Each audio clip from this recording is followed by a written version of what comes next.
Welcome everybody to day 2 of the European League of Legends Championship Series here from DreamHack Summer 2013 in Jönköping, Sweden. We had 7 awesome games yesterday, we have 10 more today, and of course 3 more tomorrow.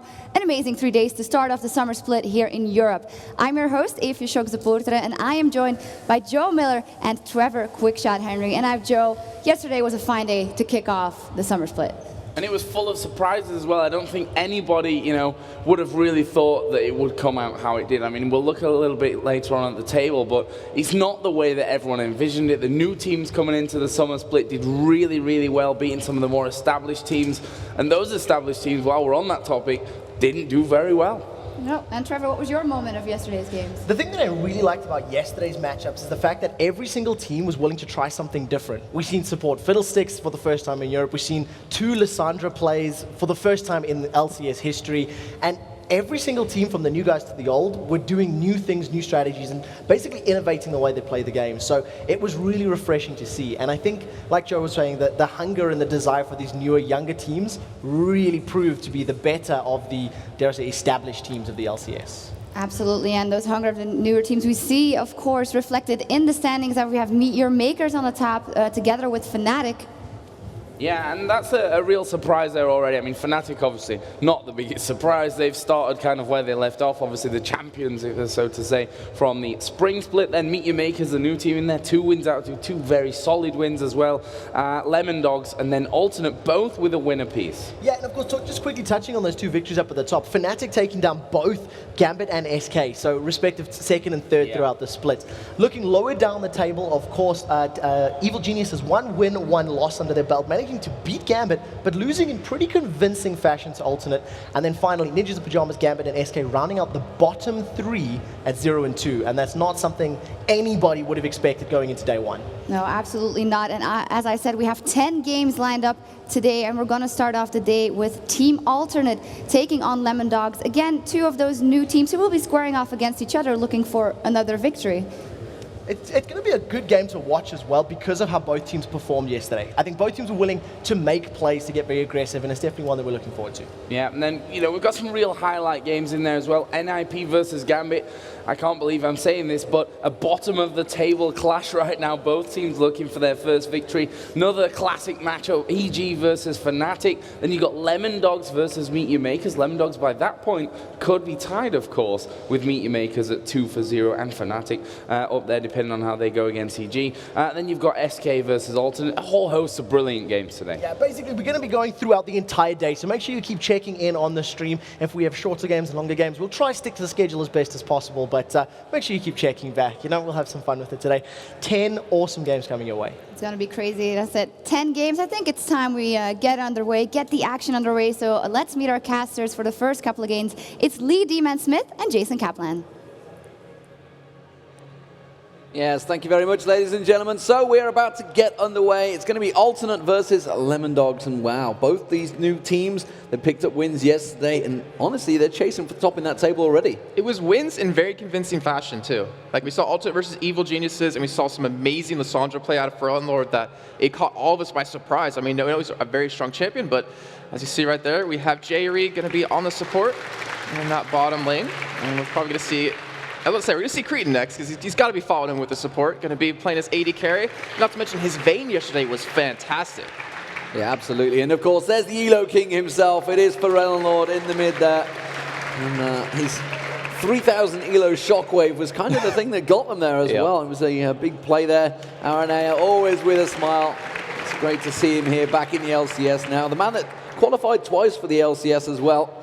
Of course, qualified with SK Gaming way back in Season 2's Regionals Gamescom. And alongside him, it's unfair to say because this guy was at 2,950 Elo as well. So, Ferelden gets all the blessing of being the Elo King, but Kurt was definitely there right alongside him. I call him the Elo Prince, personally. But also, remember, he plays with a trackball mouse, and we saw his thumb yesterday. That's just wrong. Like, we talked to this team, we're like, why does he play with the trackball mouse? And Arnea was saying he tried playing with the regular mouse, but his arm gets tired after 30 seconds.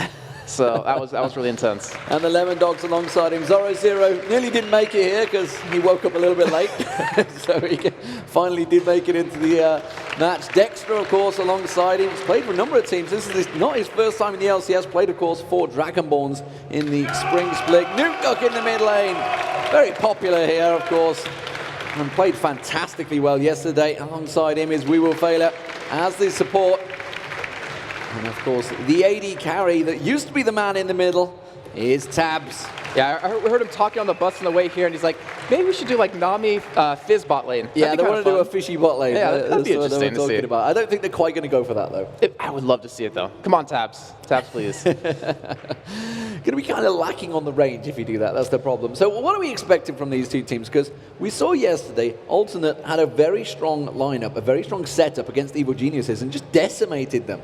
I wouldn't be surprised to actually see Nami or Vayne taken away, either picked or banned by either team because it was played by both teams in that exact combo. Also, a Malphite wouldn't be bad because Zora Zero was just fantastic on it in the promotion series, but also yesterday we saw Evil Geniuses against Gambit. Just the whole Wombo combo, I'm sure you saw on Reddit, on YouTube, was amazing. I'm wondering if we're going to see a Lissandra banner or maybe a Nunu or something like that, because they seem to be a key vital ingredient to Alternate's strategy. We'll see what Lemon Dogs have planned for them. Nasus being taken away from Dexter there, doesn't want to see that in the jungle, which does surprise me because it wasn't banned yesterday and they certainly didn't pick it. Yeah, it hasn't really been touched too much. I mean, once his Wither got nerfed a little bit in terms of how it exactly works, people stopped playing him too much, and I feel like there's a pun here with Freak, with Nasus and Lemon Dogs, but, you know, I'm gonna let him get to that one. Well, they don't want the dog through, yeah. So Jace being banned out, continuing to be 100% banned so far in the European LCS. And will it be Twisted Fate to go alongside him, or will he be allowed through? I wouldn't be surprised to see him taken away because it's still a very common ban in Europe and North America, even though this is after he was nerfed a little bit in terms of how his cooldown reduction works off his E, in terms of his ultimate has a longer cooldown earlier on. But we do see the Twisted Fate ban coming in, and immediately Kerp, he pretty much goes for that Shen straight away because both top laners yesterday played Shen. Absolutely, and Kerp, if you remember that 3v1 dive, he did still manage to turn it around on Evil Geniuses, managed to pick up the kill while they piled in towards him. So let's see what Zora Zero and Dexter are going to pull out. It's not going to be Malphite because it was banned out, which is what he used to qualify with, although allegedly on the coach they were saying that's all he could play at the time. Yeah, we had a good laugh at that one. He's like, I could play Aurelia too, but, you know, he's not that good right now. But we do have Nunu being taken, so if that Nami does get locked in, I wouldn't be surprised to see that Nunu in the jungle. RNA played it yesterday, and I have to say, I was quite surprised at how well he played it, considering he wasn't even counter-jungling that much. I think he took red buff away once, and that was it through the entirety of the game. But just his presence around the map was so spot on. And then, of course, the Nami, which we've seen in North America quite a bit, we've seen in Europe now quite a bit, even in Korea, where she's a really strong lane presence, and she also has an amazing disengage on you if you ever try to dive into him. That tidal wave really sets up fights, and also if you pick up a Kennen to follow that in, you can ride the wave into the enemy team and really set up a perfect team fight. And I'm interested to see what Alternate pull out, because if they go for the tactic they used yesterday against Evil Geniuses, they've banned Malphite out. I know for a fact, Aaron has told me, it's the only champion that can actually counter it. Yeah. And that's why when we saw Fnatic doing a fairly similar strategy, we saw Soaz and Lissandra in there, we saw the Nunu as well, but we saw immediately that Peke picked up the Malphite because they've practiced with Alternate with that exact same strategy. They know the tactic very well, and maybe we're going to see if it works, but instead it's going to be Aaron going for Hecarim, the first appearance in the European LCS this summer.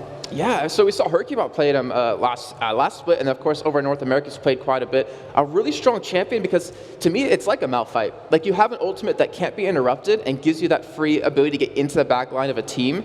The Lissandra, I would actually be curious to see if it does get picked up because we saw Nami actually counter, I believe it was Frozen Lord, actually I think it was Soaz quite well in terms of, you use your E to get into a fight, but he has that Aqua Prison down for you perfectly every time you get in, so it knocks you up, but we'll see what they're going to go. And of course the Varus, which if you pair it in with this combo, it's not really bad. That ultimate really synergizes quite well. Well, Kennen's a champion we've seen very strong throughout Korea and the North American LCS over the last few days.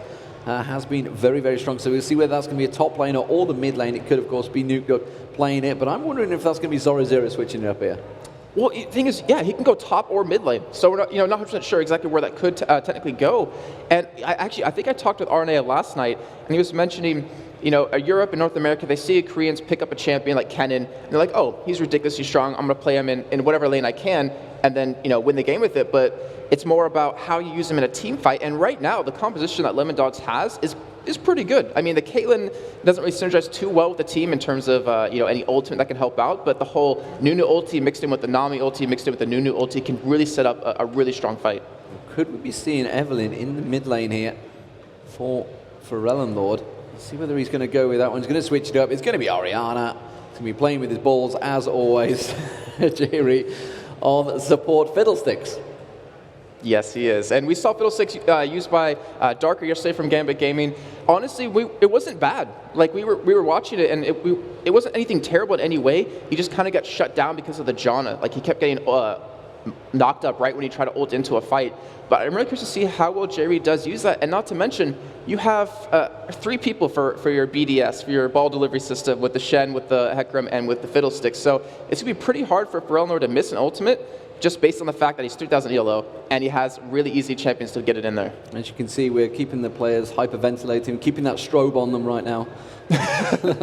Not too sure what's flickering with the lights there, but there's something keeping them active. It is going to be Karth that's being locked in, so that surely means it will be a top lane at Kennen, or will they just switch it around? Will it be Karth that's in the top lane? We have seen it a few times with Skara definitely going in with those side lanes, but I would expect it to be Nukduk on Karthus and Zoro Zero on the Kennen. Yeah, especially since Nukduk is sitting on the exhaust right now. So, yeah. But the composition they have, like, that's actually a very scary lineup. Like, they're not extremely tanky, but Zhonya's bypasses that. Like, you don't need to get really tanky if you just go for that item.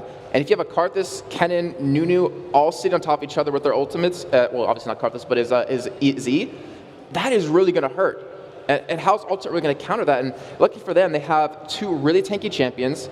They have really good 80 damage out of Varus, and then, of course, the Orianna, which can pull them away or prevent them from getting in. Well, it is bright and early, ladies and gentlemen, so thank you very much for joining us. 10 a.m. here, I know it's a very early start for you DreamHackers. And there's a couple of you, I can see there's a couple of you wrapped up in bedclothes still. It's nice of you to actually get up for us, some of you. We were walking in and we actually saw people sleeping on their keyboards. Oh, that's pretty standard here. That's fairly standard. It's the hygiene levels sort of degrade as the event goes on a little bit. It's awesome. I love it. It's the first time here at DreamHack. This is the first time for you. I mean, is this the first actual LAN event you've been to? Yeah. Sadly enough, because yeah. Being American, there's not. I mean, how many big LANs are there in America? There's not really that many that I can remember. I can remember a couple, like PDX LAN and like San Diego, but that's about it. But yeah, it's my first one, and there's nothing compared to DreamHack in the world, honestly. Nothing that gets close to the size of this event. Of course, if you've seen the opening trailer that they've done yesterday from the first day, check it out because it's great to see. Just the overhead shots of all the gaming halls are pretty impressive. And one thing to me that's really cool is the age, like ages of people here. Like you have some really young kids, you have some older kids, you have us who are, I think about in the middle there, maybe towards the upper side. I know I'm glad you count us. Yeah, I don't want to say anything there, David, but for sure. But it's really cool to see all these people playing games, enjoying it, and doing it together. Yeah, okay, here we go, ladies and gentlemen. It's the first game of 10 today. It is going to be alternate as the blue team and Lemon Dogs as the red team. Everybody picking up those items early on, taking a little bit of time before they get going, and we'll see whether we do get any level 1 shenanigans. We don't often, honestly, it was actually only the 2 games that you and Joe did, we saw any level 1 fights. So 2 of the 7 games yesterday, nobody really went aggressive. We'll see whether they do in this one, though. Yeah, the SKEG game, they fought, but they just backed away without getting hit at all. But, looking at compositions, what we have at level 1, also, they have a strong composition in terms of scouting things out. They're not running a jungle Shen, so they're not worried about Kurt maybe load up that taunt right away. And of course, they also have the fear if they want to take that, or maybe the Crowstorm would actually be, or not the Crowstorm, the Dark would be better off of Jerry on his Fiddlesticks. But, Lemon Dogs, they have a lot of upfront damage, but, the way the teams are setting up, not going to really see anything. Oh, not too sure. You say that, and it looked like they were about to go in. We're looking at a crowd shot, though, as they were about to go in. They just decide not to show it. It'd be good to see the game on the screen, guys, because they did go aggressive, and instead they back away because they saw a ward. But it was good to see Jerry there for a little while. Yeah, handsome guy. But they forced Zoro to take his his Lightning Rush, so obviously he won't be able to harass as well in lane, depending on where he exactly goes, which at this rate, it might be middle. Now, there's always potential when you're on the red side to go bot lane with the Karthus if you take your blue buff right away, which with the way they're going, they might potentially want to do it, or they're just kind of scouting out. But of course, the double golems, which we are in patch 3.7, we're seeing on your screen, that will be gone next patch, which is going to be really interesting. Yeah, it's definitely going to change up the way, and honestly, maybe change the advantage that the blue side supposedly has. Yeah, like statistically, it's like 51-49 or something. It's so close, yeah. It's really nothing between them. But we do see, of course, when you look at Zoro taking down the Wolves, it does mean we're going to have lane switches. You can tell we do have the Caitlyn and Nami in the top lane, but they're going for a bit of a late invade here in towards the blue, so it'd be great to look at the other blue area. We can see Aranea and Kurt there. We will Failer and Dexter coming in. He's going to have him coming in, and he does manage to come in, gets the smite down, hit and run from Dexter. That's going to feel so bad for Aranea when he started at the blue, and we know how well Aranea can control buffs here, but so perfectly well played out of Dexter. Was forced to use that smite, but obviously he has consumed. He should be able to take his red and just pretty much get around the map and gank. And they both went for the smite as well, so it's simply a case of Aranea not quite judging it right. Look, you can see he used his smite early on there, so instead, double smites both used. He's not going to have it available for the red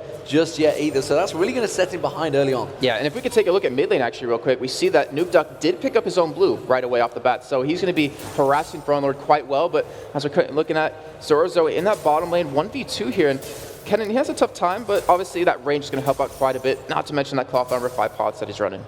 Yeah, so that's going to cause a lot of problems. He still have this triple stack in the top lane as well. Zoro meanwhile is getting pressured in the bottom, but Kerp has got to have a wave of people coming at him. Dexter, you can see double buffed up there. They're keeping the pressure on. I think they're going to go for that early rush turret. We did see yesterday, actually, with Ultimate versus Evil Geniuses, they took that top turret against Wicked on his rise very early on, and we do have Bloodboil already leveled up for Dexter, so it is very possible, and right now, RNA is not in the vicinity to help out, so this could be the first turret. Yeah, you can see that Kerp's already backed away from this one, doesn't really want a part of this fight, instead they're just going to farm out the wave in between, Dexter completely zoning him out there, and they're just going to keep him bullied well away from this turret. Actually, I like this play of Lemondogs because they realized, we talked about them versus Evil Geniuses yesterday where Kurt got the 1v3 and got the first blood off of that. So they're really pressuring him quite heavily early on, and they're trying to make him not a threat as the game's going to go on. And with the zoning power, he's going to be stuck at level 2 while his counterparts in the top lane are going to be level 3 at this point. Yeah, it's forced Aranea to come around. Kurt comes around, gets spotted by that ward, and they're just completely zoning him out. So this is actually causing problems for both Kurt and Aranea right now. And Alternate are definitely up against it, but they are putting a lot of pressure on this bottom turret. You can see it's already down to a third health, so J-Re and Creaton trying to relieve some of that pressure from the top lane. And you can see on your minimap right now that actually Kurt, he ditched the top lane and he wanted to go middle and go for a gank potentially here, just because he knew, like, there's no way I'm going to get anything here. I might as well try to help out some other lanes, but Nukeduck smartly backs away and it is completely fine. And also, they should be able to get the turret here on this next wave, if not the one after that. And still, in the meantime, Lemondogs are just killing off all that farm. They're not even trying to take the turret yet, as you see him farming between the two turrets still on the top lane. Well, the creep wave's doing it for him. It's actually taking the turret down just as much as Zoro, but he's in trouble because it's going to be a 3-man stack down the bottom. It is going to be Aranea on him. Is there going to be enough damage coming out from him? That's going to be the turret going down. There's first blood from Creaton. So it's a turret and a kill for Alternate. You really got to give Aranea credit on that one, considering he got really denied early on, losing that blue buff, but then coming around bottom, picking up that, or helping pick up that first blood. They're going to pretty much cancel out in terms of turrets. So the whole top lane thing that just happened in terms of, Nunu sticking around so long is actually going to hurt them out quite a bit in terms of levels. Well, we do know that Kerp has not been taking too much experience, of course. The fact that they did have to go for it, so there's the other turret falling as well. So both, it's a 1-for-1 turret. For Lord actually getting caught by the wall of pain there. Kerp is going to be there to support him, to protect him away from Dexter. And he still doesn't want to back away from this one. So let's have a look across the map. Still very even, and that's just a turret apiece down the bottom. We do have the duo lane backing away, so we're going to see where they're going to stack in. But the problem is the dual lane of Lemondogs isn't backing away. Well, as I say that, they start doing it on the minimap, but they were being very aggressive on that second turret, and I was really curious if they were going to commit to keep pushing it or not. And it looks like they're actually not going to go for a lane swap, though I would assume they will do that eventually, and Zoro will get that 1v1 against an already crippled Kerp. Jerry's going to get spotted out by that ward in the river. Nukeduck wasn't falling for that one. His blue buff has worn off now. Of course, remember, he did go for that one early on. So we'll see whether also Lemondogs do go for that invade again. See whether they can try and get that steal on the blue buff. They're going to have the timer on it, of course. Jerry hanging around down bottom. And it's looking like Lemondogs, they're maybe going to push straight for Dragon here. Yeah, I mean, I was actually looking at it and I was like, Alternate has kind of the advantage here because Kerp's going to be in the top lane split pushing, and you already have the bottom turret down, but Lemondogs, they are going for Dragon here. They're staying on top of Pink Ward, but the members of Alternate are kind of closed in here, and they're going to try to stop this. Lemondogs all over the Dragon right now. Aranea is close by, and you can see the fear also coming out from J-Re. He really wants to get in for this one. Hail of Arrow lands right across, and that's going to slow them. So they have two members of Lemondogs stuck in there. They're going to go piling in for Dexter. They do manage to get the smite. So Aranea that gets in. There's the piercing bouncing arrow. Nuke Duck's also going to go down as well. So it's a 3 for 0 here, 2 for 0, sorry. RNA back on towards We Will Fail. He's forced to flash. He's only gone into the Dragon Pit. He's completely pinned out here. Zoro Zero is going to be the target. They're going to try and get on towards him. RNA taken down very low. And J-Re just draining him down. Can he do enough to get away from this one? Yes, he does. Pharrell though taken very low by Tabs. One shot will finish him off.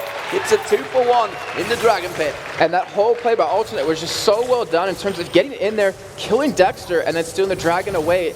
And you got to give Jerry credit on that Fiddlesticks. The fear, the silences were so strong. And unluckily for Lemon Dogs, Zoro Zero was not level 6 yet, so he didn't have that ultimate available.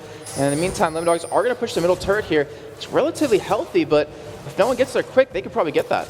Zoro Zero also very low. He's backing away down the bottom though. Doesn't want to stick around. 3 members of Alternate were down there. Dexter just covering off against Kerp, making sure he doesn't get it. But look at Kerp. He's already back to level 5. So all of that zonal play they did has backfired a little bit by Lemon Dogs. They're 1,000 gold behind because of that Dragon going down. Tabs and We Will Fail trying to keep this pressure on this mid lane turret. But Pharrell Lord coming back in Oriana. It's a very good wave clear at Oriana. He's going to have no problems defending this turret off. And you can see it forces them to back off and buy. And he should be able to get his blue buff on top of this really soon, since obviously it is up right now, and that will help out the wave clear a little bit more. And you know, you mentioned Kurt was in the top lane, now level 5, and it's kind of funny that Lemon Dogs, they applied all that pressure top lane, farming in between turrets, and yet because of that one fight, which was a 4v5 in the end in favor of Lemon Dogs, Kurt is now caught up in levels and pretty much almost even in CS to his counterpart Zoro Zero. For the first time, Alternate do get their blue buff as well. We do see the AD carriers, the difference between them. Bilgewater Cutlass and Pickaxe as well. So obviously Infinity Edge being rushed by Tabs, meanwhile Blade the Rune King being pushed for Creaton. And the thing is, Creaton has 3 kills now under his belt because of that last fight,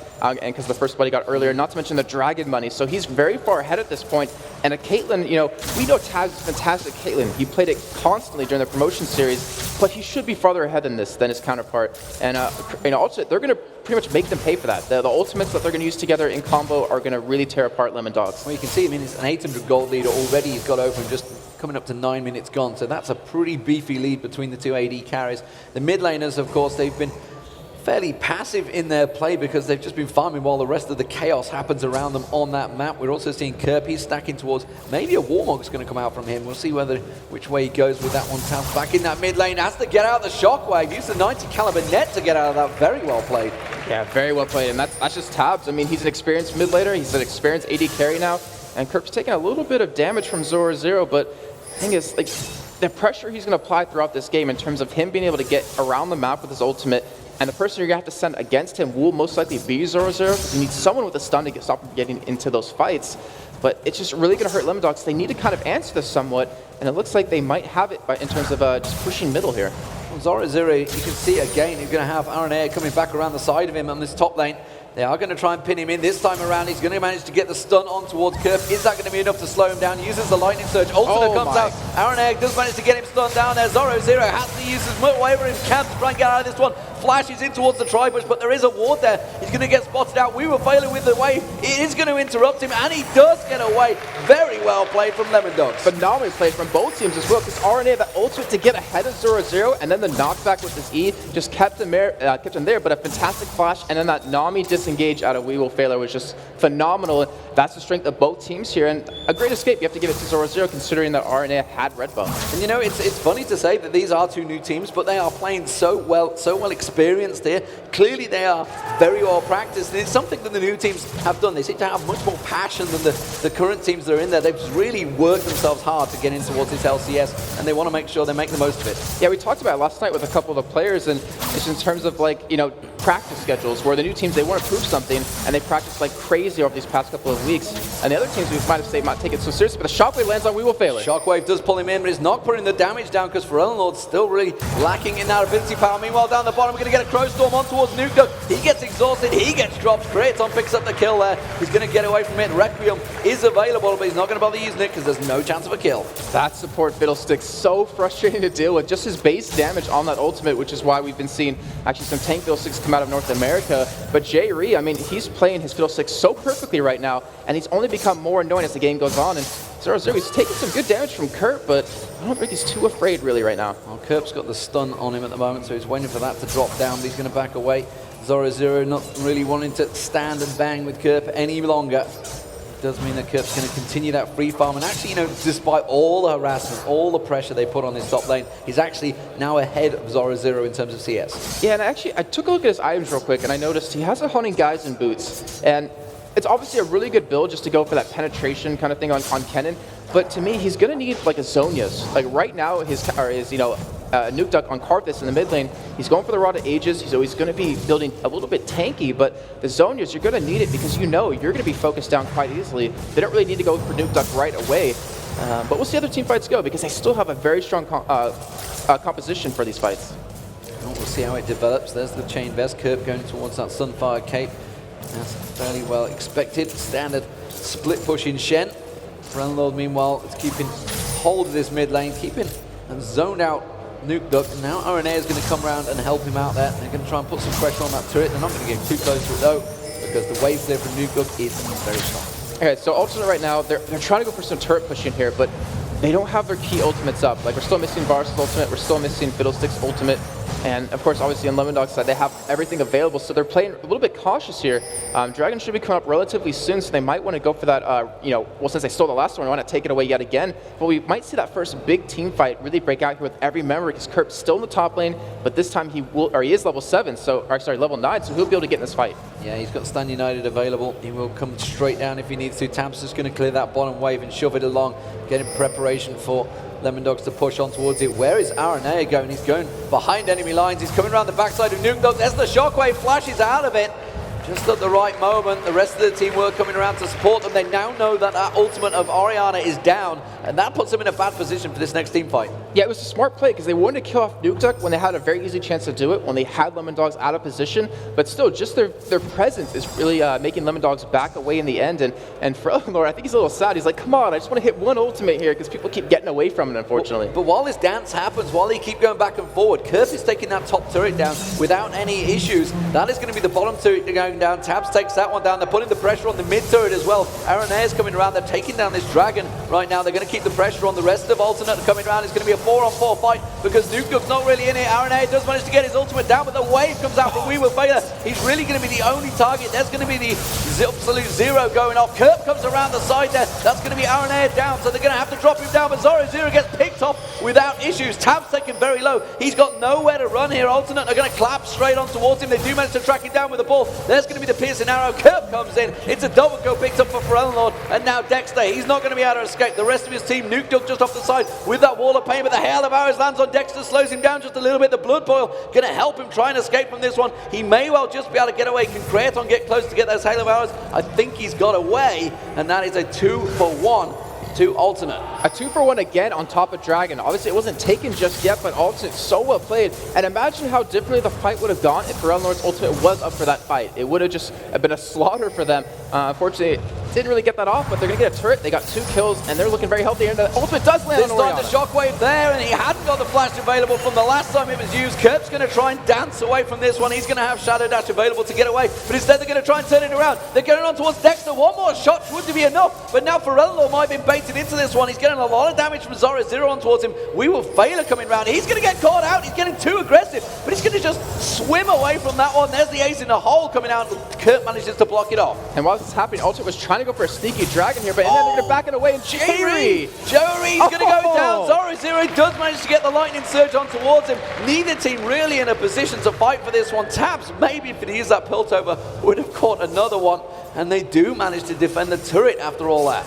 So in the end, I believe it was down. I believe in the end it was a 3-for-2 with Ultimate coming out ahead in that one, and they had to be a little bit careful there at the end. Nuke Duck was coming back up. He had his ultimate available, but it looks like they will be conceding away here, potentially Dragon, though I'm looking at it right now, RNA, he does have his ultimate available in 20 seconds, but no, that's not going to last. It's a Nunu. You're not going to stop Nunu from taking that Dragon. No, they're going to have to give up on this one, but that just means Lemon Dogs are going to close the gap. They were behind in the gold.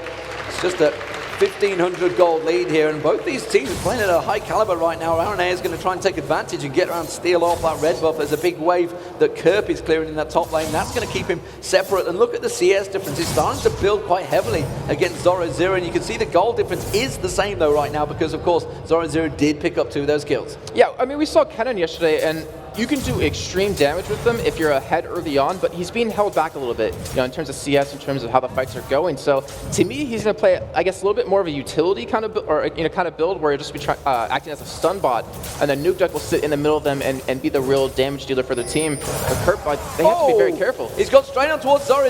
Chain of Corruption goes down. He's going to be able to try and get out of this one. No, Creaton takes him down, no problem. That singular ward paying dividends that J-Reed put in that bush. Yeah, great job. That's a fiddlesticks. As long as you're warding correctly, that fear, you're not going to be able to escape it, and you have to kind of get Merc Treads against it. But right now, I'm looking, who's going to get the Runic Bulwark on Alternate? It looks like RNA will be picking it up eventually, but still in the meantime, you're seeing Alternate be very aggressive. They're pushing the bottom lane together. J-Reed and Cretan are holding hands, being buddies, sticking together, and it's working out really well right now. And Lord and RNA are also pushing on towards that mid lane. It's going to keep the pressure on there. They're going to try and rotate around towards Nuke Duck. He's just having to defend this bottom wave all on his own right now. RNA and Lord are both coming in. You have J-Reed just off at that side, and you can see the damage that Creaton's already put down on towards that turret. He's got a creep wave coming in towards him. They're going to keep the pressure on while this is still happening. Kirp's still just off the side. He's got Stand United available if he needs to come in. But the Wall of Pain Nuke Duck is just going to clear that out with a Defile. Yeah, luckily for them, they were able to get their own blue on a Nuke Duck, so the wave clear is going to be very strong with them. And also, they're still sticking around. They want to buy Kerp that time to go for the top turret. And Lemon Dogs, are they going to concede that top turret, or are they going to go for a 5-on-4 engage here and hope that Kerp doesn't get into the fight in time before they kill someone? Well, the 5-man defense from Lemon Dogs. They're going to have to either deal with that split pushing Shen eventually, because he's just going to keep on shoving that top wave, take down those turrets and keep the pressure on. That's all Alternate want to do. They're quite happy to play this game and keep Lemon Dogs all in position at this bottom turret. All right, looks like they're going to go for the engage, though. They're going for Lord. He tries to flash out of the wave there. He stood on that one trap, and maybe that was enough to cause him out. Air comes in, tries to see if they can bait them, but they're not going to go for it. They're happy to keep the split push going. But that was a major ultimate down now for Lemon Dogs. If Alternate wants, they can engage on top of this turret because of that wave being down. Kerp's still pushing the top end right now, and it looks like Lemon Dogs will start chasing here. They're going to keep on pushing them back, but that is the top turret down. Kerp is just going to keep on going in that top lane. Eventually, somebody will have to go towards that top lane to deal with him, because Alternate are happy to play this dance all day long against Lemon Dogs here.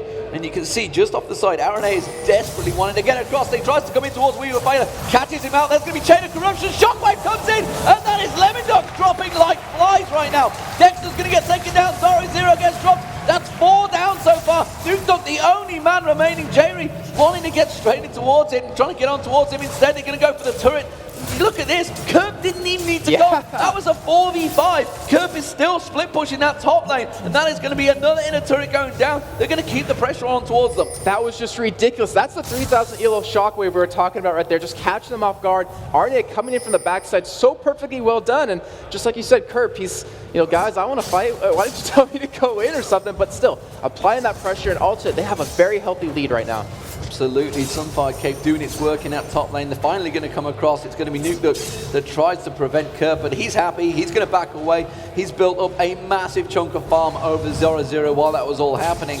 And frankly put, Lemon Dogs, they're kind of a little bit short on strategy right now. Alternate are outplaying them across the map. Yeah, one thing I actually really like seeing right now is out of Alternate's side is that they've really punished We Will Failer quite a bit. If you look, he doesn't have any GP10, so all the wards he's putting down are coming right out of his pocket pretty much. He's not really getting that back too easily.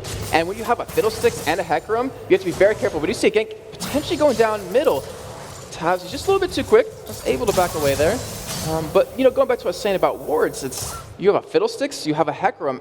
You have to ward against that, but when you don't have that GP10, when you're forced to build, a little bit tanky earlier on, you're gonna have a tough time really defending against that, and that's how Alternate took advantage of that fight. As you can see from Lemon Dogs, because they were held in that sustainable fight in that bottom lane, they've just got no wards across the map at all, whereas Alternate have full vision now, like you're saying. That top lane, Kerp, he's just got full coverage. He's going to be up that top lane all day long. Lemon Dogs are going to try and stack in towards this mid tower. They may be able to get on towards it, actually. But J-Reed's in there. They're going to keep the pressure on. Are they going to have enough to take the turret down? RNA is going to try and do what he can. The ball is there. If they want to pull the shockwave, he gets all 4 members in this time around. J-Reed comes around the side. But look at this coming from the river. It there's going to be one more man. It's Kraton coming around, manages to get that chain of corruption off, hits on towards him. We Will Failure goes down. That's 3 dropping so far, and Lemon Dogs are going down once again. They're having all manner of problems. It's 15-5 in kills versus Alternate. And that was pretty much a 3v5. I mean, Kurt, he ulted and gave the shield to RNA, but he went down right away, and now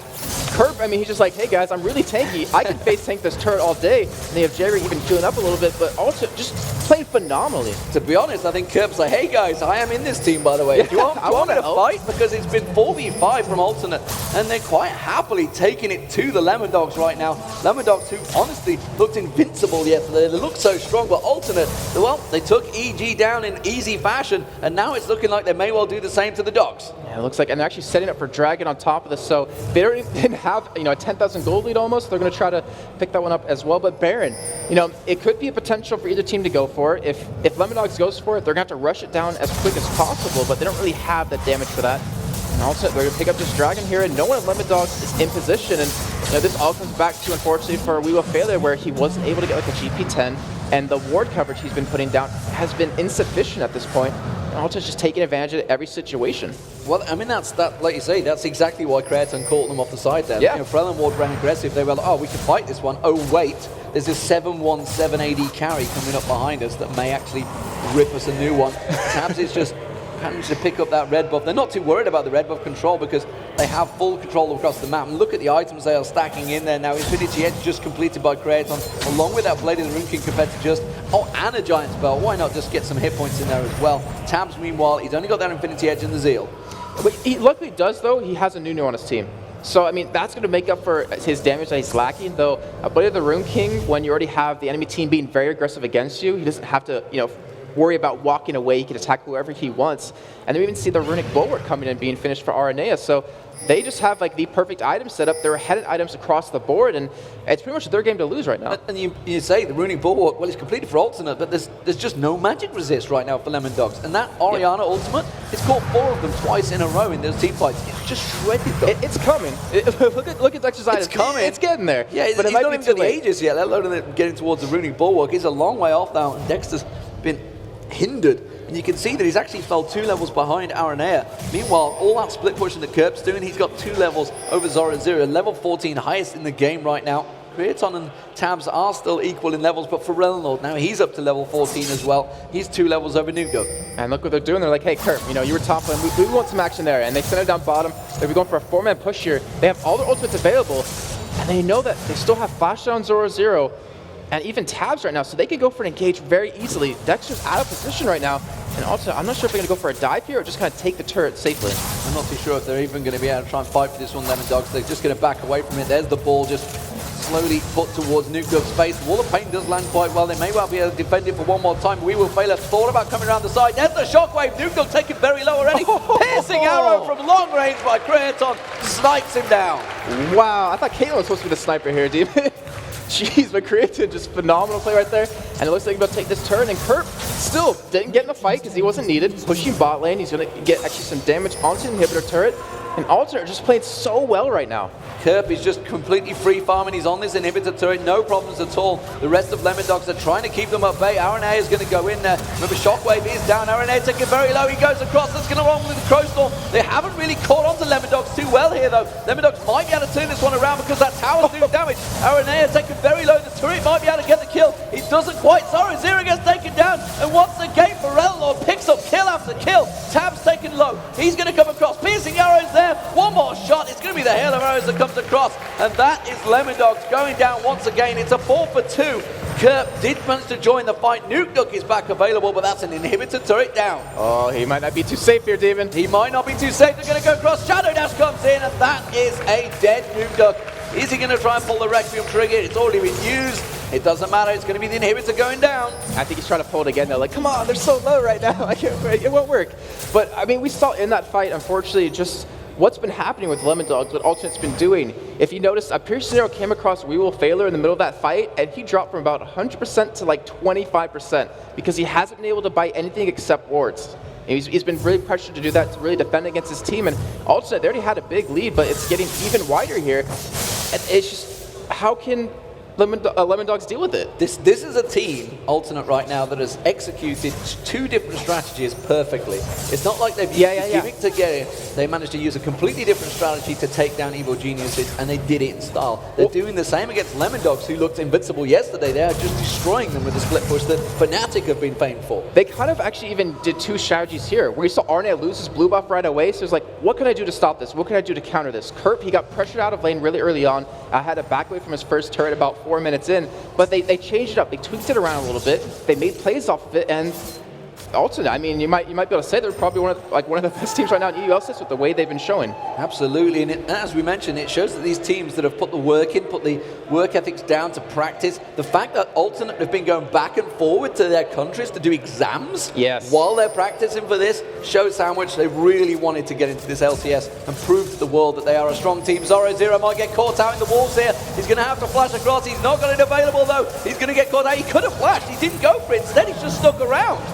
That fear and silence, he could not escape that the shockwave lands and the Chain of Corruption backs it up. Tabs gets caught out. Chain of Corruption still bouncing. We will fail a pin down this time. It's Varello that picks up another one. And look at Nuke Duck. He's just kept in position by that fear from J-Ree, and there's no escape. This time around, Alternate are going to push on. They have everything in their control. Super Minions coming along the top wave. They're going to push through. They're surely going to take the game, and that's going to take Alternate to 2-0 to join the leaders in the top of the league in the European LCS.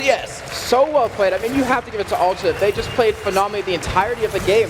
It's not like Lemon Dogs played bad in any sense. Their strategy worked out really early on, but they weren't able to turn anything off of that, and Alternate were able to take them out in all stops. Fantastic performance, and well, once again, Lord is allowed the Oriana ball, and that ball delivery system has worked perfect. Some of those shockwaves were certainly capable of his 3,000 elo that he was stacking all them months ago. And Alternate now 2-0, looking very strong, joining Meet Your Makers and Fnatic at the top of the league.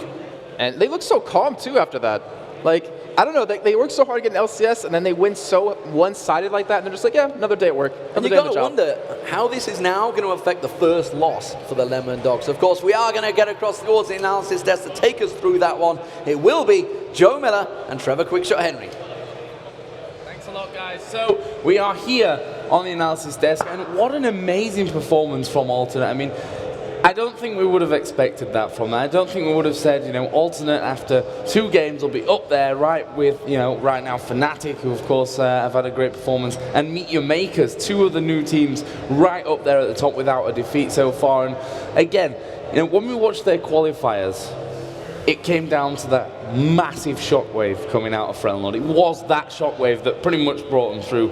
And in this game, he delivered it time after time after time again. Yeah, and I'm really glad you actually brought up the promotion series, because when we think about it, Alternate looked shaky. They struggled to get through that best of 5, and it was because of one ability that they got it. You can literally claim their spot and point to say, if it wasn't for that shockwave, they wouldn't be here.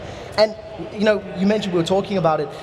From the teams who were expecting to perform well, we were not expecting this level of coordination, control, and just focus.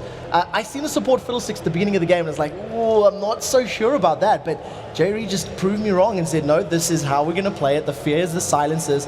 You've seen Zoro getting caught out at the very last team fight, and it was just really good play from Alternate throughout the match. Yeah, we should mention Creatine in all this as well, because he played amazingly well. I mean, I was talking to Arne last night, and he actually touted Creatine as possibly the best AD carry in Europe, which, you know, I'll put the possibly in there.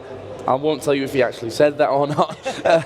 But, you know, Creatine showed once again that he has the mechanical skills, the positioning, you know. He was doing everything right in that, and he was a critical part in our replay here, along with the first of many 3,000 elo shockwaves. Yeah, so basically in this replay, it's approaching 19 minutes on the clock, and it's actually a 4 versus 5 that Alternate win. Just basically because of their setup. So let's jump into this replay here. We'll get this up on your screen and show you. Kerp is split pushing up in the top lane while the rest of the team begin on the bottom. Now I've got this at half speed, so you can see that We Will Failure actually initiates the aggression. He flashes forward but misses the Aqua Prism. And the call comes in from Alternate of just go, go, go, as unfortunately the players have left the lobby. So we do have the first bug splash here at LCS. But basically the follow-up from there, yeah, you got the point. The follow-up from there was that there was no hesitation. As soon as they seen the small clump up, the Chain of Corruption landed, the 3-man shockwave, and then the rest of Alternate won the 4v5 just because of how much initial damage they'd put down. Yeah, and to be honest, with that alternate sending, sorry for this, shockwaves through the entire league, and everyone's going to be scared of this team right now if they weren't already coming in. And I'm really impressed, and we've said this already yesterday and the start of today, that these new teams have come in with a hunger that the established LCS teams from the spring split don't seem to really have with them right now, other than majority. Of course, Fnatic, they're a different kettle of fish. They're still doing as well as they started off with the spring split. They're still 2-0 up there, but it's just so impressive to see how they've come into this and how it's such a great start for them all. Truth be told, I think this is the best start we could have hoped for, both in North America and Europe, where the underdogs are coming up and putting these victories. Because what it does mean is anybody that was resting on their laurels in between splits has now got a big, firm kick up the butt and will be really ramping up the practice going into the coming weeks. Well, we'll be back a little bit later on to analyse the other games. Of course, we've got 9 more coming your way today, plus the 3 tomorrow. But for now, we're going to head up to Shox on the main stage. He's waiting with Jay Ree for an interview. Thank you very much, Joe. Yes, Jay Ree, impressive play up against a very heavy AoE comp, but not sure of AoE yourself, so how did you deal with that? We pretty much knew what they would pick, so we just prepared before, and we picked Fiddlesticks to just fear and exhaust Kennen, so he was pretty much useless the whole game. And Freljord or Orianna is just too strong. So you guys have been just showing impressive coordination, impressive play all across the board. Now, you've always been a good team, but never great consistently. Is it because of the structure of LCS that you're able to rise above? It's also about the LCS, and also that we boot camp now as well. Before the spring LCS, we just played online, but before this one, we boot camped a lot, so it helped for us. And of course, you're going to be up against SK Gaming later, which is a very loaded game for one of your players. I'm not going to say who, but how are you looking up against that match? It will be fun, because they're a great team, and we're also a great team, so it will be a great game. And finally, do you have a couple of words in Swedish, maybe, for your fans? Alla mina svenska fans, ni är bäst. Thank you very much, Avery, and good luck in the rest of your games. As for us, we're going to go into a short break. After the break, we'll be back with Gambit Gaming as they take on Ninjas in Pajamas, 2 teams in dire need for a win to kick off their summer split here. So, Ninjas in Pajamas versus Gambit, coming up next.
dance last summer, your last dance, the beat to your own drummer. Go out fighting, go out young, a flash of lightning clips the sun. Brace yourself, brace yourself.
We are the children you reject and disregard. These aching cries come from the bottom of our hearts. You can't stone us now with your own flesh and blood. And we don't disappear just because your eyes are shut. Now tell me, love lost like a bullet's path, tear through the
not after fame and fortune, I'm after you. When I've served my time, I swear I will come back for you. The stair castles crumble slowly, we watch them fall. The crown slips from heads unworthy and right on to ours, but I'm after you.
Grindhouse.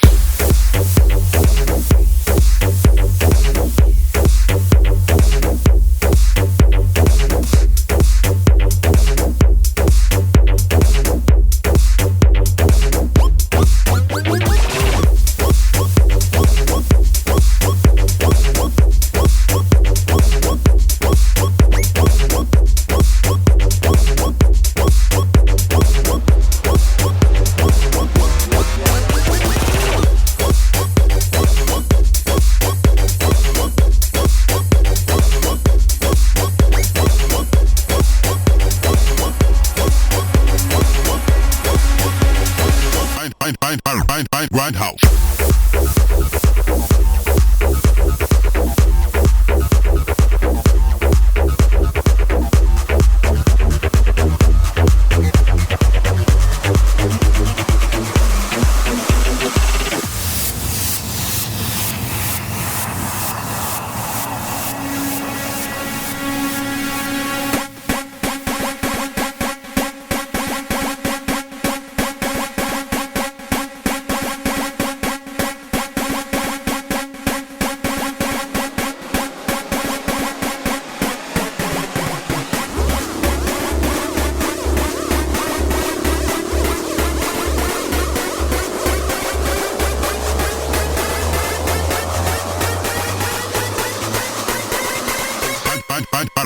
Grindhouse.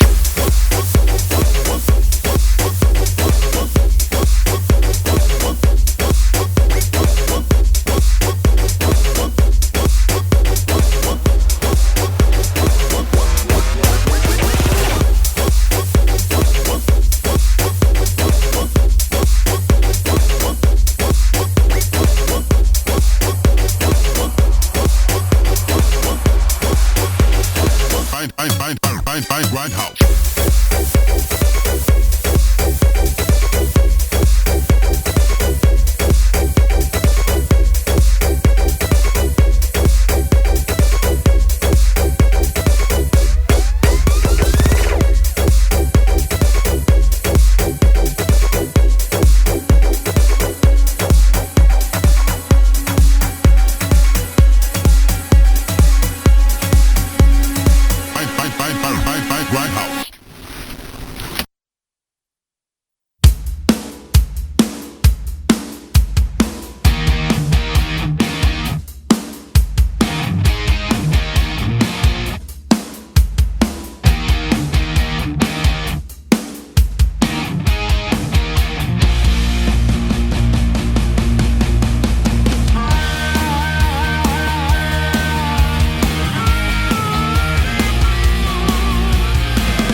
my soul went down in the dirt. But started begging for every day. And for a moment I don't even care. Until I feel this blood on my neck. And maybe even you can feel it too. He's on a strike and looking at you. Holding on to his words, but baby, I saw an angel become the devil. Still they were pretty good, hand in hand. But baby, I don't need any of them, heaven or hell.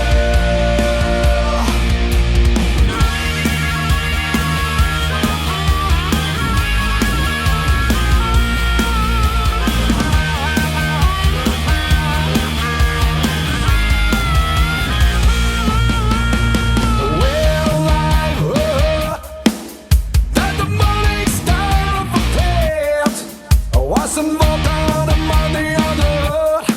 I found his business card in the mud. And for a moment I don't even care. Until I feel his blood on my neck. And maybe even you can feel it too. He's on a strike and looking at you. Holding on to his words, but baby, I saw an angel become the devil. Still they were pretty good.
Legends here at DreamHack Summer 2013. Now we're back. We're going to have our second matchup of the day coming up. It's going to be Ninjas in Pajamas as they take on Gambit Gaming. And well, these are two teams that I don't think a lot of people expected to be at the bottom of the league at day 2. No, and I said this at the start of the show, you know, that if you'd have said, where is everyone going to be at this point, you'd have never have bet that, you know, Gambit and NIP, two teams who, you know, finished right up there at the top. NIP, you know, fantastic ending to the season. Gambit second in the playoffs behind Fnatic.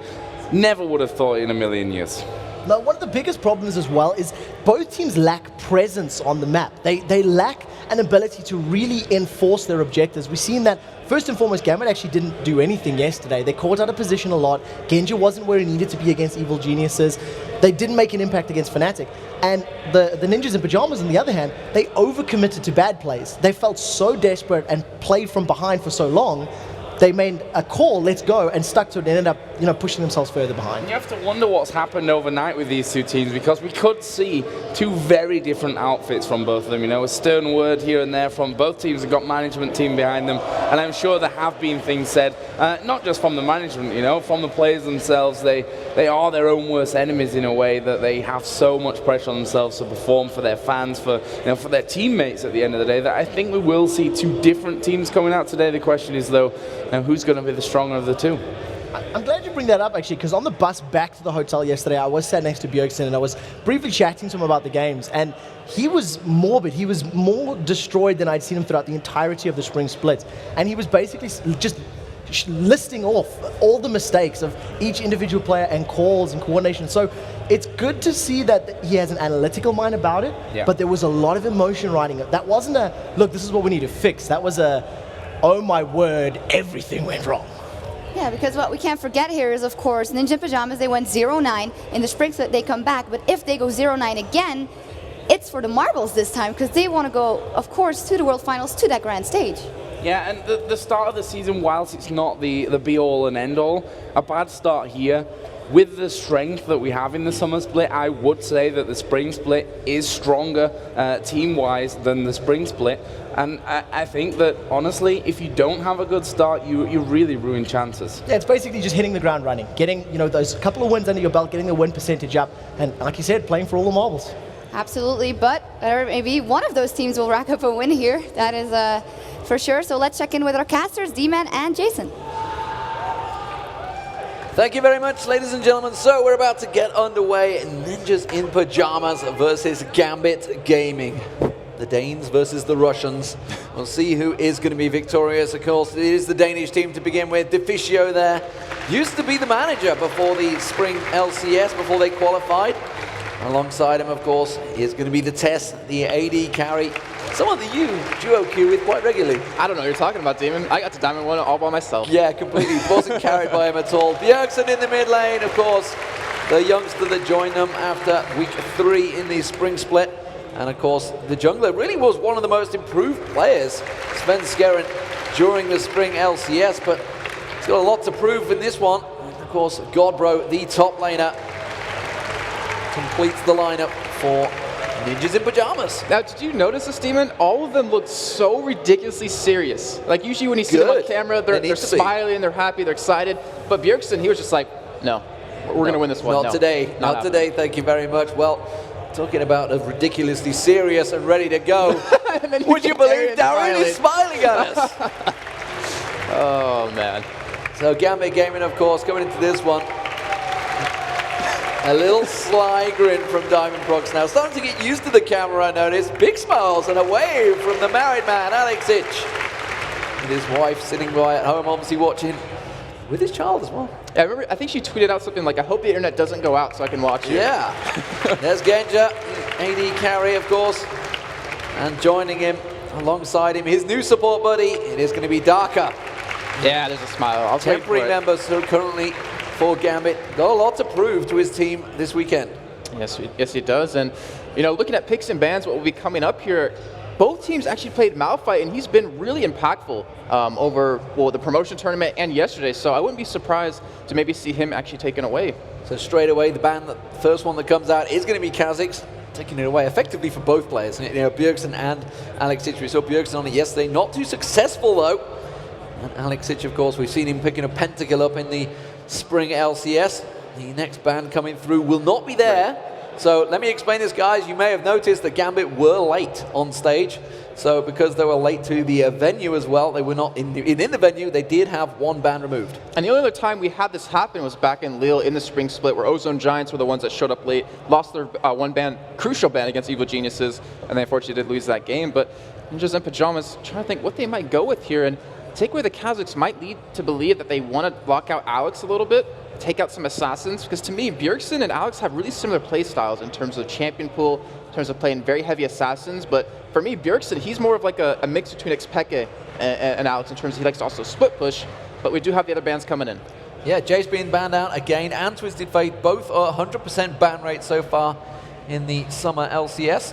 We'll see what now going to go with the third ban coming out from NIP. What will it be? Will we see Thresh letting through? Will we see any of the champions? No, it won't. It's going to get banned. Okay, so we haven't actually seen Darker play Thresh just yet. We saw him on Fiddlesticks yesterday. We saw him on Sona, and played pretty well on both champions, to be honest. But it looks like Ninja's Pajamas, it might be something that counters the composition, or they don't want to play it themselves and don't want to see Darker give it a try. But like we're predicting, we're going to see some more assassin bans. Zed will be taken away, and Ninjas in Pajamas with first pick. Shen is available, Malphite is available, and we know how good Godbro is at playing like these tanky top lanes, and I wouldn't be surprised to see that as a first pick.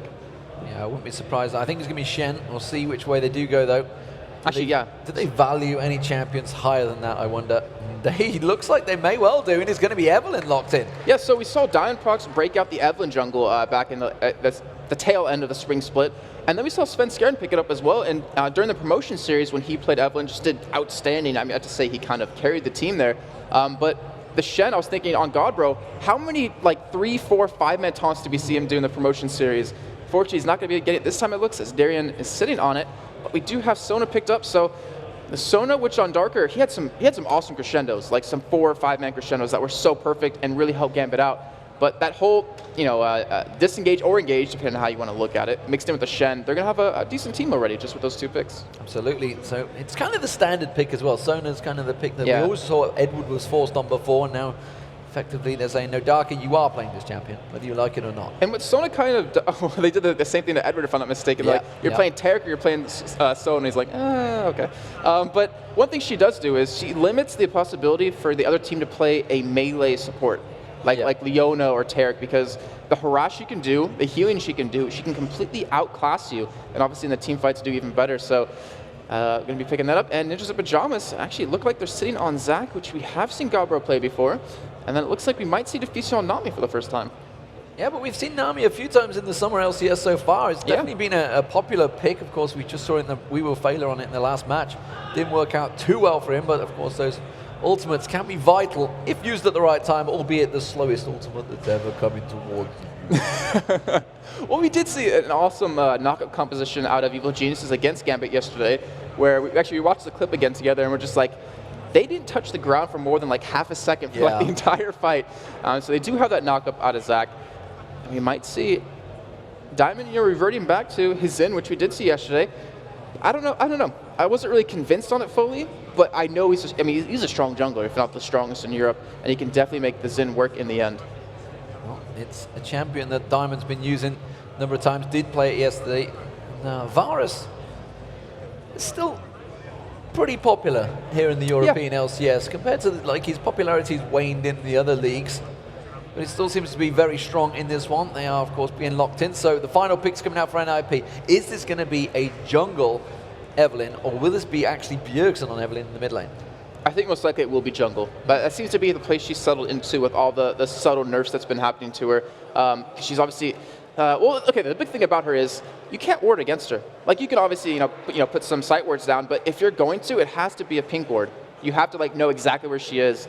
And so it forces the other team to play like there's always an Evelyn in that lane. So it might give you a little bit of an advantage as it goes on. But, to touch on the Varus, Genja actually, he played it once back in the spring split and just did outstanding with it. We were watching him like, wow, he's not a misfortune for once, and he just did was just really spot on, but I'm a little bit concerned about the whole Xin ultimate combo with his. Obviously, they're going to work against each other.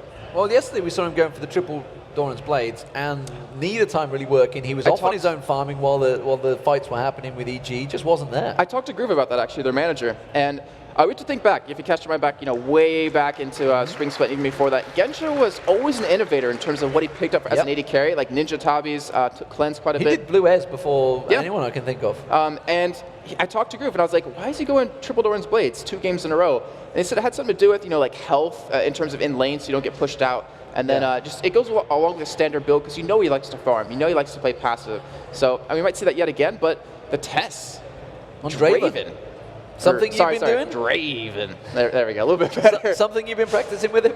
No. I don't know what you're talking about. No, but I know he's been obviously expanding his champion pool quite a bit. And I believe even Freak said, if I'm not mistaken, in North America LCS, that he is just like barely overpowered right now. He's just so strong in lane. You can't trade with him. I don't know what you mean. There's no champions overpowered in this game. None.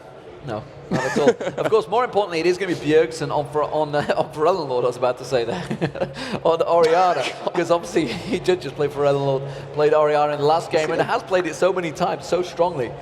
Yeah, and it's different. Yes! It's going to be Master Yi again. Oh, okay. Didn't work out too well against Fnatic last time around, but I don't believe it was the Yi that was the problem in that game. Yeah, I'd have to agree. He was so close to getting his reset multiple times in those fights against Fnatic, and it was unfortunate because Darker on his Fiddlesticks tried ulting in, giving that ability to do it.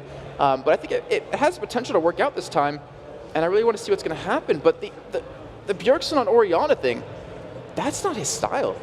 That's not his really aggressive, really assassin-heavy, roam-heavy kind of champion. And maybe he's been working on something like this because you see him on Zen and Kha'Zix quite a bit. Syndra. Yeah, but she's kind of like an assassin. She's like a one-hit wonder kind of thing. But I don't know. I mean, he's on another champion with balls. It's kind of the same. If the shockwave doesn't land, you're pretty screwed. Yeah, that is true. You got to go defensive. So what are we seeing from these two teams? What do we see from these lineups? This is kind of Gambit doing a little bit of old, a little bit of new in there with the Shen in the top, the Sona in there, but then they throw in the Master Yi. Well, I want to start on Ninja's Pajamas side first, actually, because their composition is really interesting. It's kind of AoE heavy in terms of the Orianna pull-in, followed up with the Evan ultimate to slow them. You have the Nami knock-up, and then the Zac Let's Bounce. So you really want to get these team fights going very heavily. Gambit's side, the Yi always throws you off, because it's always hit or miss to me. You can either do extremely well with him, or it goes south. So they have obviously a very tanky lineup. It's going to be hard for NIP to really do anything against him head-to-head in terms of lanes. So Bjergsen, if they do go 1v1, won't really be able to kill him, but he should be able to harass him a little bit and keep him out of lane. But Gambit, I mean, they still have a strong team composition, and if they mix everything in perfectly, it can still really catch NIP off guard. So we are about to get underway, ladies and gentlemen. It's going to be the Ninjas in pajamas, and they will be playing as the blue team versus Gambit. And they will, of course, be the red team from top to bottom. This is the second match of the day. If you missed the first one, well, you missed an absolute cracker. Alternate looking absolutely dominant against the Lemon Dogs and just completely destroyed them in real one-sided fashion with a very good tactic. A second different strategy being used by that team. They are joint top of the league, and here you can see we are underway. And we'll see both these teams currently 0-2 in the LCS. So one of these teams will be picking up their first win of the summer split. And that's going to be it's going to be a sigh of relief for them too, getting that first win under your belt. But we'll see exactly what's going to happen here. And it looks like Gambit's already starting to make their way for some very early aggression here. In the meantime, NIP is kind of just spreading out. But we do already see, I want to put this out, the test is already over towards the top side of the map. Well, he is at the top side of the map, but he's also going to get company in that top side of the map. So we're going to swing up there, and you can see that Alexic was coming down there, getting ready to go. They're not going to invade. Are we going to see anything? Or they're simply going to be the site wards or roaming site wards effectively. Yeah, that's what everyone pretty much is. Not to mention just staying out there. And it looks like they're just trying to defend their own jungle. So we're not going to really see any aggression out of NIP here. The test did go back, so it looks like they might potentially go for a lane swap here. And it looks like just a pretty standard start so far. Where they do go, I think it's just going to be a straight ward at the Wraiths. Darker's going to come around there, plonk straight away, same spot always. Which is why they've been using the pink ward. Actually, I think the position he just plays that, you can't, if normally they go and throw that pink ward in the bush. I don't think that would quite give it vision there this time around. It is going to see Svenskeren starting off there though. So they're going to give full vision of the jungle path. That's the key thing. They want to know where he's going to start so they can predict where he's actually going to gank very heavily here. And we'll see how it works out. We do have Godbro and Bjergsen already taking their own camp, as well as the bot lane, the Test and the Fish have taken these double golems, which obviously in a couple of weeks you won't be able to do anymore. But we'll see how strong they are bottom lane. Apparently you can still do it. Apparently. Just about, yeah. So we'll start seeing some fancy tactics coming out from these teams once they do start figuring it out. 3.8. 3.8, not too sure whether it's available for Moscow yet or not. We'll get to that next week, as it will be the LCS on the road, as it were, for this one. I want to point something out before we get to it, because it comes relatively early in the game. Gambit versus NIP, they have a 3-minute and 58-second average first blood time against them. When overall average actually for them is 4 minutes and 33 seconds. And I say that because Gambit actually has the fastest first blood time or average out of any team in European LCS. So we might potentially see a very early gank come in, or just that first blood coming in around that 350 mark. Now it's given with love from Diamond Prox when he comes out of the jungle as well. is that James Bond? I actually saw them when I came from the airport with them yesterday. I was just like, where's Diamond? Is he like going to come out of somewhere at the moment? But he travelled separately from me, so he wasn't there. Alex just using that Alpha Strike straight away, starting the CS battle off with Bjergsen in that mid lane. It's going to be a tight one as well. I think Bjergsen's going to be using that defensive ball on himself for quite a lot. Didn't go with any defensive items, went straight from that Fairy Charm early on, so not too worried about the pressure that Alex will be putting down. And we seem to see a double buffed up Svenskeren though, going roaming to the bottom. I actually might be able to get something really strong on Darren here. It'd be a decent 3-man dive. They have a huge minion wave already built up for this turret demon, and I think they can do it. And it's going to be the same in the bottom lane as well. Diamond Prox is doing the same, but Darian's going to be the one that gets started off. He tries to shadow dash on towards Svenskeren. Isn't going to be enough. The Ignite is taken down. Test was taken very low though. Meanwhile, the Godbro, he gets dived on in the bottom lane and escapes from Diamond Prox. And it was very uncharacteristic like of NIP to get that first blood so early on, when on average against Gambit they do it 9 minutes and 30 seconds, or an average on all 6 minutes and 20 seconds. So we might be seeing a revamped NIP from yesterday or from last season. Maybe they got their stuff together, but in the meantime, Gambit's going to get this top turret, and at the bottom lane, I'm pretty sure that NIP is going to do the same. Well, no team wants to go 3 losses down on the very second day of the summer split. Of course, NIP would be getting scary moments if they did that. They have been getting a revisit to last season, but it will be the first turret of the game also going down. Well, second turret, I should say, because the top one's already gone down, and that's one apiece in terms of turrets. NIP still with the lead with that 1 kill. And you touched on items real quick about Bjergsen saying the Fairy Charm, nothing defensive early on. And I think he's going to go for a tier into a Saracen Brace because he wants to prevent that reset off of Alex. I think the shield he'll end up getting off of that versus the Athenes and Holy Grail is really going to work out. But so far, I mean, relatively quite on in terms of items, as we see the Spirit Stone's completed for both junglers. We see 2 Rejuve beads out of both top laners, so it looks like we're going to see double Warmogs pop up here. And then Alex, obviously, with that Doran's Ring, I mean, it's a Yi. You're not really going to do too much against him as long as he has that mana. Yeah, and that second Doran's Blade's already been picked up for Genja. Meanwhile, Vampiric Scepter was chosen by the Test. Didn't go for any boots either, so we'll see what he's going to be doing, going down towards that bottom of the map. Darker just wards up the dragon. Yeah, see, that's what's great about Nami. Like, the boots are helpful, but she gives you a speed buff whenever she casts something on you. Not to mention, she gives you a slow on your auto attack with 3 hits. So the Test should have a very easy time chasing someone down. It's about how well he can take the early advantage he got with that first blood and really use it.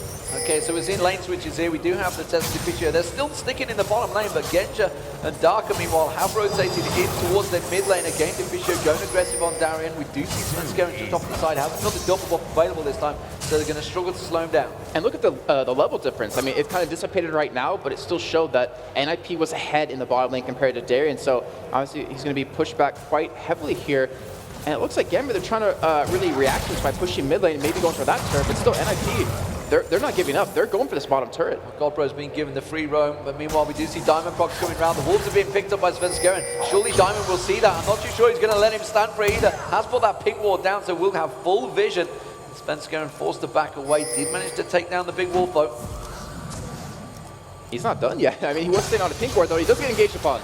Tell a lie, the big wolf didn't go down. It was just missing on the spectator. And that is a pink ward from Deficio, straight away countering it there. I think they're going to want to fight for that blue buff in a minute's time. Yeah, the thing is, Alex isn't even in the vicinity, so if it does get taken up, it won't be by him in the top lane, as he's just defending against Zach here. But yeah, I mean, if Svenskar can get a blue buff and give one to Bjergsen, it'd be so perfect for them. Mid lane seems to be where Svenskar is looking to next, though. Look, he wants to come across. Darker Road, she would be the target. Shockwave is available. Alex is putting pressure on Godbro in that top lane. He's going to start clearing out that wave. Of course, Godbro not really equipped to deal with a Master Yi just at this stage, but Svenskar has backed away, and now they're going to rotate Genja and Darker. They're maybe thinking of going towards that side lane. No, they've said, nope, there's a pink ward right here. You're going to get spotted. Yeah, straight away. And look at the wards that NIP has over towards the bottom lane. They have one at Dragon and a pink ward on blue, so they will see anyone coming towards them, and they're keeping this pressure on. And it seems to me that it's kind of catching Gambit off guard. And NIP usually doesn't play like this in terms of pushing a turret consistently. As a pink ward battle, he just threw it down. That was like the gauntlet. He went back to buy that. Yeah. He'd already put one there once. That's the second pink ward that Diamond Fox has put into that bush. This time has got the coverage of the blue buff. See who he's going to get given to. Alex Ich, you can see him motoring down. There's actually 5 members of Gambit all in this bottom area of the map. They may well go towards Dragon after this. Yeah, they're such a strong Dragon-taking team, and it wouldn't surprise me because they consistently get it all the time. But we do see a potential engage coming in. Svenskar, just his positioning, looks like he's just going to concede it away. Doesn't want to give up any sort of advantage right now. And that should be a free Dragon for Gambit. He hasn't got his ultimate available either, so he can't hit and run and dash, throw that ultimate on everyone, smite it and run. The blue buff actually was taken by Diamond Fox as well, so they didn't wait around to give that to Alex Ich. He's back in the mid lane, so I wonder if they're going to keep pressuring here or whether he's just going to go straight back top. Looks like he will. It looks like Alex is having, I guess, a tough time against Bjergsen middle with Orianna. And Bjergsen actually, instead of going for the tier, he did go for the Chalice, so he will be going that Athena's and Holy Grail for that extra cooldown reduction. And Alex, I mean, he's just going for Sword Boots and 2 Doran's Rings because he can sustain in lane quite well, and then he'll come out with that big purchase of that new large rod, obviously when he does get that money up. He stacks that out. Darius, though, is getting Darius, is getting free farm in that bottom lane against the Test. The Test is going to try and keep him at bay. He's actually behind at the moment on Godbro in terms of farm, because Godbro's just had that little bit of free farm as the blue buff being given across to Bjergsen, so he's going to be strong in the mid lane. Orianna is so hard to push in a 2v1. I'm kind of wondering why Gambit have decided to move their 2v1 into this lane, because Bjergsen's just going to keep this lane at bay from that turret all day long. Yeah, especially with the blue buff that he has now. I mean, you're not going to run him out of mana. He has a really great wave clear, and I agree. It seems a little bit unnecessary to keep trying to go for this, though.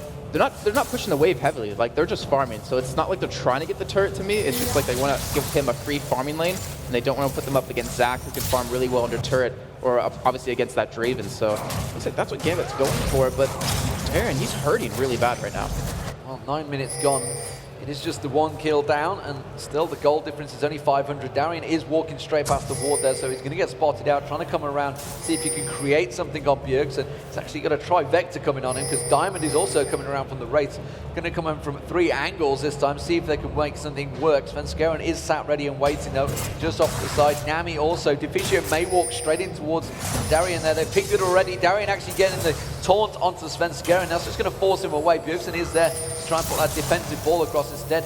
Uses it aggressively on Darian, and they still know. They know that Diamond is in that bush. And most importantly, Darian got the big wolf. He got that extra money. But yeah, they actually sent 4 people middle to actually getting Bjergsen here. Obviously, Gambit hasn't been able to pick up a kill, though. They are ahead in gold currently. And Alex, I mean, he's at that point where he can almost full clear wave, or he can clear wave into Alpha Strikes very quickly. But he also really can't be chased that easily when he pops the ultimate down. So he's kind of going for a little bit of a split push here.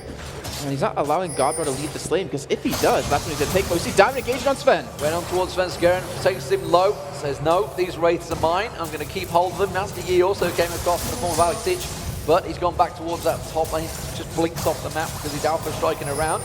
And now Gambit, they really want to get this mid turret down. Doesn't look like they can do on this wave, though, with 3 members of NIP there. But I swear, Sven, whenever he hears me talk, he's like, I got to engage in a battle. I got to fight. I got to interrupt him. If you guys know that caster comic. But yeah, like Gambit, they're not able to push that turret down. NIP's done a good job of roaming around. The Test has been in his own lane for quite a while now. Just pretty much free farming that up as he's at 86 CS, almost the highest in the game, compared to Darren, who's at 41. And, to me, Draven, I'm very hesitant to say this in the beginning of the split, because I said it about Twitch, last split, I kind of shot myself in the leg. But he's more of like an early game duelist. And it doesn't seem like the Test is really kind of going for that just yet. But obviously, he's going to hurt so bad in these team fights. Well, obviously, he's used to having a better support alongside him. It's normally the case, isn't it, surely? You just want to see me burn. Deficio is going to come around. We can see Svenskeren set up. Maybe going to have a look towards Genja here.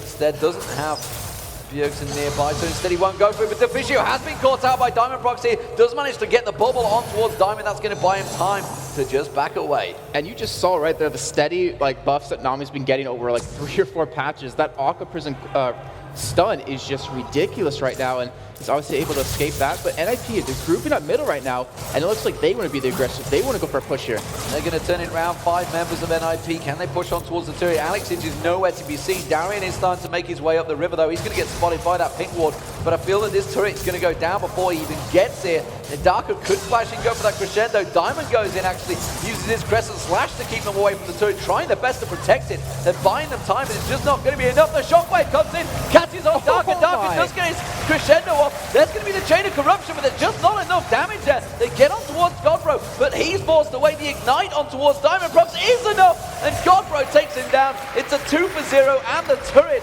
And Alexich, meanwhile, he was just off farming in that top lane. He's used his ultimate. He's desperate trying to take that turret down. I'm not too sure he's got the time. I think he actually might be able to do it here. He's very low, and he might just commit himself to it and just take it and die here, but it's going to go down here. And that last fight was really well played by NIP. That engage out of Bjergsen, then the 5-man crescendo coming out of Darker. Here comes Svenskeren. They're going to try to go for him. They're going to come around. He does try an Alpha Strike away from this one. Is the slow going to be enough? That's going to be the Stand United coming in. Turns into a Meditate. Tries to go in towards Svenskeren instead. Backs away, and Stand United actually was cancelled. I didn't see what it was. Maybe it was the test that interrupted him now. It was actually the test. He knocked him away, so that was a perfect job by him, and it was a wasted flash out of Alex because he was expecting that to come in and then hopefully pick up a kill. So the test, great job by him to interrupt that.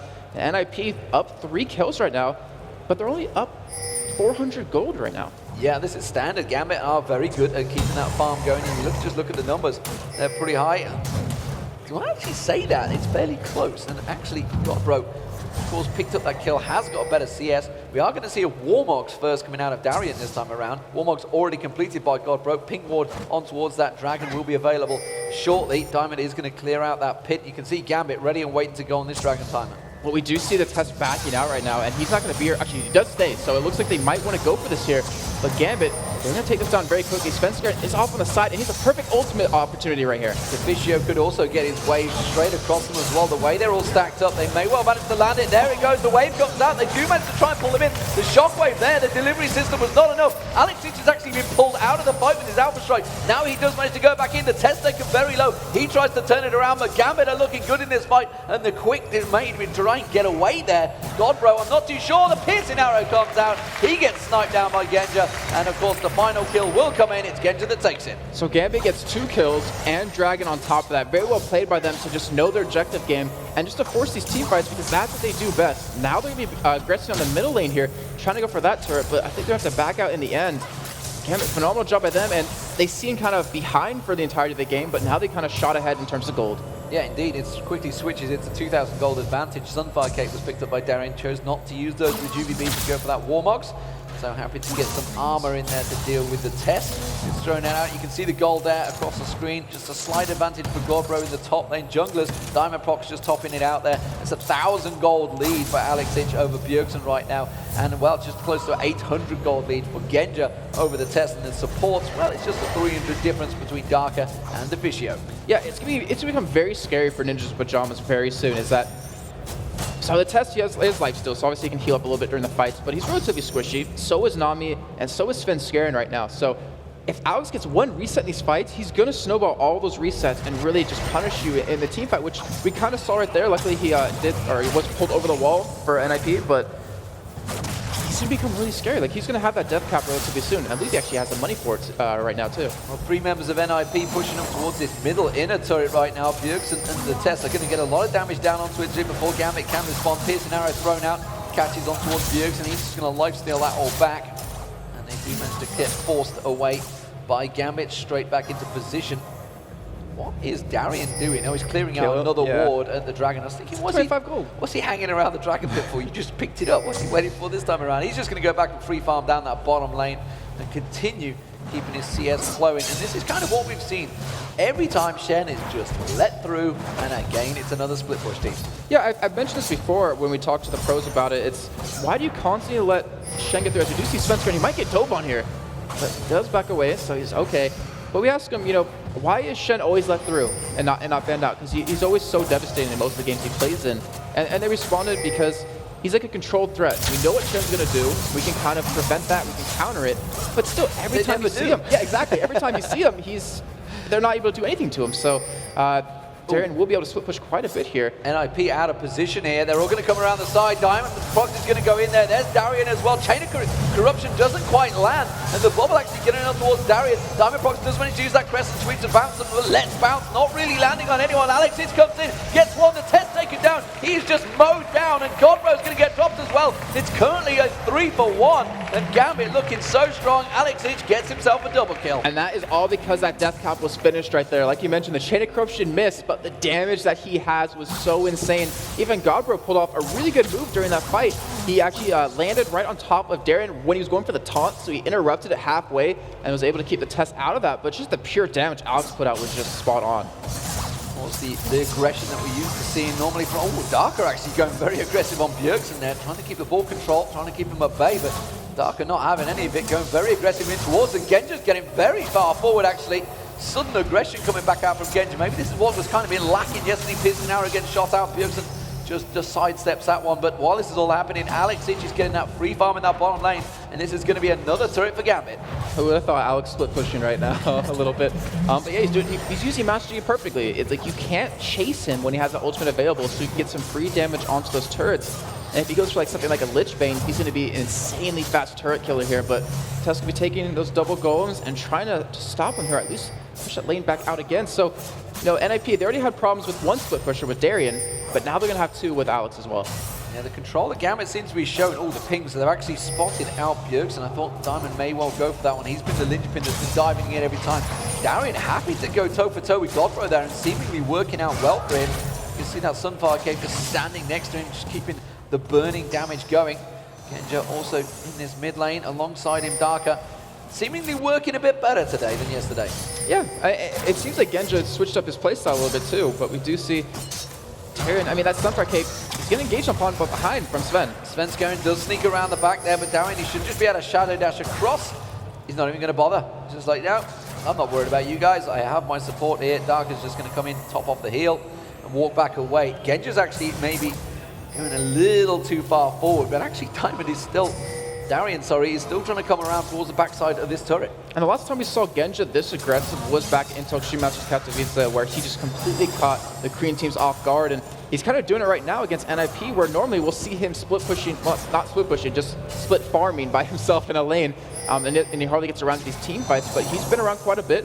And that might be due to the fact that they put him middle now with Darker, so it forces him to be in these fights. Might be due to the fact that he didn't go for triple Dawn's Blade as well. He actually went for a standard setup there. Has got that Bloodthirster completed early on. Godbro. Darker actually trying to pick up a little bit of farm, a little bit of poke. Genja comes back and cleans up. Genja actually quite a long way ahead now of the test in terms of gold as well. So he's starting to develop. You can see, looking at just, what, 1,200 gold ahead now. Starting to create real problems, and the Dragon spawning. And I'm not too sure whether NIP can actually fight for this one this time. Well, NIP, they do have a strong combo in terms of just how their team works. Like, they do have a pretty good wombo combo, but Alex is so strong at this point, has a Sheen, even has a blue pot to use this on. And Gambit, they're going to try for a Dragon, but NIP's closing in on him. And you see Diamond Prox going straight in there. Hail of Arrows, Godbro taking very low. Chain of Corruption lands. Crescendo comes in.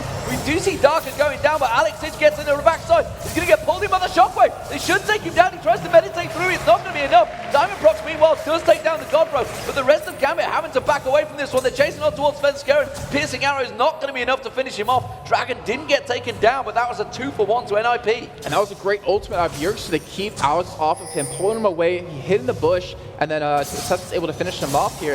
And that's what you have to do in these team fights. If they can kill Alex, they're going to stop the resets, and they're going to stop that threat. But in the meantime, Gambit, they're not done yet. They want to go for this Dragon, but NIP is still sticking around. You've got to feel, though, that Gambit have better damage output there. Darien could have easily gone on towards them. Diamond Prox could have dived on, and that AD carry of the test wouldn't have stood a chance because they didn't realize Oriana had gone back to base. This time he will be back in there.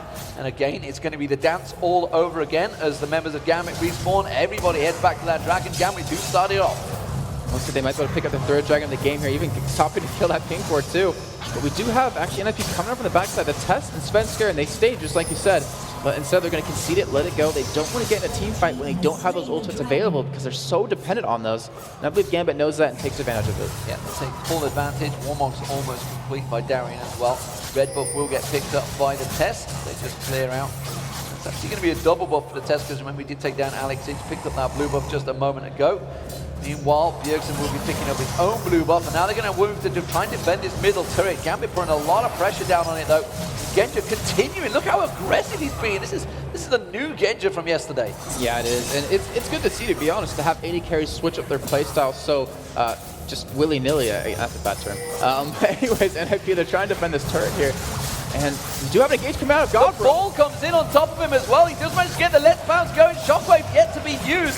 It has actually did get used. I didn't see where it landed though. Maybe it went a little bit too early. Chain of Corruption comes back out. Diamond Prox goes diving in. It lands on everyone, but Diamond Prox gets taken down. And with Alex and Diamond down, they're going to try and pursue this one. The aggression on towards Darker will get picked up. It's going to be a kill.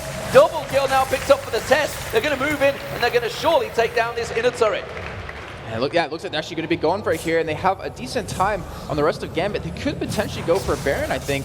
But I think they're just going to commit to this turret, go back, buy up some new items. Very well done by NIP right there. The engage out of God, bro, was fantastic. He didn't even have his ultimate available, but the whole Bjergsen and his initiate combo was just really hard for Gambit to deal with, and NIP coming out ahead in that fight. But still, we have to keep in mind, they're down almost 3,000 gold at this point, just purely based off the dragons. But that just shows what a good, well-organized team fight can do, and that was simply Godbro leaping out from the Wraiths, getting Let's Bounce, and really catching the entire Gambit team, along with the Shockwave, just destroying them where they stood. And I think he caught a few of them off guard there. Alex Itch certainly went down a little bit early in that fight. He's going to get himself this giant creep wave on the bottom now and continue his farm. The first person to hit 200 CS just on the 23-minute mark. And something that it kind of worries me about Svenskaren's build is he's going for the Andrew's Torment, so it's a really good item, obviously.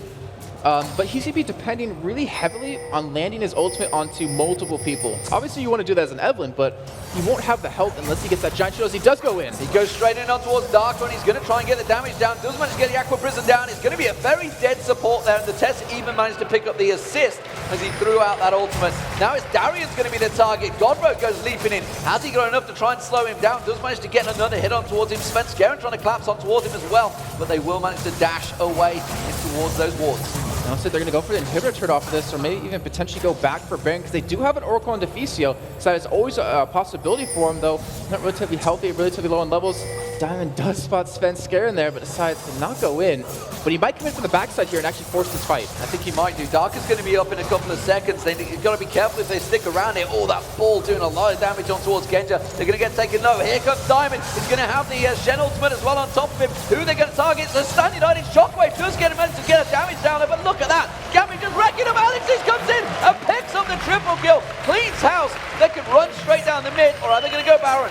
Master Yi right there. Those resets. Alex plays Kha'Zix, plays Yi. Just phenomenal job by him. And Darren, he waited in base with those home guard boosts. They knew, like he knew, Diamonds and engages, and we're going to go straight forward and win this fight. And Gambit has a very easy Baron here. They've actually limited NIP back in the spring split to only one Baron in the entirety of those 4 games. And we're going to see how well they're going to be able to go for this push here, because we're going to see Gambit on the aggression here. So Gambit are going to pick up that Baron. That's going to stretch their gold lead. You can see it's just getting close to 7,000 between the two teams. And honestly, across the board, you can see it's a massive disparity right now. Alex is way ahead in terms of gold over Bjergsen. That is definitely one of the problems there. I think the Lich Bane has been completed, as well as that Rabadon's Death Cap, which is why Alex Itch is starting to do a heck of a lot of damage. Yeah, he alpha strikes on top of you, hits you with like a double strike off of this passive, and you're going to drop extremely quickly. It's just about him getting in the right position at the right time, and even Genja has that Bloodthirster Last Whisper combo, so any armor you're going to pick up, though there's not a lot of armor in the other team for him to go up against, he's just going to shred them apart, and Bjergsen's the only one with actually any armor at this point. And more important, where's the magic resist from NIP? They've simply got Godbro. He's got his is Negatron's cloak, but nobody is built towards that Renu Bulwark. Meanwhile, Diamondprox already got that Renu Bulwark well protected against obviously Svenskeren coming in, Bjergsen with the ultimate as well. So they have that magic resist. It's just unbelievable the fact that Yi is going to be alpha striking off all of you, and there's not a single bit of magic resist. In the fight that they have won, it was all about Alex kind of overextending a little bit, and then they pretty much kept the rest of the team away from him so they couldn't save him, and they picked him off so they really didn't have to deal with the magic resist, but I completely agree. They need something here to defend against that, and maybe Sven will actually build towards that relatively soon. Too sure on the Dragon timer at the moment. Gambit were positioning. I think they're more looking to see if they can try and get a roaming kill more than anything. Alex H is coming up. Looks like everybody's going to gather in that mid lane and try and shove straight down the middle. They are looking like they're ready to get across there. There's the red buff spawn, so I think that's where they're going to head. And they're trying to catch NIP off guard here. They don't have an Oracle on them right now, so looks like they're able to clear out the ward coverage as Deficio has one on himself. So that's actually a really good pickup on him because he needs to control his own jungle or they're going to lose out. And you already see, we don't really see the benefits just yet, but you do see how many wards are down in the jungle right now currently for NIP, so they know where not to go to avoid a fight. Well, neither the top or bottom lane are pushed, so really the middle lane is the only place for Gambit to head to with this Baron buff, but we do see already Darian backing off. He's going to go back and buy, not too sure what he's going to come out with. It's just going to be a normal magic mantle with those ninja tab he's had earlier on, and both the top and bottom wave are about to be pushed. And Gambit hasn't really used the Baron just yet. Obviously, it's still relatively early on, but it looks like they're going to go for Dragon yet again. That will be the fourth for them for this game. And it looks like they finally might go for a push here. Darian's ultimate is available yet again, so it looks like that team fight will be happening really soon. And they're trying to go for the win off of this Baron, I would think. Well, they pick the Dragon up, they keep that gold lead, they keep on starving NIP. I wouldn't say all of the team fights so far, because NIP, if they can land them combos, it does seem to work for them well, but Darian is going to start becoming a serious problem right now. You can see he just clears those waves very easily. Also, that Sunfire Cape, the Warmogs, he's a tanky beast. And the rest of all three lanes now pushed in. So which way they're going to go? They may well try and catch out Godra, actually, just coming around the side, and he's going to go headlong in towards Diamondprox. Oh, he's going to get caught here. Diamond looks like he's going to go for the engage, but it's Zac. They can jump over well. It's not too worried here, but they still will be aggressive on this turret.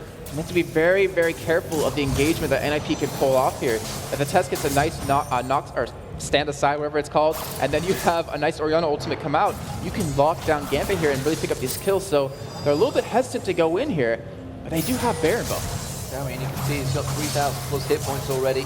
Not too worried about getting caught out by that ball of Bjergsen keeps throwing towards him. And now it's going to be a turret taken down very quickly. Big creep wave in the bottom lane. They're just going to rotate down there. NIP needs to be quick to react to this one. I don't think they're going to be able to do it. Yeah, and I want to put this up before we get to it, because I know what's going to happen is that the team in this series between these two teams, the team that picked up Baron and the first inhibitor won the game every single time. But the thing is, with Gambit, whenever they picked up that first inhibitor against them, they finished the game within 16 seconds on average in those 3 games. That is ridiculously fast, and that shows that they pretty much pick up Baron, go for the inhibitor, but they go for a team fight as well. So they will dive you under that turret. They're not worried about it, and NIP, they have to be very careful of it.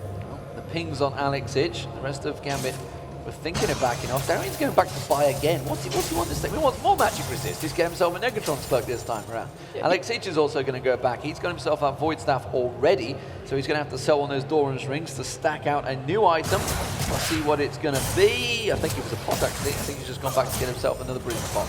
Yeah, it looks like they want to go for something here. Don't know why he went back. Didn't buy it down. Because he could, even. But Gambit, they didn't let the Baron go to waste, but they got 2 outer turrets. It's not exactly what you want to go for a Baron, but still, you have to look at it on the other side of that coin, is that they kept it away from NIP from picking up, and that's really important for them. Well, more importantly, is NIP that were pressuring here. Alex is going to get back just in time. Bjergsen throws that ball out, but NIP are the team that's pushing. They know that Baron is down, and they're going to see if they can get on towards that inhibitor turret, try and starve away anything they can. No blues available, no dragons available. They are going home empty-handed. The problem is they want to push right now, like you're saying, but they don't have any wards in the enemy jungle. So if they're doing it, it's going to be blindly. And that's the problem, is that Gambit, they've been keeping all those lanes shoved in on NIP and forcing NIP to pretty much ward up their own jungle, that they can't really do that just yet. Like, NIP has to win a fight on their own side of the map and then go for a push. Spirit Visage. That's what Alex wanted. He hadn't quite got enough money when he went back. He had to go get the wolves. So he's got himself a bit of magic resist and help out, of course, for that.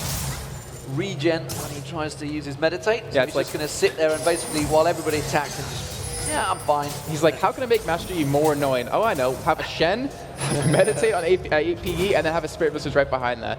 It's be really hard to deal with, but luckily for NIP, they have a lot of CC to stop it.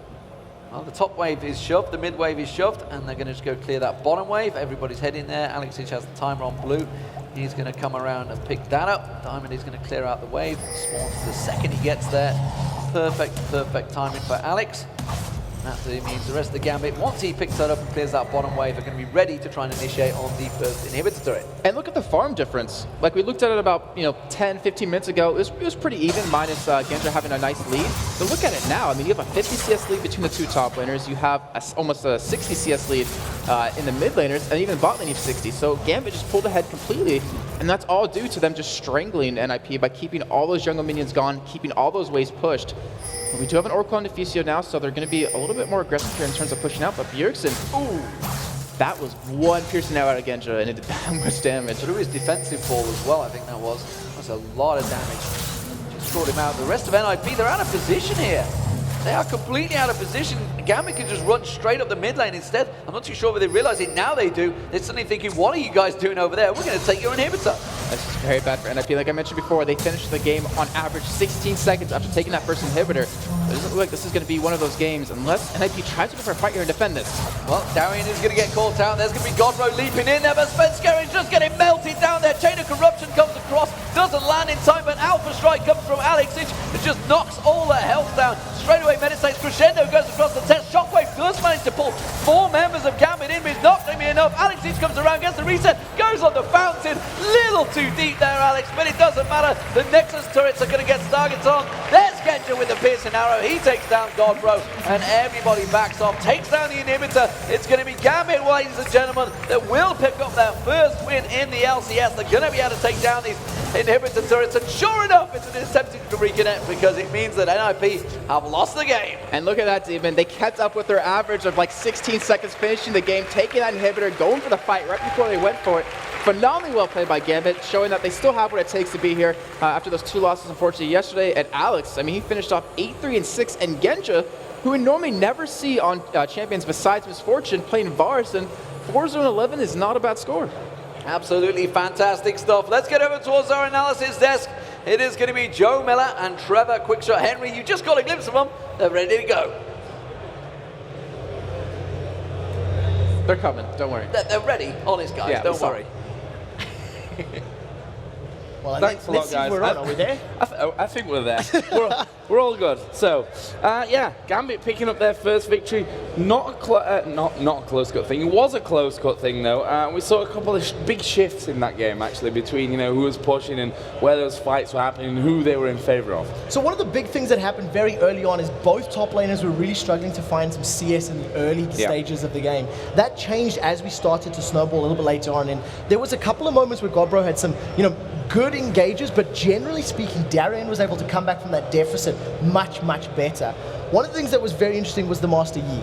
I seen it and I was like, I'm still unsure how I feel about Master Yi in the competitive environment, but Alexic made those fights work for him. He managed to get those resets and put a lot of damage down. Yeah, and they had good control once things got going. I mean, if we talk about the one big fight that really changed things, of course, we talk about that ace there that really just catapulted Gambit. Whilst it was still a little bit behind there in terms of kills and what have you, the gold stayed even, but that ace just rocketed them and straight forward. It was a really good engagement as well, because what you actually had was Diamond Prox off to the side, and he came over into the mid lane with Shen with the Stand United on top of him.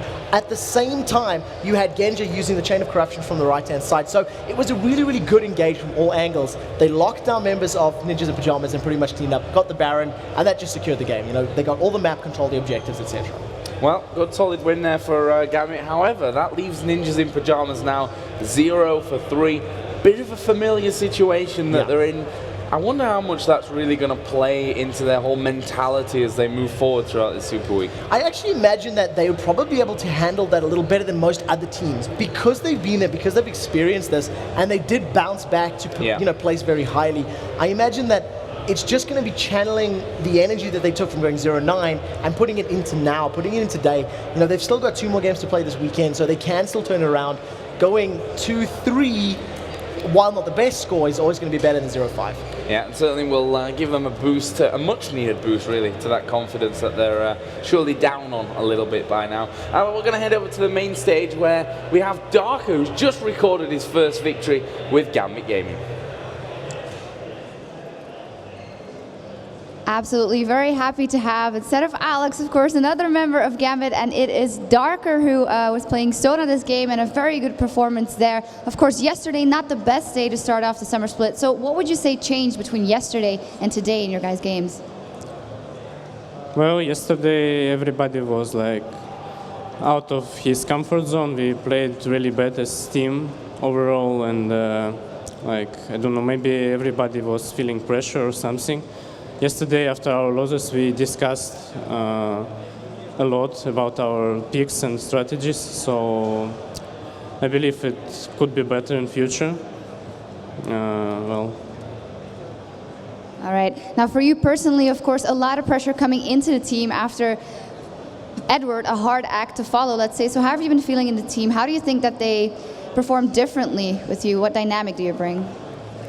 Yeah, of course I do feel pressure because like Edward was a playmaker support. He was like carry support. People were like looking on him, and he was always the one who forces action on the map and like doing kills and stuff. But my playstyle is different. I'm more into adapting to Genji and the other team, so I will work more on that. I'm not so aggressive.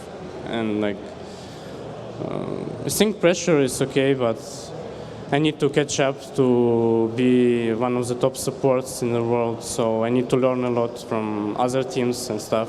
So I need some time to kind of deal with it and get more experience. Absolutely, and everybody understands that. But of course, Gambit is a team that is expected, you know, to reach great heights. So what do you think as a team have to be your objective to work on to make it to the Worlds? Well, we have to play, we have to outsmart and bite enemy and to become Team Siren eventually.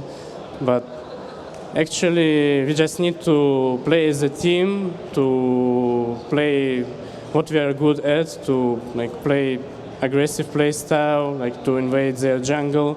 I personally believe that next patch, like the current live EU West patch, is way better for our team, especially for our junglers. So, like this current meta game might not be that great, but in the next patch, I believe we will do way more better. Like we already have some tactics for the future. So let's see how it goes. All right, thank you very much. Looking forward to seeing you playing on that new patch, and good luck in the rest of your matches here tomorrow and today. Well, as for us, time for a short break, but when we come back, it's going to be the Evil Geniuses as they take on Fnatic. Fnatic, who looked unstoppable yesterday, but EG is looking for a win. So after the break, EG, Fnatic.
Think about me when you're all alone.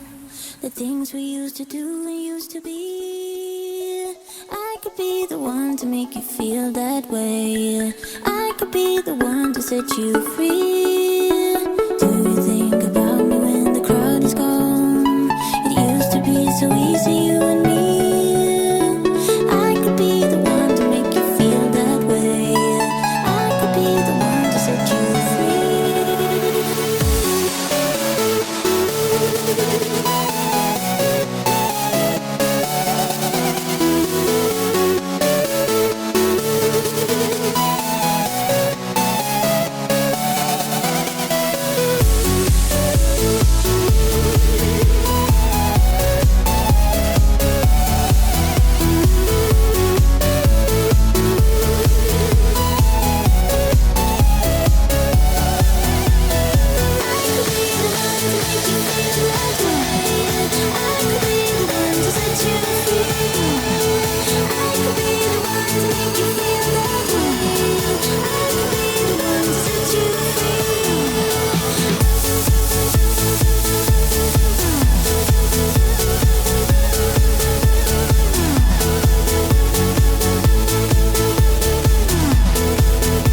to beat the pressure down, when you need to find a way to breathe. I could be the one to make you feel that way. I could be the one to set you free. If you wanna see me when the crowd is gone, used to be so easy, can't you see? I could be the one to make you feel that way. I could be the one to set you free. I could be the one to make you feel that way. I could be the one to set you free. I could be the one to make you feel that way. I could be the one to set you free.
welcome back to the European League of Legends Championship Series here at DreamHack Summer 2013 from Jönköping, Sweden.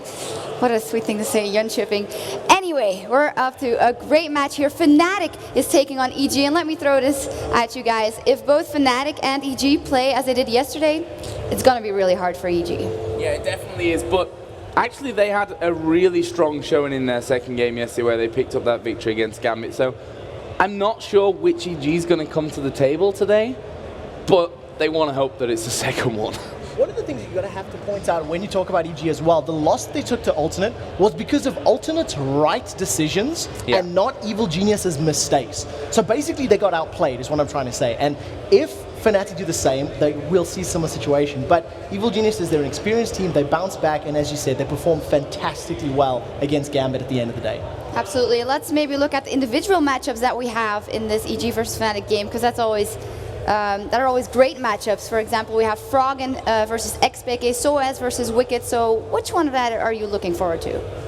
It's really hard to say. I think it changes from a game-to-game basis to which of those matchups. And let's be honest, Soaz and Wicked probably won't go head-to-head anyway. Not sure who really makes that call, but we all remember the famous 1v1 that had hundreds of thousands of people actually watching that one, where the Nunu brought the pain at the end, I'm happy to say. So and stayed for a while. It trended. Yeah, it did stay for a while. And the thing is, there's a lot of mind games around that kind of thing that these two players want to beat each other, and that goes for the middle lane as well. I mean, there is a fierce rivalry there. One of the things when you talk about the mid lane as well is Froggen's Nivea yesterday, even when they were losing to Alternate, he got off so many good flash frosts and actually picked up kills that maybe he shouldn't have or really shouldn't have gotten away with. So he's still pulling off those massive, massive plays. And then you touched on the fact that we're not actually going to see the 1v1, so we'll see who gets hindered the least. Because in the previous game, both Godbro and Darien were starved for gold very early on. The previous game before that, similar situation. So I think this matchup, Wicked and Soaz will be the key players to focus on to see who can have the biggest impact. Do you think those are the ones that they have to focus on shutting down? Would that have to be their only strategy, or? Combination. So not only do Fnatic want to shut down Wicked and respectively EG shut down Soaz, they want to get their top laners farmed and fed. So it's going to be like this war of attrition. How much can you deny your opponent while giving whatever you've denied to your teammates? Well, that was the old secret to beating Evil Geniuses, right? Was to camp Wicked and camp him hard, frustrate him, take him completely out of the game. Funnily enough, Alternate went back to that strategy yesterday. They hammered him over and over and over and over again. And that's exactly how they started that game off and how they eventually got themselves towards victory. So a very viable strategy is to camp one of these solo laners out. And it also opens up that entire map. If you think back to yesterday, like you were pointing out, camping Wicked, he was playing top lane Ryze. They got the tower very early, they put a lot of pressure down onto the inner turret, and they just could roam in and around the red buff area of Evil Geniuses unhindered and unencumbered. Yeah, absolutely. So I think it's about time to check out what these teams are going to throw in against each other. EG versus Fnatic. Let's go over to our commentators, D-Man and Jason. Thank you very much, ladies and gentlemen. So we're about to get underway. It's going to be Fnatic versus Evil Geniuses, a replay of the semi-finals in the spring playoffs, and it was Fnatic that came out on top 2-1, but that was an incredibly close game, and Evil Geniuses feel that they should have taken that game as well, that third and final matchup. Yeah, and they also filled the season in a 3-1 lead for Fnatic through that. As you do see Wicked on your screen, played a really strong Zac yesterday against Gambit. Unfortunately, his Ryze got shut down a little bit. And our Stupe, come on, give us a stare, give us something. So he's caught you in the game, probably like he should anyways. Played some fantastic Jarvan yesterday. We're going to get a little love from Froggen. We're going to get a little something here, Froggen. Come on. Come on, come on.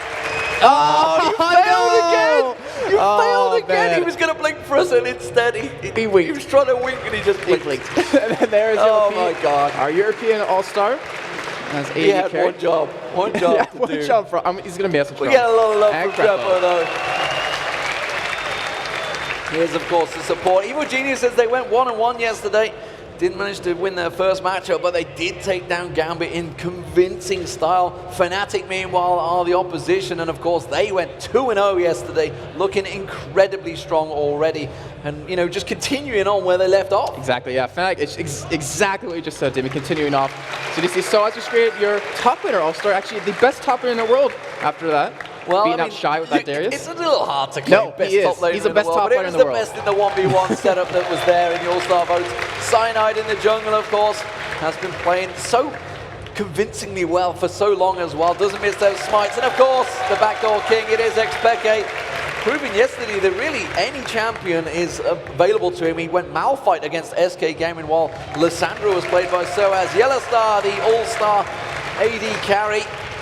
And of course, his support alongside him. Who else would it be than N-rated? He charismatic German of the team. One of the best Leona players in the world as well. Yeah, and his Johnny yesterday was just phenomenal. His teamwork in terms of, he pushed away Ken a couple times. He really had some strong disengages. Wouldn't be surprised to see him play it again, to be honest. So we are into the picks and bans, ladies and gentlemen. Straight away, Nunu and Kha'Zix being banned out by Evil Geniuses and Malphite removed by Fnatic. They don't want to deal with that in the top lane. Yeah, we could have guessed that one from a mile away because Froggen played it as well as Xpeke, like you mentioned. Of course. And they just did like spot on. We saw the Wombo combo that EG did against Gambit yesterday. That was just fantastic. But curious to see what they're going to ban out. Maybe a Varus, because actually both AD carries played Varus yesterday. Well, you're going to have to be quick with your recommendation because they're going fast, and it is going to be a Nivea Thresh and Twisted Fate. So Twisted Fate continues to be 100%, but one champion that has snuck through, has been 100% banned so far, is Jace, and that is the first time we're going to get to see him in the summer split. Yeah, I'm curious where he's actually going to go against Fnatic here. Obviously, so as very strong Jace player, we saw back at Gamescom last year, where we really first used it and really surprised everyone. I was maybe expecting actually Jarvan to get picked up for Snoopy because he looks so comfortable, but in the meantime, Cyanide does take that away from him. And they're going to sell their next pick here, which I wouldn't be surprised to see as their support. I don't know. Well, obviously, support AD carry would probably come in here. Well, we'll see what they do go with. Fnatic, of course, looking so strong yesterday. Yellowstar maybe going to be locking in Candy Panda. That's what I like to refer to Caitlyn as these days. Tends to be his champion of choice all the time. And of course, it will be Caitlyn, so AD carry was selected. Okay, so we're going to finally see Yellowstar on something different and the summer split of LCS. And Caitlyn, I mean, not a bad chip. And like we mentioned before, we're on the 3.7 patch. Her attack speed initially was nerfed a little bit, but she gets more per level than she got previously. Obviously, she can't get her headshot procs off of the turret anymore, so she can't harass that much anymore in lane, but still a very strong AD champion. And we know Yellowstar, actually I can think of against SK back in Katowice, where he played Caitlyn, and that was one of the reasons they actually turned that game around, because he was so farmed and he was so strong. Snoopy waiting to make the choice for his team. What will it be? Varus maybe going to get locked in for Yellow Pete. Of course, will they go with the jungler? No, they're going to go with the support, and they're going to take Janna away from N-rated here. It looks like Crepo is going to be happy on that one. Yeah, I really like how Janna's being picked up finally, where she's always been a really strong support. She has, a lot of CC, but the disengage is what's really important, especially against that Jarvan, especially against running these compositions that want to engage upon you and want to get these fights going really fast. So I really like the pickup, and I can't wait to see how good Crepo is on Janna. Fnatic, will they go with the mid laner? Will it be the top laner? What they're going to put against Jace? Will Jace be in the top lane, or will he be in the mid? Could see Froggen picking that up. He's played a lot of different champions lately. He's one of those players that also has no problem switching between champions. Yeah. Of course, the fact that Kennen is available is a possibility. Has been a very strong champion. Ryze also available. Not too sure whether they put Ryze against Jace, so Nami may well get picked up as a support. Has been very popular in the summer LCS so far and has got locked in for N-rated. So we're going to see him on that champion. And whoa, oh, wow. Xerath. So that's me that says that Xpeke is expecting to go against Jace in the mid lane, and he just wants to purely outrange him. Not to mention, with his passive, the more AP he gets, the more armor he has. So it's not a bad pick. Only thing is, I'm actually really confused in terms of pairing that with a Jarvan, because with Jarvan, you want to engage, you want to fight. In Xerath, you just want to poke. You want to just be out of vision, out of range of them, and try to get them down as low as possible. So we're going to see how it's going to work out. Well, in the same vein, you know that he's going to be sliding in and knocking people up, so he can just get that Cataclysm down, just dump your Arcane Opals on top. Actually. Just no problem, just melt them down if you can catch them all in the right spot.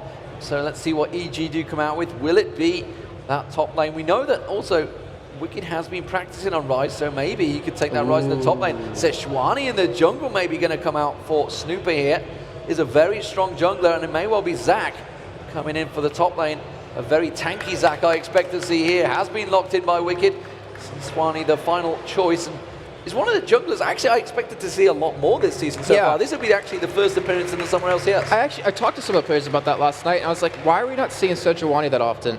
And they said because it's really easy to escape the ultimate, to just dodge it, where Mumu, he's going to be in your face. Obviously, with Sejuani, you have to cast it, and there's obviously the travel time. But it's really easy to dodge in terms of that. But Fnatic, they don't have Janna. Like, they don't have that really strong disengage in terms of knocking you away. Obviously, they have Nami to knock you up and provide a slow. So they have a really strong engage, especially with the Zac. Like, you pair those two champions together that are extremely tanky, it's really hard to deal with them. So the final champion choice, what will it be? Let's see what Emirates is going to go with for that top lane. What are they going to put up against Zac? Shen is available. So, it's amazing that he's snuck through this far. They need damage, I think, a little bit, maybe a little bit more damage. Well, it would suit Fnatic, though. I mean, it's the kind of their split push do anything style, but doesn't really suit Soaz. You haven't seen him on Shen for ages. He likes to be a bit more of an aggressive champion, and Lissandra was what he played yesterday against SK Gaming and was dominant on it. So it's going to be a double AP strat coming out from Fnatic. That is a sexy pick, I'm going to say, because if you think about the whole combo that's going to work, Soaz is going to go in, he's going to be selfless and just go into the entire fight. He's going to lock down someone with his W, and then of course ult to save himself or ult the enemy person. And expect it, how are you going to miss an ultimate on someone when they're stuck there? You pretty much don't. No, you don't, because he's just going to root them in place, and that actually works very well in comparison, along with Peke as well. What are we seeing here between these two teams? Because there's a lot of lockdown from Evil Geniuses. There's a bit of poke from Jace as well, but they can knock them away. They want to keep the team away, but honestly, with the Janna in there, they're not too worried about being kept away because they want to shoot from long range. Yeah, that's the thing. That's exactly right, Demon, is that you have a Janna to disengage, but against who? Just Janna, or sorry, not Janna, Jarvan or Lissandra, which Lissandra will be able to get in there, lock someone down, and then obviously use the ultimate. But I mean, once you lock someone down and use your ulti, that's all you need to do is Lissandra, and then Expected will follow it up and clean up everything. So it's perfectly spot on, and that's what Fnatic wants to do. They want to pick one person off and then win the fight. E.g., they want to go for a team fight here. If you get that Sejuani ultimate to lock down multiple people, followed up with the Chain of Corruption, and not to mention the Let's Bounce, it's going to be very hard for Fnatic to escape that combo. But I don't know. I mean, look at these compositions in terms of who I favor. If Expected can pull off Xerath, which he can, I have to give it to Fnatic.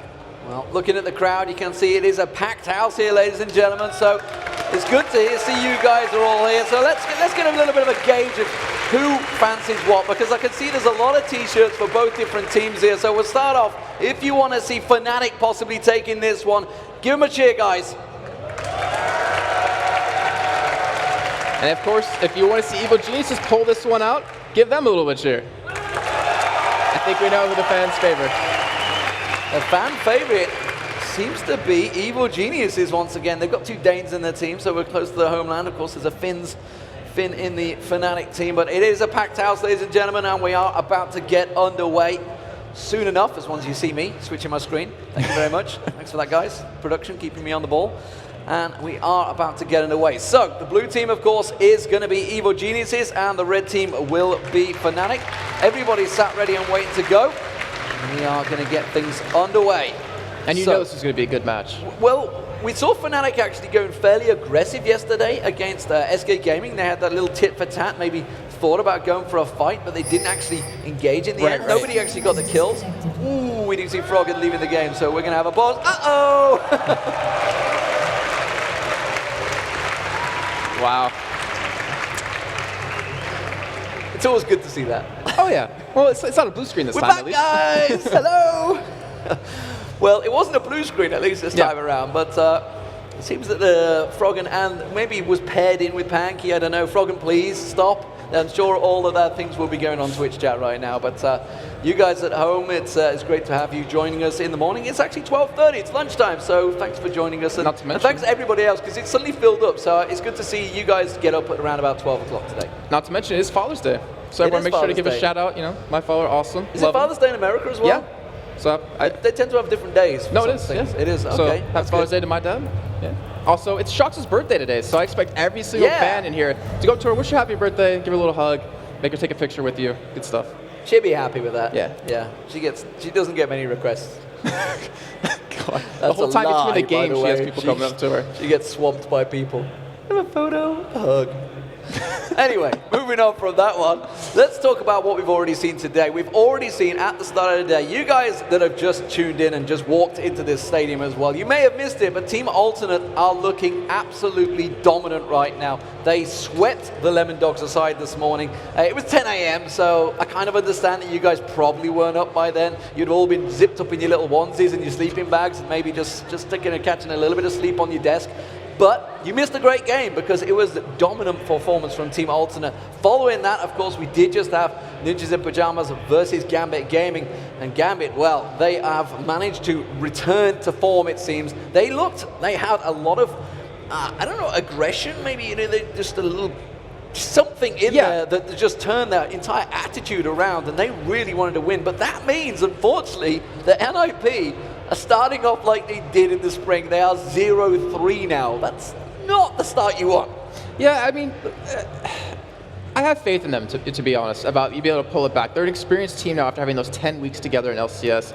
Obviously, they have a promotion tournament to go through. I think they're going to be able to do that. It's just maybe a little bit of a matter of getting a little bit more practice in, getting a little bit more comfortable together.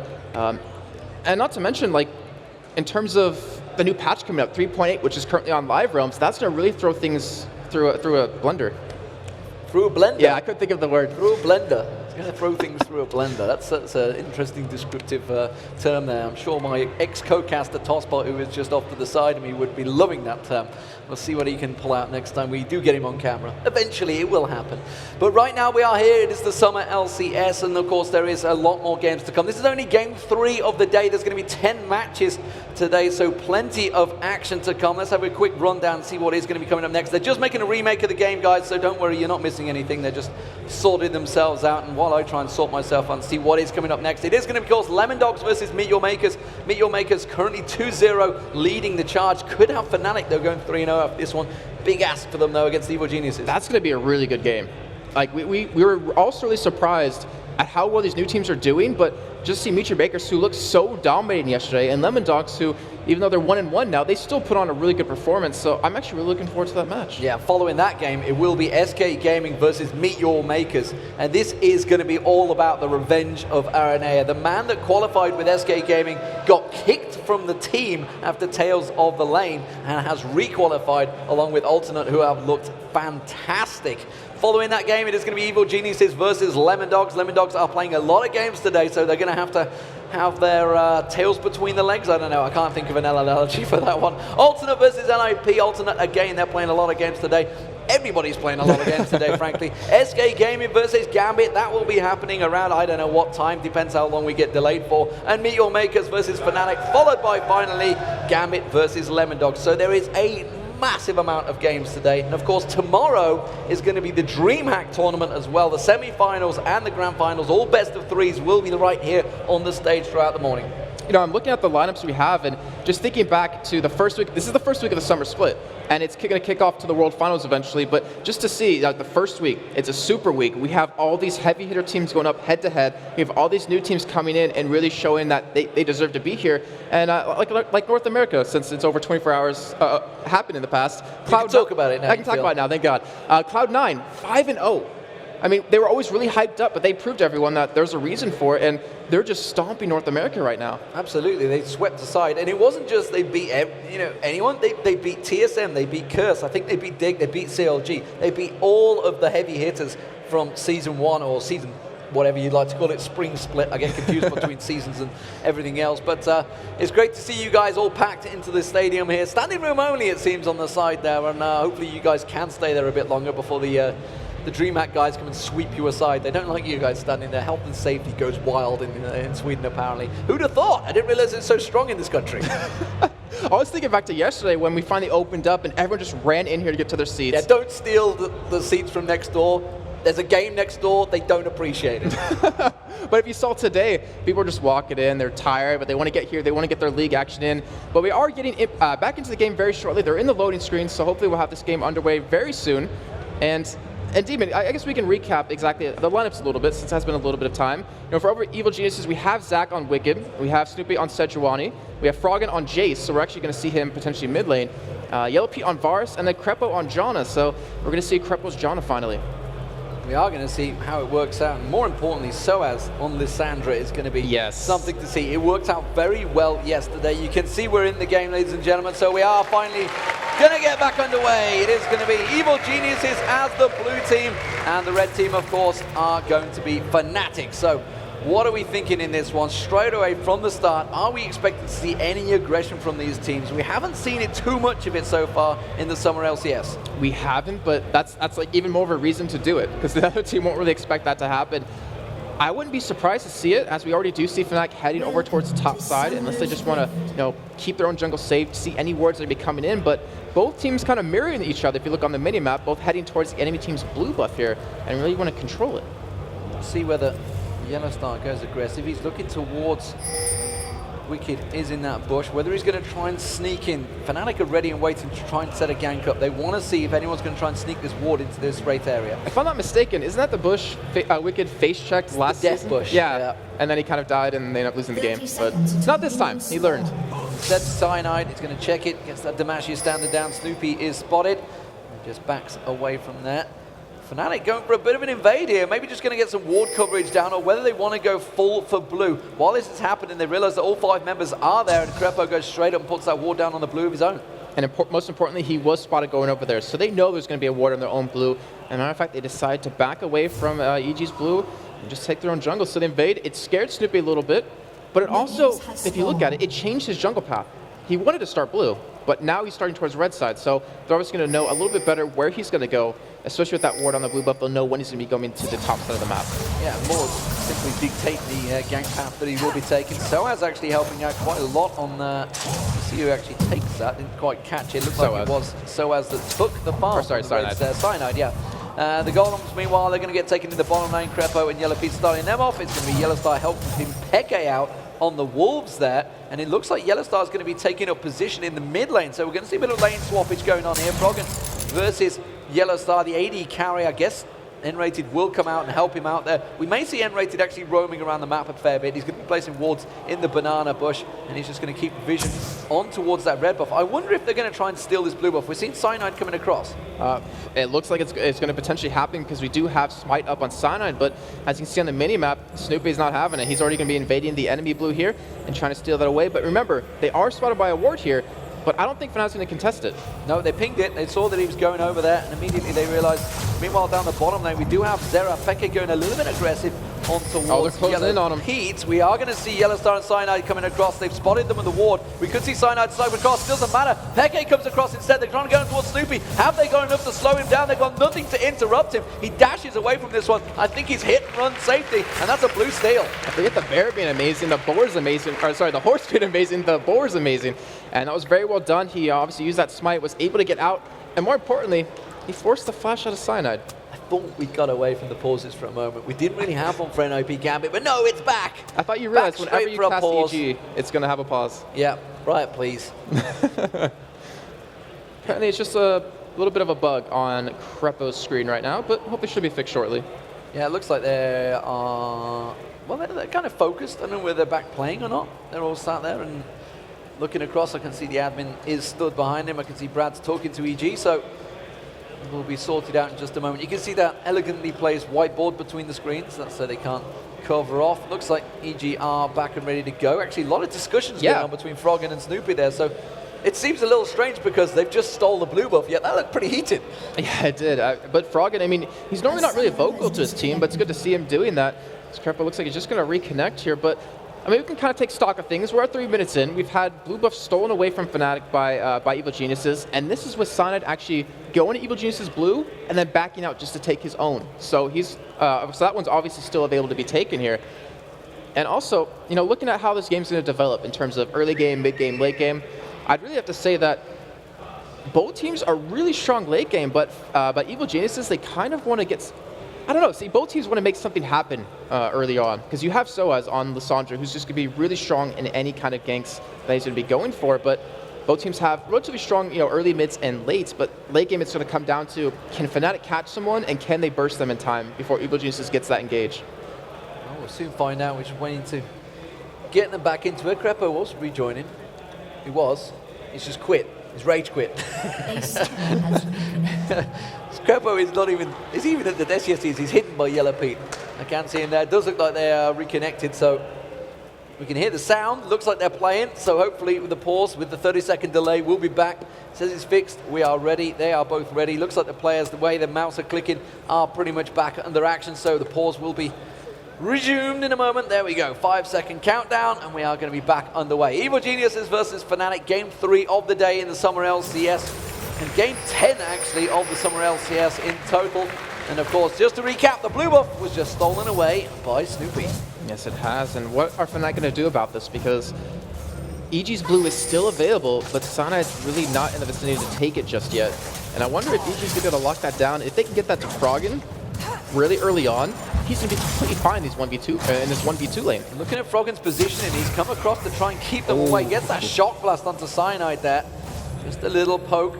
Wicked has been pressured quite heavily though by Soaz in the top lane, so he's not really in a position to try and come down and help. They have got a ward there. Snoopy's a long way off on this one. I feel this is simply going to get stolen away. Smite is available. We're going to see if Froggen can try and get the steal. He tries to go for the shock blast. Doesn't quite happen though. Not going to outsmite Cyanide. That was so close, but so true about Cyanide. He just did not miss smites at all.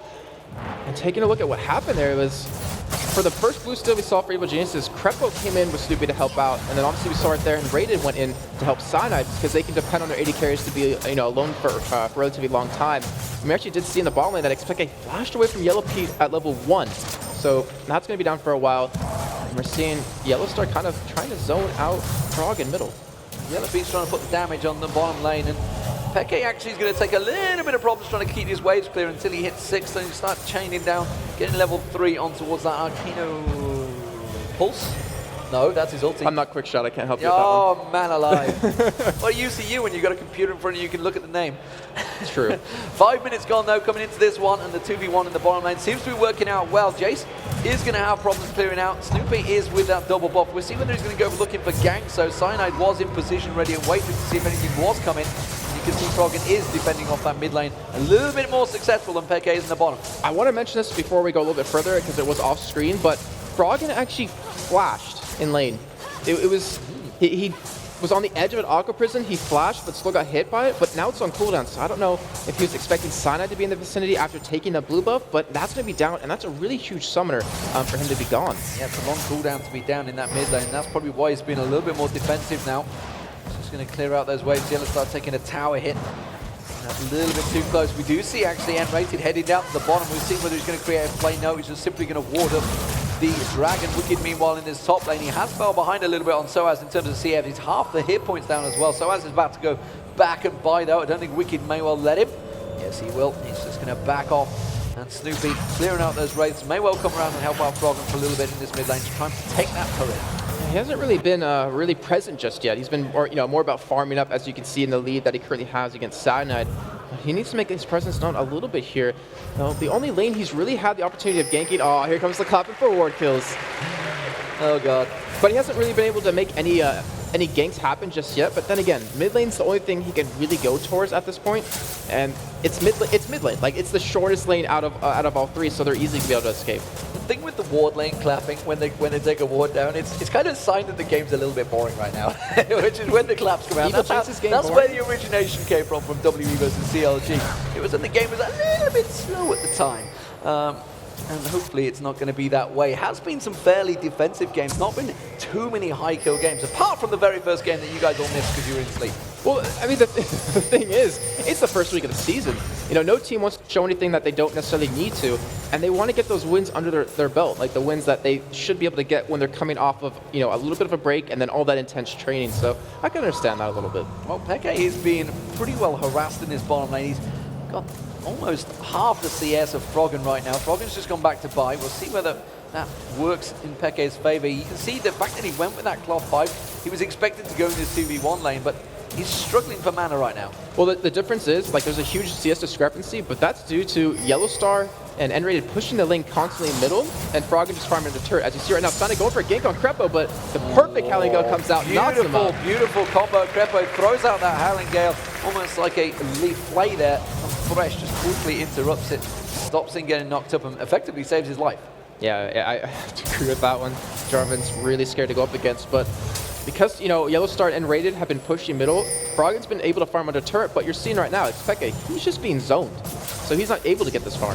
He's still trying to keep the pressure on towards Peke rather than actually looking for that CS. Cyanide is still there to help him out, keeping that lane pushed. And you can see now he's just 30 CS compared to 51 of Froggen. Froggen now with that tier of the Goddess, he's just going to keep on farming in the mid lane, and they may have to deal with this problem. Top lane, of course, is still very even between them, 53 to 61, just that couple of CS, 10 to CS difference. Soaz has been keeping so far, but where is Wicked going? He's looking like he's going to take a venture down and towards this bottom lane. They may well be leaping through from the Wraiths on towards Yellowstar, already low. He's down to half health. There he comes, gets the bounce on towards him. The exhaust goes in. Froggen's going to drive in. The Aqua Prison comes on towards him. It's Wicked that's tanking up the turret though, so Froggen not getting targeted. Ace in the hole will come out, will force him back. And both Evil Geniuses members are forced to back away. Awesome job by Wicked right there to tank that turret to make sure Froggen could escape.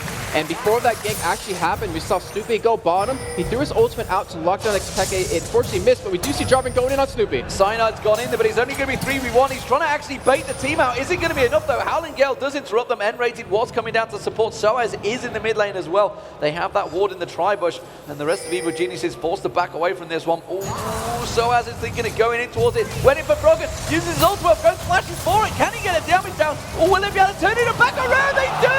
And Froggen gets the kill, but he gets taken down eventually by Soaz. But now we've seen Chain of Corruption landed. N-Rated, the Howling Gale's going to come through. There's Wicked, he gets one, he gets two. Can they take the Dragon? Crepo's tanking the Dragon. It turned around, they do get it. Would you believe it? Evil Geniuses get a 4-for-1 and the Dragon. That just catapults their gold into a 3k lead. That was ridiculously explosive right there. Just the chain of events. You saw Froggen pick up that kill because Wicked came in on Zac to knock him up and really provide that backup. And then, of course, the Dragon, ELP hitting at level 6, the Chain of Corruption knocking them down, and Cyanide was just so low from taking it the entire time. Just so well played by EG, and 3,000 gold lead at 10 minutes is not bad. That is not bad at all. Snoopy just taking his blue buff. He's going to give it across to Froggen. Froggen on his way back up there. Now with that Brutalizer on as well, one kill, 2 assists is going to cause problems. Honestly, I feel that the gamble for Fnatic, the fact that they do that 2v1 in the mid lane, is kind of backfired on them because Froggen doesn't seem to have any issues there anymore. Yeah, I'd have to agree a little bit on that one too, but luckily Yellowstar does have a little bit of a CS lead over Yellow Pete, though when he has a kill and 2 assists, it's not really that big in the end. But EG, they're going for a push on this turret here, and Wicked being very aggressive. Very aggressive. He's not happy, too worried about Yellowstar keeping the pressure on him. Snoopy's going to come around as well, and they're going to just keep that damage down on the turret until that minion wave does get cleared out. It's forced Peke up there as well. He's had to come on to try and defend it, and that's actually freed up the bottom lane, because now we're going to have Yellow Pete and Crepo pushing a completely empty lane on a tower that they've already put a lot of damage down on. And they're forcing Fnatic to be reactive, because they just scooped up middle, started to push it, but now Wicked left, went back top lane. There's no bot lane right now for Fnatic, and they're able to really just control the pace of the game as he's going to get some damage onto Crepo, but that's not really the damage you need at this point. He does have a tier, obviously, hasn't bought any AP items, so he's looking for the long game, or the late game here. Crepo happy to put the damage down onto the turret now. They want to start feeling they've got the advantage. They want to press the game. Evil Geniuses, of course, a very experienced team. Season 2 is really where they shine.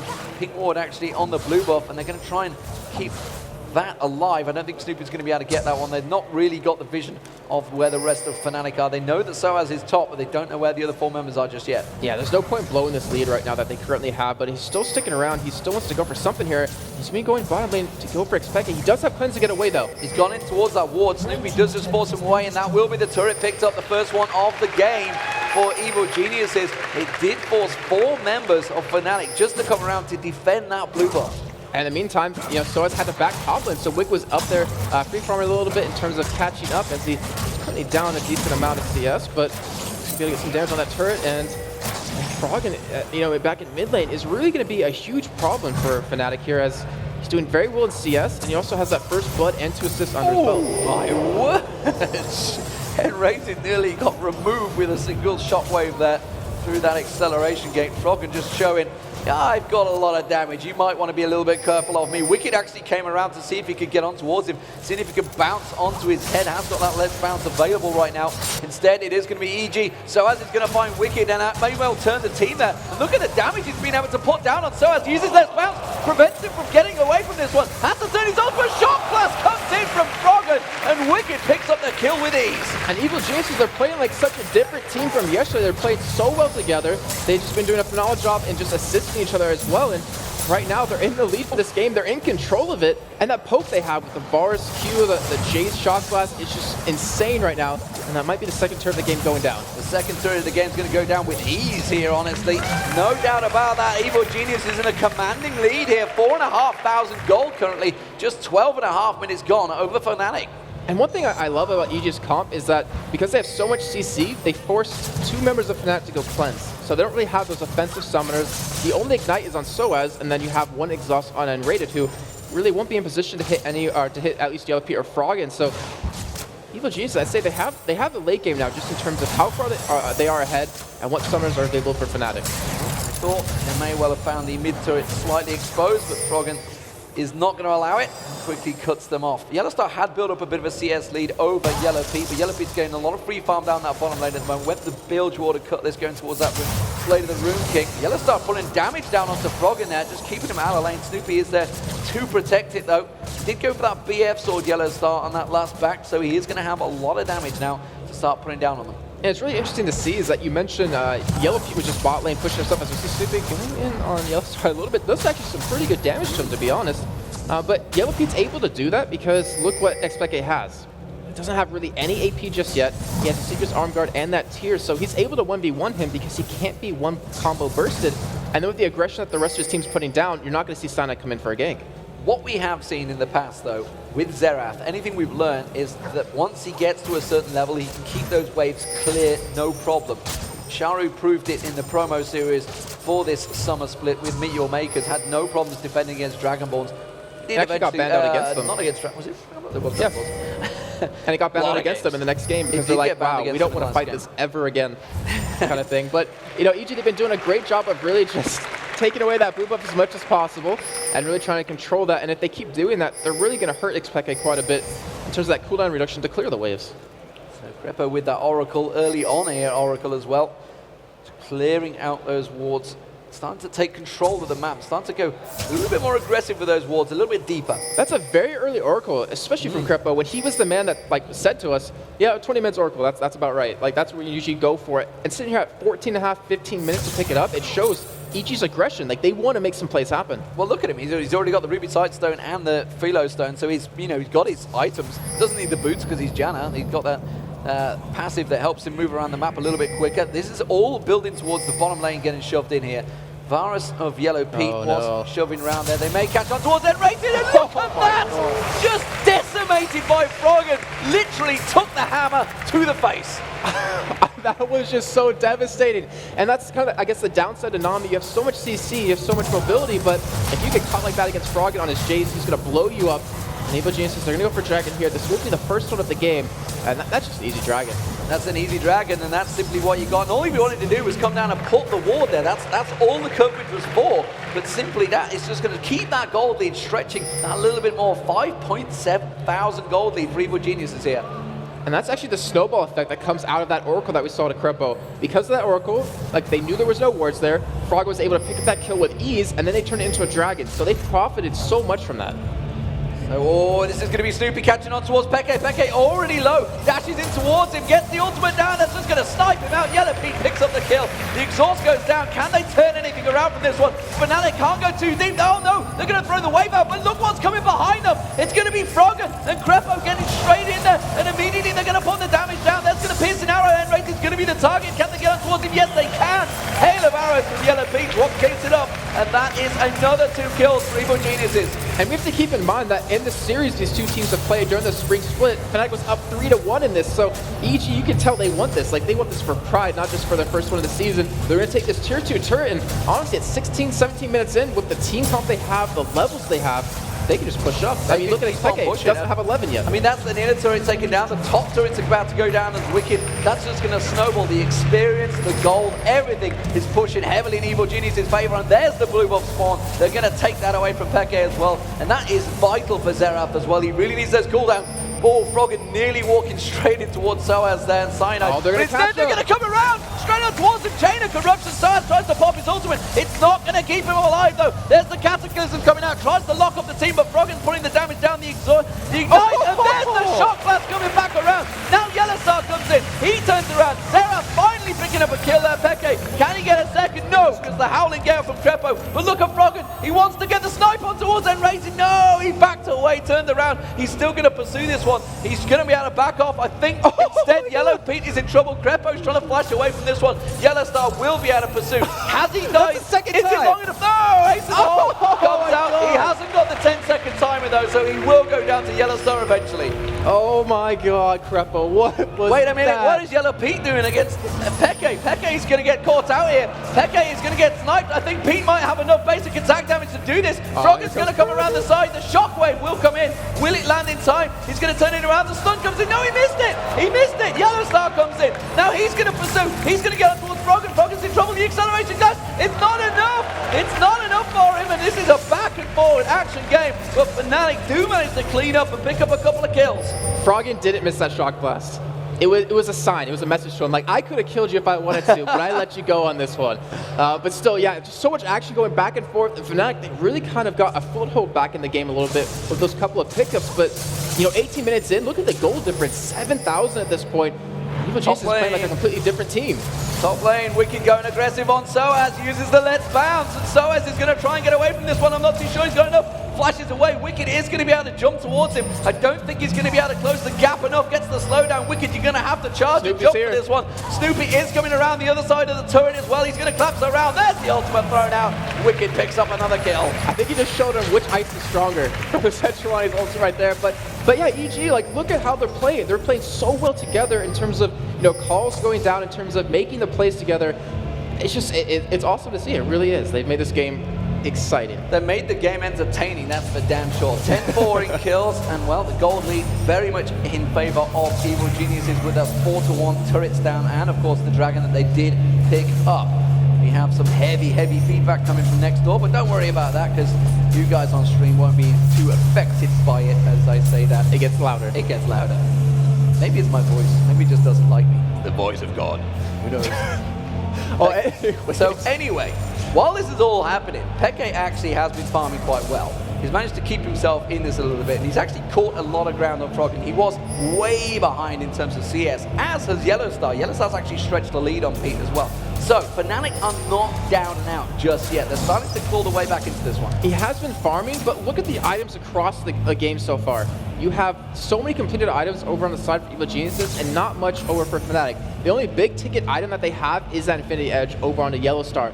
Look at the other side of that. You have a Blade of the Rune King on Yellow Pete. You have a Last Whisper and a Manamune on Froggen right now, even with a Brutalizer on top of that. And the whole story just between the two junglers.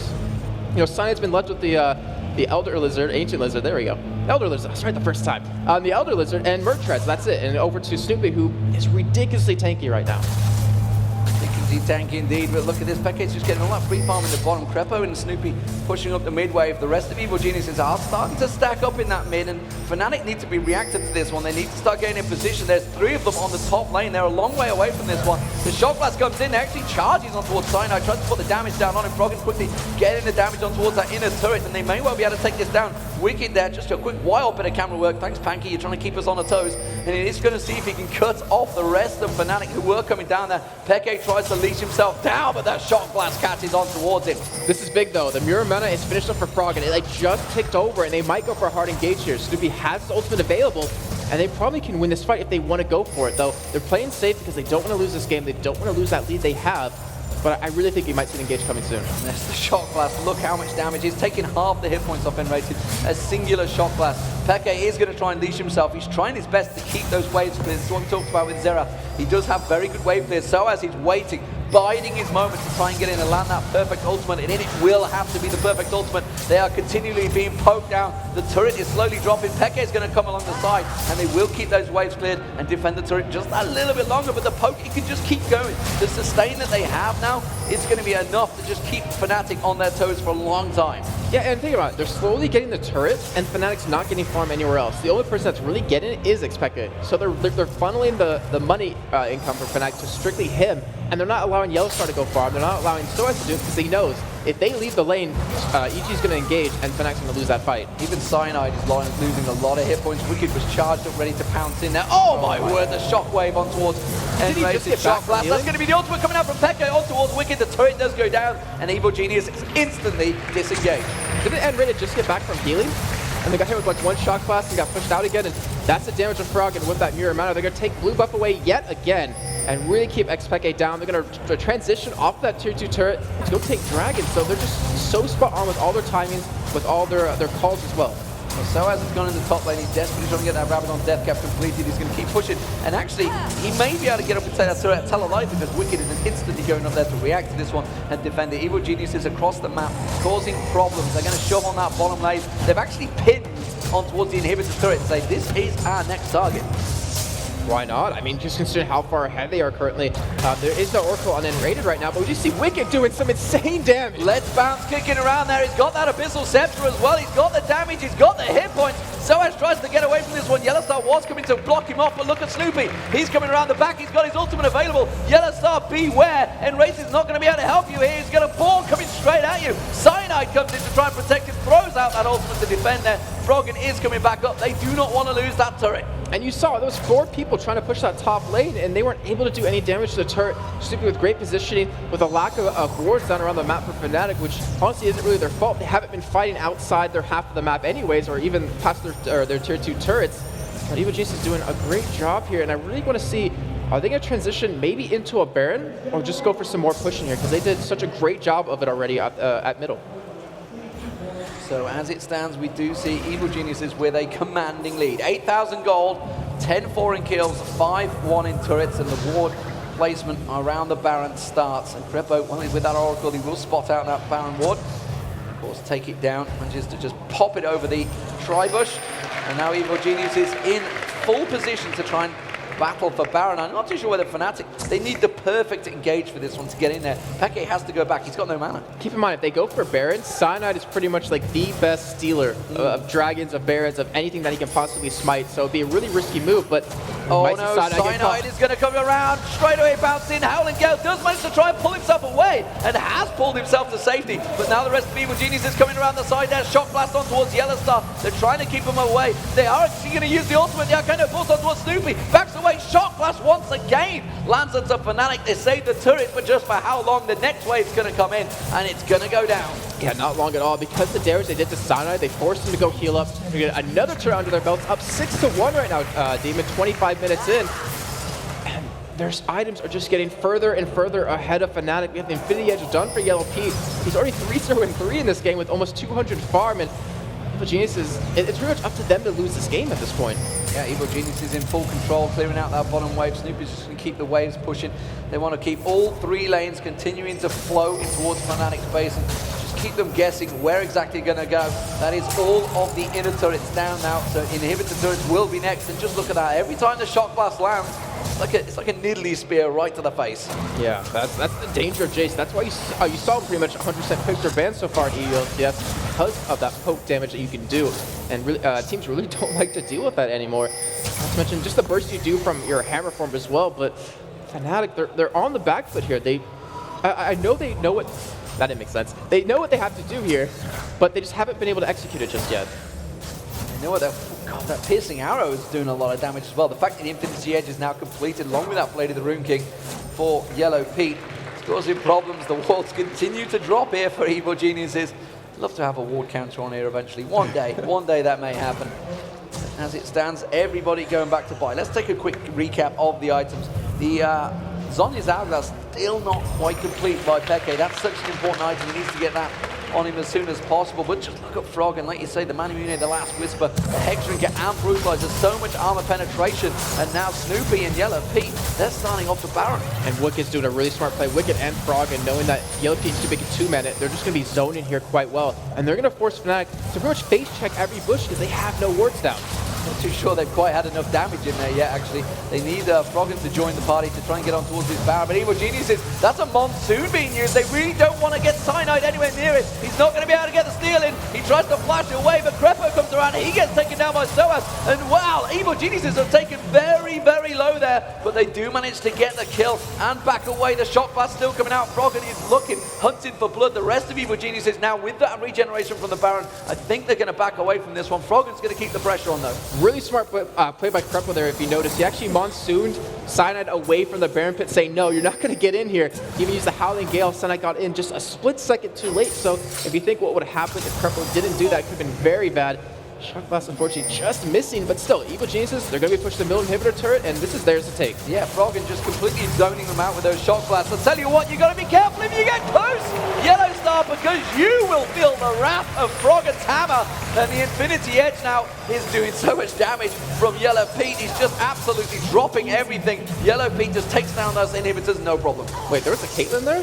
Somewhere. Not for long, I guess. That was just ridiculous. Froggen has already done that. Obviously to end rated, but that just shows if they ever close in on Yellow Star, they're going to blow him up. And blue buff yet again being taken away. I don't think Xpeke's had one blue this entire game. I don't think he's been allowed to. Oh, they haven't quite got the timing on that one, guys. Slightly miscalculated. Everybody jumps in. Where is this dragon?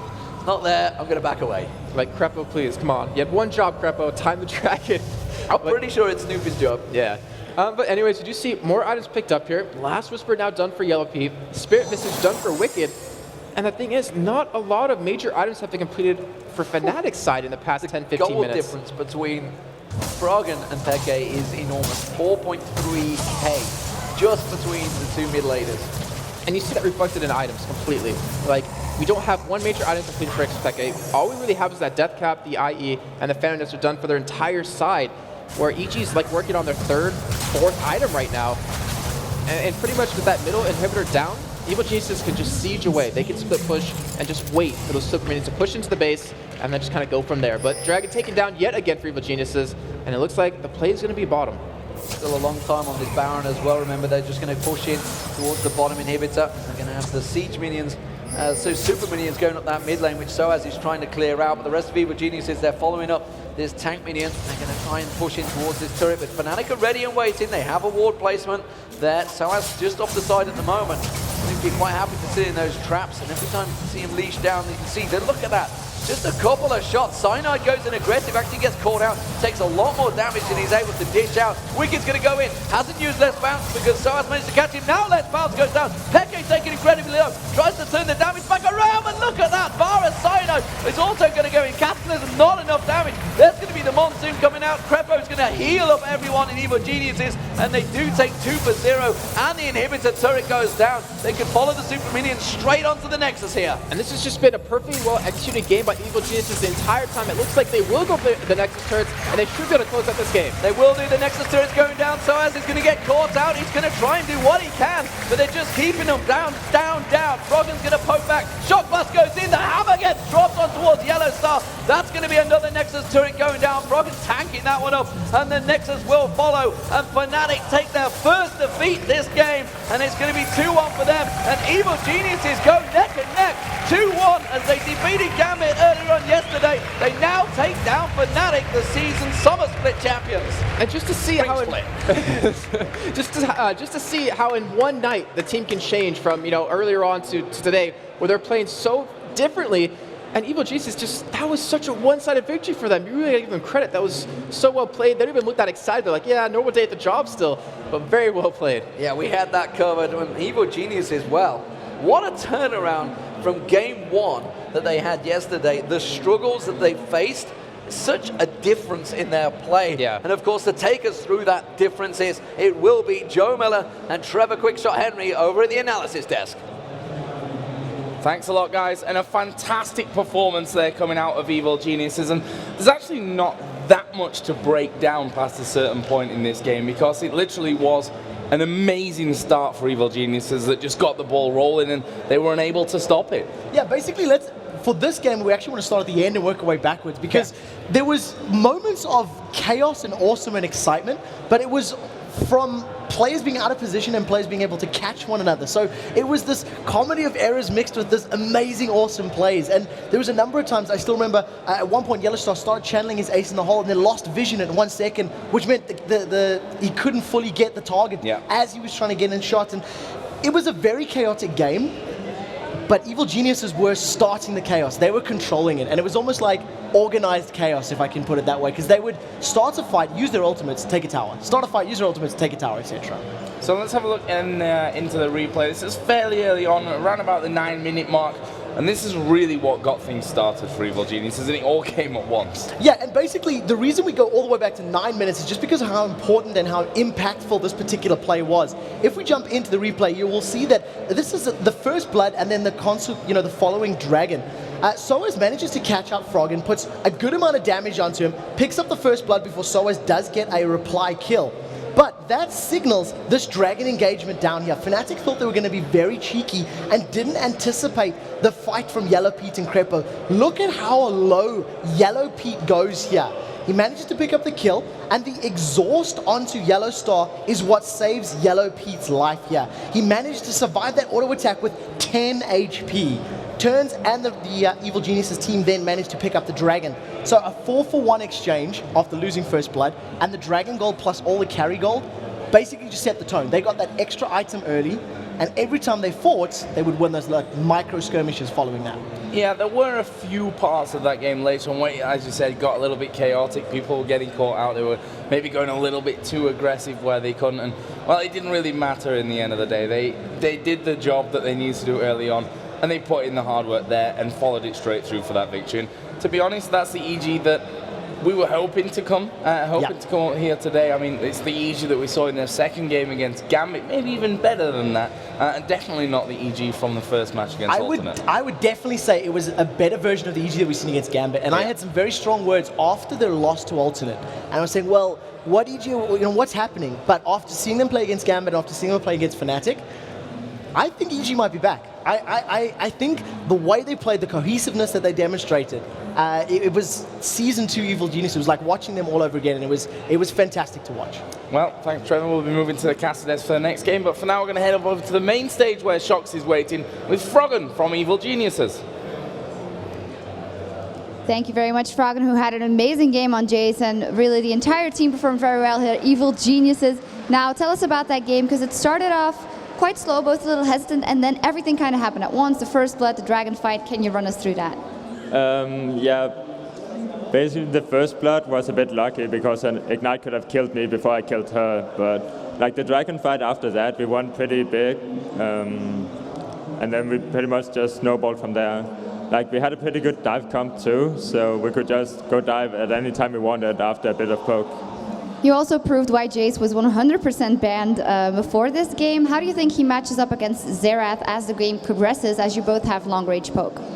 Jace has a lot more mobility, and he can generally do a lot more than a Xerath, and he got a bit of mixed damage, so it's harder to counter. Besides that, it's actually pretty even, I would say. Like Jace would probably have an easier time poking till the late game hits, but like Xerath, you can always see him, and then he's done first. Jace always got a knockback, a speed boost or whatever to get away, so I would say Jace have the advantage. All right, you certainly showed that. Now, you lost against Alternate, you won against Gambit, you won against Fnatic, and now you're up against Lemon Dogs in your next match, which is also a new team. If you follow the pattern, you should do worse, but how do you feel going into that one? I think we'll do better than we did this game. We played a bit sloppy with mechanics, which is not the best thing to do because our lane should be 100% good at all times. So we'll try to step that up to next game, and I think it will be fine. All right, thank you very much, Froggen, and good luck in the rest of your matches. As for us, time for a short break. Speaking about Lemon Dogs, they will be up against Meteor Makers in their next matchup. Lemon Dogs already suffered a loss today, so they'll be sure to look for revenge here against MYM after the break.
everything's alright. You say goodbye, like everything's alright. If we go on, it's now or never. If we go on, if we go on, it's now or never. If we go on, what you gonna do that for? I'm telling you, so tell me, what's it gonna be? I don't know and I'm not sure, but sooner or later I wanna believe. I wanna believe. You say goodbye, like everything's alright. You say goodbye, like everything's alright. If we go on, it's now.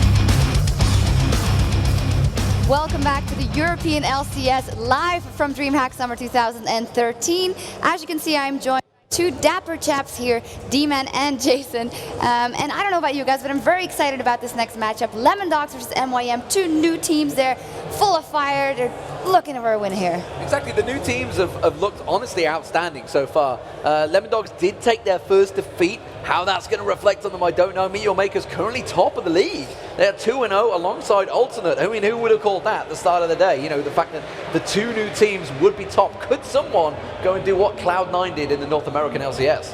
Yeah, looking back on it, I don't think anyone really expected, like you're saying, them to be on the top of the standings. And we actually took a bus ride over with them today, and they just seemed really calm. I mean, yeah, they lost the game after that, but they're really relaxed. They feel like they're in their zone, and I'm curious to see if they're going to keep winning.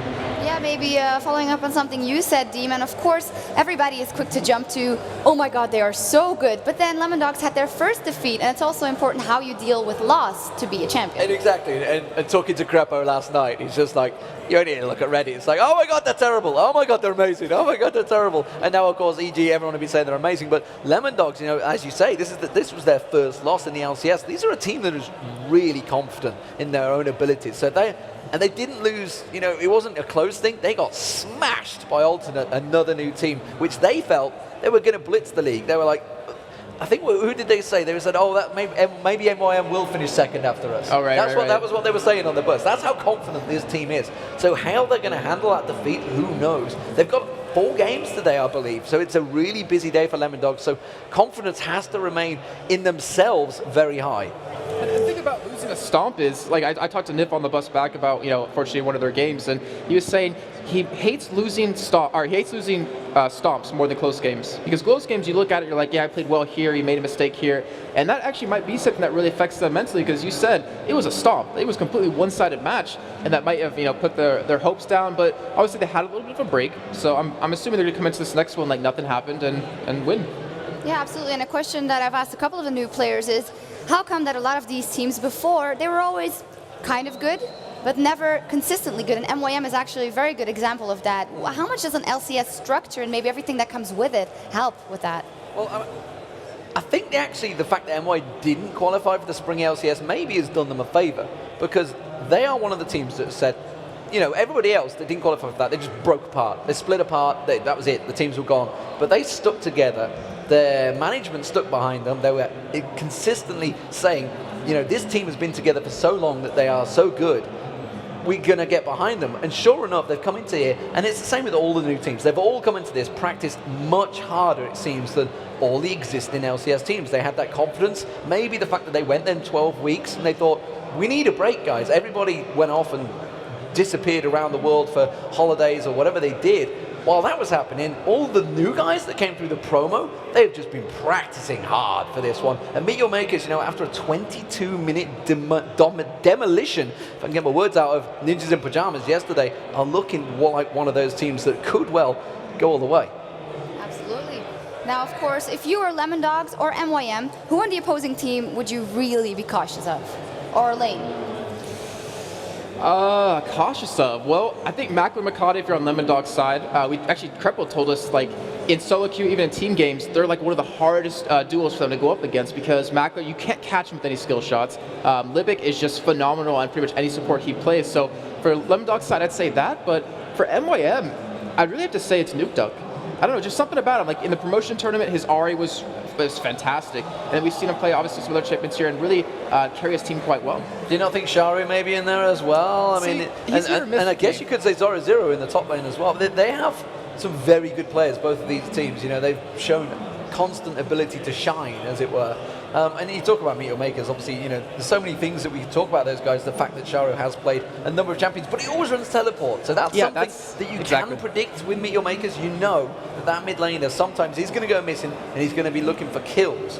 Now, maybe they can counter that with some form of advantage of their own. Who knows? Well, we've seen so many games, actually, out of Meet Your Makers with Charu on teleport specifically, where he'll do really well one game with teleport. The next couple of games, he won't do anything with it. Like, he won't make any plays. But we saw yesterday on his Ari being very aggressive, just teleporting into the enemy's blue and picking up, I think it was Candy Panda on Caitlyn. Yeah, he went 8-4 on Ari, so possibly one of the bans they're maybe going to aim towards. It'd be interesting to see whether Lissandra gets played in here. That's the first loss we've ever seen from Lissandra. Or whether Jace comes through. That's the first time Jace has not been banned. And Froggen just proved why it's been banned so many times. So 100% pick ban ratio, 100% ban ratio still on Twisted Fate. Absolutely, a lot to look forward to in this matchup, so time to check in with Joe and Quickshot. Thanks a lot, guys. So here we go then. MYM versus Lemon Dogs, a battle of two new teams here, brand new teams into the LCS. MYM, of course, sat pretty right now, 2-0. Yeah. Brilliant start they've had. Lemon Dogs look good as well after their first victory, but faltered a little bit earlier on today in the first game. And earlier again, you know, in the game that they did lose, it was again Ultimate actually making the plays. Ultimate managing to put themselves in a position where they could pick up the victory. Lemon Dogs, you see on your screen right now, Zora Zero, the top laner, who's been performing incredibly well. He's been touted as one of the strongest top laners here by pretty much every single team. And there's Nuke Duck, who has one very loud fan in the audience here. I'm not sure if that's his brother or something, but a big fan of him. As a support player, of course, we will fail it. 22 years old, coming out of Belgium, and has put in some solid performances through the qualifiers and in that first victory. And then, of course, you have Tabs, former mid laner, made that Fizz very famous, but in the AD carry role, he's shown that he can translate all the skills that he's learned from that mid lane role. That's one of the things that I love seeing about watching Tabs play. When we've seen him play Vayne, for example, he applied his Fizz mechanics and timing to Vayne and just really controlled the tempo of the team fights. And his Caitlyn in particular, his 90 caliber nets to safety and a way to dodge skill shots, are arguably some of the quickest that I've ever seen in the professional scene. Right now, though, that is, of course, MYM's top laner, Cubon. Next to him, Charu with his awesome hair. I'm going to be saying that for the whole summer split. Yeah, that is fantastic hair that Charu has, and you can always recognize him just by the masses of hair that you see walking around. And then, of course, is Makata, the jungler for Meet Your Makers, a big impact player. One of the two Kukia brothers on this Meet Your Makers lineup. And that, of course, is his brother, Makla, the AD carry. Now, of course, Makatse is quite crucial in terms of the team's compositions and presence. He tends to be the one that either wins their top or their bottom duo lanes with ganks. They tend to leave Charu out on his own, and he uses that flash teleport to once again help his top or his bottom lanes. They're a team that focuses on those sort of side lanes, as it were, because Charu, he's a very unique mid laner, and the fact that he always runs teleport on everybody, it's something that you can count on if you're an opponent, but you don't really have an effective answer, because if they've got good vision, good wards, he's always going to be a presence and a threat. Yeah, and he's not scared to get involved either. I mean, we've seen some amazing stuff come out of Charu that that Ari, the charms were the thing that sticks out from here. But as you said, he's not scared of picking something a little bit unusual. Xerath was something that he played a lot before. He's had Katarina performances that have been out of this world.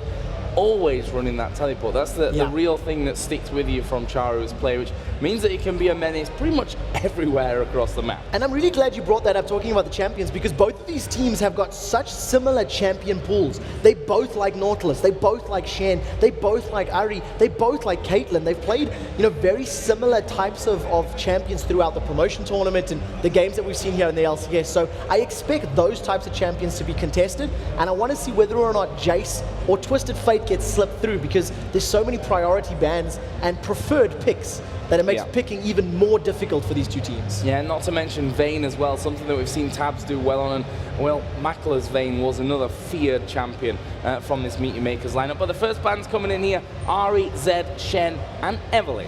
So Twisted Fate is still there, as is Jace. If those two do not get banned, I would expect them to be in the first round of picks for either of these teams. I think that those are the very, very important ones. We actually overheard some of the Lemondogs players discussing the supports like Nami, and even within the team there was disagreements as to how strong or weak this particular champion was, but We Will Failure has played Nami already, and I quite liked his positional play and the use of his tidal waves when he was playing it. So that would be my guess for support. But if Jace, let's see Twisted Fate, maybe a Jarvan lock-in? I don't know for pick number one. Crystal Ball coming out here from Nautilus or Jarvan is going to be my guess. Yeah. That's my guess. I would imagine that as well. I mean, Makata is, still a guy that he's one of the very few that can still bring that Udyr to the table, has done so with mixed results, though, we should point out at the same time of that one. And of course, Thresh was another champion that has got through here, and it looks like that could well be the first pick for the Lemondogs. So this is an interesting decision from the Lemondogs. If they lock this Thresh in now, they're pretty much saying we don't really know what MYM are going to be picking, so we'll rather lock in a safe pick. Thresh can support any number of champions, will fit into any number of compositions. And we also know that Libic liked to play Thresh. He was building him with double Ruby Crystals and Giant Spell, just mass HP, and threw himself in. So they've denied that from Libic, and they pretty much said, right, you pick what you want and we'll see if we can counter it, and maybe play the mind games here in the picks and bans. See, there's a lot of talk there in the MYM roster, which kind of tells me that some kind of plan may have been thrown off from this one.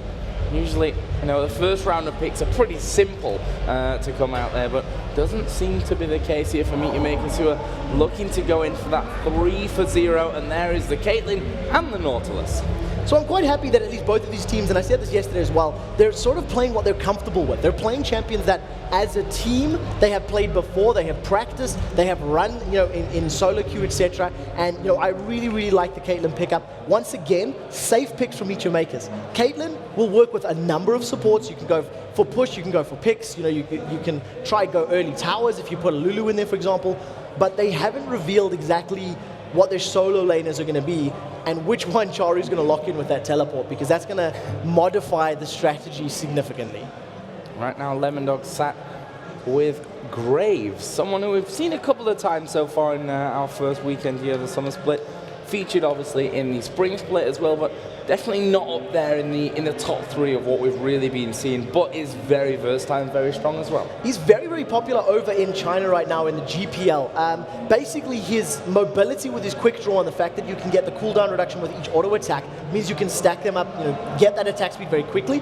Also, his wave clear is just really immense with the buckshot and the smoke screen. So basically, the map control of that 6th man of minions that you can just control the tempo is very strong and easy to do with Graves. So I imagine that's probably the decision making behind them, which means we might see a split pushing Lemondogs. So on the other side now we have a Zyra and an Elise. Now these are interesting picks because we've seen Kuban's Elise, we know how good that is.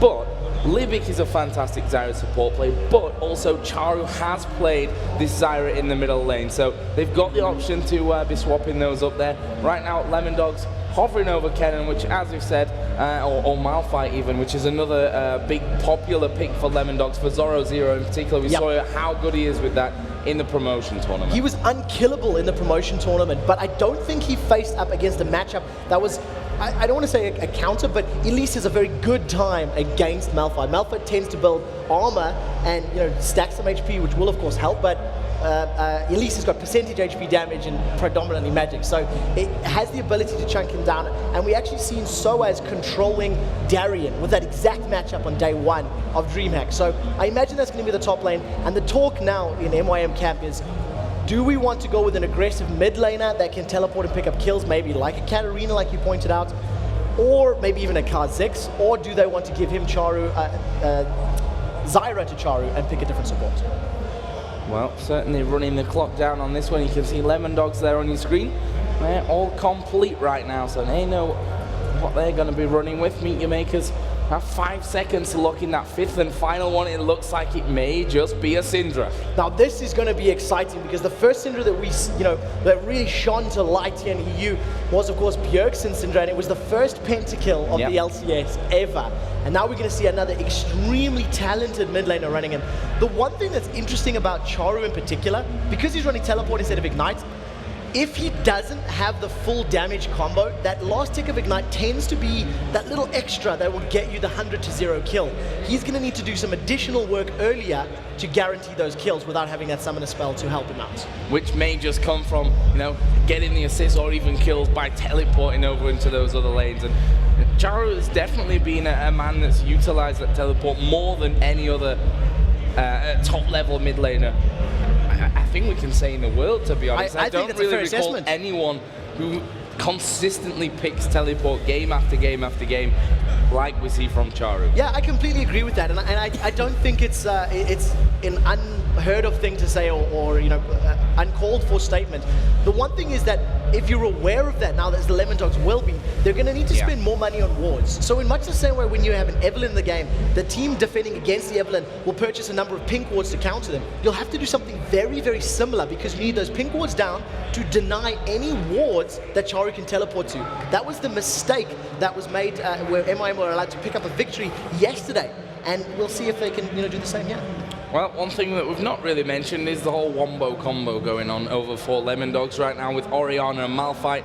Ball on top of Malphite, unstoppable force into the shockwave. That's a long time that you're actually locked out of the game, and not to mention a real ton of damage. Yeah, there's no other words for it. This is actually a very the Lemon Dogs composition is a very reminiscent comp of like the spring split of when Orianna was the #1 pick earlier in the year, and it was all about getting that ball delivery system, just getting it in, landing it the combo, and following up on top of that. What's very nice about that is they've got great peel as well. Not only can they use that aggressively, you can have the box going down from Thresh defensively, you can use the shockwave to pull people further away from you. So they've got a clearer, initiation, counter initiation, but I think their lanes are weaker, and that's where it's going to struggle. They're a press R comp. So here we go then, into game. It's Meet Your Makers versus Lemon Dogs. Meet Your Makers, of course, unbeaten up until now in the LCS Summer Split. We'll see if they can continue. Those came out of nowhere, really, to get to where they are today. Living the dream, I think we can say. Well, both of these teams have managed to beat Ninjas in Pajamas. Lemon Dogs did it in a slow, grinding fashion, took their time to do it. Meet Your Makers simply destroyed. You can never count out the fact that Lemon Dogs here lost the first game of the day. It was an early start here, 10 AM, so that can actually play into things, depending on how well you've slept, how early you've had to get up there. We'll see if that changes around for this one. Right now we can see that pretty much a line defense set up for both teams at this point, not wanting to risk anything, at least in the first minute. Yeah, and very interestingly as well, both teams have put defensive wards down.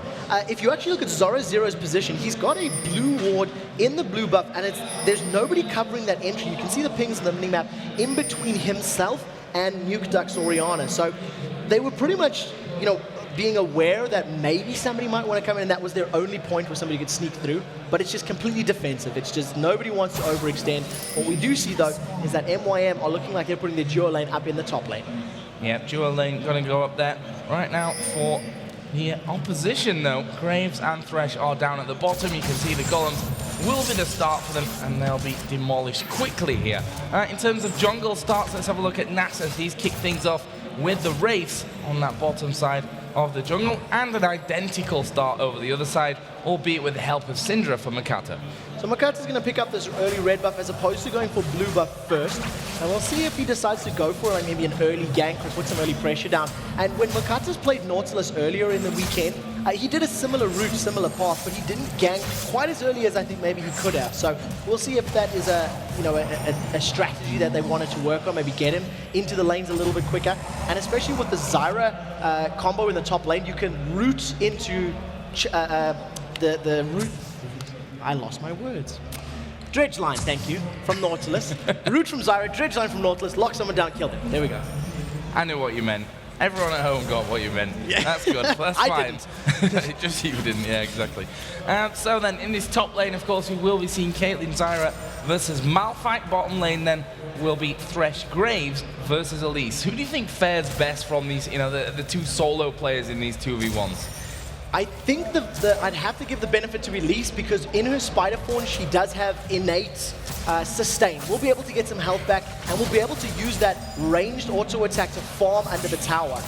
Both of them will have a difficult time if they get caught or hooked, because if you're rooted to the ground or pulled in, there's good kill potential from actually both of those lanes. But I definitely give this one in favor of Cubon. Well, both lanes are starting to push things up here, and we may have a bit of a race as to who can finish off that top or bottom outer turret faster than the other. Tabs and we will fail there, just putting down as much damage as they possibly can on towards Cubon. And of course, Zoro up at the top also has that bonus of his passive as well, which we should never really count out with the Malphite. The one thing that doesn't play into his favor in this particular matchup is that very, very large auto attack range of Zyra. It's the longest auto attack out of the traditional supports that you've got in the game. So it's a very harassy, very spammy support champion, which means that his Granite Shield, that passive, will actually be popped most of the time if Libic is doing his job correctly. So, we'll keep a close eye on it. We actually seen that both Charu and Dexter were moving towards this top lane, thinking about setting something up, but instead it just looks like Dexter wants to help cover the lane. There's a very big minion wave here, and he basically just wants to prevent damage to the tower. And we see that big wall of traps set up there by Michael to say, well, if anyone's coming through the lane, they're not going to get involved without being stunned up right on top of that. On the plants, of course, from Zyra as well. Never really underestimate the damage that they do, even though, it's not huge amounts when she's got no AP in there. It still can be significant to give that harassment over towards Zoro Zero. It's one of my favorite things about Libic as a support. Oh, take a look at Zoro. Yeah, going very, very low from this one. Have they got the damage to finish off? Zoro Zero actually flashing away. The Ignite is burning onto him, and he's literally got, I don't know how much health, it's not a lot at all. 50 there, but he was already regenning for quite a while, and he got half a bar back from that. Ridiculously close there to first blood, and now Dexter is going to have to try and hold out. Zoro Zero coming back into the lane. Could this be a risk, though? Oh, Dexter's been caught out. Yeah, Dexter caught out. Another Piltover Peacemaker coming in and playing things really close to the line there, Lemon Dogs. That was one auto attack away from death and picking up that first blood onto Zoro Zero up in the top lane. Once his passive regen, he came back in, maybe trying to pick up some of the CS, but it didn't work out. Right now, though, we will fail flashes and dodges everything. Yeah, but the thing is, he was actually going for that pink ward there. He's going to lose out in the end. Gets the final hit off before it dies, and that almost cost him a life. Did, though, cost him a flash, which may come back to haunt him a little bit later on. Especially when you consider that Charu is about to hit level 6. He has teleport available, and Charu does like to do early teleports. Something that we don't see out of mids that run teleport is the early usage of that ability, and it's something that Charu does not make the mistake of. So anticipate a gank in that bottom lane within the next couple of minutes as soon as he hits that level 6 and is able to unleash all of his power. Now we can see that Kubon there doing, as he predicted, a much better job in terms of the farm in that solo lane as well. Currently 25-10 as Nautilus is going to visit bottom, but in the top lane, Zoro Zero going very, very low here. Once again, we'll have to back away completely, and the headshot coming off onto him, getting rooted up, and a lot of damage very quickly coming out. In the bottom lane, Makata is still camping out the brush though here, and may try to get involved onto Tabs, or we will fail at knowing that that flash is down. Charu has just backed. He has teleports available. We'll see if he'll join the party right now, though. Look at there with Makata. There we go. They are going to go down on towards We Will Fail. They know that he can't escape with the flash. Gets pulled in. Repel comes down. We Will Fail. Will die. Flash away from Kumon. First blood meteor makers. Tabs tries to get a bit more damage off there, but they've got the job done, and it didn't need Charu to come down and help. Charu was definitely sitting back there. I was looking at the inventory. There was a ward in Nautilus's back pocket, but I think the communication was clear. Makata said, we don't need it. We don't need your help. We can get this gank because he does not have flash. While all of that was going on, thanks to the pressure that Makler and Livic have applied in the top lane, that tower is almost about to be taken down, while Kuban has been able to hold about 50% of the HP of his respective tower in that bottom lane. Yeah, they forced that Doran shield to come out from Zoro Zero as well, which, whilst not being a bad item at the end of the day, it certainly is, not stepping towards his final build that he'll want to go. And this is going to be the first turret of the game going down in that top lane. Makler will finish that one off, and that's job done, and they will be able to rotate elsewhere and try and push out. That is an incredibly important turn of events, because now if they decide to swap these lanes around and now put Elise in this matchup, Elise already has a 2-level advantage, plus the first blood gold, which is just going to play into their favor and counters him. Look at the mid lane! Oh, Nukta going very low. Their ultimate was used actually out of Charu, and he just about got away with it. Nukta could have shockwaved if he wasn't stunned when that all kicked off. So Nukta got away with about 120 HP before the pots and potions were ticking in. A level 7 Ignite would have killed him. So that's exactly the thing with Syndra. As an assassin mage, as somebody who's built around blowing somebody up, if you have that Ignite, you can get the kill.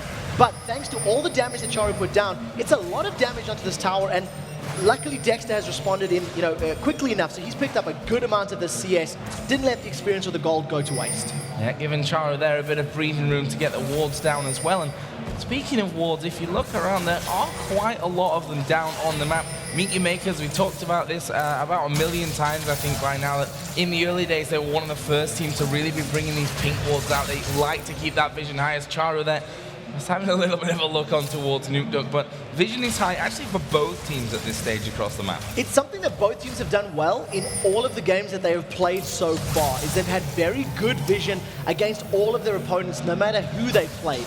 And the one thing that does work in favor of Meet Your Makers is that they've got that teleport available at any time. It is still not being used. I did actually think they were going to use it to try to get first blood in the bottom lane, but as we said, they didn't need it. And look again, Pink was denying vision from Lemon Dogs, meaning that at any time Charu wants to join and play and try to set up more kills, he can do so. Right now, Dexter is going to be doing his red buff. He's got just coming back here to take away the race as well, so every little bit helps for that Orianna in the mid lane. 74 to 68 CS, currently in the lead from that one. The interesting thing is I thought that Makler and Livic might decide to rotate around to a different lane and try and push that out. What they've actually done is continue to push, and they're already putting down damage onto that inner turret. One of the things that's working in their favor is they've shut down Malphite without needing Elise to do it. So Malphite is still not level 6, approaching 10 minutes on the board. He's got half the CS of his lane counterpart, and exactly like you said, all that free damage on the top tower, because they've got that vision control with that pink ward, and the fact that Charu can teleport to fight if they need him, basically Lemon Dogs are hamstringed. They either pull people from other lanes and lose those towers, or basically sacrifice this lane, leave him on an island and say, Zoro Zero, you're going to have to go from 0 to hero if you want to help us out. Well, right now a pink ward was put down on Dragon, but you're right in what you say. If you look at the purple ward, the red wards on that top side of the jungle, I mean, there's a big line of them which sees Nuke coming, they back off. As soon as he turns around, they walk back in. And basically, even if they get through that vision and get anywhere near that, ooh, Nuke was stunned. Yeah, getting stunned up there. The dredge line not quite connecting onto him there for Makata. I think that one was almost too easy when he was stunned up. Oh, the depth charge is going in. Depth is going to come in. Have they got the damage here to finish off? Shockwave actually pulls them closer, and that is a kill for Charu. Dexter coming around, gets knocked up by the Stranglethorns. Makata is very low here as Dexter charges in. There's the shield, and he will manage to get away somehow with his life intact. Brilliant play out of Meet Your Makers. And he waited until the last second to flash. Makata was able to get away safely. In the top lane, though, Malphite, being pointed out by our cameraman Banky, was taken down, and they managed to pick up the tower. The thing that's great about that play is as soon as they drop the tower down, they put another ward in the lane. So even if Zoro Zero moves in to start farming, they're going to see it, they're going to be well aware of his position, well aware of where he is and when he will arrive in the different lanes, and they can just keep applying pressure like Kuban's doing right now. And it really surprised me that Dexter wasn't in that top lane early, because honestly, he's the only man in that scenario that can stop that pressure onto that top lane from happening. Yes, he leaves then middle basically open to the attacks as well, but They had to react to that one. Now that they've lost that turret, that's not just that chunk of gold, but the danger that someone could push finally through and they could be on the inhibitor. Well, I have to give props to Makla and Libic in that case, because the few times that Dexter did show up in the top lane, they got burst down so incredibly low. First blood almost on Zoro. He decided to stay in lane instead of back, heal, get more pots, and go back. So he was at this deficit. He couldn't do anything for the next couple of minutes. And, you know, when Dexter did arrive to relieve him, Dexter got chunked down. We do see once again another big burst of damage in the mid lane going onto Orianna. But right now, Meteor Makers are much more focused on the Dragon. Yep, Dragon 12 minutes into the game. They have a very healthy lead, and it looks like they will take down the middle outer turret as well. That'll be a 3-0 turret lead, and it seems to me that this Dragon will be gone. Nasus is way away from that one. Not going to be able to get in there. Doesn't even have Smite available, does Dexter. And that will be the first Dragon of the game, then going over towards Meteor Makers. And right now, everything going to plan. Yeah, right now it actually looked like Meteor Makers were trying to set something up in this bottom lane. They had the numbers advantage, but Mokate decided to back away. And, you know, we seen the vision just as the Dragon was being taken down. There is 0 wards on that side of the map there for Lemon-Dog, so they had no idea that it had even been started. Charu, very wisely, he's walked up to this top lane and he's managed to defend it. We will fail at getting rooted there right underneath the turret. It was the Piltover by Peacemaker, and Kuban laying down as much damage as he could, which really forced We Will Fail to think about backing away from this one. That strong push there with Elise, Zyra, and Caitlyn. There's not many combos that can hold onto a turret with that. No, not right now. Mokate is actually going toe-to-toe with Nukeduck. He's thinking about fighting. If a cocoon lands from Elise, it looked like they were poising for a fight, but Kuban wisely just backs away, starts dancing a little bit there in the lane, and just waiting for this wave. And they've got really good wave clear with all of the, you know, line AoE from both Zyra and Caitlyn, as well as the exploding Spiderlings. He's just going to wipe out these waves before their minions have even arrived. And Dexter just taking one for the team there and standing on each of those traps. Obviously, he has got definitely a lot more HP. Does have his ultimate available as well, should that be called in. But We Will Fail It is the real dangerously low guy there at the back. His flash, of course, is now up. Does have that box available, so could turn things around, but they need to be real careful. And by the looks of it, that turret may be down on the next wave anyway. Now, what I love about what Meteor Makers are doing right now, we've talked about how, you know, Lemon-Dogs have a comp that can split push relatively well if they get to that position because they've got good wave clear. But Meteor Makers, they've stacked 3-man in this bottom lane for the last 2.5-3 minutes, and they've let, respectively, Nautilus and Syndra defend the top lane turret from Malphite. So they've actually given Malphite time to get back in the game. Nukeduck's been nuked. Yeah, he's going very, very low from this one. Charu going to flash in there, not quite got the last burst of damage.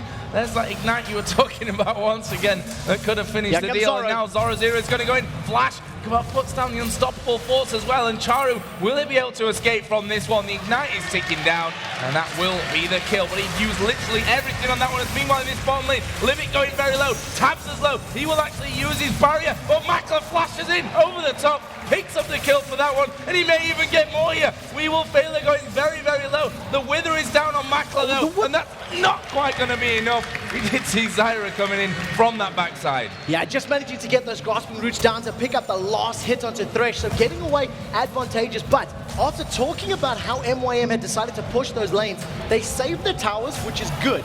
But what's bad is they allowed Zoro Zero to farm his way back into this game. Because of the amount of time Kuban spent practically babysitting Makla and Libic, he is now only 10 CS ahead as opposed to 40 or 50 what it was a few moments ago. And of course that kill that Zoro Zero is able to pick up with the assistance of Orianna played into his favor. Let's have a look at items. That's something that we've not done because the action has been coming thick and fast here. Compare the AD carries. That's the easiest comparison at this stage. Infinity Edge is already done, as we are going to see here. Makata headed in towards that blue buff, just says hello to Nukeduck and invites him to do the damage until he can get that smite down. Now the rest of Lemon-Dogs are coming in, and Makata will quite frankly just back away, saying no thank you, I'm quite happy just to put pressure in. But back to the items. Infinity Edge already done here for Caitlyn.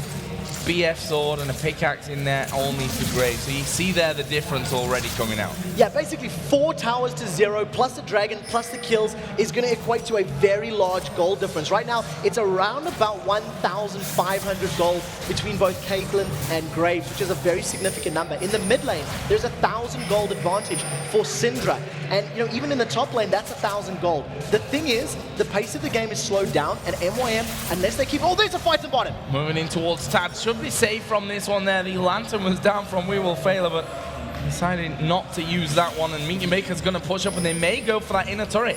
And basically, this is what NYM has to do to maintain their lead. They have a 6,000 gold lead spread across all their characters, but if they allow their opponents time to farm and find places to engage, they could be in trouble. Zoro Zero has unstoppable force. We do see Oriana getting close. If they group up, this is going to be a very big explosion. There we go. Stranglethorn's going down. Will knock two of them up, but it's the tanky two, not really the two that Meteor Makers were looking for.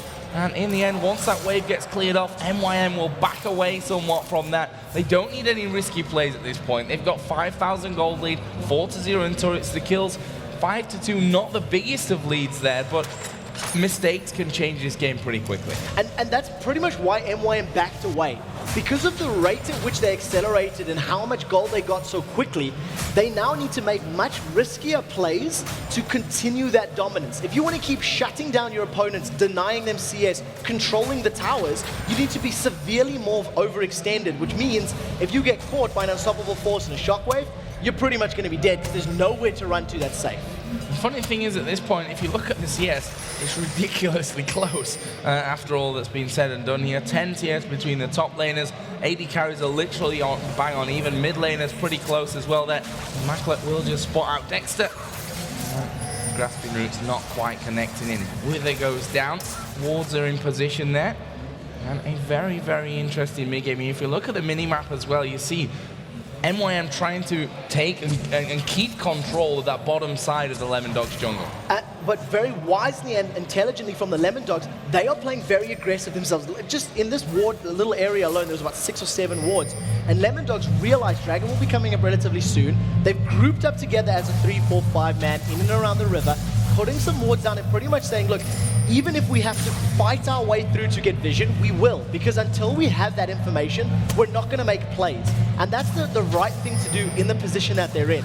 Right now, the hook is called We Will Fail, and Makate wants to play. Let's see if they can get in. Cocoon is down onto We Will Failure as well. Ultimate coming out from Grave just to try to force them back from this one, but I'm not sure that it's going to help totally. A lot of missed shots actually coming in. Makata getting right involved into them. There's the repel coming out. The box is down as well from We Will Failure. It's a defensive box there. Look at the positioning. There is a shockwave coming down. Zoro Zero will drop first though, and then NYM are going to keep going. Grasping Roots will land onto We Will Failure. He's knocked up and knocked down by Charu, and that is a 3-0, and they're not done just yet. Double kill for Charu, and Tabs will be the lone man to escape the death squad, and NYM back off towards Dragon. For anybody that wants to avoid the death ball that is Malphite Oriana combo, that is exactly what you need to do. Pay attention to that team fight. Meteor Makers split up. They were spread across the river, left to right. That's a flash from Makata. He really wants to get Tabs.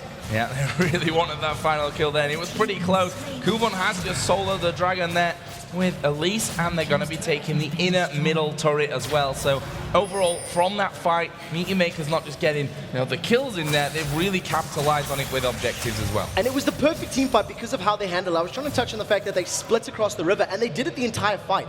There was never a time when you wanted to use the Unstoppable Force or the Shockwave. And as the fight was going more and more and more in favor of Meteor Makers because of their range, because Caitlyn was just laying down the damage, Lemon Dogs panicked and went, we need to Shockwave, we need to Unstoppable Force, and they practically hit nobody. Because Zoro Zero got killed, his ultimate is up and available, and Shockwave caught Nautilus, which Meteor Makers are going to be ecstatic about. Interesting couple of pickups here as well for NYM. Both Charu and Makler have gone for distortion boots here, so wanting to get that extra cooldown on the teleport and the flash that they both have. So for Makler, I think that's more of a defensive, just a defensive purchase. Even though he's got the barrier as well to save him, basically his only defense against an Unstoppable Force is a well-timed flash. You have to be godlike if you want to dodge it with a 90 caliber net. And basically, if he's got the cooldown available as soon as possible, he can, flash that ulti from Malphite, which is no easy feat, let me tell you. No, you got to have quick reactions either way that you do that one.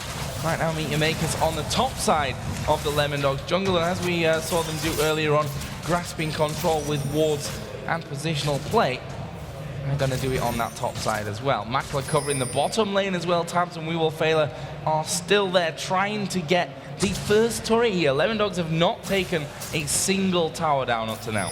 And it's really showing in the gold. It's continuing to go in favor of Meteor Makers. The moment we say that, they managed to pick up their very first tower in the bottom lane as they were stacked up as a 3-man there right now, though. Meteor Makers realizing that maybe they're a little out of position. This is a miscommunication that you can see Mokate and Chari were going, well, let's push middle. The rest of the team's like, well, let's defend bottom or maybe cut them off. We can pick up some kills. And they basically split up. This is something that can cost your team if you're not all on the exact same page. At the moment, something dramatic happens. Let's have a look down the items then once again as both teams in a little bit of a lull phase, just going to be pushing these lanes out wherever they can. And to compare the middle lanes, the death cap is now finished here for Syndra, as we are going to see them going in actual on towards Nukdog. We do see the depth charge coming out.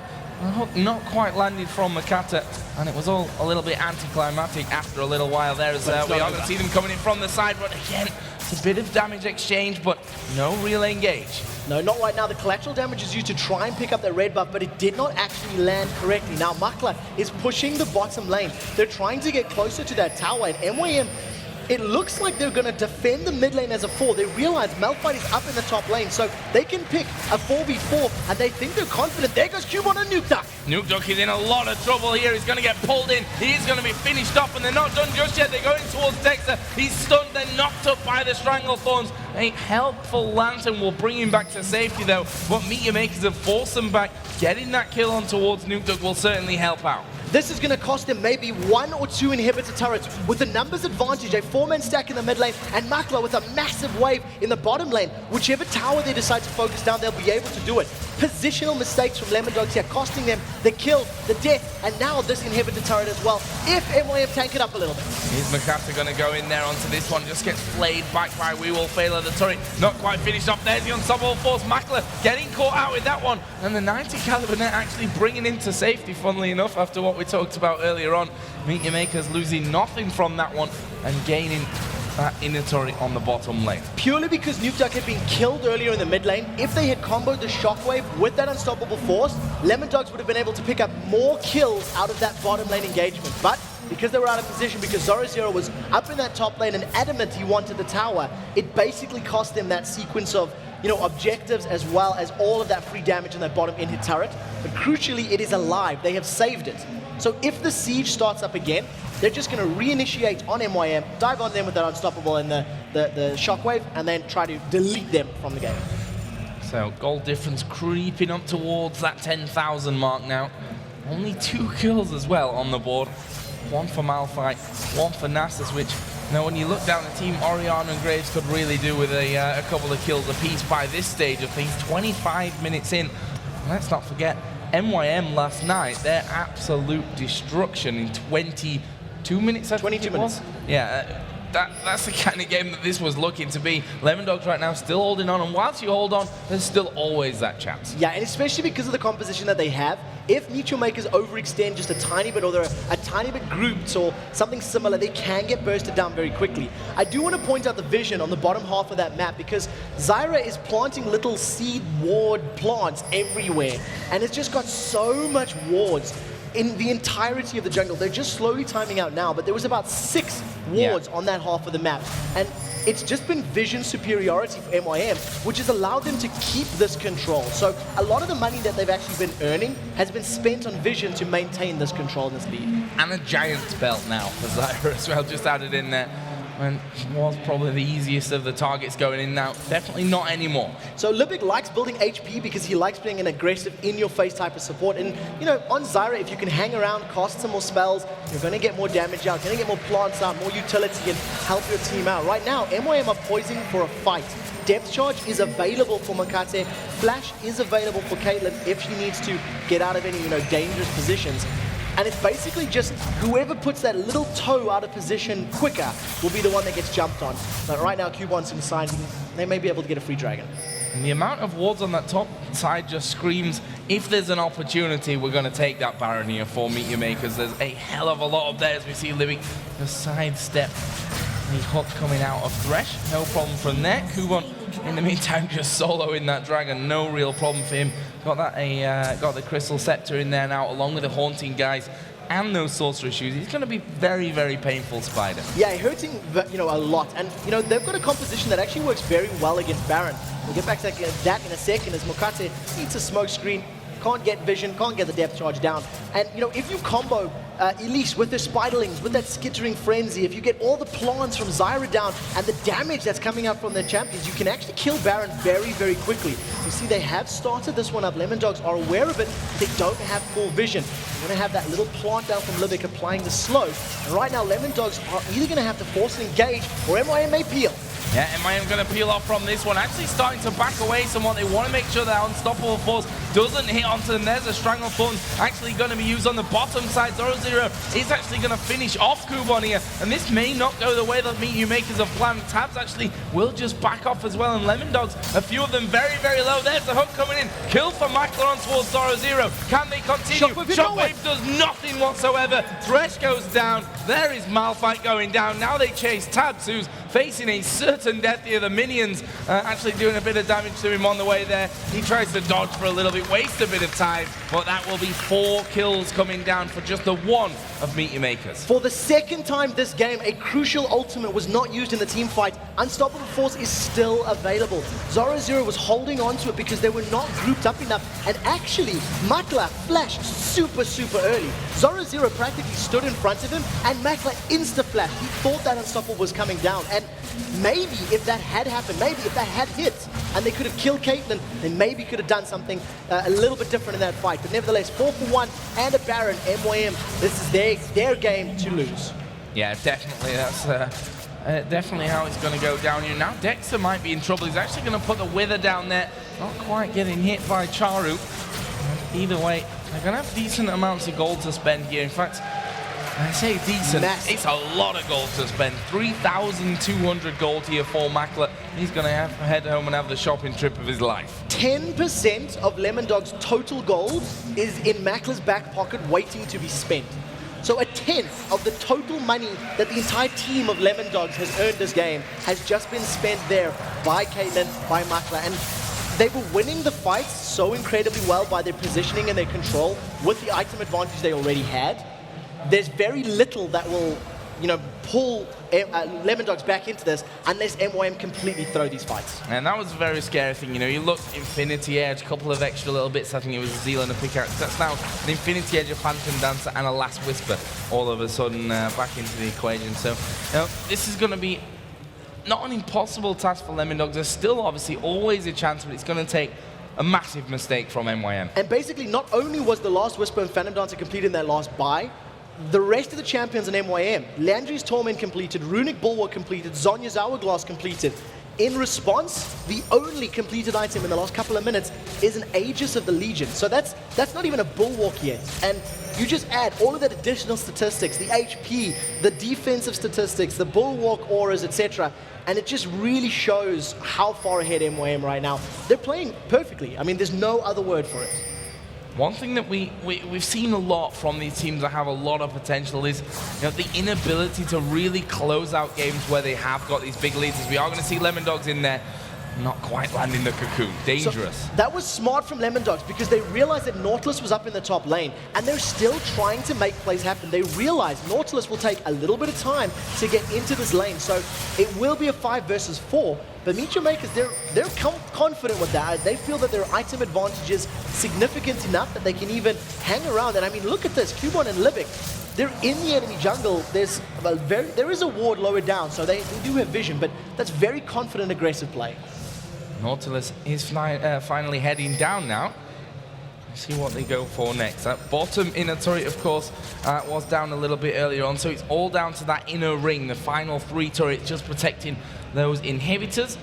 And Meet Your Makers, my point earlier on, you know, about this whole closing the game out. A lot of teams in the early stages of their professional life, and we can't really say that about Meet Your Makers, but certainly at this level, this is the highest level they've ever been on, we've seen the inability can sometimes cost you games. Just think back to MYM versus Dragonborns. Neither team was able to defeat one another, even with massive, massive amounts of gold.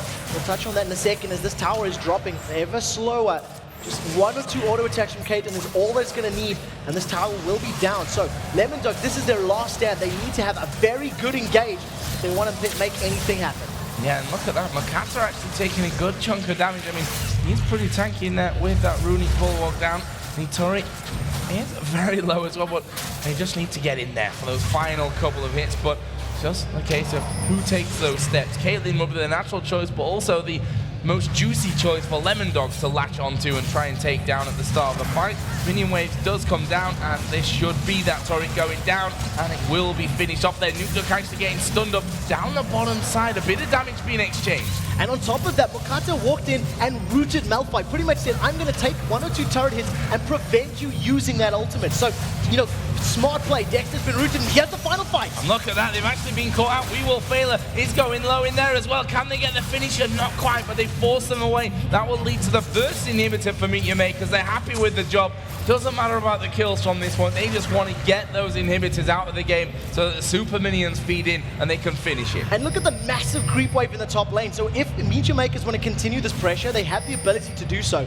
If you look at Libic's items, he's had that Giant's Belt and the Warden's Mail for a little while. He's going to eventually upgrade this to the likes of Arandian's Omen. And there's actually not a lot of physical damage threats coming from the side of Lemon Dogs, but he wants it for the active. He wants it to be able to slow the movement speed of Nasus, of Malphite, and allow Makla to kite. So it's a really smart item choice that is basically there to control the tempo of team fights and allow Meet Your Makers to, you know, fight it out at their terms and at their speed. Well, they're headed down now towards that second inhibitor turret, and wise choice as well to go for that one, not only because of those minion waves that have come down, but because those super minions are slowly but surely going to be pushing down through that bottom lane, and that's the biggest split that you can hope for here for Lemon Dog's defense. Pink Ward's put down by We Will Failure, trying to sort that out. There you see the first super minion wave starting to come in, and Meet Your Makers quite simply biding time for it to come through. Yeah, and basically this is the plan now. You use those minions, allow them to stack up, and when they're applying pressure, you then pick your fight. The one thing that I am going to call Charu out on, and I'm going to ask you to help me here, has he used teleport once? No. So there was 3 or 4 instances where an Ignite would have secured a kill, but we haven't seen a single teleport that hasn't been impactful. Dexter's been hooked up once again, and it's not going to be a fight just yet. If he did use it, it was only to get back into lane at some point, but he definitely didn't use it aggressively to get into a fight, which I'm going to go with he picked it just to scare them of the possibility. I don't think Makla knows how to rebind it. Maybe some of the Riot Tech guys need to help him rebind that to something else. But yeah, you know, we see in the engages in the mid lane, he almost got Nuke Duck, he almost got Zoro once, and if he had Ignite, those would have been additional kills. So that's the only reason I pointed out. Super minions he is also 5-1-3 and it's 14-3 overall. Touche, so touche. I'm going to give him a little bit of leeway on that whole teleport thing. Meet Your Makers start to finally push through on towards the turret. Actually, Unstoppable Force was used there by Zoro. Shockwave comes down, but look at the damage coming out from Charu. He is now unstoppable. Dexter's right in the middle of them, but he will have to back away as well. Tab's now trying to get involved. Cocoon goes through that, misses. Tab's taking a lot of damage and he's stunned up, has to flash away. And Meet Your Maker slowly but surely doing more and more damage and forcing the Lemon Dogs back. But they will be able to heal and come back into the fight, but that inhibitor might already be gone. Yeah, now the Unstoppable Force hit nobody because Makla flashed it. The cooldown is available or not used. Now we see Nuke Duck get chunked so low by the damage of Hugon and Charu respectively. They get that second inhibitor. Now Meet Your Makers will back off, regen, spend some money, but it's not over. No, Charu getting hooked here will actually use the Zonyas. Let's see if they can finish him. He flashes straight afterwards and he's going to escape at least for now. Let's see if he can finish this up. Knocks them all back. Stun comes in. Oh, the ace in the hole getting through. I think Dexter was trying to block that one, but was a little bit slow to communicate that with his team, or you know, just stand on the line. Which is what you need to do. So good. The 3-man stun coming up from Syndra, followed up by the volatile Spiderling from Elise, with the Rylai's Crystal Scepter meant they were slowed as well. And Makla just went, I'll have another. Why not? That'll be number 7. Lucky number 7 for me. And 7-1-5-2 inhibitors down. They're going to spend even more money and bring themselves back into this fight. Randuin's Omen and Void Staff completed, as well as a Blade of the Ruined King for Caitlyn. I don't think Makla can do more damage. No, and the interesting thing here once again is that there was 3,000 gold for Makla. He just gone straight back with the same amount as we were talking about before, and he's buying up. Look at that, compare it to his opposite number who's got more CS than him, doesn't have a single kill right now, has died a couple of times as well, and there's just no contest when it comes to that persistent damage coming out, and this is, sadly to say, you know, I always want to keep things optimistic as we can, but this is a matter of time here for Meteor Makers. It's going to take a ginormous throw to really lose this game.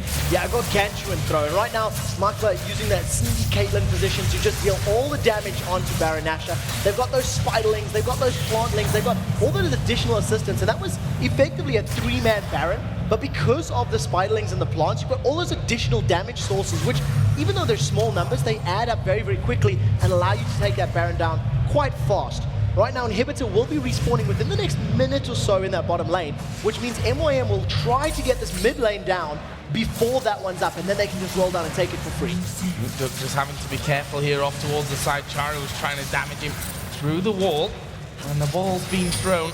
Like a game of volleyball that they're playing there over the wall of the base. That was the ultimate as well from Charu. That was, you've seen all those balls laying around. He has to fight on Lemon. Yeah, they're going to go in. Zoro and Dexter both very low. The depth charge will actually catch two of them. Unstoppable force was used, but it's not so unstoppable as they take him down afterwards. Dexter will try and run away from this one, but already 2 men are down for Lemon Dogs. This is surely the finisher for Meteor Makers. They are going to take down the Nexus turret. There's nothing that the Lemon Dogs can do to stop this one happening. Dexter already leaving the game from this one, and Meteor Makers going to pick up another victory here in the LCS Summer Split. They go 3-0 at the top of the table. This game was phenomenal, and basically the only constructive criticism you could even give MYM is talking about how they could have done it better. Like, there was 1 or 2 things that I went, well, maybe that's a bit questionable. Teleport, for example, instead of Ignite. Camping the bottom lane instead of maybe shutting down 0-0. But other than that, it was all MYM all the time. Finishing it faster is pretty much the only thing that you could really come up with. It was almost a 40-minute game, which in the end could have actually been done in 20. So another fantastic performance by Meteor Makers. They right now are looking incredibly strong. The question is, who can stop them? Yeah, that'll push him to the top of the table solidly right now. #1 team in Europe on day 2 of the Summer Split. 0-0-10 Nautilus, 1-0-10 Zyra. I mean, what more can you say about performances from your supports like that? And Charu bringing another one to the table as well, just showing that his pool of champions that he can really bring at the top level is incredibly depthy. And who do you ban against this guy? Honestly. You can't. You have to figure out how to beat them. That's the thing. You have to figure out, you know, and the other thing as well, like that additional tool of teleport wasn't even used. If they needed it, they could have. Well, their sternest test of the day is obviously going to be coming up for Meteor Makers. They will meet Fnatic later on, which, well, it's going to be an absolutely incredible game. Will be one of the final games of the day. But for now, we're going to head over to Jason and Demon to break down that brilliant performance by Meteor Makers. Yes, thank you very much, and wow, what a game. 3-0 now, top of the league. Meteor Makers looking very, very strong, and honestly, there was no really doubt, and then, you know, they just called it themselves. The game could have been over in 20 minutes. Yeah, I completely agree, and it might actually be due to the fact that Charu didn't take Ignite a couple of times, maybe. where you saw 2, 3, maybe even 4 kills that could potentially have happened, but still, that's his style. You can't really knock him down for that. It works so far because they're top of the table. Absolutely, and looking at Lemon Dogs, you know, we talked about it in the pre-show, kind of what are they going to do to turn this around, because they look so confident going into it, but that's the second loss now. Yeah. Suddenly they're 1-2. They were coming into this so confident, thinking they were going to just top the league and run away with it, and suddenly they're staring at 2 defeats. They've got 2 more games today. They've got to turn this around very quickly. Yeah, and they got champions they're really comfortable with too. Like they had Malphite with 0-0, who played it in the promotion series quite a bit. They had Orianna, so the whole combo was really well set up. But you know, Meteor Makers, they just punished him so well throughout the game. They held him back. You saw, you know, the difference in 80 carries at the end was just ridiculous. And Meteor Makers, I honestly, I mean, I think we both agree. Never thought I would say it. They're 3-0, leading LCS right now. Yeah, and absolutely. And it's great because they don't have that confidence. They don't have that air of, oh, we're going to run away with the league. They're just like, no, we're probably not going to win it, but we want to be, you know, this is our first time out, so we want to have a good show. And it's kind of, you know, they haven't got that air of arrogance, that overconfidence, and that's probably what's helping them out most here, because as Trevor just mentioned, Charu seems to be able to play anything. Makata and Makla are a scary combo. The brothers coming out of the brothers Kukia brothers that are coming out of the one coming out of the jungle, one coming at you with the AD, and they seem to be telepathic in their abilities to just set up and get those kills. Yeah, and the thing is, they all are very well individually skilled. They can play a lot of different champions, like you said, like Charu. Also Makade. Like, we haven't seen Zadir yet, but he plays a lot of jungler champions that you wouldn't really expect anymore.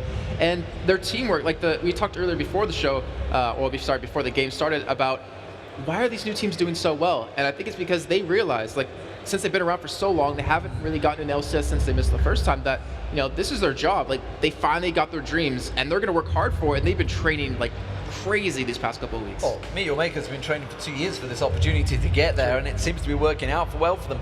So they are now 3-0 at the top of the league. So who are better to talk to than one of the players themselves? It is going to be Makata alongside Shox.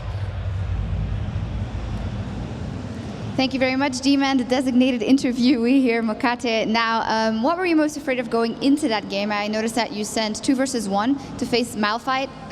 So Zoro Zero has been very impressive on Malphite. Was that the only thing you were afraid of? Honestly, it wasn't about that we were afraid of Malphite. It was pretty standard thing that you do when you're purple side. You just don't want to lose Golem's experience, so you lane swap, and it works out like that.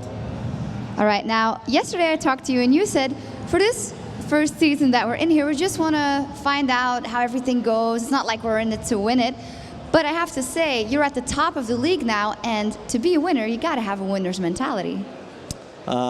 We're kind of experienced team. Even though we're new to LCS, we're very experienced.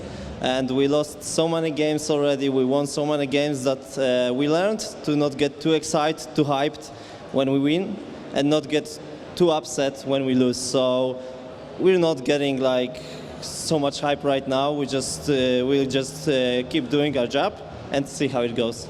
That might be our key to success. Now, our next game coming up will be Fnatic. They just suffered a loss, so they might be a little on tilt. Will you take advantage of that? Yeah, I was waiting for that match. This will be a good match, I believe, and yeah, we'll see how it goes. All right, thank you very much, Makade, and good luck against Fnatic. As for us, time for a short break, but when we come back, Alternate takes on SK Gaming, and that's going to be one dishy matchup, of course. After the break, SK Gaming versus Team Alternate.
guys, to DreamHack Summer 2013. Of course, the second day of the Summer Split kickoff here for the European LCS. And what a game we've got coming up.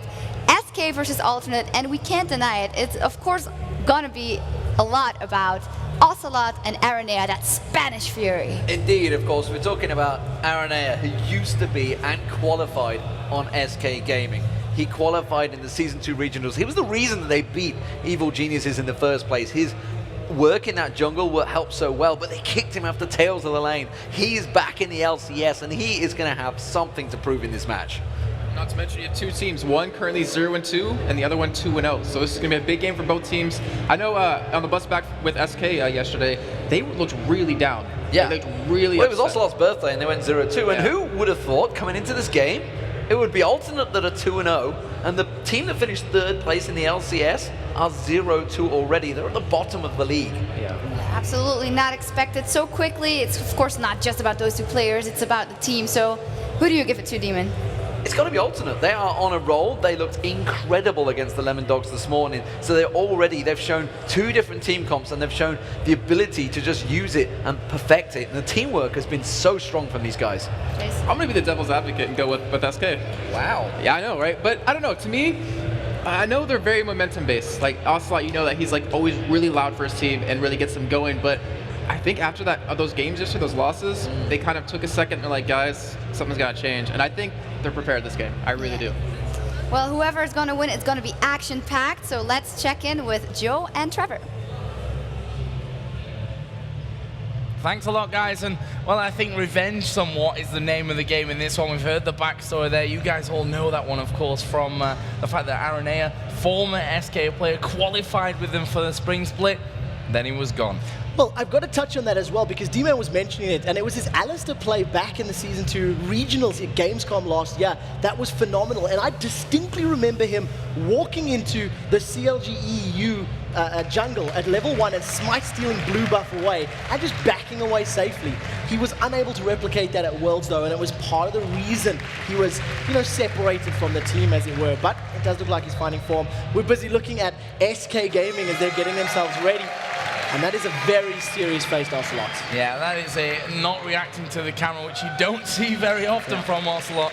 He likes to play up to it. There's Candy Panda, of course, the AD carry from SK Gaming, and his support player who had the most assists in the spring split and playoffs there, of course, is Nif. Now, of course, when we think about SK Gaming and the games that they have lost thus far, it's mostly because their opponents have been able to control them. Their opponents have been able to make plays and make plays stick against SK Gaming. Yesterday against Fnatic, Ocelot was playing Orianna against XPK's Malphite, and he was 1v1 3 consecutive times, and you can't afford to let that happen at this level. So they'll be looking to improve upon their performances. J-Ree looking laid back as ever on the alternate bench. Yep, there is Creaton, played fantastically so far in this weekend's play. And the ELO King himself, Pharrell Lord, or Pharrell Law, because the D didn't fit. There needs to be a D on the end. Maybe the graphic's not wide enough. And there's Aranea. He's looking pretty relaxed from this one, but I tell you what, that vein in the middle of his forehead, that'll be popping out during this game. He'll get a bit loud. I actually told him off a little bit and said, you don't need to yell at your team 12 times that you're going in, you're going in, you're going in, you're going in, because that's basically how he says we're going to start a fight. But it's good to see the emotion, it's good to see the actions coming from these players and, really just enjoying their times on the stage. My question is, what do you ban against Alternate? We've seen all-in comps, we've seen team fight comps, we've seen a number of different champions. Sorry, I was looking for my pen. I noticed that I was looking for my pen and the camera switched to me. Then it was off, so I was looking again, and then it came back. Never mind, I'll leave the pen till later. Ban's coming in here quickly. Lissandra and Shen taken out for SK Gaming, and Kha'Zix's Jace the choice for Alternate. So Twisted Fate is still up, so is Thresh, and I would say maybe even Jarvan the 4th would be a priority maybe to target against Hercubot. Hecarim was used earlier in the day when comboed with that Fiddlesticks, and they basically just rolled over their opponents, and it was a great composition. I was unsure about Fiddlestick supports, but J-Ree made it work. Struck fear into their opponents, Fiddlesticks and Hecarim together, and for a long duration, let's say that. Kassadin actually will be the final ban out here for them, and that means that Ocelot are not going to get him. It looks like Nunu will be an insta-lock in here for SK. The question is this a Twisted Fate bait? because they've let it slide through, and I believe this will be the first game that it has been let through the banning phase and has now been practically insta-locked there by Curb. That will, of course, be given over to Pharrell and Lord. I'm happy to see that Thresh, the fact that it wasn't banned out, has been picked up, and it was another one of those priority picks. My question now is, does Ocelot want to play something like a Zed, which is available as well, or will he go back to his Orianna, which, although unsuccessful yesterday, has been successful for him in the past? So that's the thing. Pharrell and Lord's Twisted Fate has been feared for, well, we can say years by now. It was pretty much an insta ban against whatever team Pharrell and Lord was playing in there. Gets it banned against him all over the place.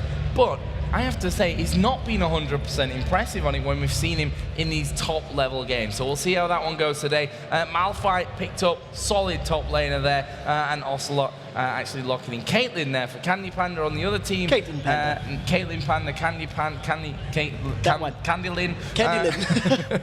And Lee Sin then for Aaron. We know that he can play Lee Sin to a top level. And Creaton's Ezreal. Brilliant Ezreal player. So what the Ultimate have done is they've left their top lane pick for the guaranteed last pick. So Hercubot could still take that Malphite in the jungle if they wanted to, but it would most likely be the top lane, as Nunu will be that jungler for them. He's very powerful right now. I still think it's going to be an Orianna lock-in, and I think we're going to see that wombo combo of Orianna and Malphite. But we'll see how that goes. Over on the other side, Aranea, crucially, if he gets some good low-level ganks with that Lee Sin, it'll be very powerful. We're on patch 3.7, so Twisted Fate's Destiny does have a longer cooldown, so they're much more important. So you can read into that what you will, but I wonder if that's Candy Panda saying, I want you to play Sona, and if saying, no, I'm playing Lulu.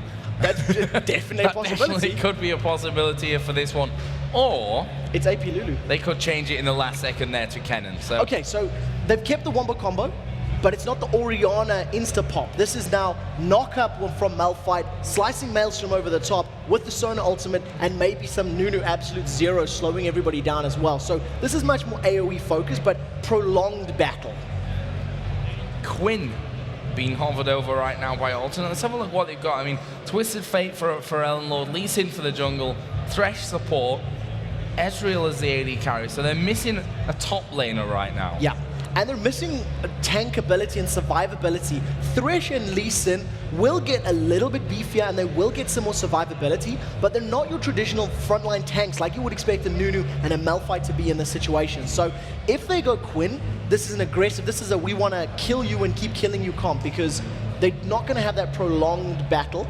Vlad, however, will give them that HP, that sustain, and the ability to troll pool under the Slicing Maelstrom, under the Sona, under the Malphite. And that is actually what Lemon Dogs did to beat Ninjas in Pajamas, if I recall correctly as well. It was a very powerful Vlad pick. Yeah, that's the second time we've seen Vladimir so far here in the summer split. Actually, that's twice the amount that we saw him in the spring split. He was picked only once by Gambit in their game all the way back in week 2 against the former Copenhagen Wolves, now Ninjas in Pajamas. So not something that we saw a lot of, but he started to creep in. I mean, this is only week 1 and we've already seen him twice, so that's maybe a sign of things to come from this one. But some very interesting champions coming out from this one. For Ellen Lord, he's going to have a lot of pressure on his shoulders with that Twisted Fate to perform. And we do see that Ocelot has taken teleport as well to try and counter those Destiny ganks from Twisted Fate. I think the Vladimir pick is probably one of the best picks of the entire series so far, basically because he can avoid anything and everything that's thrown at him. Once he eventually gets to Zhonya's Hourglass, that's going to be 2 moments of time where he's untargetable, uninterruptible, and is going to be able to survive, be a nuisance, get more damage, get more sustain, and basically just be a bother in the team fights. On the other side then, of course, that Thresh and Ezreal combo. Creaton, as we said before, we've seen him time and time again be able to pull out top-notch performances with this Ezreal. We'll see how he actually builds him this time, whether he goes that more traditional route or more the blue build, which is, funnily enough, becoming the traditional route with the Ezreals these days. And the Thresh, which, those hooks, we always say it, game-changing ability.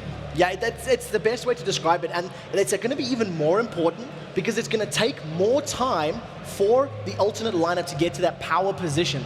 Vladimir is going to need levels and items before he's a threat. Twisted Fate's in a similar position, and Ezreal as well. That blue build, it takes a long time to get there. On SK's side, Ken and Malphite, Nunu, Caitlyn, they hit those power positions a lot earlier. So they're going to need to make some aggressive plays early, and we actually seen a last second swap. Ocelot's playing Malphite in the mid. learning from Xpeke yesterday. Well, he learnt the hard way, actually, about Xpeke's malfight in that mid lane, or in the top lane as they were. He, of course, dueled him 3 times, and he died 3 times. 1 versus 1, no outside interference from that, so we were looking to replicate this one against Pharrell Lord's Twisted Fate. But here we go then, SK Gaming versus Alternate. And, well, it's Alternate that are in the better position currently in the league table of the LCS Europe, almost said spring, summer split. 12 weeks of saying spring split, it kind of becomes ingrained into you. But yeah, we'll see how well SK can handle this early level aggression. I like the Malphite against Twisted Fate. If he gets gold carded up, that passive of Malphite will help block some of that damage. I think I've said that a million times today already, but we've seen a lot of Malphite this weekend, so it bears repeating. And of course, if he does get a good unstoppable force, he can interrupt Destiny. Full vision of the Alternate team means SK are completely aware of where their opponents are, and they're basically moving into the jungle of Alternate 100% safe.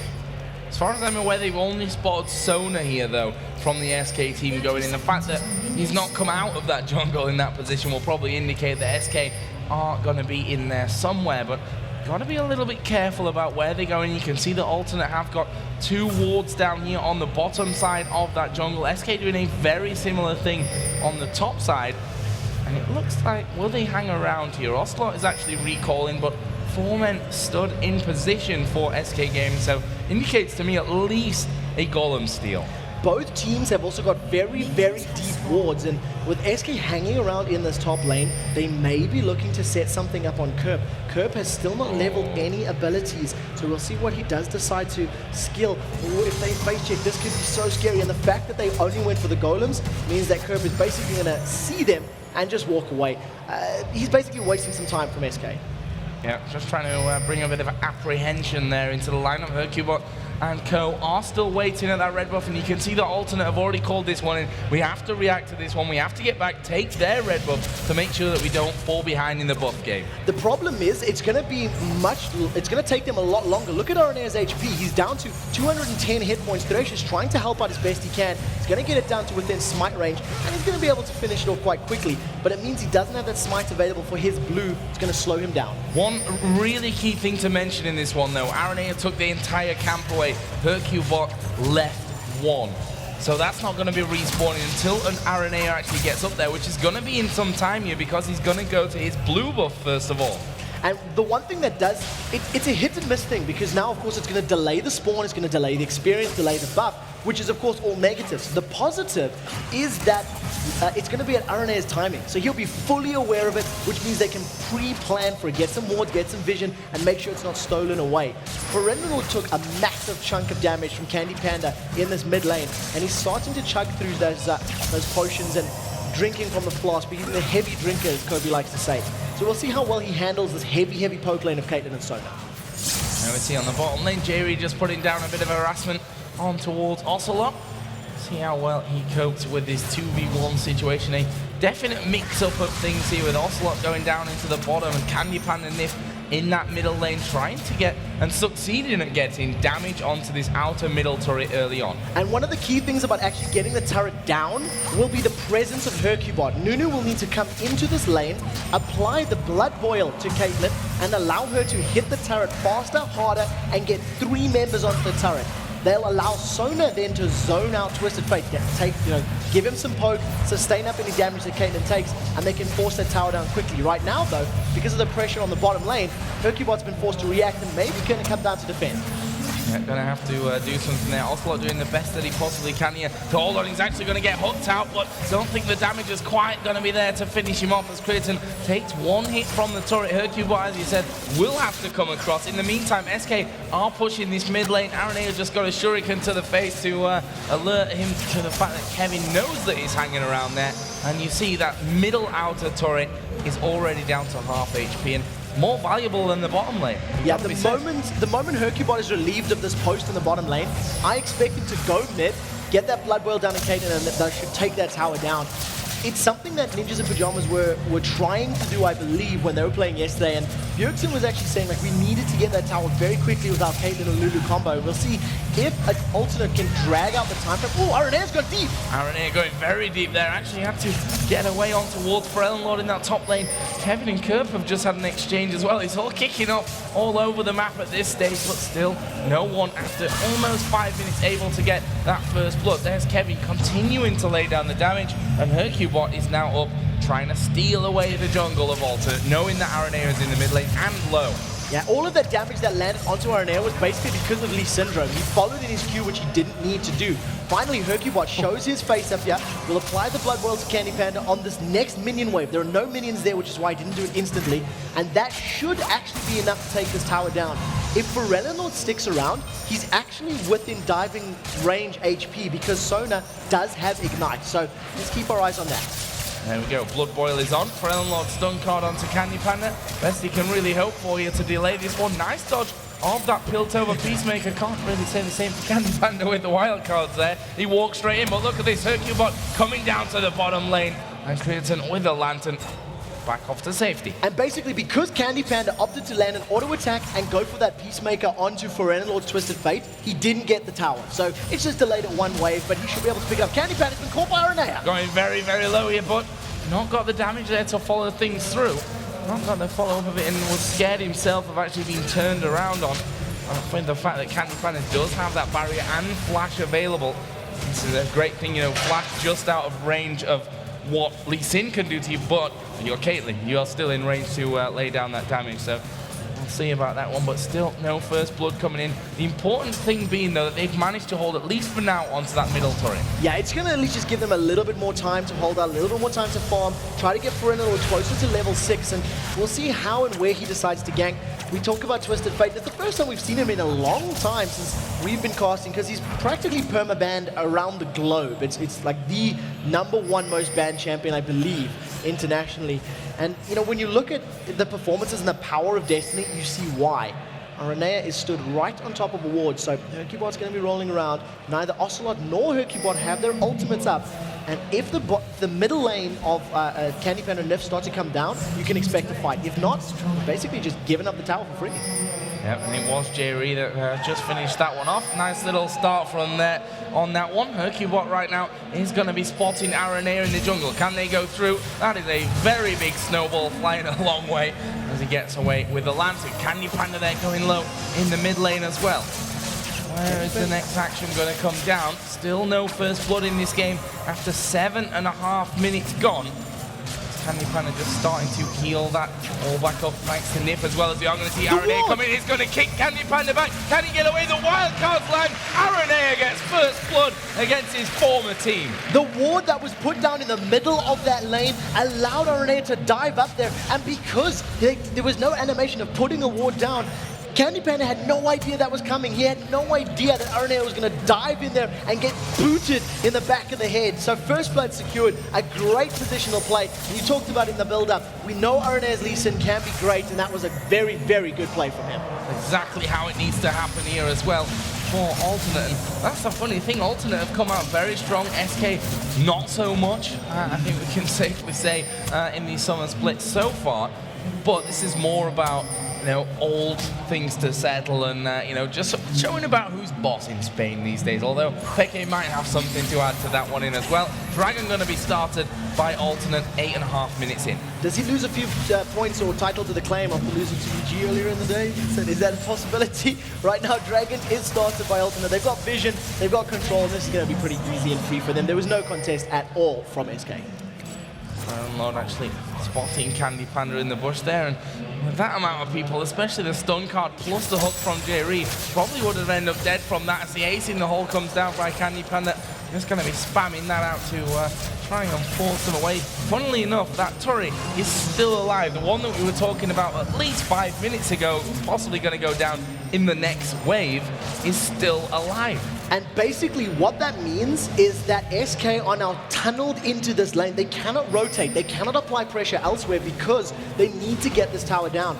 At the moment, they've now moved Creaton and Jerry into this mid lane to defend it off and hold it up. And this is basically what cost the early game for Ninjas in Pajamas, being unable to get that early aggression and the tower pressure and the map pressure, it didn't play into their favor. Alternate, however, they made it work a little bit because they got the bottom tower early and then they picked up a dragon as well. So they've actually almost turned it around on their opponents.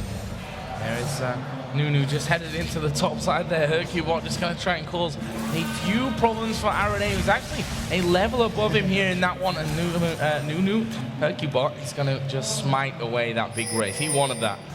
Yeah, desperately wanted to get that smite down and be able to obviously consume some of the other camps and get some of the temporary buffs on there. We're not on 3.8, we're on 3.7. Right now, ooh, Destiny has been channeled. Ocelot may be in trouble. Yeah, he's going to get stunned up here. There come the Wildcard's ultimate comes out. He uses the unstoppable force, but honestly, he's not going to escape with this one with his life. Nicely dodged by Pearson there in the end, and that will be 2-0 alternate.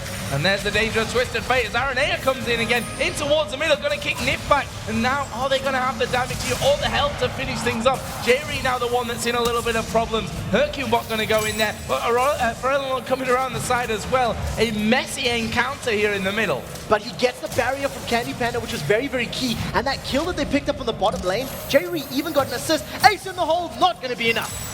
Very, very close there. I think Aranea realized it as he was walking home, was in, please don't kill me, please don't kill me. Don't shoot me, don't shoot me, don't shoot me. We're good. Great play from Jerry as well. He got a shield down onto Forellan Lord just before he Destiny, which meant he actually got an assist on that kill as well, thanks to shielding up some of the damage. So, you know, great play there, getting in on the party, adding up to the score. We do see the mid lane tower has gone down, and SK almost putting something together in that mid lane, but Alternate able to fend off the aggression and not give away any kills. Hercubot very cheeky there, smite of the big wraith again, 2 times in a row, 2 spawns in a row, so you know, always getting that bonus. That's what you need to do these days with that Nunu. Tower damage coming in on the top lane. Herb just trying to hold out as best as he possibly can from this one. But Kevin, at this stage, with that Haunting Guys and the Doran's Blade added in there for that extra AD as well, causing a few problems for him. But Aranea going to get into the top, but he is Kennen at the end of the day. He's just got to dodge that Q now from Aranea.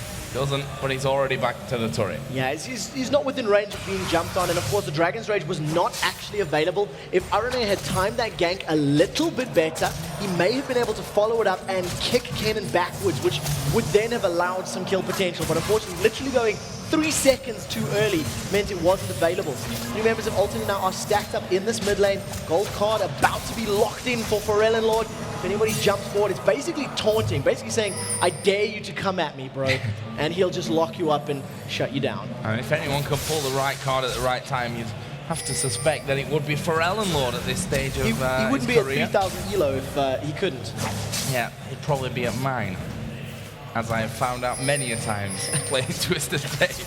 As have some other pros as well. Not going to lie about that one. Yes. But right now we've gone into a bit more of a passive stage of things. A 2,000 gold lead almost has built up for Alternate, because we are tied here in turrets 1-1. Oh, take a look at the top lane though. You can see Creatine and Aranea sneaking around Kevin. We do see Kerp. He's had enough of Kennen. He's left the Electro Hamster. He hasn't engaged. Oh, Creatine going right in there for this one. Aranea is going to actually land the Q there just before he gets stunned up. And here comes the Destiny for Ellen Lord. Actually, is he going to pull the Q? Yes, he is. Under the turret. He will die. And the last tick there coming out. There's the ultimate from Creatine as well to get some farm as he backs away. But another nicely executed gank from Alternate. I believe the unstoppable force from Ocelot also missed as well. I didn't see just off to the side of the screen, but a very nice gank there coming from Alternate to secure their 3rd kill of the game. And that came from the fact that Kerp was like, I can't fight this guy anymore. He's been bullying me in the lane, and I prefer to go up against Malphite, who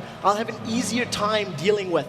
Right now, the Kerp is very overextended. He's rolling that trackball at a mile a minute, and he's trying to get to safety as quickly as possible, and it looks like he does. My mind is still boggled how one can be so amazing with such amounts. And I actually had a funny moment last night when we were talking about it with, I think it was Heaton, the manager of NIP, Counter-Strike legend, of course, who said, imagine how good he would be if he used a normal mouse.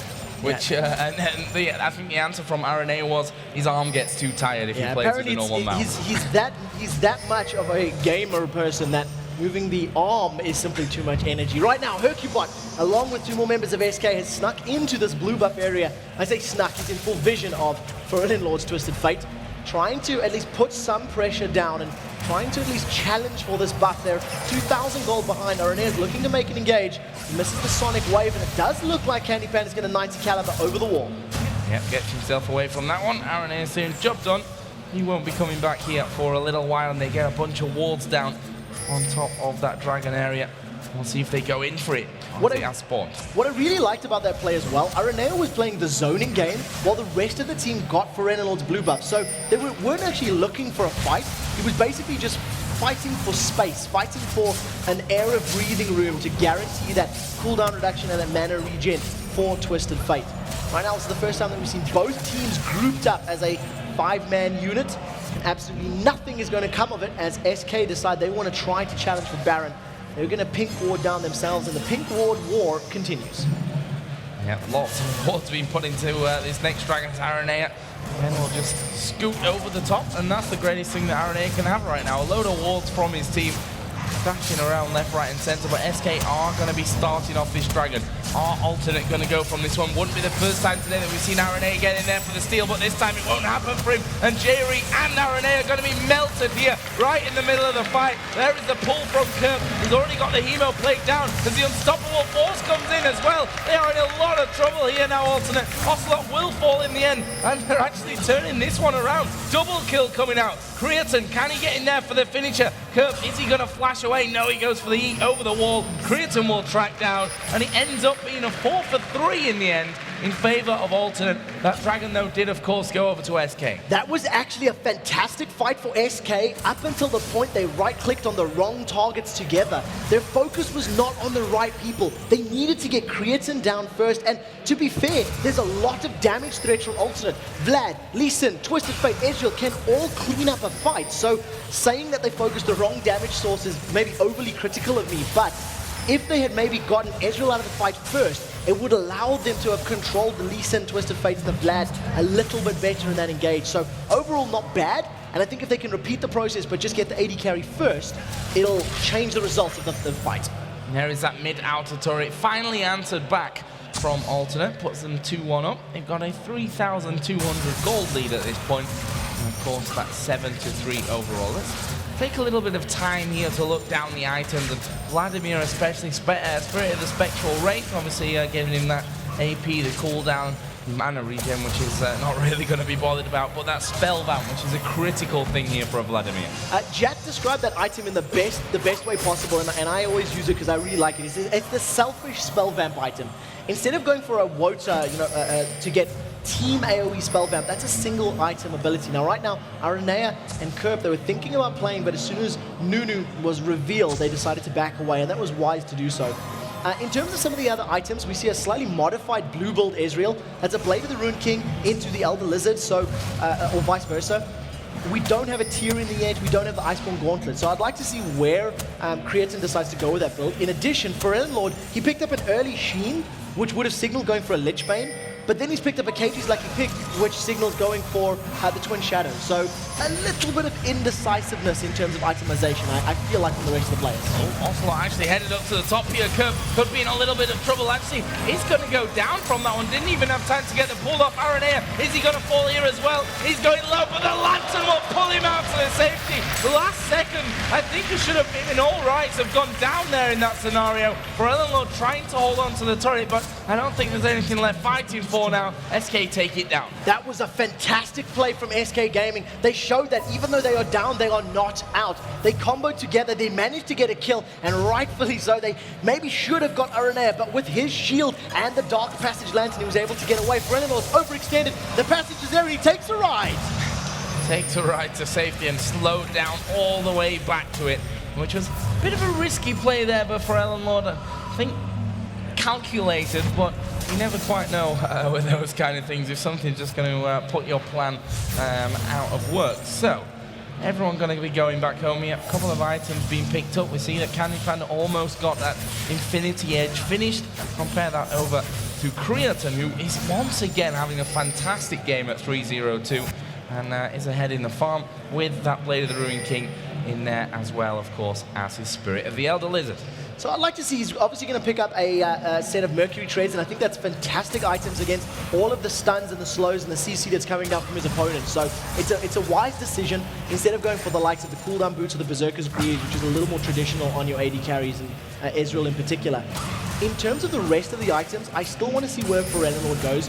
He hasn't been back to shop in a little while, and he has actually just completed the Twin Shadows. So he wants to get those Destiny ganks off and be a little bit more mobile around the map.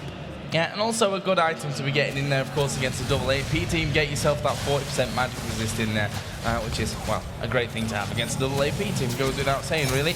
Right now, blue buff is going to be given over towards Lord. We can see in the bottom lane that Kerb is just waiting here in the bush, being a proper vampire as he waits for Candy Panda to step out of line for this one. Aranea coming around. Here we go. Emo Plague is down. Candy Panda is in now all kinds of trouble as the cube somehow missed there onto him. Nicely dodged. Barrier used. He gets kicked and finished off by Kerb. So a lot of abilities used, but they picked it up now. Nif is a little bit out of position. Gold card is primed. Nif gets stunned up. Aranea is going to follow the Lee Syndrome in. Nif is not able to get kicked back yet.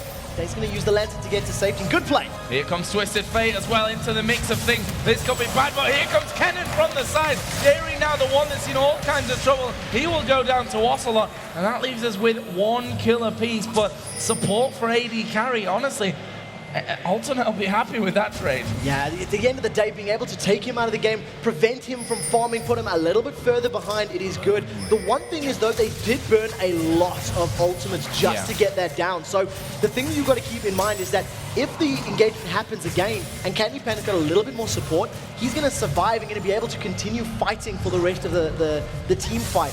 Right now, though, this is a 4-man stack of SK Gaming pushing out this bottom lane and just trying to shove down this last outer turret. Yep, final one remaining for them. Would actually put them in the lead here on turrets and start to bring that gold very even. I mean, it's not a huge chunk right now. It's around about 2,000 gold. You see that's brought straight back to just 1,000 at a 20-minute game. This is really cutthroat at this point. Very close. This is also fantastic for SK because this is the strongest performance that we've seen out of them thus far this weekend. They're actually being able to make plays stick, and more importantly, they're being proactive as opposed to reactive. Right now, though, unfortunately, they don't have much vision of the dragon, so Alternate are going to secure themselves another dragon in the game and extend that gold lead just ever so slightly. But the numbers are so insignificant right now that it's basically dead.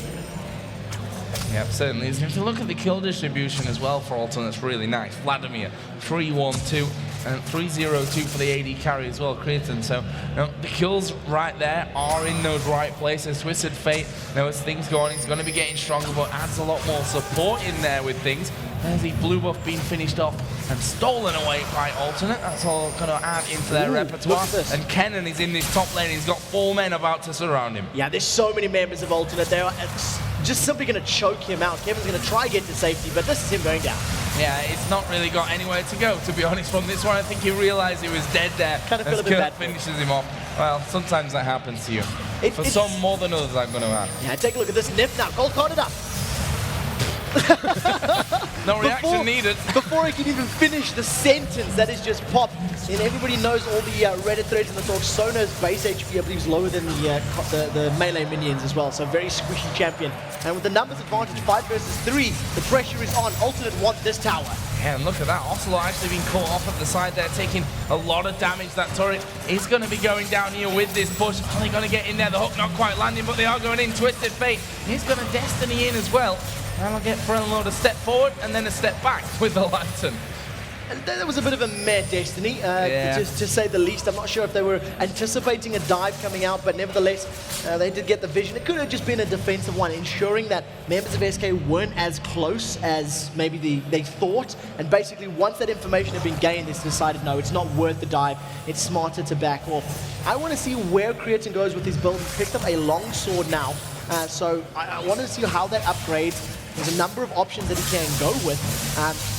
But yeah, it could be a Last Whisper, something along those lines. It's really up to him. Yeah, and look now at Vladimir as well. Abyssal Scepter added in there, and he's getting close to that magic Zonya. So as you said, 2 possibilities then to avoid everything that they can throw in for limited amounts of time. And now in a team like this, with the Unstoppable Force in particular, that's really, really important. Yeah, and the crescendo as well. Those are the two key abilities that need to be dodged and avoided, because if you are caught by either of them and the team of SK actually focuses, say Vlad in particular, they can drop him down in that short time frame. So basically it's going to be up to Kerp to, pull away or Zonya's up once he gets to that point. Right now though, it's basically still just farm fest. Alternate, they're in a strong position, but in order to push these inner turrets, they're going to need a lot more wards, and basically that's what they're trying to set up right now. Yeah, and it feels like only just a couple of, in fact it was just 2 or 3 minutes ago that I was saying it was 1,000 gold difference between these two sides. That's moved itself now to 5,000 gold difference. That's just showing you what that push down that top lane has really brought into the game for Alternate. Obviously the Baron hasn't been taken up until now, and you see that up there are a lot of wards from the Alternate side. And not only, is it all stemming from that, that wasn't even an overextension. That was Kevin farming a couple of meters in front of his tower. He wasn't past a safety zone. It was simply a lack of vision. SK Gaming didn't have control of their jungle, which allowed Alternate to make that play happen. And I think that if SK want to prevent those things happening again, they're going to need a lot more wards. If you look at the minimap, I see one SK ward in the bottom half of the jungle and nothing else at the moment. And they simply need more vision, or they're just going to get collapsed on again and again and again.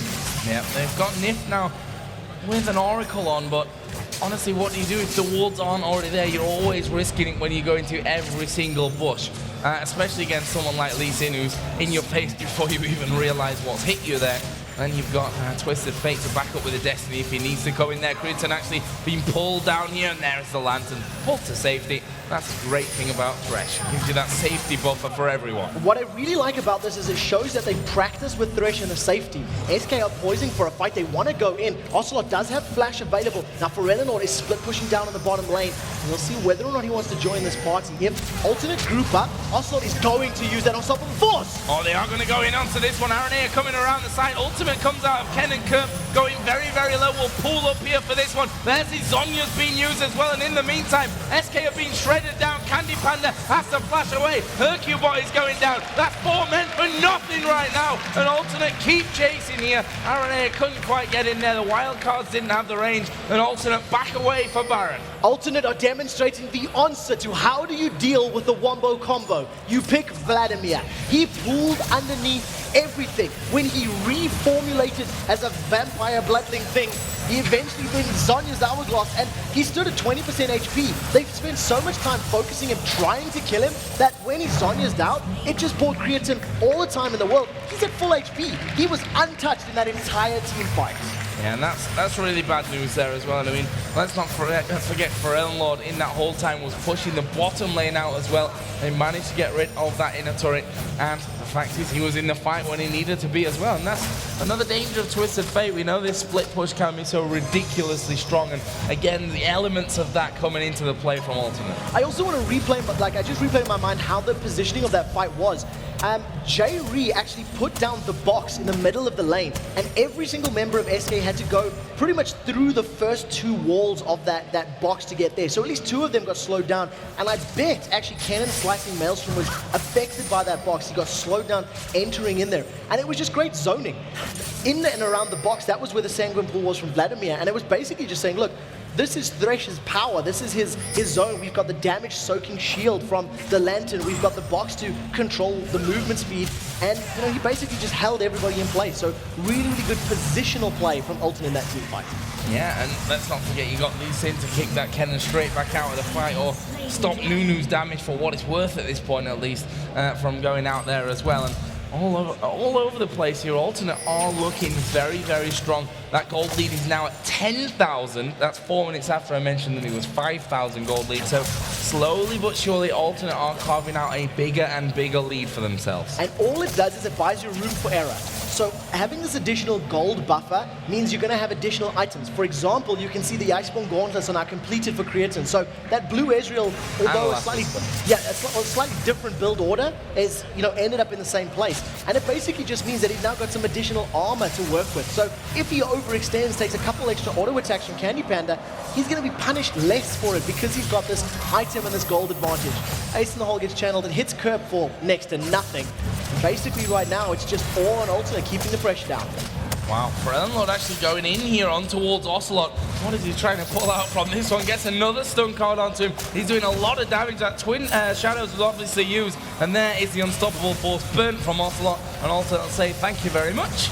That's what's going in for a fight. And Destiny's been used there by Twisted Fate. It looks like he wants to party. He's come actually behind two turrets. There's a crescendo. Yeah, he gets crescendoed up, and he's actually going to die for that one. That was a catastrophe coming out there. But the rest of SK now going to feel a lot of pain as Kerb does use that Zhonya's. He will fall after that. The hook comes in on towards Hercubot. Ocelot back into the fight. Double kill for Candy Panda. He won't be lucky enough to get away from Creatine though. And now it's all Ocelot, the man who had to use his ultimate to get away from the pressure in the top lane, who may just find himself dying right in the last stages of this fight. Yeah, the power of that blue build, Ezreal. So much damage over a prolonged team fight. I believe that was a quadra kill unofficially there for Creatine. Managed to get so much damage down. And the problem is that because SK don't have that, weren't able to single target focus Creatine, they simply couldn't remove him from the fight. They focused Vlad. Vlad Sangren pulled, he got his hourglass up, and again, it's just a simple case of so many damage threats and not enough damage to kill your opponent's damage. Basically what it boils down to. There is an inhibitor. First one of the game going down here for Alternate. And of course, the other two inhibitor turrets are open for the taking here, but Alternate looking like they want to back away because they've got a whole host of gold to spend. 2,200 gold for Creatine to spend. He is now up at 1105, 1,200 on both Lee Sin and Twisted Fate, 1,300 even for Thresh to spend. So overall, they're in such a fantastic position. I've got a bit of deja vu coming on here from our last game where this is Alternate's game to throw. Yeah, completely agree with you. There's no other words for it. The fact that Creatine's sitting on 2,400 gold, he's got a Doran's Blade in his back pocket. I imagine he's going to save up another 100, 150 gold, sell that Doran's, pick himself up a Guardian Angel, and look to go unkilled in this matchup. 11-0-5. Out of his team's 19 kills, he's been there for 16 of them. That is a massive percentage. I'm not going to try to do math right now, but like 80+%. It's like 16 out of 19%. That much, which is massive. And if you've got all of those kills in your carry, it is a risky build, dare I say, because if he gets dropped, then the rest of your team may falter. But because you've got Lee Sin, Vlad, Twisted Fate, basically they've got more people to clean up even if he goes down. And I was proven wrong. He got a Hex Drinker instead. More damage. More damage. Why not? Why not add that in there? That DFG just makes Lord even more scary. We saw him almost take down Ocelot earlier on. That was without that. So, yeah. And it's quite interesting as well, the build order that Lord's gone, because generally if you go for like a Lich Bane first, you tend to go double Dorans plus Lich Bane, so you can actually get the benefit out of the Lich Bane proc by having some ability power stacked up. He doesn't have the highest amount of ability power, which means even after he hits the Lich Bane, the DFG followed up with Lich Bane followed up with Magic, right now Alternate Lord just got a free tower. SK did absolutely nothing. They didn't try to contest. Super Minions are in the Nexus, and right now it's just Alternate are basically finding opportunities where there were none. I think this could well be it here in these next couple of minutes, to be honest with you. Alternate right now are going to be pushing in towards that inhibitor turret in the middle lane. They're going to have to fight for this one. We are going to see that crescendo coming out. Ocelot gets into the middle of the fight, but he's going to be a dead man. That's the first kill here. It's Creatine again that picks that one up. Candy Panda burning away at back. There's the ultimate coming through from Creatine. Kevin finally takes down Lord. Well, that's a double kill now for Creatine. Don't forget he got 4 in that last engagement. And right now, Alternate pushing in for inhibitor number 2. The third one, of course, in the middle lane, should they decide to go in. Here that's the a brave Candy Panda. And that is a very dead Candy Panda. Kevin actually gets in there with his ultimate, uses his Zhonya's. He's going to die straight away afterwards. Creatine now legendary at 14-0-6 from this one. The Nexus turrets are going to go down, and this is a victory for Alternate, taking down SK Gaming for another win here in their first season of the LCS. The #1 team of the summer split of the LCS is Alternate Attacks right now. Doing so well. Absolutely fantastic game. Completely controlling that matchup. They're 3-for-1 now, right? I'm going to double check that. I'm going to double check Which that. Which actually means that Meet Your Makers are ahead of them. No, I believe they're 4-0. Because they beat Lemon Dogs this morning. No, it's 3-0. They're 3-0. They're 3-0. They're 3-0. 3-0. My math is terrible. My math is terrible. It has been a long weekend. And the good news is that there are a lot more games to come today, of course, and tomorrow. We're going to have 3 more games tomorrow, but Alternate really showing once again that they are a force to be reckoned with right now and doing a bit of a Cloud9. My question to every other team in the LCS, how do you ban Alternate? Because they've demonstrated so many strategies, so many champions, and so much diversity. What do you do to counter them? How do you stop some team that can play so much? That's the question that we're going to have to find the answer to, and honestly, I'm not sure where it comes from, and not really many people have probably got the answer to that one here in this room. We're going to head over, though, to Jason and Demon, who might have the answers to that question. Maybe not, though. They're going to break down the game at least. I'd be obviously playing the game instead of talking about it, which is what we are doing for a living. They are 3-0 though, guys. 3-0, so 3-0 versus 0-3. So now SK and NIP are 0-3 at the bottom of the league right now.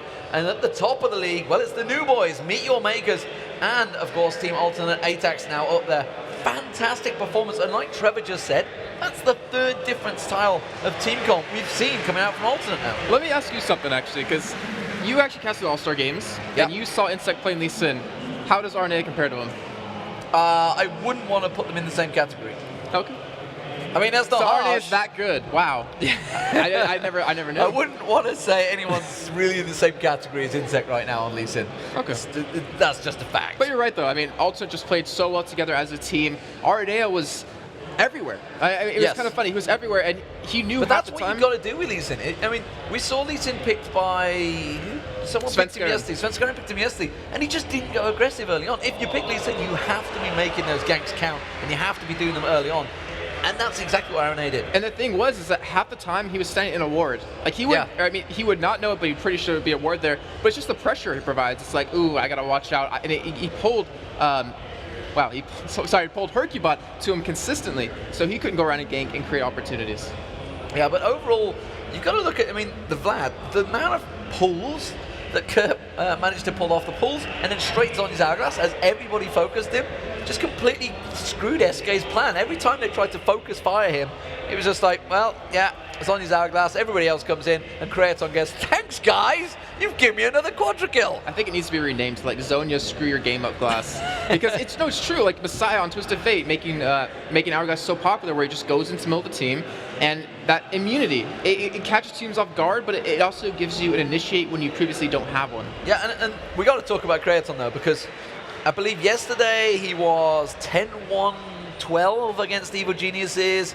He just went, about 11 or 12 kills there. Did very well against Lemon Dogs earlier. He is actually racking up the KDA right now in the start of the LCS. Well, Arnea, he's consistently told us, I have the best AD carry in Europe on my team, Cretan. And during the promotion series, we saw him play Ezreal and Misfortune once or twice, and that was it, which honestly, it was enough to get him to qualified, but he's shown like time and time again so far in their 3 wins that he's pretty damn good, and he's something you should watch out for. It shows really what the team was originally created on, which was the Elo Blade team, which was Threlnord, 3,000 Elo, Kerp, 2,950 Elo, and Creaton, 2,900 Elo. They were the number 1, 2, and 3 in the Elo ladder when it exists. Now it's obviously the LCS Challenger, etc. So it's all different. It's kind of hard not to judge it the same, but they were all very high skill players, and they've actually, it's only a matter of time, and it's really took the impetus to get into the LCS, that these guys have just buckled down and practiced hard, and suddenly we're starting to see the benefits. Yeah, I saw this yesterday, and I kind of want your opinion on it, is that back when we casted alternate, way when they were Elo Blade back at the time, in my opinion, like Pharrell Lord and Kerp, they played really selfish. Really selfish. Played for themselves to win because that's how they need to in solo queue. Yeah, but now, like when we saw Pharrell Lord on the Sandra yesterday, I was like, holy crap, this is a new Pharrell Lord where he's doing the selfless thing, going in just so his team can win. And I kind of compared him to Reginald a little bit because he does the same thing for TSM. Well, we of course. That is alternate now 3-0 in the league, and of course we're going to have an interview. It will be Shox, and alongside him is Aaron Ayer from the jungle. Let's see how his Lee Sin does.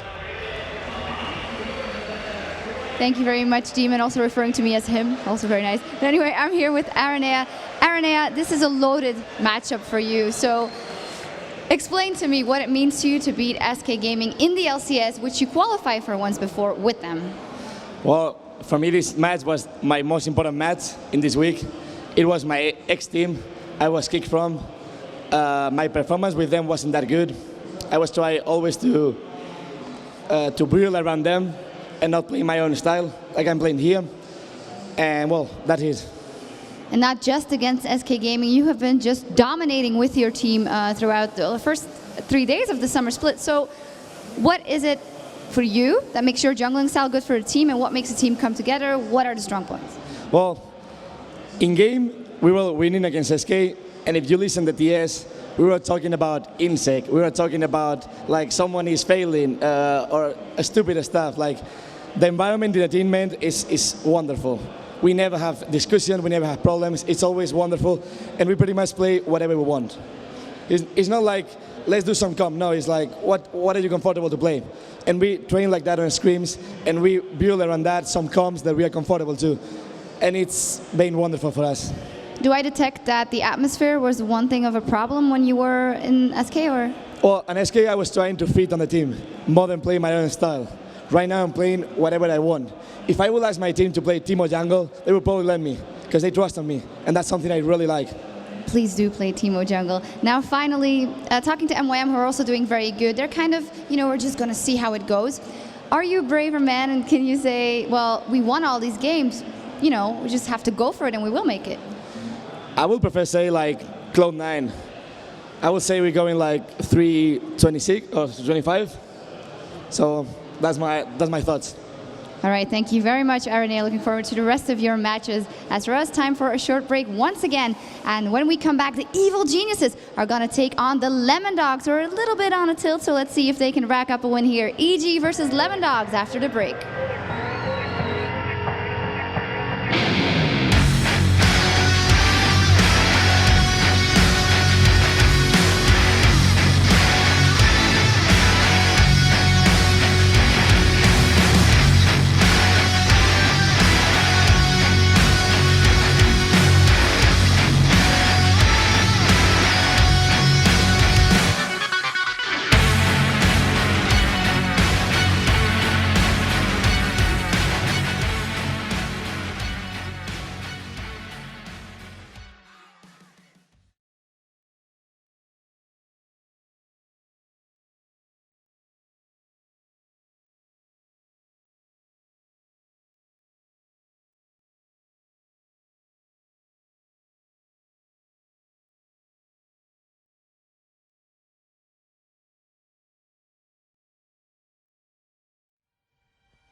Dreaming of no time and space don't exist there. We can dance like there's no tomorrow. There is a place.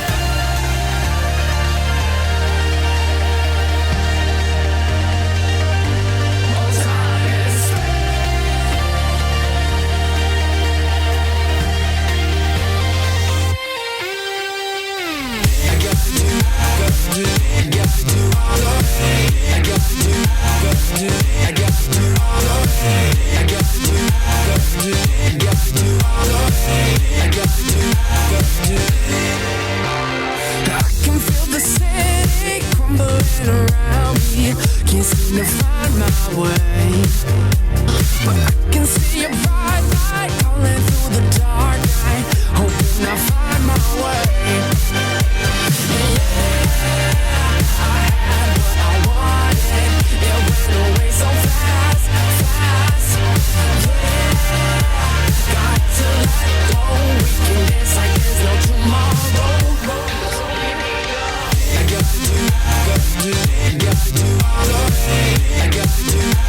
I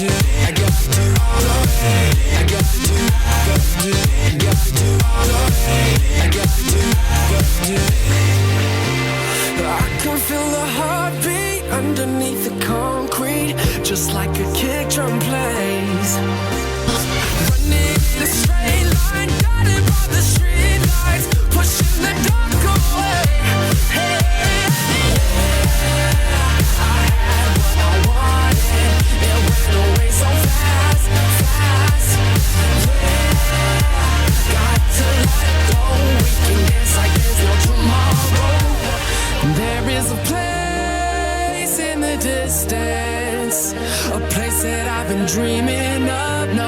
time and space don't exist, and we can dance like there's no tomorrow.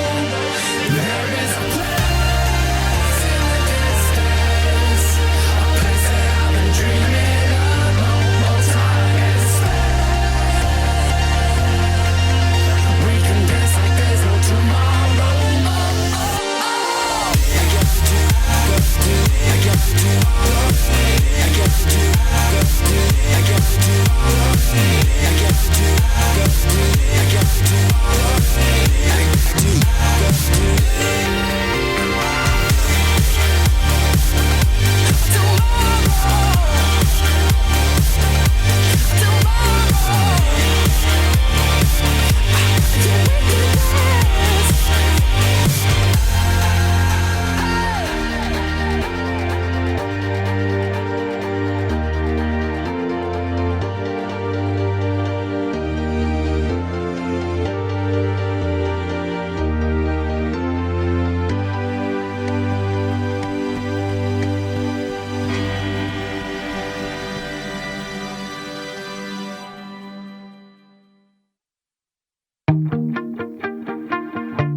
You shut it out, but I can't hear a word you say. I'm talking loud, not saying much. I'm criticized, but how your bullets ricochet. Shoot me down, but I get up. I'm bulletproof, nothing to lose. Far away, ricochet. You take your aim. Far away. You shoot me down, but I won't fall. I am titanium. You shoot me down, but I won't fall. I am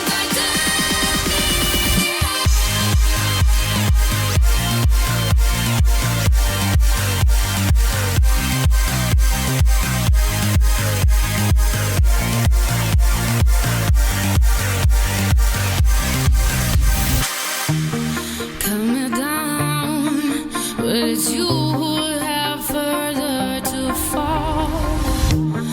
Ghost town, haunted love. Raise your voice, sticks and stones may break my bones. Talking loud, not saying much. I'm bulletproof, nothing to lose. Far away, ricochet. You take your aim. Far away. You shoot me down, but I won't fall. I am titanium. You shoot me down, but I won't fall. I am titanium.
League of Legends Championship Series from the great venue that is DreamHack Summer 2013 from Jönköping, Sweden. Phew. Now, the next match we have coming up is EG as they take on Lemon Dogs. And correct me if I'm wrong, but we were talking about how the new teams would deal with loss. And I have the idea that Lemon Dogs is on a bit of a tilt. Well, I mean, Evil Geniuses have set themselves aside because they had a loss in their first game, and yet they came back and they beat Gambit and then Fnatic. So they are back on the run, as it were. Lemon Dogs, though, they did the complete role reversal. Won their first game and then lost the next two games. Lost to Alternate, who now are top of the league, 3-0, so looking good. So it's not such a bad loss maybe at the moment. We'll see how that pans out across the season. But their second game against Meteor Makers, who are now also joined top of the league. So losing to the two new teams, it's effectively the same as football. If you lose to the two newly promoted teams, you're generally in trouble. How they're going to deal with this one against Evil Geniuses is a big ask, because they're probably the most experienced team here right now. You lost me at football on that one. Sorry. Well, I always lose you at football, don't worry. Yeah, like a soccer man.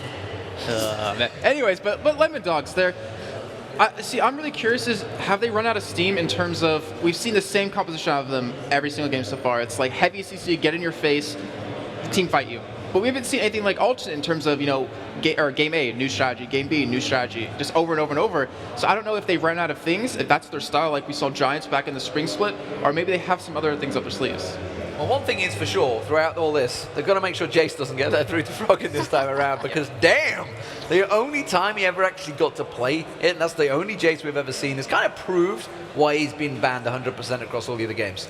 Yes, absolutely, but of course you can't ban Froggen out is what they always say, but we will see what they will ban out in just a second, so let's get over to Joe and Trevor.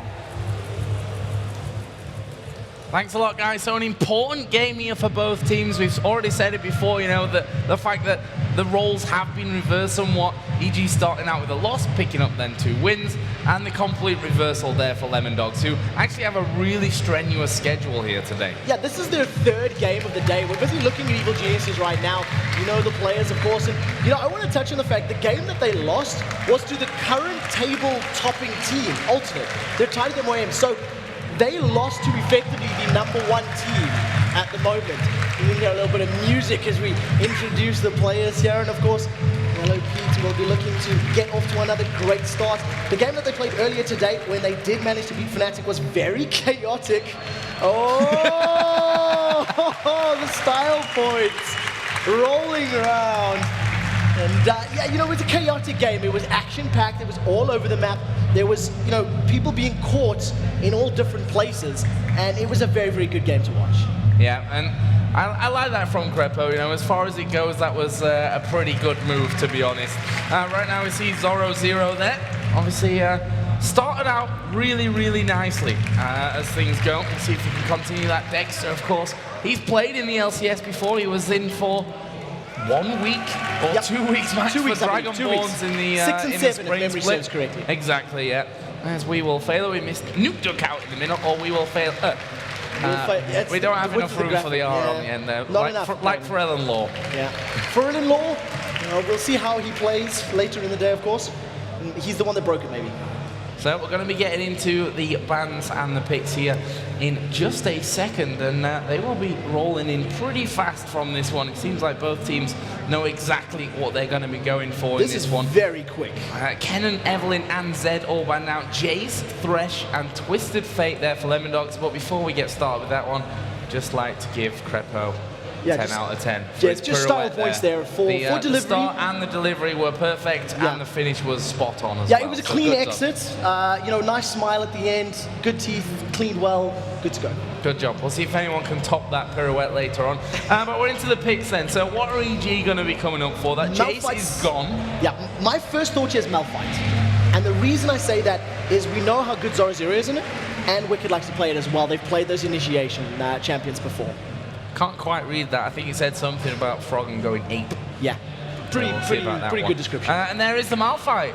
Crystal Ball is functioning properly today here for Quick Shot. And on the other side, Lemon Dogs having no problems with Caitlyn Nami straight in there. My thinking here might even be a Sejuani for Evil Geniuses. Even though Caitlin's got that 90 caliber net, we've seen Snoopy running Sejuani earlier in the day and did very well with her. I really, really like Snoopy's ultimates, but I felt like they weren't followed up enough. And I actually said it to him that he got multiple 3- and 4-man Glacial Prisons, but simply they were like defensive or reactionary as opposed to making things happen. If you combo that with a Malphite and maybe an Orianna, that is an ultimate wombo combo. But then we might see a Vladimir being locked in from Lemon Dog. So there is these possibilities, these back and forths that could happen. So another interesting one there to maybe combo with that would be a Lissandra. Their ultimates are very, very similar at the same time. Combine that with a Malphite as well, you've got some real power. The question is then, does Froggen actually play Lissandra or not? We'll have to see about that right now. How dare you question the Froggen? He'll probably just play it just for fun either way. Varus and Lulu locked in. As far as EG goes, in terms of previous performances with Varus and Lulu, they have picked it. It's a pretty standard bottom lane. It is pretty standard, and what's also being shown or not being shown at this moment is their actual full composition, because you've got 3 fantastic synergies between Malphite, Lulu, and Varus. They've got multi-man knockups, there's the entire team can be CC'd by their respective abilities, and they've got very strong potential. You could put Malphite in the mid lane, which would be the 3rd time we've seen it.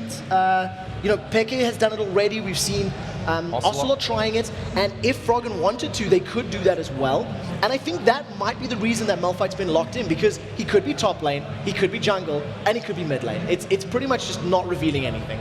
Speaking of non-revealing, there's a Ryze who, again, could end up being in the top lane, could end up being in that middle lane. Nasus, though, I'm going to say is going to be in the jungle here for Dexter. Let's see then what Yellow Pete and Crepo will finish off for you. They already have their Varus and Lulu, so it's going to be a jungler, although, Malphite as well could end up being in the jungle, though I don't really expect that to be the case in this scenario. I think this will be a jungler and a mid lane for EG. I wonder if maybe a Lux and a Jarvan might be running through their minds. It's interrupts that would cancel Ryze and Nasus. It would stop them from dealing damage. You could contain them in a Cataclysm, or if they're trying to run at you, you can just have Lux light binding 1 or 2 of them. We know that both Snoopy and Froggen can play the respective champions, and I think that's where I would go, but we'll see if they agree. Bam! My crystal ball's getting there. I'm developing it. You are very happy about that. No, I am. I am at the moment. You feel cool right now. I put a lot of work into this. So on the other side now, the question for me from Lemon Dogs is, do they want to jump on a Vladimir hype train because he can dodge the abilities that are going to be thrown at him? Or do they want to try something out? This is an unknown to me. I'm unsure on predicting this one. Well, let's see then. We're guessing just on recent form that Ryze would end up being in the top lane. That's where he's become popular as of late. That's where we've been seeing him most of the time. There you can see that Lemon Dog's deep in thought and discussion right now as to what they go for with that Lux in the middle. We know that Froggen, well, with Lux, he's an absolute beast, and as Shock's rightly pointed out, it's very hard to ban Froggen out of any game. So the difficult thing about this decision is if you go Lux versus Ryze, what you end up doing is Lux outranges Ryze, you can control them. If you go Ryze versus Malphite, it's going to be a bit of a boring battle in the early level, and whoever gets gank assistance will help. And I'm happy to see the Vlad because, like I said, it'll avoid most of the combo that Evil Geniuses are throwing down, but it means that Zoro's Zero's Vlad is going to have to be on point because it's going to be up to him to clean up the fight. The rest of his team will get knocked up, will get lasered, and will get popped, and he just needs to try and help clean up. So, very interesting game here. We'll see if Evil Geniuses can carry on their win streak. Obviously losing their first game, and it's almost to be not shamed at right now because they lost that one to Alternate, who are currently undefeated, top of the league at this point as well. So not something that you can definitely call them out on at this point of things. On the other side, you've got Lemon Dogs who had that strong start, but that's fallen off for them today. Today's not been their best day up until now. It's also a difficult day for the Lemon Dogs. I mean, they've come straight into the LCS. This is their debut on this massive stage. They're a very young team as far as the group of 5 guys is concerned. They even made a substitution, after qualifying for the LCS. They swapped out the jungler, if I recall correctly, Nunia in place for Dexter. And now they're playing 3 games effectively back-to-back on this stage, under the lights, under all this pressure. It may have been too much, and we'll see right now how well they perform in this game. Yeah, and they're up against a big name here, Evil Geniuses. They have got experience that not a lot of teams in the world even can really match up to. And that's one thing that here on this big stage, they've got a lot of fans here. I know there are a lot of Evil Geniuses fans here in the audience, and I think Crepo's little pirouette turn in his chair will have just secured him a few more here today as well. But an important one, we are still very early on in the season, of course. Each team got to play 28 games. Up until now, both of them only played 3. So that just kind of gives you a bit of an idea as to how far it is to go. But I've said it before, a good start is never to be underestimated. No, especially because of the confidence that it does give you. Lemon Dogs, of course, they were very, very confident and outspoken coming into the LCS, and we'll see now as they're coming up against another very, very strong team. And Evil Geniuses, we're going to be seeing the Fog and Lux, which I know there are many, many fan favorites. So let's see how this early game goes. I do feel like that the Evil Geniuses roster is much stronger in the laning phase to mid game. And if we get to the super late game, the Vlad, Ryze, Caitlyn combo, I think are going to be terrifying. So this is a ticking time bomb as far as EG are concerned. Well, let's have a look then. Evil Geniuses going to get themselves into place for this one. Lemon Dogs also moving through pretty quickly here. And there is the Spirit Fire down.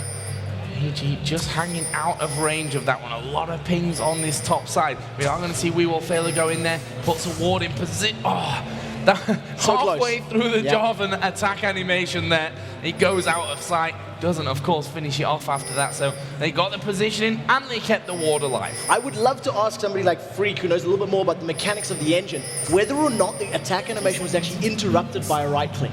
Because it looked like it was going, and I believe if he'd let it go through a finish, it would have still killed the ward, but I don't know the engine well enough at this point. Right now, though, EG, they've almost face-checked a bush full of Lemon Dogs, and instead backed away wisely. Didn't run into it.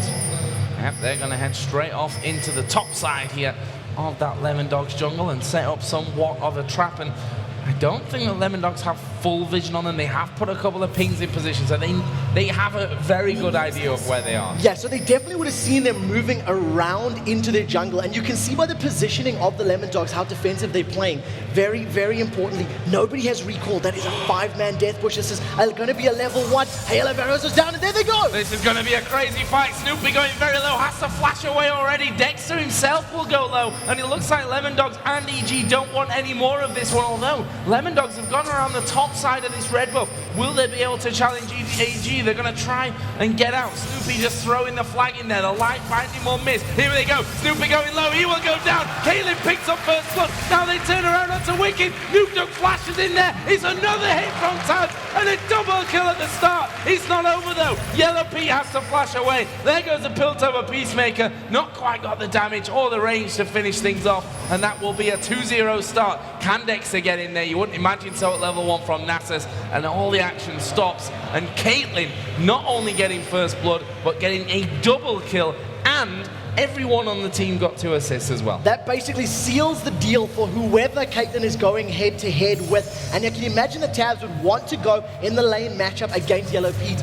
shut him down, spend some of that early gold, pick up maybe a Vamp Scepter or something like that, and just really completely stamp your authority on the early game.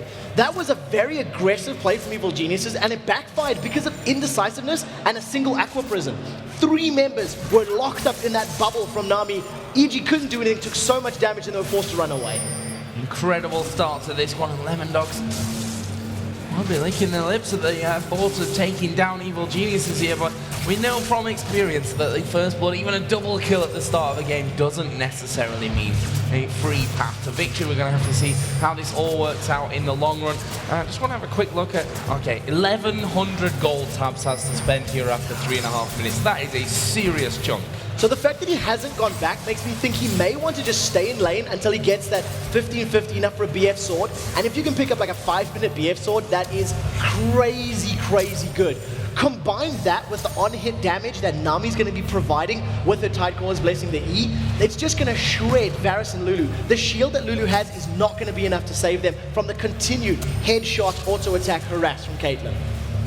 Incredible stuff here in this one. Bottom lane has been a lot of exchanges going on. Zoro just throwing out all of his nukes there, auto-attacking as much to keep that shield down from Wicked whenever it does come back up into play. And he'll no doubt keep on that one. The CS is actually really level between them. Of course, Caitlyn is slightly ahead of Varus. We'll see how that one continues. Snoopy on your screen there with the double buff on. He went very, very low in that first exchange. Then he managed to get a bit of heal back up.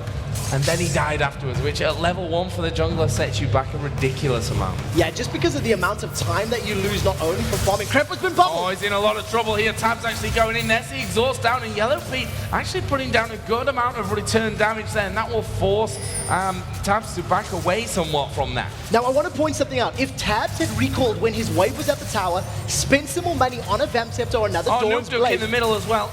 Going very, very low. Had to pull out of that one. Sorry, I thought he might have gone down. The Ignite was in there as well from Froggen, but not quite that extra tick. Not enough. And if Tabs had that additional attack damage earlier, that would have been a dead Krepo. It would have been more damage on the tower. So that gambit of waiting for the BF sword, we'll now have to see if it pays off, because they've missed an opportunity already. Yeah, that opportunity was there to make him 3 for 0, and he is coming back in with that BF swordage. They have to be real careful about this one. It's down in the bottom lane. Wicked might be in a bit of trouble. Dexter starting to come into this one, and he's just hit level 4, and I think he just leveled Wither there as well, literally, as he came into the lane, which, you know, if you're going to gank with Nasus, you pretty much need that Wither. Yeah, you have to. Unless you have some form of, you know, crowd control outside of that rune prison, he's eventually just going to seismic shard up one of your champions, most likely the melee, and just walk away from a lot of that damage. So he does manage to get to safety. Up in the top lane, Tabs has returned with that BF sword. Oh, look at the bottom, there's the fight. Yeah, going in there. Zoro actually falling quite low. Wicked, though, will go low himself. A lot of minions bashing away as Snoopy comes in from the side. Can they go in there towards Zoro? He's going to walk north as Dexter throws down that Spirit Fire. A very even battle there in the bottom lane. This top lane, though, now becomes a lot more interesting with that BF sword in play. So this becomes basically now impossible for Yellow Pete based on the numbers. Yellow Pete on Varus has 820 hit points. Caitlyn currently hits for 139 attack damage per hit. I'm going to quickly check her runes. She's got 13 armor penetration as well, so she'll be hitting for a good chunk of that, 100 to 115 or so.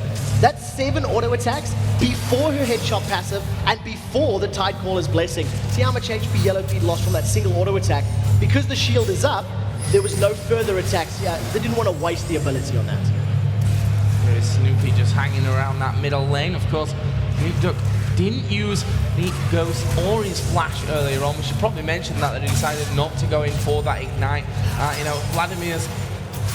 The Ghost is actually really good because it synergizes with his pool as well, which, you know, keeps that movement speed up as you go through. So a lot of people will go with that with an Ignite or a Flash and Ignite. This time around, Nuke looks like Flash and Ghost. I do not want to get caught. And that's basically because of the composition, because of how important Vladimir is to the Lemon Dogs comp. He cannot afford to get killed in these team fights. He's basically the saving grace, as it were, from the team, because once all the ultimates hit, he's the one that's going to be at the most HP and going to be the one that needs to either soak the damage or clean up the fight. So it's a pretty smart play, and it'll actually end up being used aggressively once they do start these bigger 5v5 team fights. Things slowing down a little bit now. We've got the Chalice built up for Malphite with that Crystalline Flask, and a lot of pink wards for Evil Geniuses here, which is actually quite interesting, because one thing we didn't really talk about is the fact that Wicked has that teleport. Now, having those pink wards, you can clear out the vision. Yellow Pete actually getting hit there by the ace in the hole, was pulled up by the bubble as well from We Will Failure, but Tabs had already gone out of range to get any more auto attacks in. Meanwhile, down in the bottom lane, Wicked once again is taking damage from Zoro. Dexter has worked his way into that back brush as well. Now he just reveals himself. Yeah, basically just comes up, tries to push that lane out a little bit quicker, and allows Rise, being played by Zoro, to put some pressure down. Now I have to give mad props to Yellow Pete. He's survived the last 3 or 4 minutes of onslaught and is keeping even on CS with Tabs' Caitlyn, which is a very, very difficult thing to do.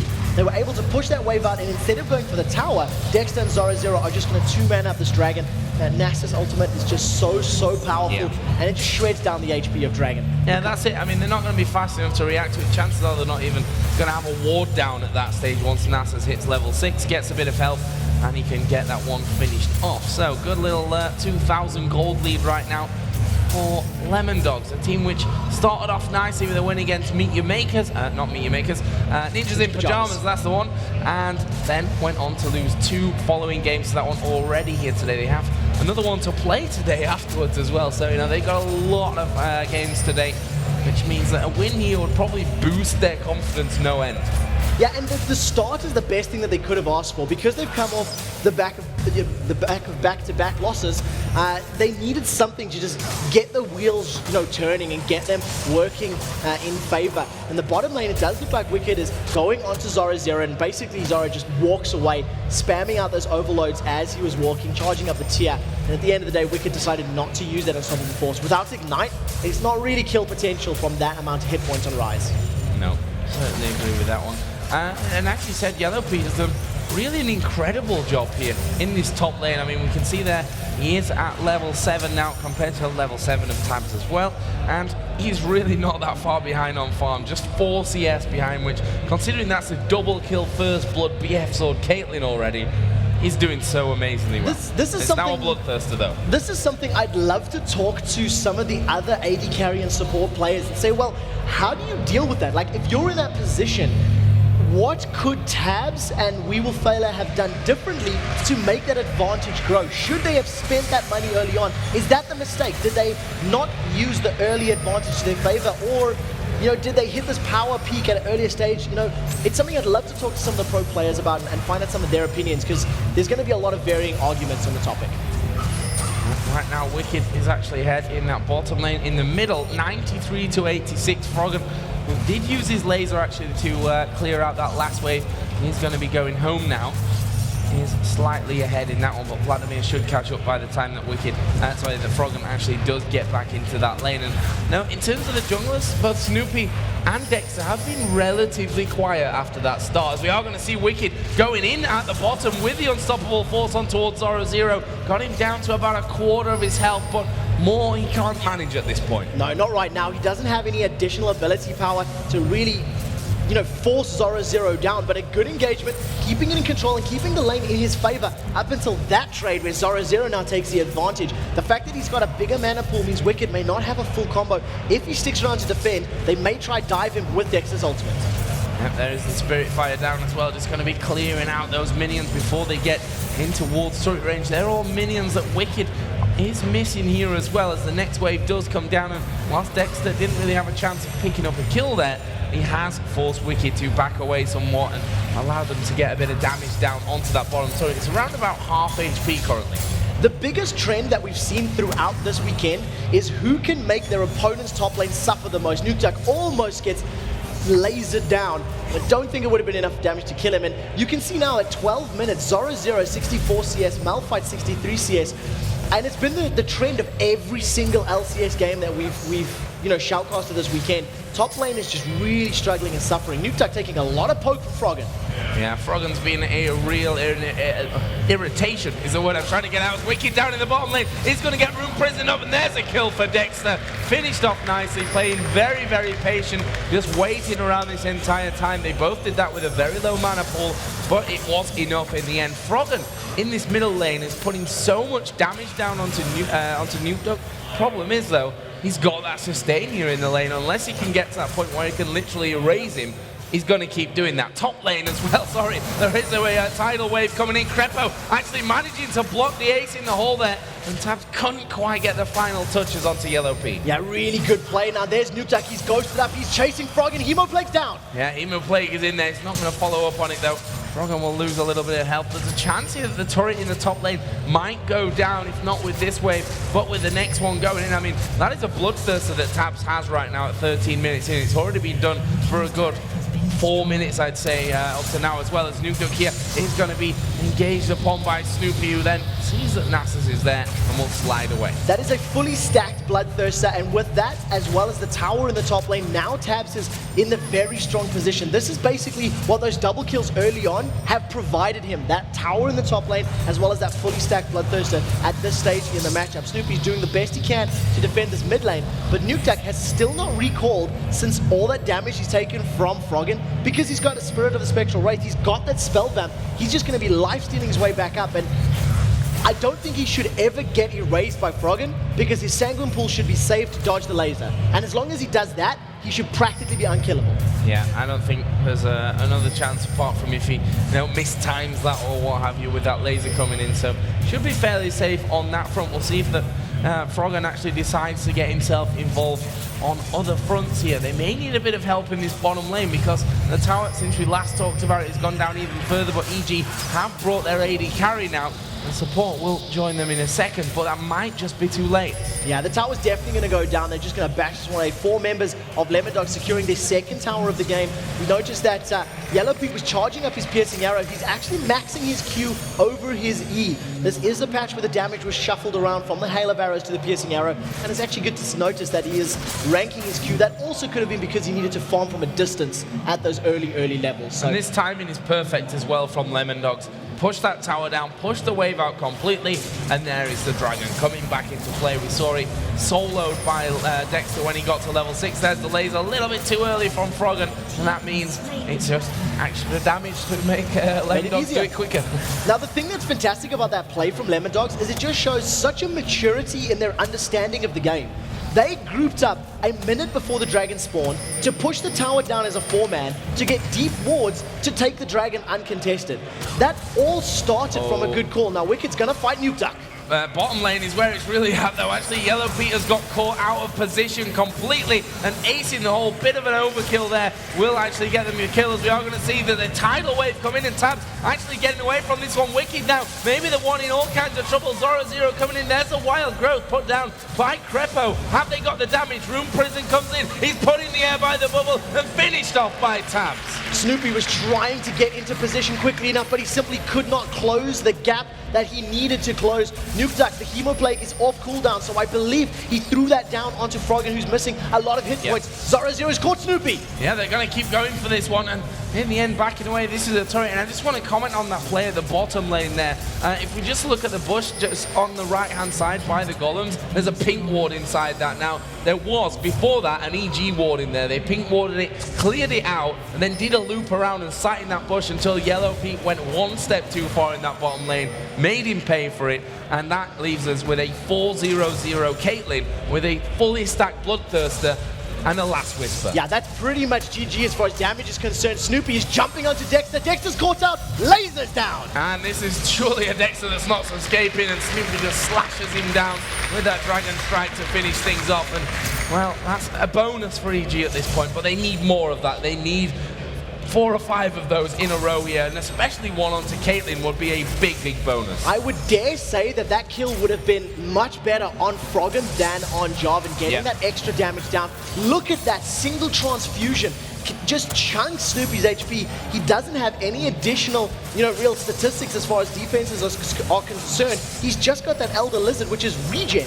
That's it, regen and CDR. He's got no additional HP, no additional MR outside of his runes and masteries, and the amount of damage that Caitlyn and Vladimir are putting down, they're just going to shred through him completely. Yeah, with that Abyssal Scepter now that Vladimir has got finished off as well, it's looking very good for Nuke Duck and the rest of his team. Obviously, those Dragons helping out the 3 turrets to 0 that they are currently in the lead, and it's going to have to be a bit of a turnaround here from Evil Geniuses, but they are a team of the caliber that could definitely turn a deficit like this around. Wicked currently does have the Haunting Guys in there, along with that Chalice and the Crystalline Flask and Boots of Speed from a little bit earlier on. Yellow Pete finally getting up to his first big item, picking up that Blade of the Ruin King. So take a look at this. That's a great laser tap. He's going down. He's going very, very low here, but will he be able to survive? Ace in the hole comes out, the tidal wave as well, and Froggen is going to die. We will fail it and picks that one up, and that was incredible stuff. There is the ultimate being used as well out of Nasus, and after all that, Crepo has gone very low, somehow surviving there right at the back as Yellow Pete comes through. He's going to get pulled by the bubble. He's going to die as Wicked comes across from the side. He got one. Nuke Duck went around the side. Wicked is still trying to chase down the Wither, slowing into a crawl, and they won't be able to finish off. A crazy bit of action. Nuke Duck's coming in from behind. It ends a 3 versus 1, and Nuke Duck is coming in from behind. He's not going to have the damage to take down Wicked and Snoopy together though, but crucially, those Lemon Dogs players that were all so low survived the encounter. And what was being highlighted there by our cameraman Panky was that Nukeduck snuck behind and actually killed Crepo behind enemy lines before joining the mid lane. Yeah. The fact that everybody went so low from Lemon Dogs was a testament, well, great play by Evil Geniuses to try and make it stick, but because they weren't grouped and because it was a pick, Froggen caught out Tabs and We Will Failure, luckily, by approaching from the side. That wasn't a team fight, that wasn't a prepared thing, and because of it, EG couldn't close it out. They did the best they could, but being so far behind meant they couldn't actually make those last hits count. And that's really what they've got to rely on here. They've got to have Froggen catching people out the entire time. They've got to pick up these opportunist kills. And for them, the most disappointing thing will probably be that Tabs went so very low after that. He's worth a lot of money right now at 4-0, but they couldn't shut him down. Ignite was not used by Lux because Froggen had been caught by the Aqua Prison and the bubble. It was thrown up into the air, and I think it was actually out of range of Kaden, which is why that last 180 or 200 hit points was not actually taken down. Snoopy, that laser, that even failed as well. I mean, Snoopy's going to end up taking the blue buff because Froggen miscalculated his damage. He fired the laser too early, or, Snoopy stopped auto-attacking. And basically it just shows you the state of Evil Geniuses in this game right now. They're not communicating as effectively as they need to be. Yeah, it seems their heads are a little bit all over the shop at this point of things. See if they can manage to get the turnaround on that one, though. We've got 20 minutes down on the clock right now, and it's not that far away from a 10,000 gold lead for the Lemon Dogs at this point. And that is bad news for Evil Geniuses. The Oracle is on for We Will Failure as well, so he's going to be clearing out everything that Crepo can put down. So the Dragon should be spawning very shortly, if my timers are correct, around 21 minutes, and you can see that by We Will Failure moving, placing some wards in and around the Dragon entry and exits, that they'll have vision of anyone coming in. Because they've got such a good gold advantage, if Evil Geniuses wanted to pick a fight, they pretty much welcome it and say, well, we're in a much stronger position, we're happy to battle this one out. And I do think it'll be up very soon. The one thing that Evil Geniuses does have in their favor, which other Wombo combo compositions don't have, is that Lux can make a pick happen from range. With a Malphite and an Orianna, you've got to dive in, which means you've really got to pick your opportunity well. Whereas with a Lux, you can make that pick from a much safer distance by catching someone else. So the onus is now on what I believe Froggen to make a good light binding, maybe Yellow Pete to get a good chain of corruption, and then follow that up with kills. We've just seen that Dragon go down, and it just shows you how perfect Lemon Dogs are with the timing right now as well. The Spirit Fire literally down a split second before Dragon actually came into play. So on all fronts at this point, Lemon Dogs are not looking like the new team here in this game. No, not at all. It's definitely not a team that's lost 2 games. Now, Wicked has managed to catch up We Will Failure a little bit out of position. He does have that Oracles, which makes him a very juicy target. But Wicked not willing to throw that unstoppable force. Doesn't want to use it willy-nilly and decides to back away safely. Pretty much wants to make it the best opportunity or make the best play with that ability. Right now, Nukeduck, you just saw in there, is pushing that top lane down. So we are going to see the chain of corruption coming out. Yellow Pete losing a lot of health, and look at that, almost taken down. And that is a lot of abilities used on towards the Malphite. Froggen is going to be going low as well. Wild Growth will save him. Will they get away with Wicked's life? He gets shielded up by Crepo. And honestly, Crepo there has kept them in this fight. Will they keep Snoopy alive as well? Somehow, yes. Look at the health bars on the left-hand side. That is ridiculous stuff. Crepo, man of the fight there. Without him, at least 2 of them would have been dead. Yeah, definitely. Not a joke about that. The Wild Growth managing to save Lux. Then, of course, the shields coming out and the slows was fantastic. Being tongue-tied there. The entire time that was happening, Nukeduck is pushing this top lane. He's a very slow tower pusher, but is still able to get it down with the assistance of the creeps. The middle tower went down as well. So even though Evil Geniuses tried to make a fight happen, because they lost the fight, they lost 2 more towers and are now 10,000 gold behind. 10,000 gold. Not to be laughed at here from EG's standpoint. And you see there, actually, Raj just pushing out the bottom. Froggen, half of his HP gone there in one blast from Nukeduck. And that is not good news for him whatsoever. He's got that needlessly large rod now added in onto the Morella Nomicon.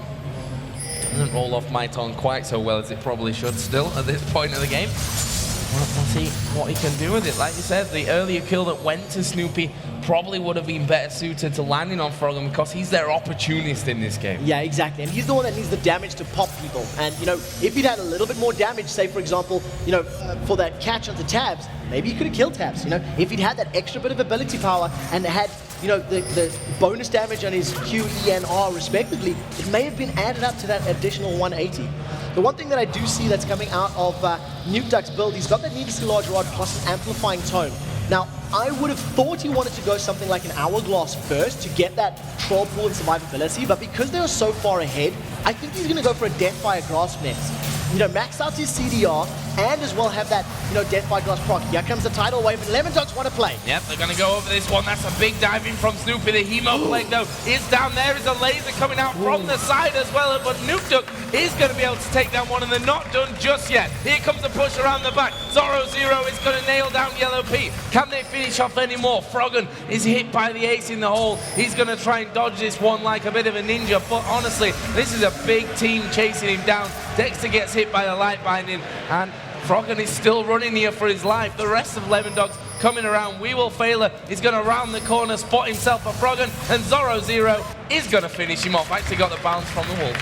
Yeah, manages to get that one out. Now take a look at the play. And what set that up, and one of the big misplays, Wicked missed his unstoppable force. He tried to hit Vlad before the Sanguine Pool went down. He didn't manage to hit him, and that meant that that ability was wasted. He hit nobody up in the air.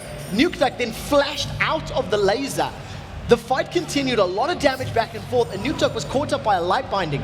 That held him in place just long enough for the Chain of Corruption to catch him out and actually manage to pick up that kill. So, you know, very good combo to at least pick up one kill, but overall, Lemondog's just in control of the fight and really determining the pace of it.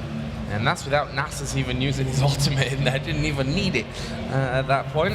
Lemondogs increased their lead. 11,000 gold now and counting at the 25-minute mark of this matchup. Let's have a look down some of the items that were finished off here recently. A Runic Bulwark now added in for that Nasus, going to give them that extra bit of defense. I also realized that I've had a bit of a brain fart. The Seeker's Arm Guard that is built from Azonia's Hourglass is 2 cloths and an amplifying tome. Yeah, I forgot that there was 3 tiers to that build. So it does look like he's going to be going for that Hourglass first, which is the smart move for Nukeduck. It would have allowed him to survive by, you know, using that additional uninterruptible attack. And basically, we were saying how important it was for Vladimir to be in these team fights, and that was the exact reason. Evil Genius has spent all their time focusing Vlad, which gave Tabs free reign to deal damage, Rise free reign to get his spellcasts out, and basically, if you focus Vlad, then everyone else kills you. If you focus everyone else, Vlad kills you. So it's a win-win situation for Lemondogs. They'll lose 1, but kill 3. Rise got the Archangel staff now, and that's actually going to become a Zerf's Embrace very, very shortly here. It was already over 700 stacks in that, so he's going to be at there very, very soon. On the other side, Negatron Cloak actually added in here for Caitlyn as well as that Zeal, so you can't even compare the AD carries at this point in the game. I mean, we couldn't really compare them after 2 minutes either, so just generally that's a losing battle, I think, for Evil Geniuses. Right now they're stacked a little bit around the middle. There are a lot of pings going on here. It looks like EG might try and finally finish off this turret. So they had a little bit of vision. They've jumped onto Dexter. Yeah, but that's Dexter. That is Nasus. He's going to actually use his ultimate. The tidal wave comes in, and look at him. He's still got a quarter of his health remaining as Nukeduck comes around the back. Where's the Hemo Plague going to come down here? They're spreading themselves out as much as they possibly can from this one. Ace in the hole, blocked by Crepo, but the Hemo Plague is on. He will shield himself up after that. Tabs did take down Wicked in the end, and that will be a 1-for-1. So that is a 1-for-1 trade, but Evil Geniuses get the tower, so they get that global gold, which means they do come out in the stronger position. However, the fact that they've all got a recall base and heal means they may lose another tower or what looks like Baron. At the moment, Tabs and We Will Fail are rushing up there as quickly as possible, and we can see that Zoro Zero's Rise is in the area, but I don't think they're going to start it. They may just decide to play this one safe.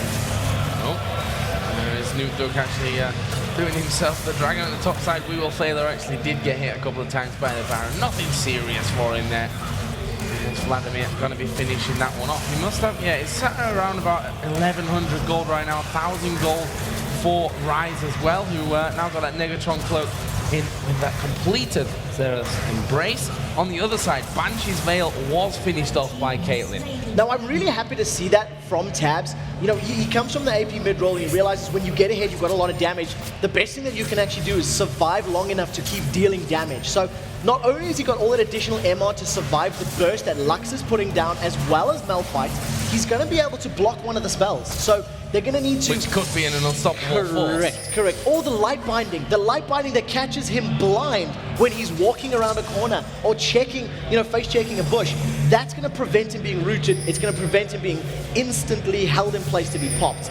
Right now, though, Evil Genius is there holding on for dear life, and that 11,000 gold gap does get smaller the later the game goes, but I am being extremely optimistic here as the gap is what appears to be insurmountable right now. So we talked about this one earlier with Meet Your Makers about finishing games. Interested to see how Lemon Dogs are going to go about this one, because honestly, they've got those inner turrets down on the top and bottom lane, but they've not really done a massive amount with it since we spent a lot of time here hanging around the middle lane. So we'll touch on that in a second, as it does look like Evil Geniuses may actually get caught out. Wither is down, but it's on Wicked, and it's not the end of the world if he can't move, because he's going to throw himself at you with that unstoppable force. If Lemon Dogs group up, Evil Geniuses may throw caution to the wind and dive in. It definitely gets... This is the sense that we're getting from Evil Geniuses. They want to make a fight happen in their favor. The waves are pushing in their favor in, I believe, the bottom lane and the top lane. So they've got a little bit of time to play with. And it's just a matter of who goes first. Grepo just putting a ward into Baron Pins. It's a setup, guys. Run away. Let's not stay there. They're still posturing around. There's the Massian standard thrown down. Just for vision, just making sure that they're not doing Baron. So at least to gain those levels, he is max level at the moment. And we do see that Lemon Dogs, they have actually started off Baron. And we do see Dex has popped his ultimate very early. So if a fight does break out, the duration on that ultimate is not going to last very long. The Baron HP's on the left. Nukeduck's gone low. He's gone very, very low. He's going to pull out. Actually, we'll have to flash there in the end. The rest of Lemon Dogs, though, are they going to go in? They're a little bit wedged in here. The Baron is still going down. It's down to half HP. In the end, they back away, but to the middle. They're quite happy to have stopped that from happening. I have to question the decision to throw all of those ultimates at a Vladimir. Throw all those ultimates at one guy. Even if you killed him, it's still going to be 5 versus 4 against a 5-0-4 Caitlyn. What do you do against them? How do you turn and face the rest of your opponent's team who are this well farmed and this well fed? So it ended up not paying off. They didn't kill anybody, but nobody died either, and Baron wasn't lost. So overall, it equated to nothing, but I'm not quite sure on the decision making. Rabadon's death cap now is done by Frogon. We just saw him up getting that blue buff. 0-0 farming his way through as well. That Spirit Visage now added into things, which makes him less burstable as well to the likes of Wicked and of course to Frogon as well. And that increases all of the healing effects as well. So when he activates his ultimate and gets all of that spell vamp up, he's going to be regenerating more HP in a fight. So you've got a Vlad that is going to get massive spell vamp. You've got a Ryze that's got massive spell vamp. I would love to see a Woto being picked up for this team, just because it's going to benefit everybody so incredibly well. Even Nasus's ultimate and his Spirit Fire's magic damage, he could benefit from some spell vamp as well. You were talking about how they finished games earlier.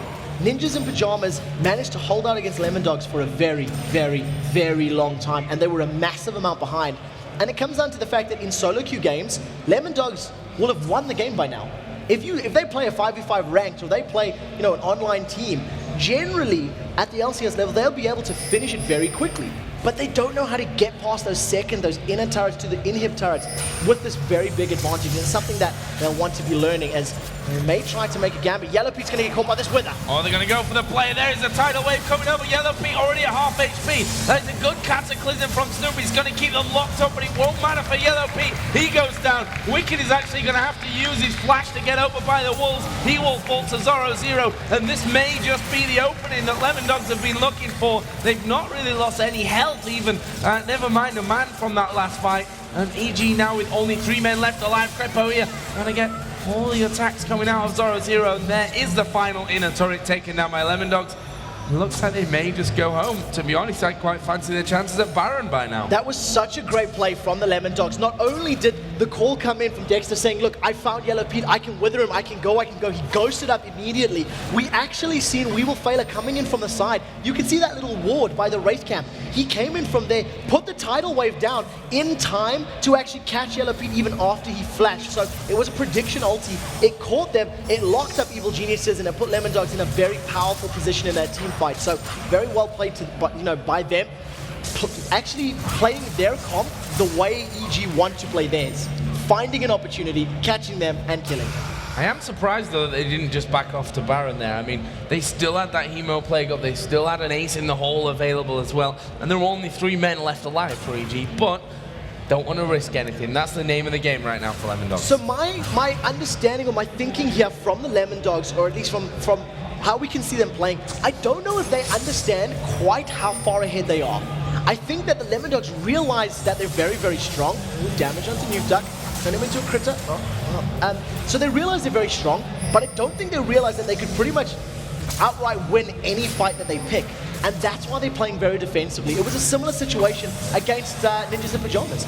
They were very strong. Wither might come down. Dexter is going to avoid that life binding. And Wither's very, very strong. Dexter looking like he wants to go in. There may be another fight here. Greppo almost been sniped down there in the gap between his teammates. We Will Failure takes some damage back. I mean, Froggen is hurting right now. There's no doubt about that one. The question is, can he hurt them enough? Can he knock them down? I mean, Tabs, we talked about it already. That Banshee's Veil already offers him so much protection from the likes of Froggen, as Baron is going to get started off here. Evil Geniuses coming to the top side. Wither actually going down here on towards Wicked. Look at Nuke Duck. He's thinking about an attack maybe from the side or even from the back of the team. But he has been spotted by that ward. This could be very, very bad for Evil Geniuses. Wicked gets caught up here. There goes the tidal wave across them. Wicked did get unstoppable force off, but that won't matter too much as Nuke Duck goes right into the middle of them there. He's going to heal himself up. They continue to push forward, and after that, he will decide to back away. It gives them a 5v4 at Baron. They're not super healthy, but with the lifesteal and that spell vamp that they've got in there, they could be able to get away. We'll see if this laser is going to be effective because it is very powerful, but Froggen does still have his Ignite, and there's a fair amount of HP on Yellow Pete. The key is for Dexter and Nuke Duck to jump onto Yellow Pete to control this engagement. 16-4 up, the laser's down. Nuke Duck got hurt, does manage to survive. Yep, hurt but not taken down. The important factor in that one, and Evil Geniuses now trying to buy themselves a bit of time in this middle lane without those crits by pushing them straight up towards that inner turret. And considering how far behind they are, and with just 3 men here in this middle lane, they're not doing a bad job whatsoever of actually pushing out. That's very, very good play from Evil Geniuses. They actually pinged the raid camp and were like, if they come, this is where they come from, watch, watch, watch. And you can actually hear the thinking of Froggen saying, well, if they come from that route, I'll light binding up, I can trap them, we can get this tower and back away safely, because there's no way for them to come from any other direction. So a calculated, informed risk, even if there was any aggression, they could lock it down. Very big minion wave is being demonstrated there. Might get that bottom lane tower, but it does look like Tabs is there to defend it. And yet another dragon goes the way of Lemon Dogs. Evil Geniuses are only contesting Baron, but nothing else right now. Yeah, Preppo is trying to get rid of wards around Baron. He's trying to gain the advantage when it comes to that area of the map, getting rid of those traps from Caitlyn as well. They do have full vision of the Baron pit itself. Lemon Dogs got a couple of wards at the back side of things. And we see Yellow Pete picking up a pickaxe, which will be going with that longsword in towards the Last Whisper. So that's another nice addition to him. And the thing is, the longer this game goes on, the more the EG are going to be feeling comfortable about picking a fight. And, well, at the same token, the longer the game goes on, it only takes one mistake from Lemon Dogs to lose the game. There's one problem with that, and that is the fact that the Lemon Dogs team will outscale the Evil Geniuses team.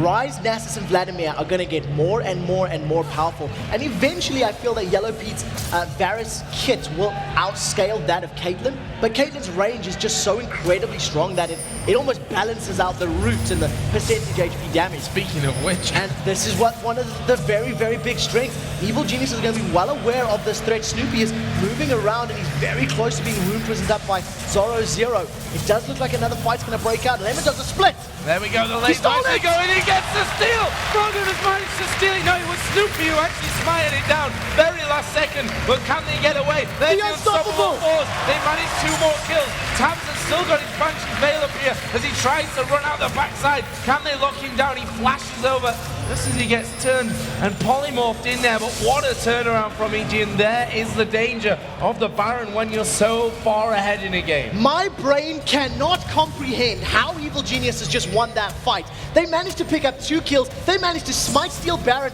and get away practically unscathed. That should not be possible when a team is that far ahead. Lemon Dogs being split up, not being grouped, not picking a fight, and because they weren't all together on one objective, doing one game plan, they got caught up. Evil Geniuses on the inhibitor turret, it's going down. Let's see if they can push any further than this, so that inhibitor does go down. Can they take the inhib with them? There they go on towards Zoro Zero. Has to back away. Evil Geniuses have the bonus of that regen here from the Baron. They can back out and go back in. Wicked literally a rock there as he can't move with the Wither on him, but it's back down to a 9,000 gold lead only now. And Evil Geniuses, this is what we talked about. One mistake could bring them right back into the game. So the Baron buff now is actually going to make up that gold difference. Even though Lemon Dogs are 10,000 gold ahead, the statistics that the Baron buff is going to give every single member of EG is basically going to nullify that. It's going to close it up. They've caught out Dexter. He's been knocked out. Dexter is far too far forward here in the middle lane. Let's see if they can get the finisher. The Wild Growth comes down for the knockup. Dexter finished off. They want the inhib. They want the inhib. They're going to be able to force this down. They know that Zoro Zero's in the top lane. He should be able to get back and, at least try to defend. And there's so much pressure on Nukeduck. He needs to clean up. He needs a 5-man Hemo Plague, and he needs to get a triple kill if he wants to hold this inhibitor. And I feel like Lemon Dogs may not even contest this. They've lost that big tanky Nasus here, and that inhibitor is going to go down. Would you believe it? The first inhibitor of this game goes to Evil Geniuses. Unbelievable play from Evil Geniuses. They did not make a mistake. They had to, dance on this, I don't know, there was a sliver that they were trying to balance on, and they managed to do it. They held off, 3 Baron attempts. They prevented one of them basically with a laser, and they managed to steal it and get the first inhibitor. That is fantastic play out of them, and Lemon Dogs will be feeling the pressure of those 2 losses earlier in the day, and it's definitely going to be playing on their minds. Yeah, and this is where we were really going to see how good Lemon Dogs are. We've seen them beat teams in more standard ways, but being ahead and then feeling that horrible feeling of a comeback happening to you, are they going to be able to deal with that pressure? Are they going to be able to push forward? This here is a very interesting way to do things. This is how they actually picked on Bjergsen in the previous game, and I distinctly remember them being very, very patient. Right now, Evil Genius, this is such a juicy wave. Wicked, he's put a ward down. Very, very smart play. I think Wicked's sixth sense, his spider senses were tingling and saying something is a bit fishy here, guys. He's put a ward down, and I just want to touch on some items that are very, very key. Just because of this last passage of play, Void Staff, Chirelia's Sunfire Cape, Lost Whisper, and another Sunfire Cape have been picked up by the side of Evil Geniuses. So that massive, massive item deficit is being balanced out as this game goes longer. Incredible matchup here. 41 minutes in. Evil Geniuses are going for turret number 5, and they'll take it without a problem. They've still got a bit of time left on that Baron buff. It is only a bit of time, but that might just be enough to get this inner turret and level us up on turret kills at this point. I never really thought that I'd be saying that. We've given up on this game. Yeah, I pretty much had given up on this game, and I think a lot of people had as well. Evil Geniuses, though, definitely not giving up on that one. And they will continue forward. If any team is going to fight on any stage, it's going to be Evil Geniuses at DreamHack. They've made it to 2 back-to-back grand finals, winter and summer last year. Now for the LCS, they're playing in from a 16,000 gold deficit. They pick up the first inhibitor. They pick up the first Baron of a Smite Steal thanks to Snoopy, somebody who has been questioned so much in the spring split, and you cannot argue with his play in this game right now. I don't know what it is about comebacks and Evil Geniuses here at DreamHack, but they certainly know how to do it in front of this crowd. They're still hanging around in that bottom lane. They're still pushing back. The top lane has been pushed by a big wave of minions here, and Lemon Dogs are going to have to do something about this one. They've lost that inner turret, went out tied on turrets. Are we going to see the fight kicking off? Look at Nukeduck's position. He's off on the side. Snoopy's trying to run interference. There's the fight. There we go. They're going to see the tidal wave coming. Wicked going low and finished off the laser. It comes to Gonzo. It's a double kill. Nukeduck's a little bit too far away from the rest of his team. Crepo turns around. Wild Growth goes on to Snoopy. Nukeduck uses Lasagna's The Zoro0 gets involved, but it's Yellow Pete that picks up that one. Zoro0 trying to finish off Frog, and he will get the shutdown. And Evil Geniuses, are they going to back away? No, Yellow Pete stays and pays the price. Look at the minions, look at the minions in the top lane. The inhibitor was down. Those minions have a massive amount of HP on every single lane. The minions are doing the work for Evil Geniuses. They lost the team fight, or actually they tied it up 3-3, but they were happy to drag it out. They were happy to die and have those death timers because the map is in their favor. The minions are pushing the lanes. They got 2 turrets in that top lane, and the mid inhibitor is about to respawn. Evil Geniuses are not out of this game. They are definitely not out of this game. I said it earlier, they just need one little mistake, and we saw that at the Baron. That has completely turned things around. Evil Geniuses gonna come back into play. You see the death timers right now. Froggen at this point still has 20 seconds until he spawns in. We are at the point in the game where it comes down to one big fight, one mistake, one face check, which could ruin it or make the game for one of these teams. I would love to know what the aggregate game time is for an Evil Geniuses match in comparison to every other team that is in the LCS, for example, because they sure do put on classics and put on shows. For the first time in 44 minutes, I believe the Dragon has been touched by the Evil Geniuses team. I don't think they've touched a single Dragon prior to this, so this is a testament to the presence they now have on the map. They are pushing out, they are fighting for objectives, and they're able to pick that one up. The gold still sits at 8,000, but with all the towers down, with the item crescents being reached, are we at this point that Evil Geniuses can make that pick? Because without a pick, they can't win a team fight. Team fight power is still with Lemon Dogs. Do not forget that. Taps, by the way, we should mention, is 7-0-7 right now. He had that brilliant start, getting a double kill with the first blood. Baron is now back on the map. This is going to be another big contention point for both of these teams, as we see Oracle's pretty much all over the place. Froggen's got one, Crepo's got one. EG have the vision advantage here. They've cleared up the wards. They know that the fog of war is up and that Lemon Dogs will be needing to either put wards down or to check it. They have vision in the Baron pit, so if a ward goes down, they'll move in and they'll clear it. They're waiting for Lemon Dogs to react, and if EG are proactive and get a pick onto a priority target, Kate, Rise, or Vlad, they can win a team fight. If they do not insta-give someone, there it is! There's the insta-give. Froggen, with the help of the ward, catches We Will Fail her out. And we talk about ultimates being used on support players. Now it's not always good, but the laser is such a short cooldown. Lemon Dogs thought they went for Baron. That's why they're trying to rush, but Evil Geniuses couldn't contest. They didn't want to jump in on that fight. Lemon Dogs are in the bottom side of their jungle, and what are EG going to do now? Are they going to go straight up middle here? They've got very, very quick clear times on those inhibs. This is going to be a race.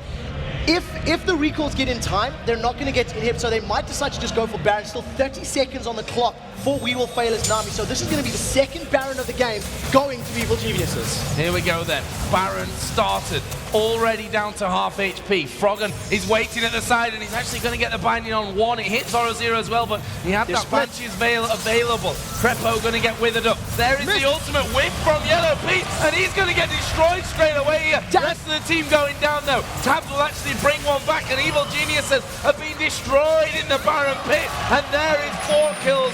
Froggen walks away. Ace in the hole going to come through. That's half of his health gone. Surely now, with a 60-second spawn timer, Evil Geniuses, who have done all the work to come back in this, are going to lose the game. I do not think it's possible for Froggen to defend this. We'll see if he can prove us wrong. Right now, the fact that Tabs survived. Tabs was the focus. He got hit by the laser. He got hit by the unstoppable force. He got hit by the cataclysm. He got hit by everything. No.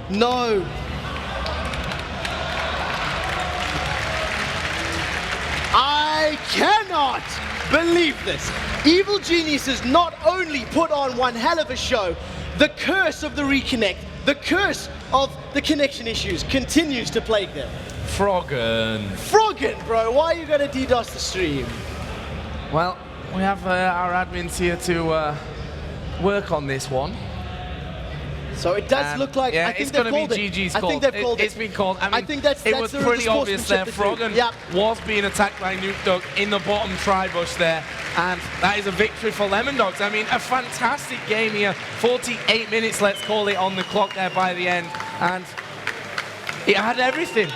The comebacks, to the Evil Baron Geniuses. steal, So amazing. that game, I expect a 25-minute analysis from D-Man and Jason, because there are so many things to talk about, from the level 1 engage, the double kill, to me questioning Tabs' BF sword purchase and then showing it was the right decision. 9-0-9 on an AD carry against a Malphite Lux and a Jarvan. I mean, that is just phenomenal. I'm almost lost for words because I've not really seen many games that happen like that. And when they do happen, they happen in style here. And well, you have to give all credit to Lemon Dogs. They've got the victory in this one, a well-earned but hard-fought victory that almost went Pete Tong for them. They've managed to pull it through in the end, and that is just a great result for them. They beat Evil Geniuses. I tell you what, that team is going to sit down and have so many things to talk about and analyze from both perspectives, from both Evil Geniuses and from the Lemon Dogs. But Lemon Dogs will take much more away from that. They won the first game dramatic style, lost 2, won the 4th. So they're currently sitting 2 for 2 in their first Super Week at LCS, and they are performing very, very well. Well, after a fantastic match, we're going to go over to Demon and Jason, who've got a lot to break down after that epic match. Fantastic performance there, and there was just a few moments you thought Evil Geniuses, they're going to pull a rabbit out of the hat against Snoopy Wedding, got that smite still, but it wasn't to be. And you just got to feel that last bit of play. It's like, why are you not peeling off Baron here? They're coming straight for you. And then they were just split up, and oh, it all backfired from again. I think you heard the entire crowd's yeah, heart it's a just break. collective sigh. Just like, oh. But yeah, I mean, you're very right, because you saw Froggen, like, he knew they were coming. He hit him with a life binding, also his E, but they stuck to it, and they felt like they were be able to finish it in time, and of course, they weren't, and that kind of cost them the game. I mean, it brought them back in the game, but it also cost them the game at the same time. And there's so many plays between it, and we were just discussing off air. To beat Lemon Dogs, surely you have to take Caitlyn away from Tabs. Yeah, exactly, because he's been playing that pretty much every game he possibly can. We saw him back in the promotion series. We played every game except one game of Misfortune, and now, I mean, he's... See, okay, he's damn good on Caitlyn, but I'm worried. Does he have other AD champions he can play? Is that the only champion? Is he Jim Bones?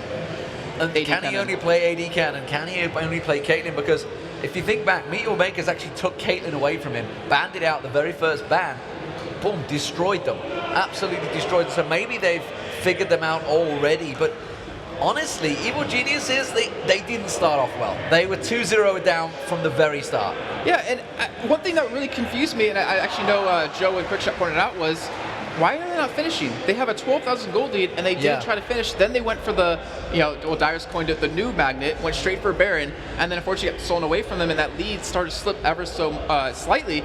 But that's the problem we had with the new teams coming in. Well, not the new teams, the lower teams that came in the spring split was, can they finish the games? Like, they can win early game. Well, Copenhagen Wolves destroyed SK, Fnatic, I believe even EG, just early game, but they couldn't compete with them as it went on. Well, if you think back, in Lemon Dogs in the promotion series, did finish the game. And actually the first game, they were so confident. Maybe they started questioning their own abilities a little bit because they've had those few losses today, this morning. They've had 4 games all in one day, so maybe they've just thought, oh, I'm not too sure we can do this, and suddenly they realize, oh, actually, guys, we can win this fight. But you've got to also question why Evil Geniuses were focusing so heavily on Vladimir. We saw it with Kerb for Alternate earlier on. He was getting focused, had that Zhonya's Hourglass, and suddenly everyone went, oh, wait a minute, we can't win this fight. SK Gaming came up against that one. EG were kind of falling into the same trap. Yeah, we actually saw Wicked ult in with Malphite onto Vladimir, but he was kind of in the pool already, so he completely whipped it, unfortunately. It's a good point. It's like his combo's down. Like, once his ultimate goes down, they want to stack up all the AoE they can with Rise, obviously, since it amplifies the damage. But yeah, he has a pull, he has a Zhonya's, he has too many escapes for you to really just lock down and kill, unless you get a polymorph onto him, which I think they were trying to do, knock him up, get a Crepo in there to polymorph him, then you can kill him in time. But it's just like that in the Sandra, do the exact same thing. You get in there, use your combo, you have your protection, and then just wait for your team to back you up. Well, and maybe it was all about that counter to Malphite. Malphite was the first pick, and I know from experience, from talking to Lemon Dogs this morning, they said that is a stupid pick, and honestly, we're going to get over to the man himself. It is going to be Lemon Gods. Lemon Gods, I keep calling him. I don't know why, but it's the Lemon Dog, it's the Duck, and then the Nuke Man himself. It is going to be with Shocks. Let's see what he's got to say. Thank you very much, yes, Nuke Duck, who was on Vladimir, impressive play, and you know, Baron give it and Baron takes away was so crucial this game again. So can you, through your own words, describe how the Baron helped you and kind of threw it in the middle? Yeah, we had a really hard time trying to get the Baron because our champions were really bad at forcing fights. So, and they just kept clearing our wards, and they played kind of comfortable. They were really good at clearing our wards and stopping us from doing Baron. So I don't think we could have finished the game unless Varus made a really big positional error that made us be able to kill him, and they just cleaned us up his team. Yeah, the Baron dance was just really hard for us. It was just up to them making a mistake. And for you guys, of course, you were coming up a couple of losses today. So did you strategize specifically for EG, or was it within your team that you needed to mediate? We actually had a strategy going in for playing on purple side, but versus alternate, they knew it somehow beforehand, so they banned the champions we wanted to use. So we got kind of thrown off by that. And versus Beacher Makers, we also got heavily outpicked and out level 1, so they snowballed through us. So it wasn't really anything special we needed to work on. All right, now I gotta ask you, of course, in promotion, what the interviewers, we're gonna win season 3, we're gonna win. Now you've lost a couple of games. How is it with the ambition right now? I never said that we wanted to win. I think it was failure, but we just play every game, and win or lose, it doesn't really matter. Or it does matter, but it's fine both. We just play our best. Absolutely. And how is it for you to play? I've heard that you had a lot of fans every time you come on screen. People cheer for you. How is it playing here? There you go. Yeah, it's really cool to play here. It's my first big LAN event, so it's really cool that the guys from Norway are coming here and cheering for me. Absolutely. Thank you very much, Nugduk, and congratulations once again. Time for a short break once again, and after the break it's going to be Team Alternate as they take on Ninjas in Pajamas. So a team that is 3-0 versus a team that is 0-3. After the break, Alternate NIP.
In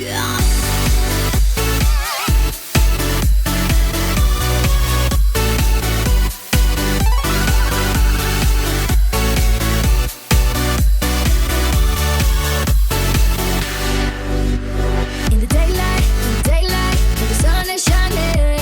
In the late night, when the moon is blinding. In the plain sight, like stars and hiding. You and I burn on, put two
she's falling in, but I've said it's okay.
last chance, last summer, your last dance, beat to your own drummer.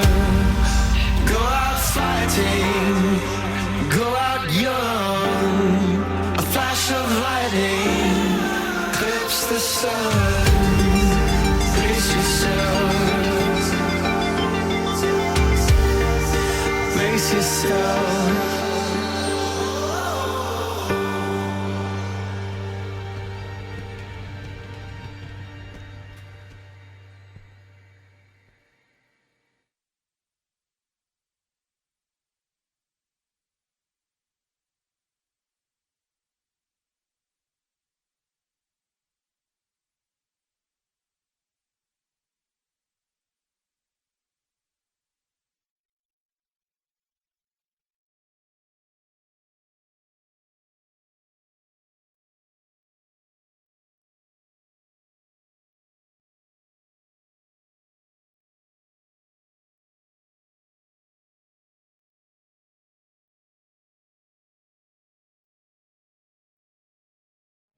I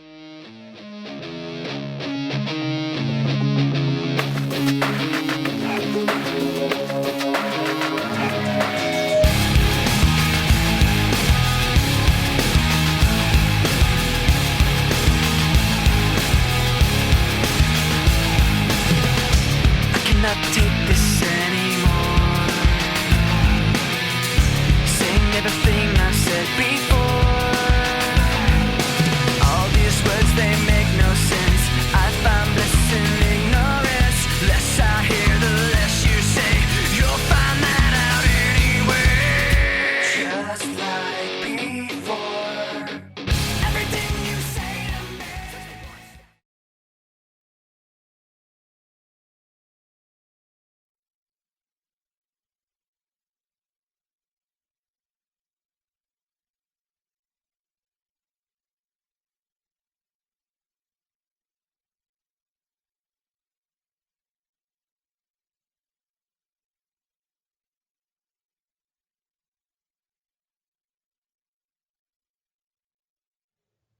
The brand name is the number 5, and then cities. C-I-T-I-E-S. Can you hear me? And then it's a 26 or suitcase as well, so it's very big. I think it's a 32-inch size. It's about his luggage that lost in the aeroplane.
Welcome back to DreamHack Summer 2013 to, of course, the second day of the kickoff of the summer split here in the European LCS. And what we've got coming up is Team Alternate versus Ninjas in Pajamas. As I said before, a team that is 3-0 against a team that is currently 0-3 and not looking to make it 0-9 as they did in the spring split. So what do you guys think?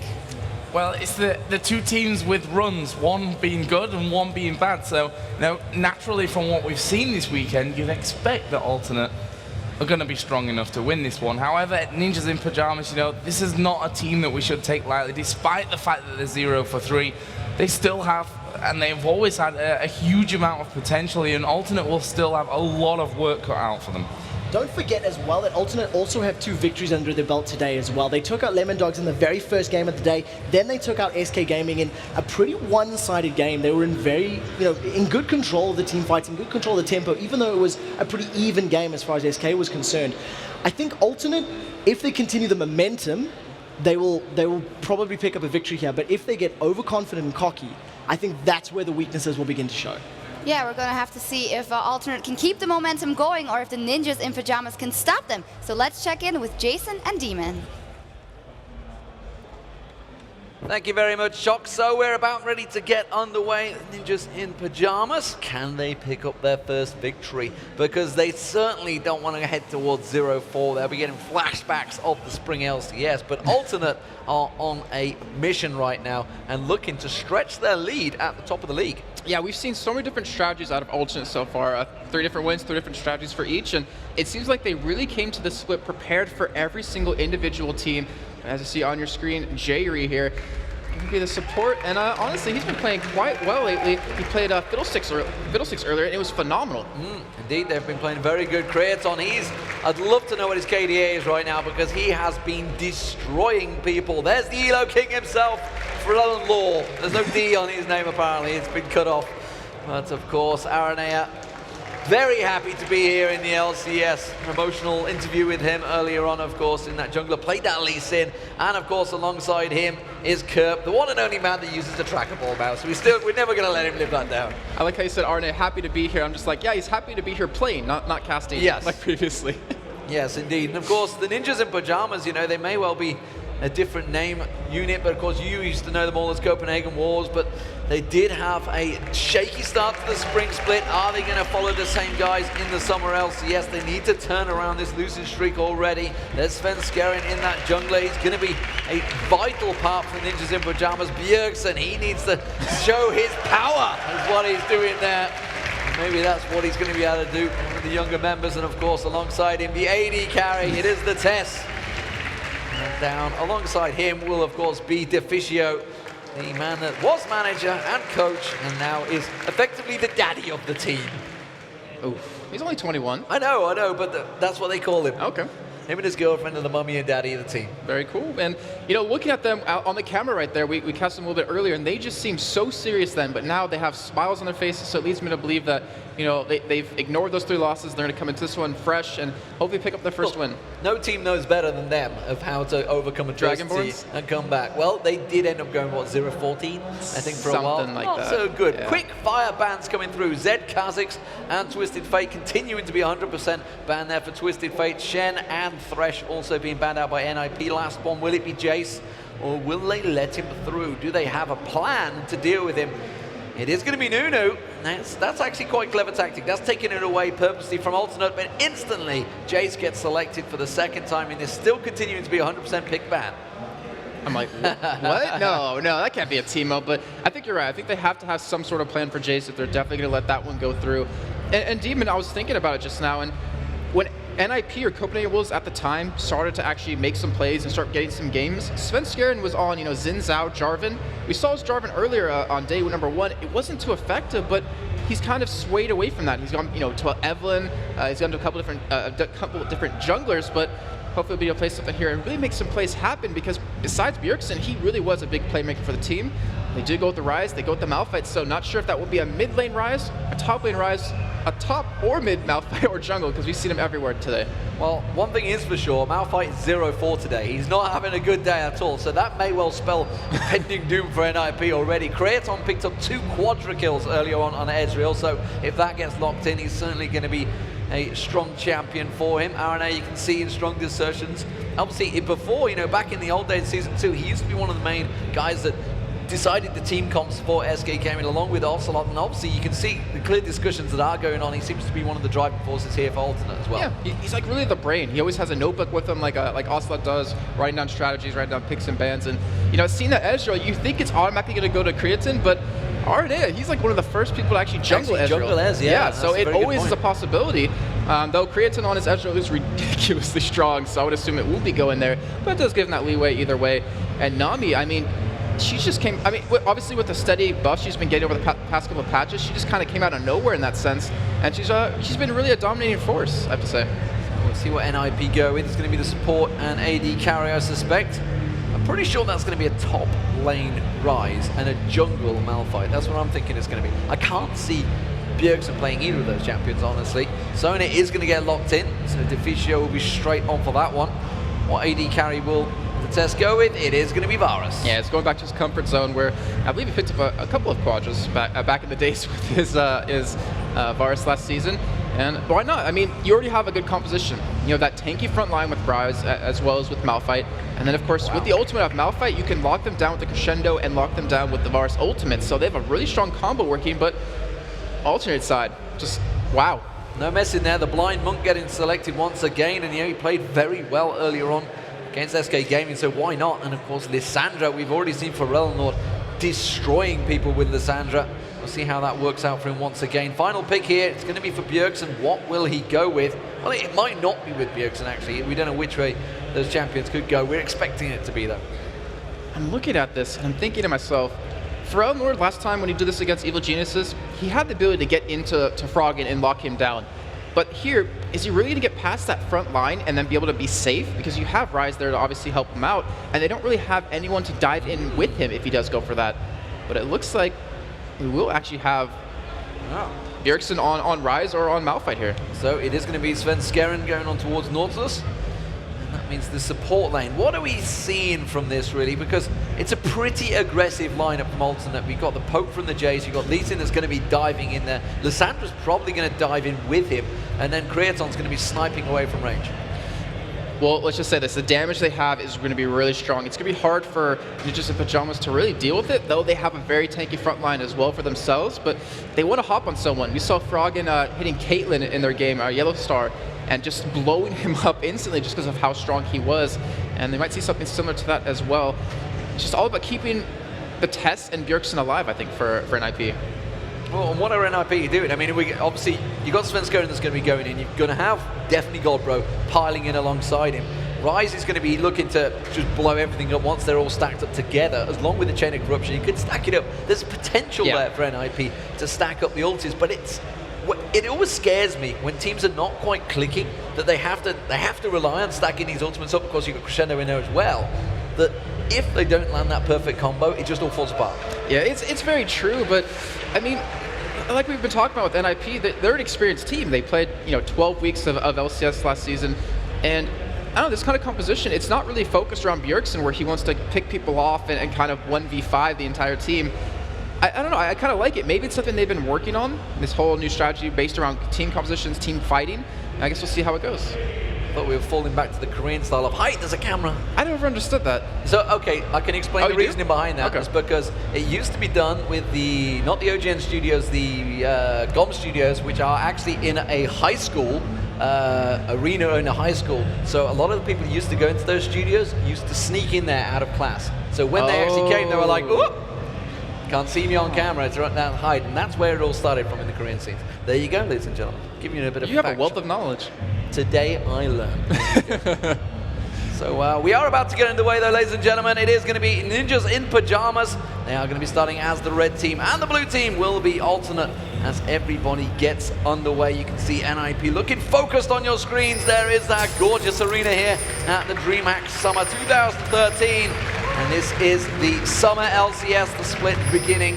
And we've seen some pretty crazy games so far. The league is setting out to be very interesting, not what anyone predicted really. Alternate currently topping that table alongside Meet Your Makers. NIP, they are bottom of the table, equal with SK Gaming, not a position either of those guys want to be in. Honestly though, I love it. I love the fact that a new team can come in that worked really hard and can just shut down these other teams. You know, Meet Your Makers have been together obviously for a really long time, we're able to do it, and Alternate as well, but as we are in a game here, it looks like Alternate is going to be a little bit aggressive here. They're gonna run into a ward. I'm not sure if they realize it is they're spotted just yet, but they're gonna continue that aggression. And this is one of the few teams to me right now in the summer split that isn't afraid of level 1 action, isn't afraid of really invading and taking away buffs.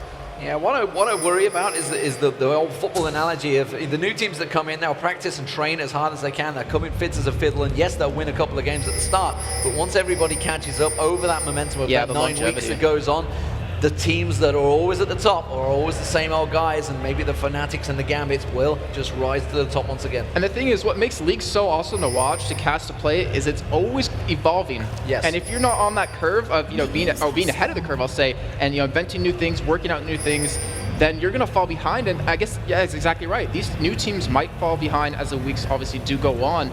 And also, if they have I can't think of the word, just the motivation to keep going, the stress that comes with playing an LCS, but either way, we'll find out in a couple of weeks since we are still only in week number 1. Yeah, I mean, it's clearly there is stress because you can see the fact that the teams who were there took themselves a pretty hefty break, it seems, because they've all fallen behind. Meanwhile, though, Alternate, they are coming in fresh as a fiddle, and you can see immediately the red buff is going to get taken away. Aranea will be picking that one up with the help of Jerry. No invades coming out from either team.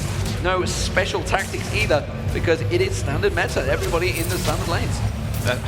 When's the last time we ever said that? Yeah. A long time. Probably the last time we cast together, actually, which was just this morning. Yeah, well, there you go. Because we don't get switch arounds too much. Yeah, but anyways, I want to point out something really quick for Godbro. You know, we know him as a Shen player, a Singe player, someone who's, you know, relatively tanky, can do some good damage. His Malphite, he's running 8 flat armor pen and 8%, or sorry, magic pen, and 8% magic pen as well. So I would expect, or I would be surprised to expect Sword Boots and like a Hunting guys to be really aggressive, provide some extra damage that NIP might lack. Curb is going to be poking. We saw how strong Jace can be earlier on.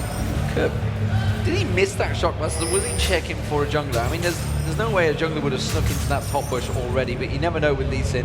I think he missed it, because Nautilus was in view from that red ward that we saw Arnea and Jericho put in, but either way, I mean, if you're going to miss them early on. Don't miss the keywords you need later. Don't use your shockwave, the acceleration gate with it. Bubble going on towards the Fisher, a bit of damage going to come out from Kratos on there. Just keeping him locked up in that bush. The test, how do you rate this lane? I mean, Nami's actually been really popular in this summer LCS so far. Sona's a champion that we've seen so many times alongside him, but it's effectively Varus versus Ezreal. That's definitely a line that we've seen before, but the fact that Nami's now come into it, does that give that lane that advantage? Honestly, I have to say it comes down to, I guess, their individual skill, because Ezreal, he's very mobile, obviously. Nami can speed him up a little bit, give him a little bit of a slow, also heal him up in lane, but when you're against like a Soda Varus combo, they have ridiculous poke on you, which you just saw right there at Deficio, but then they have the sustain that you don't really have, because Soda can heal up a lot quicker. So I think it's just come down to if Creative will get behind it all, if he's going to go with that blue build Ezreal, because if he does, he's going to have a hard time doing the damage later on. But if NIP can keep him down, then it's obviously going to work in their favor. And this mid lane, I'm interested to see how this one's going to work out. There is a pause right there. So for Eleanor versus Bjergsen, the fact is Lissandra versus Ryze, not really a combo we've seen at all of, because this is only the third time we've ever seen Lissandra in the LCS. I think Bjergsen wanted to play Ryze specifically for this. I think it was kind of a plan on their part, because Ryze naturally build tanky, build a Banshee's Veil, you can sustain the damage that Throne Lord can put down. You're both medium range mages, and the thing is, Ryze, if you go head-to-head against him in medium range, once he gets that tier, you know, his Catalyst, he's going to destroy you, and I think Bjergsen's going to be able to do that. Though, like I said before, it's not really his style from what we know of him in the Spring Split in terms of playing Assassins and interacting with other lanes. He can't split push with Ryze because he's like one of the slowest, if not the slowest. But, you know, like I say, maybe it's something I've been working on, and I really want to see how it works out. It appears to be a pause for internet. I think it's... I'm seeing it's internet from I'm the reading players. the other bit from Aranea, and I don't want to say that, but Sweden and internet, well, Sweden internet is pretty good. Yeah. Oh yeah. Ordinarily. But apparently today it's not too pleased with our state, so we'll see how that works out for them. But you guys at home, as long as you're not having problems watching us, that's all I care about. That is true. We don't want to see lags again. I'm sure whatever streaming platform you're watching on doesn't want to see it either. Yeah, there's just 3 spammed streaming everywhere platforms today, ladies and gentlemen, so it's not just the one. We do have all 3 covered. Twitch, YouTube, and Zubu, I believe, are covering this event from DreamHack Summer 2013. You can see Emil there working away. Actually a resident Swede, but living with us in Santa Monica.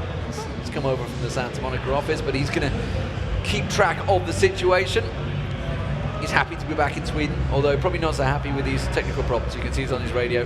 So Riot are covering what exactly the issue is, and there's me. Hello, ladies and gentlemen. We are still here. It's pretty warm when these lights get on as well, so we don't appreciate the pauses either, because it suddenly like cooks you. I'm not normally this pale, guys. I have actually seen some of the sun, but unfortunately these nuclear lights do make me... You know what? They should put tanning lights in. Tanning lights. So that way, when we have pauses... Sunburn while I'm there. Just get it going. Well, hopefully we don't have that long of a pause to get a sunburn off of it, but work on your tan while working. Topping it up. Of course, there's a lot of games in this DreamHack arena. Look at the production, guys. They're turning the lights down for us. Good guy production. Realizing we're pretty warm. We don't really know what the exact pause is at the moment. We're just waiting ourselves to see exactly what it is. And JRE doesn't look too bothered by it. He's just chilling. He's one of the only Swedish players in the LCS, I believe. In fact, he may be the only Swedish player. Like I said, wealth of knowledge, Demon. Didn't know that. But I mean, what do we have coming up tomorrow? Because we still have obviously more matches today. We have more matches tomorrow. Well, it's good that you asked me that because I can't see. Well, I mean, but don't worry, I've got you back. I'm gonna get onto this case. I was gonna say we have the amateur tournament tomorrow. We do have the amateur tournament. Now it's actually a best of 3 as well. So there's 2 semi-finals and a final tomorrow. Coming up, of course, for the LCS that we currently have. It's going to be SK versus Gambit following this game, so it's going to be a big one right there. Gambit only 1-2 in this league so far, and 0-3 for SK Gaming. Neither team really happy with that. And following that, it's going to be Meteor Makers versus Fnatic. Meteor Makers also on a 3-0 so far. Fnatic did lose their first game against Evil Geniuses earlier on in the day. Gambit then will be facing Lemon Dogs as the final game of the day. And that could be a big one right there because Lemon Dogs are 2-2. Gambit could be 2-2 at that point. Really see which way that one could go. And then, of course, 3 games on the Monday. It's going to be in the afternoon. Fnatic versus Ninjas in Pajamas. And then it's going to be Meteor Makers versus Team Alternate. And the final game of DreamHack will be SK Gaming versus Evil Geniuses. Currently, there is internet issues for the players, which is strange, being that DreamHack has a, 10 gig line or something crazy like that? Holy crap. It's pretty big. It's a big fat pipe straight directed from Telia, I believe. Telia are actually on site, so it's a pretty fat pipe for those guys. So there's internet problems. That's a worry. Someone trip over the cable, maybe? Anyone? Did you try to turn it off and on again? Yeah, they could turn it off and on again. Yeah, might work. Maybe. Just check the admins, make sure they haven't tripped on anything, Right, please. Just looking at the players, and they don't look like they're doing a great deal, so everybody's just sort of sat there waiting. Well, if I'm not mistaken, they can't really do anything. Like, they can't really discuss strategies or anything like that. They kind of have to sit there and just chill, pretty much. Sit there and chill. Well, they can try to with how hot it is here. I wonder how hot it is on the stage, actually. Yeah, so it's actually a network problem. So, DreamHack, please. There's DreamHack engineers running this way right now, probably being shouted at over the radio. What have you done? Apparently, this might take a while, ladies and gentlemen, as well. So, I guess it means we're gonna have a break. It means we're gonna have a break. So, go get some food. Go get some noodles. They're pretty good here. The noodles are pretty good. There's a lot of different foods you can have, but everyone at home, go make yourself a cup of tea, bit of coffee, whatever you like to see, a bit of a biscuit to go with it. Who knows? You're losing me here with this fancy lingo. Tea, fancy biscuits. lingo. Coffee and tea is not fancy. Tea's fancy for Cup of Americans. tea, there's lots of cake. To go with it. Gosh. No? Okay. Oh, we're going to go to a break, ladies and gentlemen. We will be back shortly. It is the European LCS, and there is a network issue. Don't go anywhere. We should be back soon. Trademark.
just so right as we dance by the moonlight.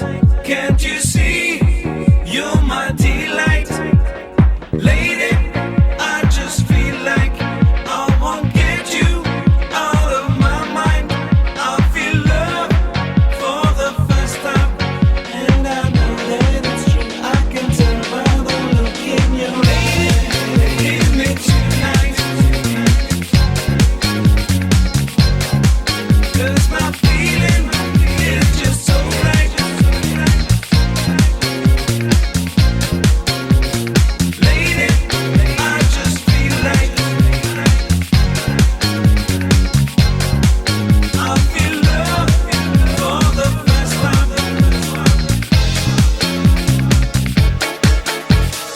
Lady, give me tonight.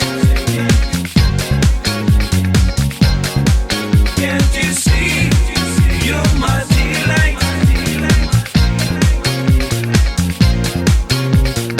Lady, I just feel like I won't get you out of my mind.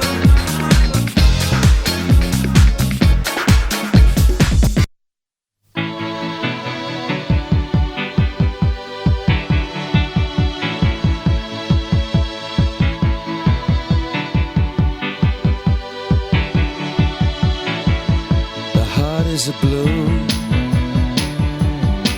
shoots up through the stony ground. There's no room, no space to rent in this town. You're out of luck, and the reason that you had to care, the traffic is stuck, and you're not moving anywhere. You thought you found a friend to take you out of this place, someone you could lend a hand in return for grace. It's a beautiful day. Sky falls, you feel like it's a beautiful day. So let it get away on the road. But you've got no destination. You're in the mud, in a maze of her imagination. Your love is down, even if that doesn't ring true. You've been all over, and it's been all over you. It's a beautiful day. So let it get away. It's a beautiful day.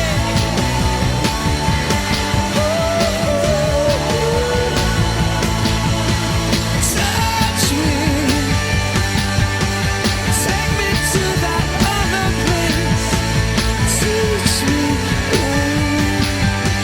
I know I'm not a hopeless case.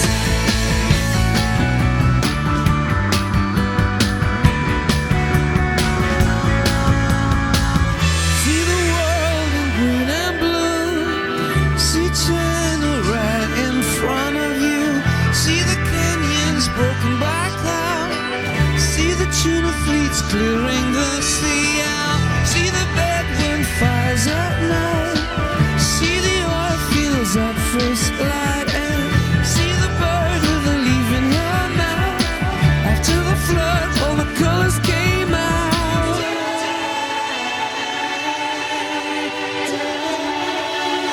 It was a beautiful day. So let it get away. Beautiful day.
can see you. 'Cause every girl here wanna be you. Oh, she's a diva. I feel the same and I wanna meet her. They say she low down. It's just a room and I don't believe them. They say she needs to slow down. The baddest thing around town. She's nothing like a girl you've ever seen before. Nothing you can compare to your neighborhood. I'm trying to find the words to describe this girl without being disrespectful. The way that booty moving, I can't take no more. Had to stop what I'm doing so I can pull her close. I'm trying to find the words to describe this girl without being disrespectful. Damn girl, damn, you's a sexy bitch, a sexy bitch. Damn, you's a sexy bitch. Damn girl, damn, you's a sexy bitch, a sexy bitch. Damn, you's a sexy bitch. Damn girl.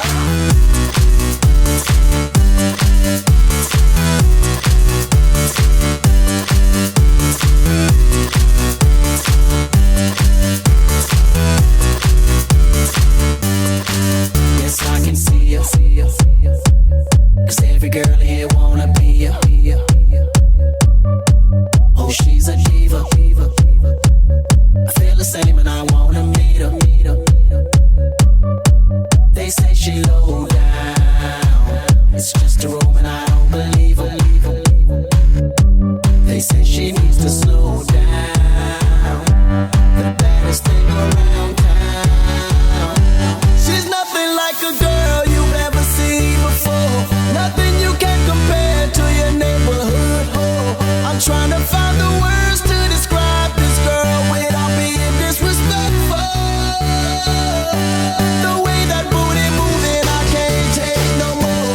Had to stop what I'm doing so I can pull her close. I'm trying to find the words to describe this girl without being disrespectful.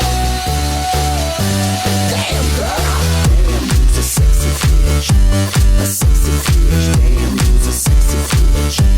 Damn girl, damn, you's a sexy bitch, a sexy bitch. Damn, you's a sexy bitch. Damn girl, damn, you's a sexy bitch, a sexy bitch. Damn, you's a sexy bitch. Damn girl, damn, you's a sexy bitch, a sexy bitch. Damn, you's a sexy bitch. Damn, you's a sexy bitch.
I'm so addicted to you, baby.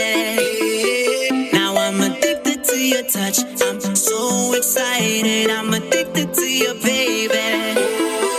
Now I'm addicted to your love. I can't deny it. Mama, heartbeat, great TV. Great Paris. I'm so addicted to you.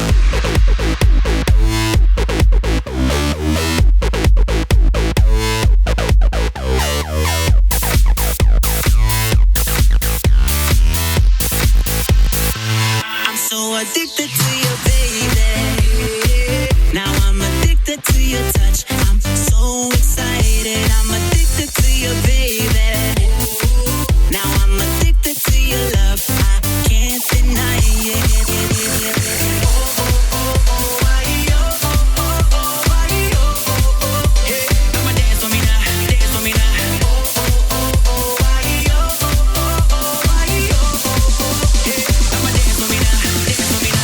Anytime you need a hug, you know I can be your drug. Yes, I'm addicted to you, girl. No matter when, you got my word.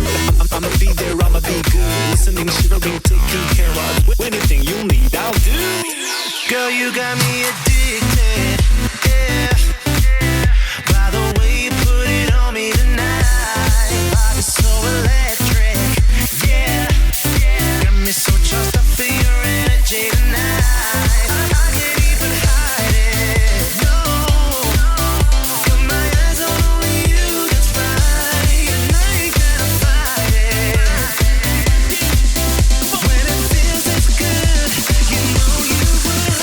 So girl, come on, dip it low, dip it to the floor. Let me see you work it like you're dancing on a pole. Ooh, let that booty shake, let that booty go. I'm so addicted, so come on, get me so addicted to you, baby. Now I'm addicted to your touch. I'm so excited. I'm addicted to you, baby. Now I'm addicted to your love. I can't deny it.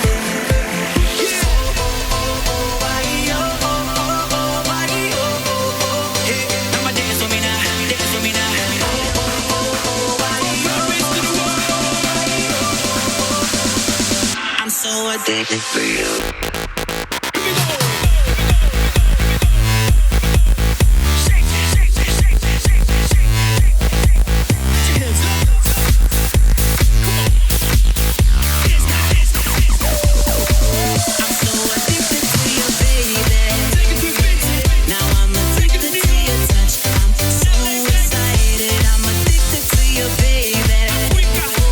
Now I'm addicted to your love. I can't deny it.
going to be a complete match restart. It was only like 4 minutes into it anyway, but there was obviously a network issue across DreamHack. Would you believe it? These things do happen at live events, so we are going to get the game back underway without further ado. It is, of course, Ninjas in Pajamas versus Team Alternate. I don't believe it's going to be repicks. I believe it's the same picks. I believe so. I haven't been confirmed whether it's new picks and bans, but they are about to get things underway, so let's hopefully you can get straight in there. I think according to the rules, if it's over like 8 hours, then they can do repicks. so EG, actually, Alternate, Wizards. That's not a lie. It is actually a rule. Yeah. If it's over 8 hours. Unfortunately, sadly, I've been part of those rules that have been created and have been caught in that situation many times. So picks and bans are getting back underway. Yeah, it's blind pick. They're getting straight back in there, so it's going to be the exact same picks and bans. Let's give you a quick refresher of what they are. It is going to be for Alternate. It will be Jace, Lee Sin, Lissandra, Ezreal, and Nami. And for NIP, it will be Malphite, Nautilus, Ryze, Varus, and Sona. Yeah, so we were actually talking about these lineups a little bit. We were a little bit surprised, or at least I was, about Bjergsen not playing like an assassin for once, or someone that can just pop you, playing something a little bit more team-oriented, as well as Godbro on that Malphite. So they all kind of want to be team-oriented with their whole composition in terms of look how tanky their front line is going to be. And over for Alternate side, RNA on that Lee Sin again. I mean, we saw him play it earlier, did a fantastic job. The ward jumping, the kicks into or kickbacks into his own team, and then of course Lissandra, which I know everyone's excited to see. Well, you were saying that actually the Bjergsen, the fact that he's on Ryze, is quite a good counter effectively to Lissandra, because he's going to normally build tanky, magic resist, get that Banshee's Veil in earlier than he normally would do probably, but it kind of works well against Lissandra, so I expect they thought it was going to come through, because obviously Alternate tried to get that Lissandra in there every game they played. Yeah, it's two medium-range casters going up against each other, and in the end, if Ryze has the mana to do it, he can full combo, well not full combo, but he can do more damage in his combo than you'll do back to him. It's all about if Alternate can kind of counter-jungle the blue away from him. I think that's going to be the key thing, and we know RNA, he's done it previously, did it back in SK versus Evil Geniuses at Gamescom. I think he might be able to do it again. So here we are, ladies and gentlemen. Hopefully the game is about to get underway. It will be the blue team of Alternate versus the red team of the Ninjas in Pajamas. And if you remember rightly, Alternate, they are currently 3-0 up. I kind of knew that screen was about to appear. Whereas they, of course, NIP, they are down 0-3. This is obviously the players just going, well, no, got to quite do this little bit, something here. Something quite right. I'm looking across to NIP and they've all come running back across to them. I don't think it's them. Yeah, so apparently... You're pointing at things that I can't see. Oh, you can't read that? Okay, so apparently the ping issues weren't fixed yet.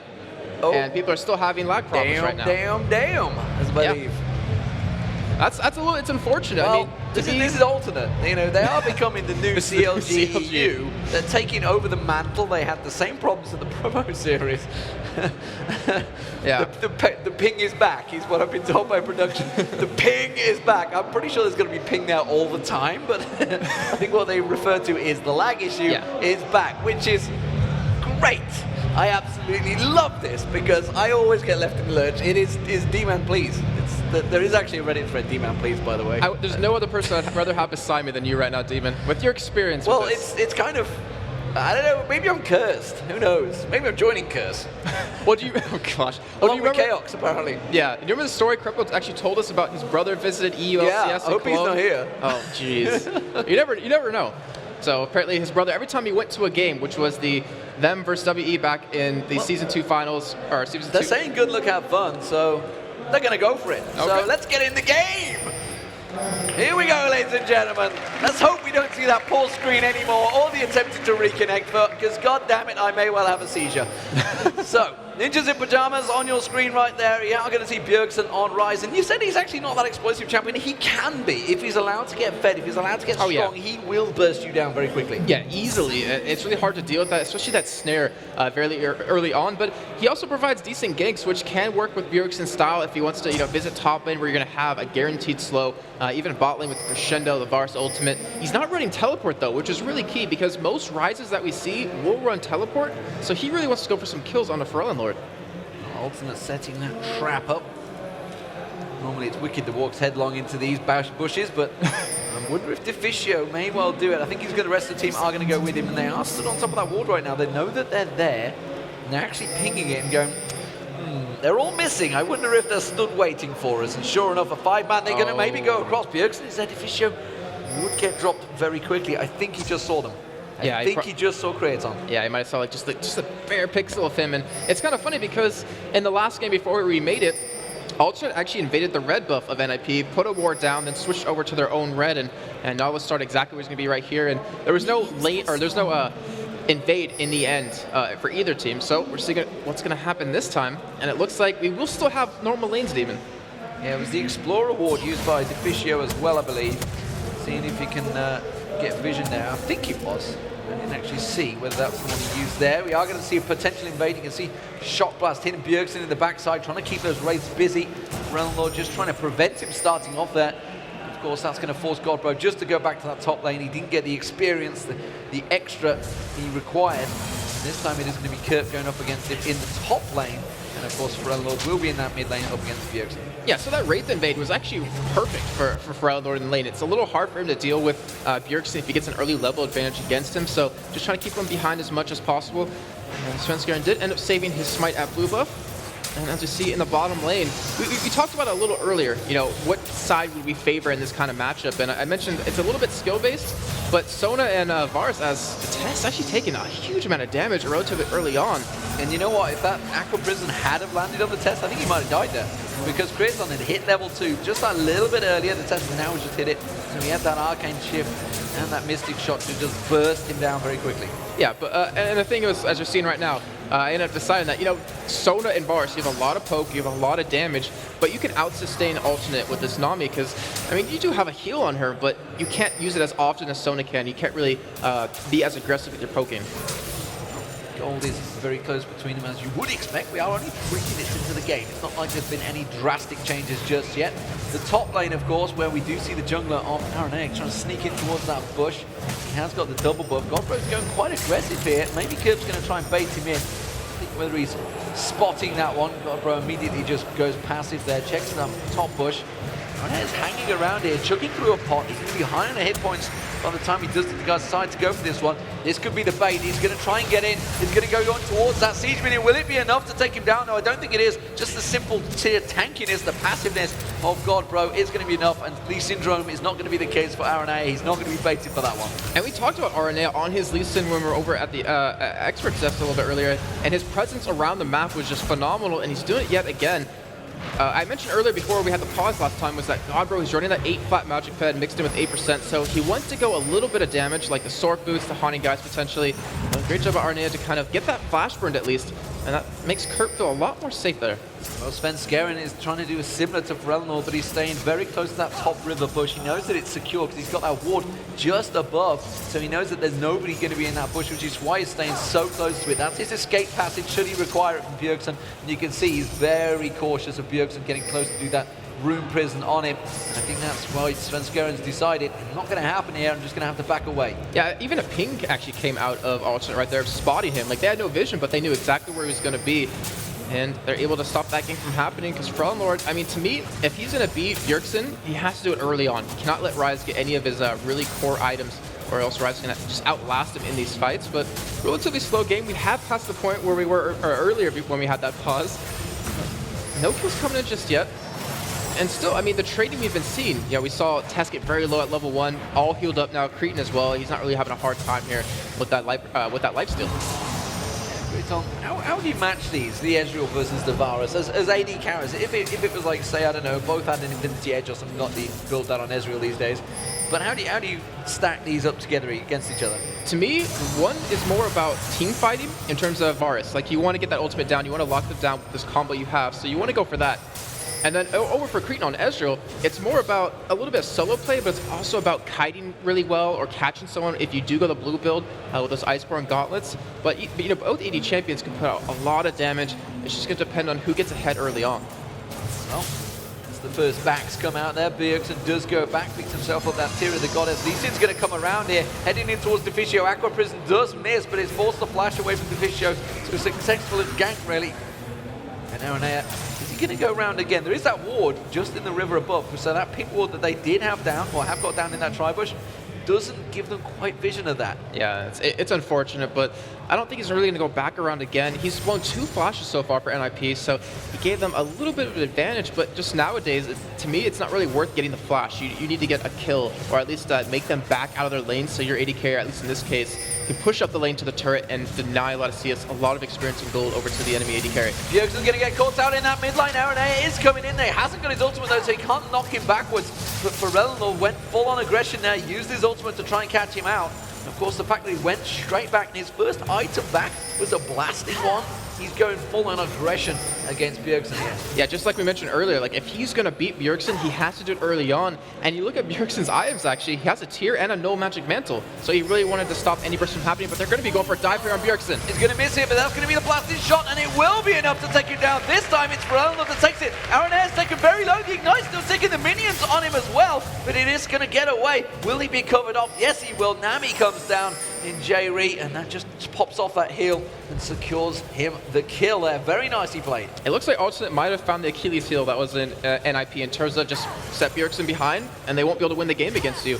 It worked mostly against EG back in the day when they camped Wicked out, and then obviously switching over to Froggen, but NIP, like, they need Bjergsen. Like, every individual member is extremely well skilled, but they need that motivation. They need that, like, he's doing well. We gotta step up, guys. But you know, we talked about this in the analysis earlier on.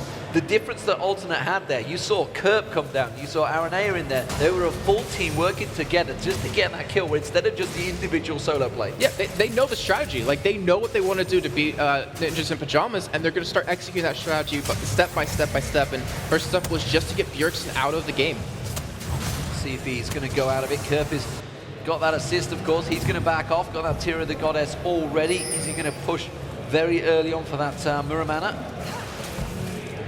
Up first, of course. He is going to start building towards that. Went for the pickaxe as well when he went back, so possibly going to get for that last whisper as early as possible before he goes for the boots. Yeah, he wants to kind of do a lot of damage to Malphite, who naturally just gets extremely tanky, and you build towards that Sunfire Cape eventually. But Godbro, he actually picked up a Dorn's Ring, so he wants to sustain a little bit more in lane. He's currently losing in CS, and honestly, Ninjas in Pajamas are losing across the board in CS. And only their jungle is really up, and that's about 3 right now. They have a 3-man stack down the bottom. Aranea with that red buff on him. We'll see if he's managed to land that Q onto anyone. Deficio, if he steps close to that bush, I'm almost certain they're going to go launching in on it. Of course, Kraton will follow it up. Kraton immediately just trying to force the pressure. It is going to land on him. He does manage to go for it. Didn't get the other side of him for the ulti kick though, so he couldn't force the test back in towards them. And he does just back off there. Nothing was burned though. Yeah, the Test played very patiently right there. He had his ultimate available, and he didn't want to waste it somewhat because he knew Lee Sin's so slippery. Deficio will be hitting 6 relatively soon. In the meantime, we do have Svenskeren, and he's visiting the top lane here. He's trying to go for a kill on Kerp, though. Kerp has Flash, has Acceleration Gate to get away, though Godbro, with that Unstoppable Force, could make a play happen. He doesn't have boots, that's one of the main things. If he gets caught out proper, I don't think he's going to be able to escape from it, because that slope from Svenskeren could cause problems, and you can immediately see they are still trying to set up for Kerp here. He's using that Shock Blast from long range to make sure he gets it. Now he's going to back off. I think he's going to go straight for the boots. He sensed something was coming there. Yeah, it was unfortunate for Svenskeren because he wasn't in a ward, but Kerp just that 2950 ELO coming to play right there, backing out ahead of time. And it looks like Svenskeren going to be visiting the middle lane yet again, but Aranea is already there to counter this. Yeah, clever play. Like Intention, he did go back. He bought himself a ward and boots, so he's sniffing that one out. Ferelnor with that blue buff, just checking out. Look at that. They have that ward. They know that Svenskeren was there, and he actually wanted to go aggressive on him there. Instead, he just turns towards Bjergsen. Bjergsen tries to go aggressive, but he's going to get turned back on towards him. It will be another kill. It's Ferelnor that takes it with the assistance of Aranea. I was actually thinking to myself, why did Bjergsen go in for that? But he didn't see Aranea there. And they end up going into a 1v2, and that's 2 deaths for him, and that's so unlike him. He was able to finish those Merc Treads, but Arise, who falls behind early on, is going to naturally stay behind as the game progresses. He's already 20 CS down, and Ferelnor, you saw the damage right there. Even without Aranea, he can almost combo him down. Absolutely. Very strong Ferelnor on that champion. And who else, really? I mean, we talked about his Twisted Fate earlier on, which wasn't actually that awe-inspiring, honestly. Yeah, I agree. Not quite. I think his Lissandra play is even scarier, honestly, but that tower is about to go down, and now Svenskeren may well be the target for Ferelnor here. He's going to try and put the poke in and the slow on him. He will back away from this one, but the ultimate's going to get turned around. Svenskeren tries to get the bounce, and Bjergsen will close the gap here. Here comes Aranea, tries to turn it back on towards Svenskeren. He may pay for it with his life. He's not quite gone down yet, but Bjergsen finally does finish him off. Actually, until the light, Svenskeren that picks up the kill there. But meanwhile, in the top lane, Godbro's getting poked. Kerp misses the Shock Blast, and that will force them to both back away. Scumbag red buff. Svenskeren, and he wanted to give that over to Bjergsen, but unfortunately didn't work out. But still, they got a kill nonetheless, and they can use that to their advantages. Godbro's just going head-to-head against Kerp. You're trying to say, have him use the Unstoppable Force. Uses the Unstoppable Force on Kerp. Wasn't expecting that, nor was Kerp, and now he's going to go down, and Godbro turns it in his favor and picks up the kill. I think you had that right on the nose with that. Kerp not expecting that at all either, because that was pretty amazing just to calculate how much damage you could possibly do to Kerp, and realizing that he doesn't have the ability to knock you away anymore. That's what NIP needed. That's like a sigh of relief, because Godbro, when he steps up and plays well, like we saw Shen in the promotion tournament, like the Singed we saw earlier on in that, they can win these games. Like, he can carry the games. He needs to be that key carry in that top lane, and he is going to be the single split pusher, I feel, and just coming into them team fights with that teleport, of course. Kerp, on the other hand, Alternate have a completely different mindset in this game. They need to be poking from range, they need to be diving in those turrets. They want to go full aggression early on. But NIP happy to play the long game. We'll see how it works out for them. 12 minutes gone. It is a 2,000 gold, just shy of difference between them. For Lord, well, he's going to be farming out those raids because CS is just going to keep on increasing over Bjergsen, who is out of mana right now, has to back away. Svenskeren may be the target. Oh, yeah, it's got to be very careful here. And one thing I'm seeing NIP might, well, not necessarily run into a problem of, is that you have a Malphite, which is always a strong pick, don't get me wrong, but you have an Ezreal who's going to probably go blue buff. Yeah, he's in fact going blue buff, so it'll be a caster Ezreal, won't be auto attack speed. You have a Jace who's going to be poking you, then trying to burst you down when he goes to hammer form, so his Grand Slam isn't going to be like what they exactly need, but Deficio is going to get caught here. He's going to get caught out. He does flash just perfectly there. As for Relinald went in, perfectly timed flash, got him away from that one. It is a flash burn.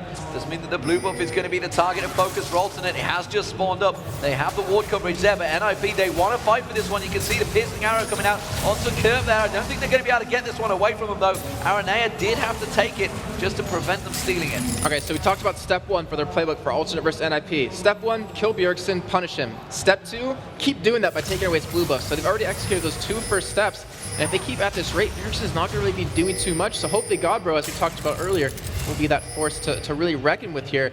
RNA, he's sticking around over towards the bottom lane yet again. He might be able to go in for something. Well, NIP are going to try and invade themselves. They want to go in for the blue buff of Alternate, but it's not there right now. And now Alternate, realizing this, they're going to try and take advantage. They do manage to put the pig ward down. They're going for Dragon. Is he going to be a bait though? They might go towards the test down the bottom here. You can see the damage coming out from Kratos, already forcing it. There's a 5-member team in here. Aranea go very aggressive, managed to land the Q towards Deficio. Chain of Corruption comes out from the test. That whips out as he manages to just safeguard away.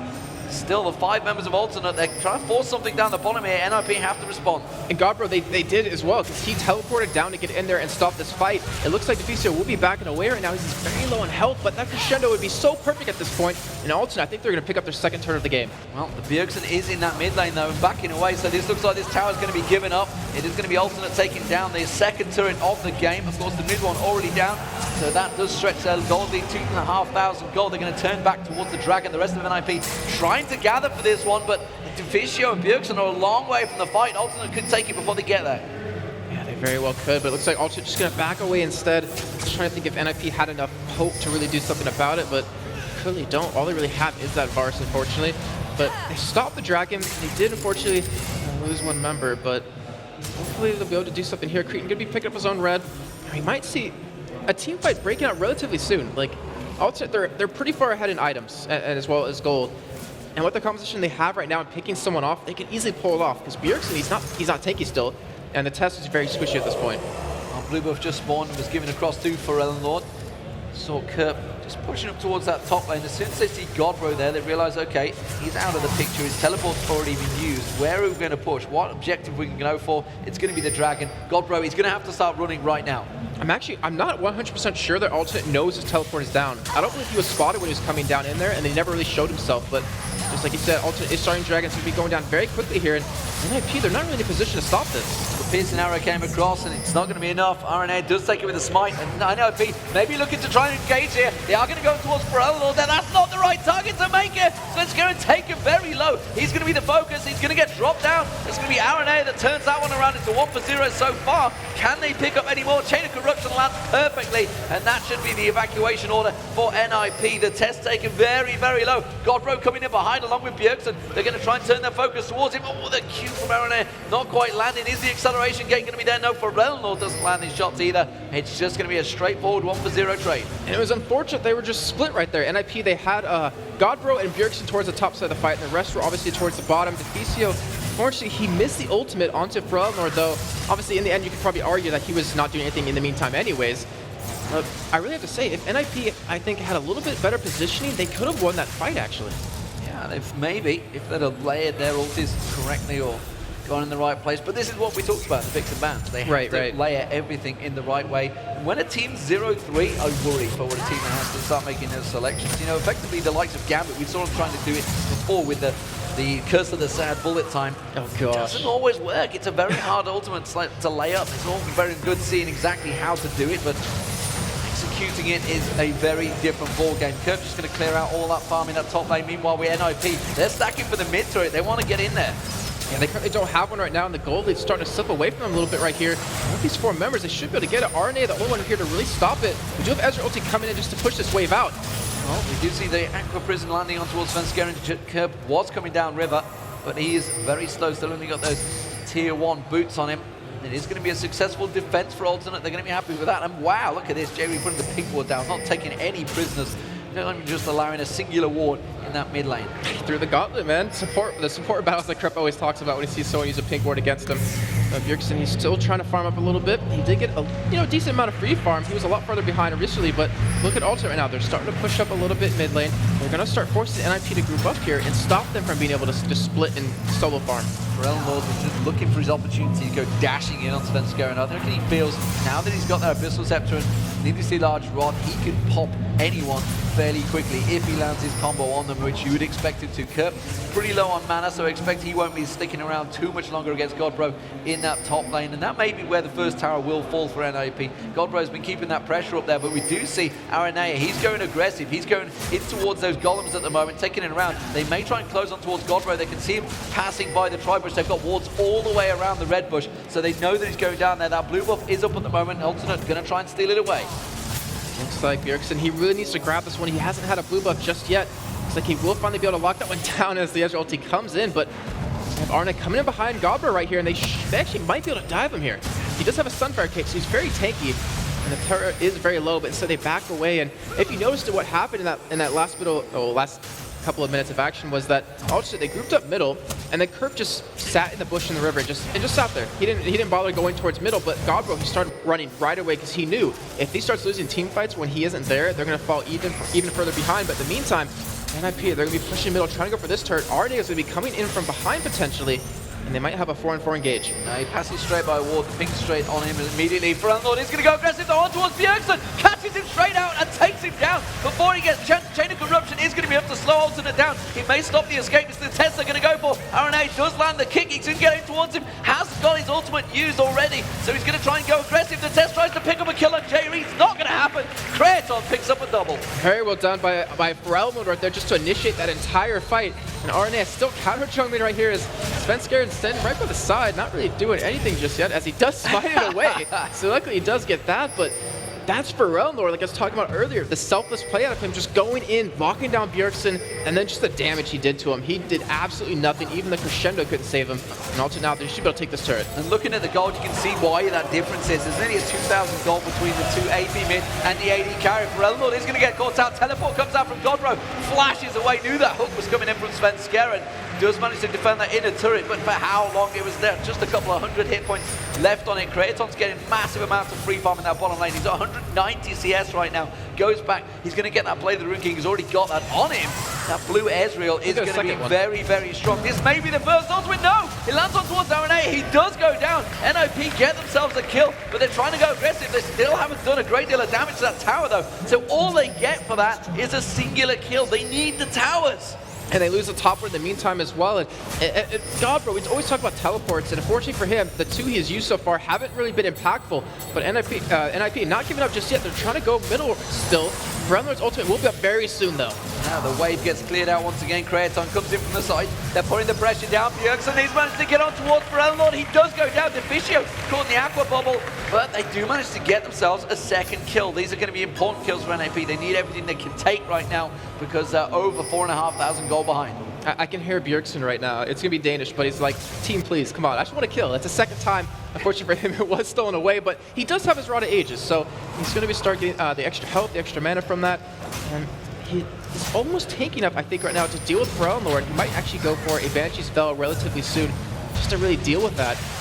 And that's kind of what he has to do. That's what we've seen Alternate do every time. Single him out in these fights, kill him. And they haven't even started going for the test yet, which without Cleanse, without a QSS, and honestly being pretty far behind right now, can't really deal with the damage either. But as we've seen many, many times from Alternate, it's Creaton that is the pain in the backside. It is Alternate going straight in for Dragon. NIP are close by. They're not going to run blindly into this one though. The test Deficio just lingering around, the rest of the team coming down, but the Dragon already gone, and NIP are late to the party. See, one thing I love about Alternate compared to other teams is that if they're going to group up for something, they do it. Like, they're not going to just group up and be like, oh, that failed, we have to go back to lanes kind of thing, because they want to make everything they do impactful. And it's been working out so well for them as they are currently sitting 3-0. NIP, they're really on the back foot right here. Forelon was able to get his blue buff. He's backing with quite a bit of gold. Actually goes for a Blasting Wand, so his death cap will be done really soon, and that is bad news for NIP. I think if he gets that done in the next couple of minutes, they're going to start forcing some fights. Well, what is bad news is Kerp has completed that Muramana to the Manamune, and you can see other way around. And he's got the Brutalizer in there as well. So he's going to be doing a lot more damage when those spikes come out from those shot blasts. We saw it earlier on with Frog and just how much of an impact that can happen in the fight. Just poke them down. Warren has caught the kick on towards Godbro, pokes him towards him as well, safeguards back. Doesn't go full on aggression. Godbro trying to find his moment to use that unstoppable force to land it perfectly. It was only RNA they managed to pop down last time, and there's that poke I'm talking about on towards the test. Slowly but surely though, chipping them down, taking that turret down. Oh, Forelon went very aggressive in there. Thought he could try and force something from Godbro. Doesn't look like he's done just yet. I mean, you got Godbro down to half health here, and NIP, they had to give that turret away. Bjergsen went to the top lane. He wanted to get a little bit of farm here, which he's still picking up here or there as the Negatron Cloak does come in. So actually might go in, but wow, the ultimate of Forelon Lord just destroys the test. Catching on towards the test, but the Chain of Corruption lands perfectly. Whittles out, they have to quickly zone away from it. And well, a couple of ultimates used there. The test very, very low, but they do survive. Dodges out of that Arcane True Shot Barrage. Damn it, get my words right. Quick Shot will be giving me lines later, I think, I don't know what, but it is going to be the blue buff being picked up. RNA will take that one down. Creaton will be giving it. Ooh, that's the Arcane shift away there. As Sven Skeren came in to try and give him trouble. RNA was the one that ended up picking the blue buff. Yeah, and we saw right there just, it was pretty much a full combo came out of Forelon Lord onto the test. Well, and if any flash, he just burned. Wow, Creaton forced the flash away from that one. Okay, just wants to stay alive, doesn't want to give away anything just yet, but that full combo almost was able to kill the test, and if anyone else in Alternate just sneezed on him, he would have fallen over, which, you know, one shock blast out of Kurt might have been enough to do that, so also they got to be feeling pretty good right now. They've been taking pretty much every dragon of the game. I believe that is their third, or actually no, second at the moment. But Baron, we saw earlier how sour it could go between Lemondongs and Evil Geniuses. I don't think they're going to go for it though. Yeah, it's that new magnet. It's been many times called, and it does cause problems. So many teams just throw themselves in towards it. We saw it constantly throughout the promotion series, and I think both these teams are going to be aware of that. See, to me, it's like the newer teams. I was just going to see if we had a little bit of fight going on, but like the newer teams, they kind of have that problem of maybe potentially not being able to finish games without that Baron, without that heavy advantage. As God, you know, it's going to be the ultimate action on towards the test. The wave comes through. He gets caught out. Deficio gets caught on it. You see RNA, the kick doesn't work, doesn't matter. The Q lands on him. And that will be Alternate picking up a couple of kills again, pushing through that mid lane. Are they going to go towards the inhibitor turret? It is exposed, but Forelon already backing away. The rest of Alternate around. Kerp actually separated here. Godbro trying to pick him off, but they're not going to go for any objectives. Looks like it's just going to be farm out all of the opposition jungle. They're just hurting him so bad. NIP is just struggling for money right now. We're 25 minutes in, and they're almost 10,000 gold behind at this point. And even with those kills, I'm a little bit surprised that Alternate didn't push for anything else, but it's like they have the lead. They want to play it safe. They don't want to give anything away because they still have that very scary initiate out of NIP. May get focused on. He's in this mid lane, pushing on towards that turret. the open turret. Of course, Lord and Curve are close by. I wonder if they're going to try and set something up. Kraton in the top lane now. He's taking pressure from Godbro. Look at the damage that Godbro is starting to lay down on him. It's going to cause him a problem. The Shard will be back up in a moment. It's going to slow him down. He's going to have that Arcane Shift available. He's not going to pursue it, though. Got to the turret in safety. Well, that's definitely a good sign for NIP, as we were mentioning earlier, where Godbro did 1v1 Kerp. Is if he can pretty much solo Kraton himself, that means he's not going to be in the fight. And all they really need to deal with is Lord and Kerp on top of that. And it's going to be tough with Lord, obviously, with that pretty much pseudo Zonias he has, as they are starting to push up here, and they're getting very aggressive. They don't really have any wards down just yet. And we might need to see Diffusio pick up an Oracle relatively soon to kind of clear that vision out and maybe open up a potential kill. Lord was hoping he could get behind someone there and maybe take the poke. There is a wave coming up down that bottom lane. It's almost certainly going to be this bottom inner turret. It will be the next focus of target. NIP are all in position, ready to fight for this one. This may be the first 5v5 we're going to get to see proper. It definitely might happen here, but Ultimate, they're going to start sieging this turret down, and NIP has to be very careful, as well as Ultimate, because of the engages on both sides.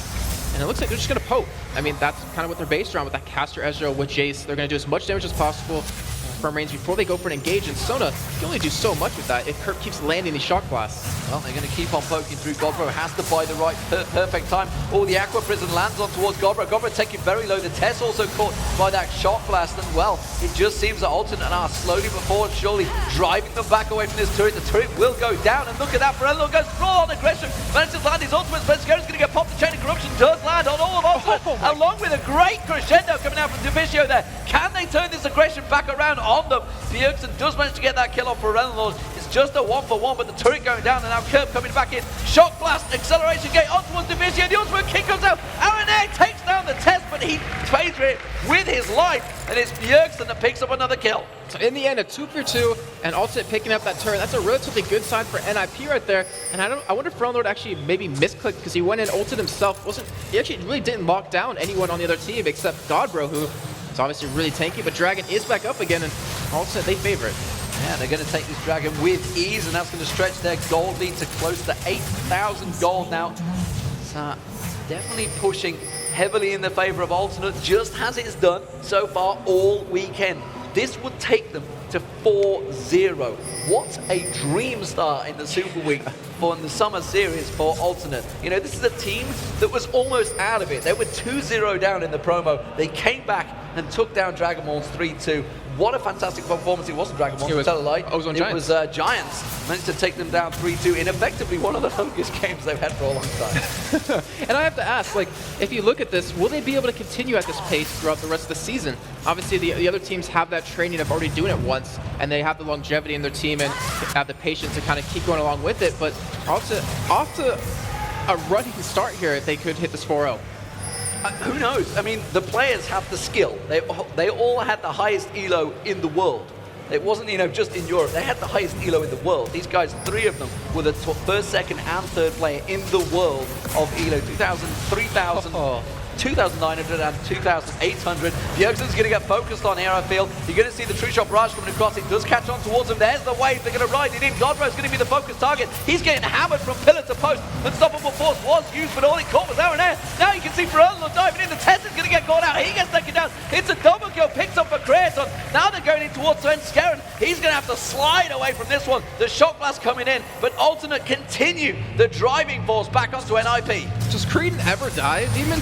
We were trying to ask about the KDA earlier on, but they do catch Knocker Prison. Oh, he wanted to go in right there, as Bjergsen did pop that Seraph's Embrace, but that's just perfect engagements every time out of Alternate. Well, we saw Cop from Curse having a fantastic KDA last season in the North America, but honestly, I'd love to know what Kraton's at, because that guy has just not been dying, and he's just been getting kill after kill. 2 quadra kills in the last match, of course, as well, so his stats are through the roof, but Alternate are going to be taking down the first inhibitor turret of the game, and they are breaking down the NIP defenses every single time they attack. Yeah, playing it like a tutorial right now. I mean, they didn't want to go for an inhibitor since they had Svenskeren respawn as well as Godbro, and they don't want to go up against that, but still, like we were saying earlier, they're choking them in terms of money, they're taking away their jungle on their way back to buy, and considering they have a lot of money to spend as well, a lot of items going to be coming in here. A Void Staff for Lord.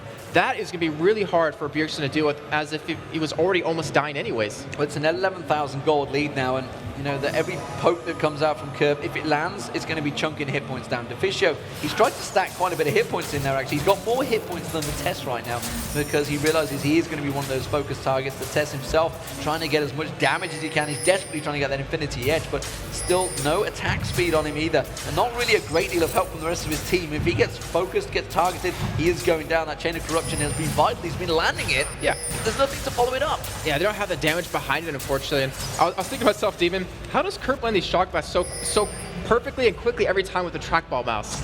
Like, just thinking about that, the accuracy is just ridiculous. But just imagine what it'd be like with a real mouse. I know, right? But J-Ray, he has an Oracle, so he's clearing out all that vision we were talking about earlier. As Cretan, he's chasing out Bjergsen. He's going to be going in for this. He's going. Alkan shifts towards him, doesn't quite land. He did have that red buff on, of course, was trying to get the slowdown. It's going to be an exposed inhibitor, and they're going straight in for this one. Curb is not with them. But then again, nor is Godbro. Godbro's pushing that bottom turret. It could be the second turret of the game for NIP if he can get it. But Curb, what he's doing, he's shoving that top wave. They're going to go towards that inner turret. They've managed to get a poke on towards the inhibitor. Godbro desperately, he's teleporting in. He's teleporting towards the Baron area, actually. They're going to try and collapse on towards his fight. Godbro thought he could get behind him. Instead, he's come around towards Svenskeren. They have great ward coverage, Alternate. They are ready and waiting for this fight. And it might break out here very soon as they do go in. It is going to be RNA just zipping around, trying to bait anything out. Instead, he's going to get caught out. But look at that. Not a great deal of burst coming in. But instead, Svenskeren is going to get targeted. Chain of Corruption does not land. RNA is still in between them. There's Lord. He's the only single target for Godbro. He does manage to take it down. There's going to be a crescendo landing across there. RNA uses the ultimate kick. And the Test is taken very, very low, but not dropped yet. But Curb drops the hammer on him. He takes him down. It's still very low across the board. Svenskeren is going to be the focus and target next. RNA is going to go towards him. There comes Kraton. He is unstoppable. Bjergsen goes in. Curb takes him down. That's another kill for Kraton. He's going to see if he can finish off one more on towards Deficio. That will be the triple kill for him when he finally lands it. If RNA does let him get away with it. One more shot. That's all you need. There it is. The ace from Kraton and the triple kill. They're going to push on. They've got minions piling up the mid lane. And they are just going to drive it home against NIP. They might be able to actually finish this right now. And that last fight, it was very well done by NIP. They caught Frelnord. They killed him. The Test survived the burst that he put out, but it's like, oh yeah, we got Frelnord, but then you have Curb jumping on you, you have Cretan jumping on you, and Alternate, they're going to go for the win. They are going to go for the win. The Nexus turrets are going to be falling, and it is going to be Alternate going 4-0, topping the league right now. MYM, they are going to be giving chase. They're going to be facing off against Gambit as well. But what a game, and Alternate are looking unstoppable in this very first summer Super Week. Wow, what a performance. Did anyone out there just say the European Cloud9? Because I think I just heard it in my head right there, as they're already 4-0, one game away from having a perfect start to LCS. You really got to give them credit. That step-by-step plan they had worked out so well for them, Demon. And that is the fourth separate strategy we've now seen from Alternate. They have executed every different type of strategy you can use. That was a poke comp, effectively, there. For Lord, again, just going in once he sees the opportunity. But everybody has the faith in him and backs him up. But look at Kraton again, 7-0-5. The guy is a machine. He just does not die, and he was farming extremely well. He was about 60 CS ahead of the Test towards the end of that game. And also, who can't they beat? That's the real question. Absolutely. And I can't take away from J-Ree as well. 1-1-12. You've always got to give the support credit. Those waves were coming in, landing them perfectly. It's such a slow ultimate as well, but it lands every time. He had some really good, a couple of really good ones where he stood max range of where he wanted to go, and because it was max range, it would actually hit, one in particular, hit Godbro on the tail end of it, knocked him up, and they were able to pick up that kill and push off of that. But yeah, phenomenal Nami. Well, let's get over towards our analysis desk, of course. It is going to be Joe Miller and Trevor Quickshot Henry to take us through what Alternate did to just destroy the Ninjas in Pajamas. Thank you for that one. We're actually going to bring Shox up on stage for this one. Unfortunately, Joe is not here for this particular analysis segment. So, Shox, we were looking through the game, and another loss for Ninjas in Pajamas. It was definitely not one that many of the fans here were hoping for. It was a bit of a bother. Thank you for joining me here in such short notice. Yeah. One of the things that was very frustrating to deal with as far as the game was concerned was that Ninjas in Pajamas, they're just not controlling the pace of the game. Every single time Alternate are fighting, they're setting those engagements up. Now, how would you feel if you were 0-4? What would you say to a team like this now?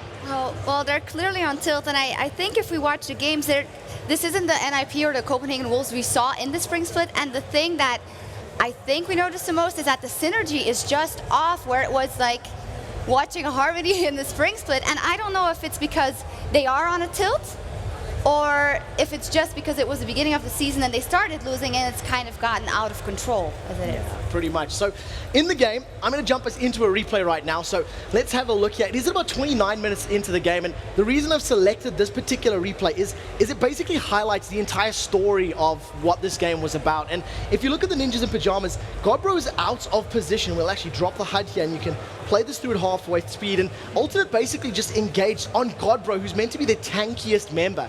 He gets completely caught out. Aranea uses his, ultimate to focus down Malphite. There's a Rise, there's a Nautilus nearby, Sono is even closer. They just basically focus the tank. As the fight continues, Lord comes in from the back, locks up Bjergsen in the test. They end up getting 2 kills and manage to escape, but the main story, and this is basically the theme of the entire matchup, is that Ultimate would find a way to work their way into the jungle, work their way into an objective, pick up some kills, and then just roll away with it. Absolutely, and as we know, no vision and no control of your own jungle spells bad at the end, and I do think we should highlight Creaton as well. The entire day he was just on point, and I'd love to interview him right now, but what's going to happen? Maybe we'll be able to. Maybe we'll be able to. Yeah, I'm glad you bring that up, because I think they were talking about his KDA, just how well he's been playing. He also built Ezreal a little bit differently to how we see the blue build of Ezreal, which has become the standard. So it's something that I think Reddit will be talking about, and a lot of other AD carries will be looking at. I know Snoopy and I were actually talking about how AD carries itemize during the course of that game, and we were discussing the pros and cons. 3 Doran's Blades. 3 Doran's Blades. Genja, let's be honest, it didn't work. Tried it twice, didn't work. So yeah, that's basically it from us here. You're obviously not going to be doing an interview. No, so I suppose we'll go into a break. We're of course going to have SK versus Gambit up next. SK, I was sitting next to Ocelot on the couch, and they really want that win, so they're going to come in fighting. So SK Gaming versus Gambit after the break.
European LCS here, still live from the party that is DreamHack Summer 2013.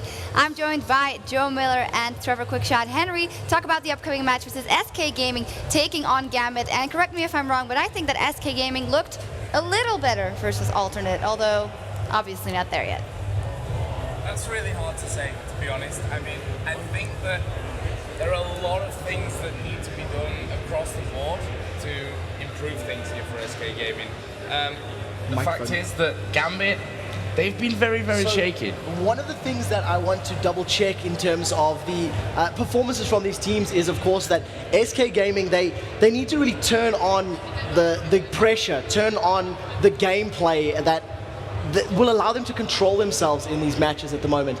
In terms of the gameplay against Alternate, however, they weren't able to take charge, and that was the main problem that they weren't able to accomplish during the course of the game. And even though they had moments of brilliance, it wasn't consistent throughout the game, but it was the first game that they actually made plays stick. Yeah, and what do we think about Gambit? I mean, they didn't start off that well back in the spring split, their first weekend, or they had a couple of big losses. They still came back swinging. So what do you think about that? We saw that Master Yi coming up. We saw that Master Yi it got successful towards the end of the game, but is that really something you need to see? I'm not really sure about this whole Master Yi thing, I have to be honest. I'm still not 100% sure that it is the right champion for them, that it is a champion that, you know, for as good as Alex is, let me try that again. That's exactly what I'm trying to say. That he can make his potential. I don't know if Master Yi is quite there for him. I think there are better options for him. Obviously, quite a few of those options get banned out for him, but I think there's a little more impact there than he can have. I also think that AP Yi, it works against a team that's not on the same page, that's maybe not as cohesive as they need to be. When he tried it against Fnatic, they shut it down. Like the moment that Meditate started, they had crowd control that was reserved to lock him down, get him out of that channel. Now it worked earlier today, but I don't really know if Ninjas in Pajamas are at a point where they can control and focus in a team fight, in and amongst the chaos, to shut that down. So we'll see what he pulls out this time. But another one is of course Darker. Support Fiddle. It's worked, but not for him just yet. Yeah, that's something, I don't want to touch on it too much because it's only the first couple of days that we've seen Darker in play, but is there something that you can distinguish that I said, if this was Edward, they would have made the kills happen more, and that might be something they're missing, or is it too early? I think that's really almost impossible to say, to be honest. It's all situational, it all comes down to individual play, and an individual situation. You can't, I think, ever say that Edward would have secured that kill or, taken the kill, either way around that you want to call it. But for me, Darker has shown that he can step up. He said it himself in the interview with you that he has a very different play style to Edward and that he's still learning. This is his first big tournament of any kind, and that he's still got a lot of work to do with the Gambit team themselves. And it's not something, unfortunately, for Gambit that you can just turn on overnight. Yeah, and I think we can say for all the teams that were in the spring split that are back in the summer split, they have a lot of work to do. So let's find out what SK Gaming and Gambit can show us. Over to D-Man and Jason. Thank you very much, Shock. So we're about to get underway, ladies and gentlemen. It's going to be SK Gaming taking on Gambit Gaming. And this is a scary, scary time for SK Gaming. They are 0-3 right now. They've just seen NIP go in 0-4. They do not want to be joining them down the bottom there. There, of course, is going to be Nip, the support for SK Gaming. Alongside him is the ever-present Candy Panda. That pairing has been a team since Season 1. They played for Game.D right here at DreamHack. And of course, the ever-present man in the middle, Ocelot, he is very popular here. He was very down earlier on. Let's hope he has managed to pick his spirits up here. Herkybot, of course, as the jungler. See whether he can make an impression really as well, because honestly, he's been a little bit shaky as well today. And of course, as the top laner, Kevin, he is always Mr. Consistent for them. Yeah, I'm still looking for that one champion that Kevin can play in the top lane right now that he did back in the spring split where he completely carried. Then it was Olaf. He hasn't really hit that just yet. But I mean, harsh. That was only like week 1. Well, you know what I mean, though. I mean, it's just that one champion that he completely overpowered the enemy lane with, and well, he did it with Shen as well. Yeah, that's true. And I don't know. I'm looking forward to seeing what he can bring. Well, speaking of top laners, there is Darian for Gambit. They did, of course, pick up their first win of the day earlier on. They are 1-2 currently in the summer LCS. Diamond Prox, what will he be pulling out this season? Will it be something new? Alex Itch alongside him. seemingly a lot happier today as well than he was yesterday. He seems to have his focus on Genja. He was aggressive earlier on today, showing up. Maybe that was the aggression that Gambit have required from him. And of course, the new guy, the new support man, it is Darker alongside Genja. We'll see how that works out for him because he's played pretty well so far. Did you notice Diamondprox did something that Froggen couldn't earlier? He winked. He winked. It was really good to see, but it's great to see them smiling after what's been happening so far. And this is going to be a very good game, team. I really can't wait for this to get underway as we already are into the picks and bans. And first one coming in, Evelyn. So Diamondprox was the first one in Europe to bring her into the jungle. Alex obviously has played her in the past in middle. And I want to see if that's really going to affect any plans. Though, well, the bans are coming thick and fast. They've already seen Twisted Fate continuing. Actually, not 100% because Freljord did manage to get through, but continuing 100% picks and bans regardless. Shen also being banned out there, so Kevin is not going to be able to get that one. It was SK that actually banned it, so they didn't want to do that split push setup. I wonder if Malphite's going to come out again. He is not having good luck today. I think he's 0-5 in all the games that he's played so far. Yeah, it's unfortunate because yesterday he, I think, was unbeaten at that point. And I mean, we've seen Alex actually play him a long time ago. Back, I think it was like in the EMS finals of some season. But I don't know. I think maybe target one more jungle ban or maybe target Alex because you still have Zed. You still have Kha'Zix available. So SK not banning it out leads me to believe that maybe they want to pick it up. But they do take away Malphite. Nautilus also banned out there. There is Malphite being taken away, so they don't want that individual split style. And I'm glad to see Malphite being taken out because I can't stand that champion. He's pretty boring to cast, honestly. Jace has been taken him out. That's an exciting champion. He continues this 100% pick ban state. It does mean that Kennan's available. The likes of Ryze is in there. What will SK go with as their first choice, though? I think they're going to go with the jungler here for Hercubot.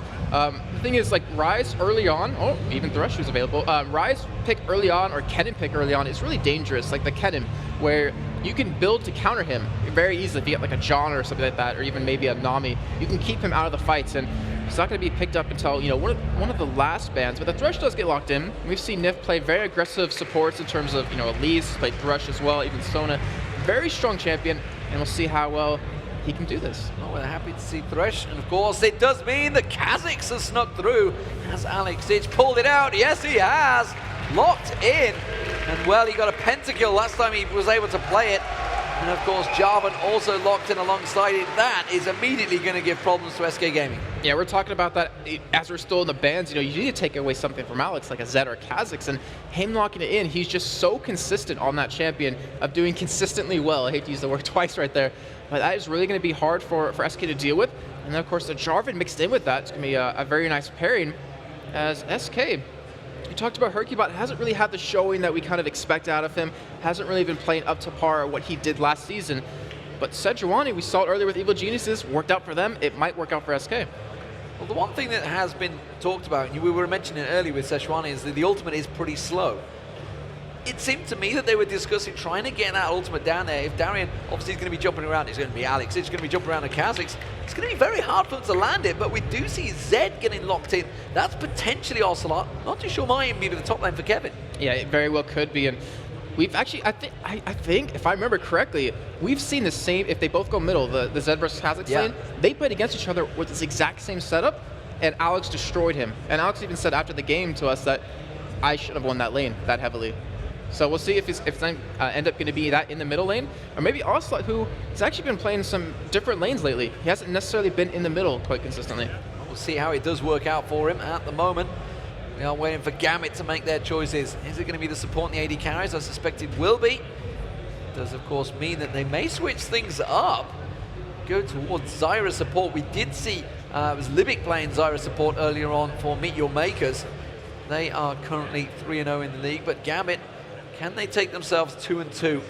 There's a lot of top teams in that bracket 2-2 right now. This has been a scary Super Week for some of these top teams. Yeah, it has. And that Zyra combo with Varus and the Jarvan is going to be so like amazing to see. It's going to be impossible to miss that Zyra ultimate. Not to mention Genja on Varus. Like, he is a ridiculously strong Varus player. Saw it back once in spring, only time you ever played him. And we saw him obviously earlier on today. So Candy Panda, it looks like he actually might go for Graves, and he favored that quite a bit back in the spring split, if I'm not mistaken. And it's all about what are SK going to round it off with, because Ocelot, he typically likes getting the last pick for his team. like, so he can counter anything if he goes for it. But obviously, we're not sure if that Zed will be with Kevin or with him yet.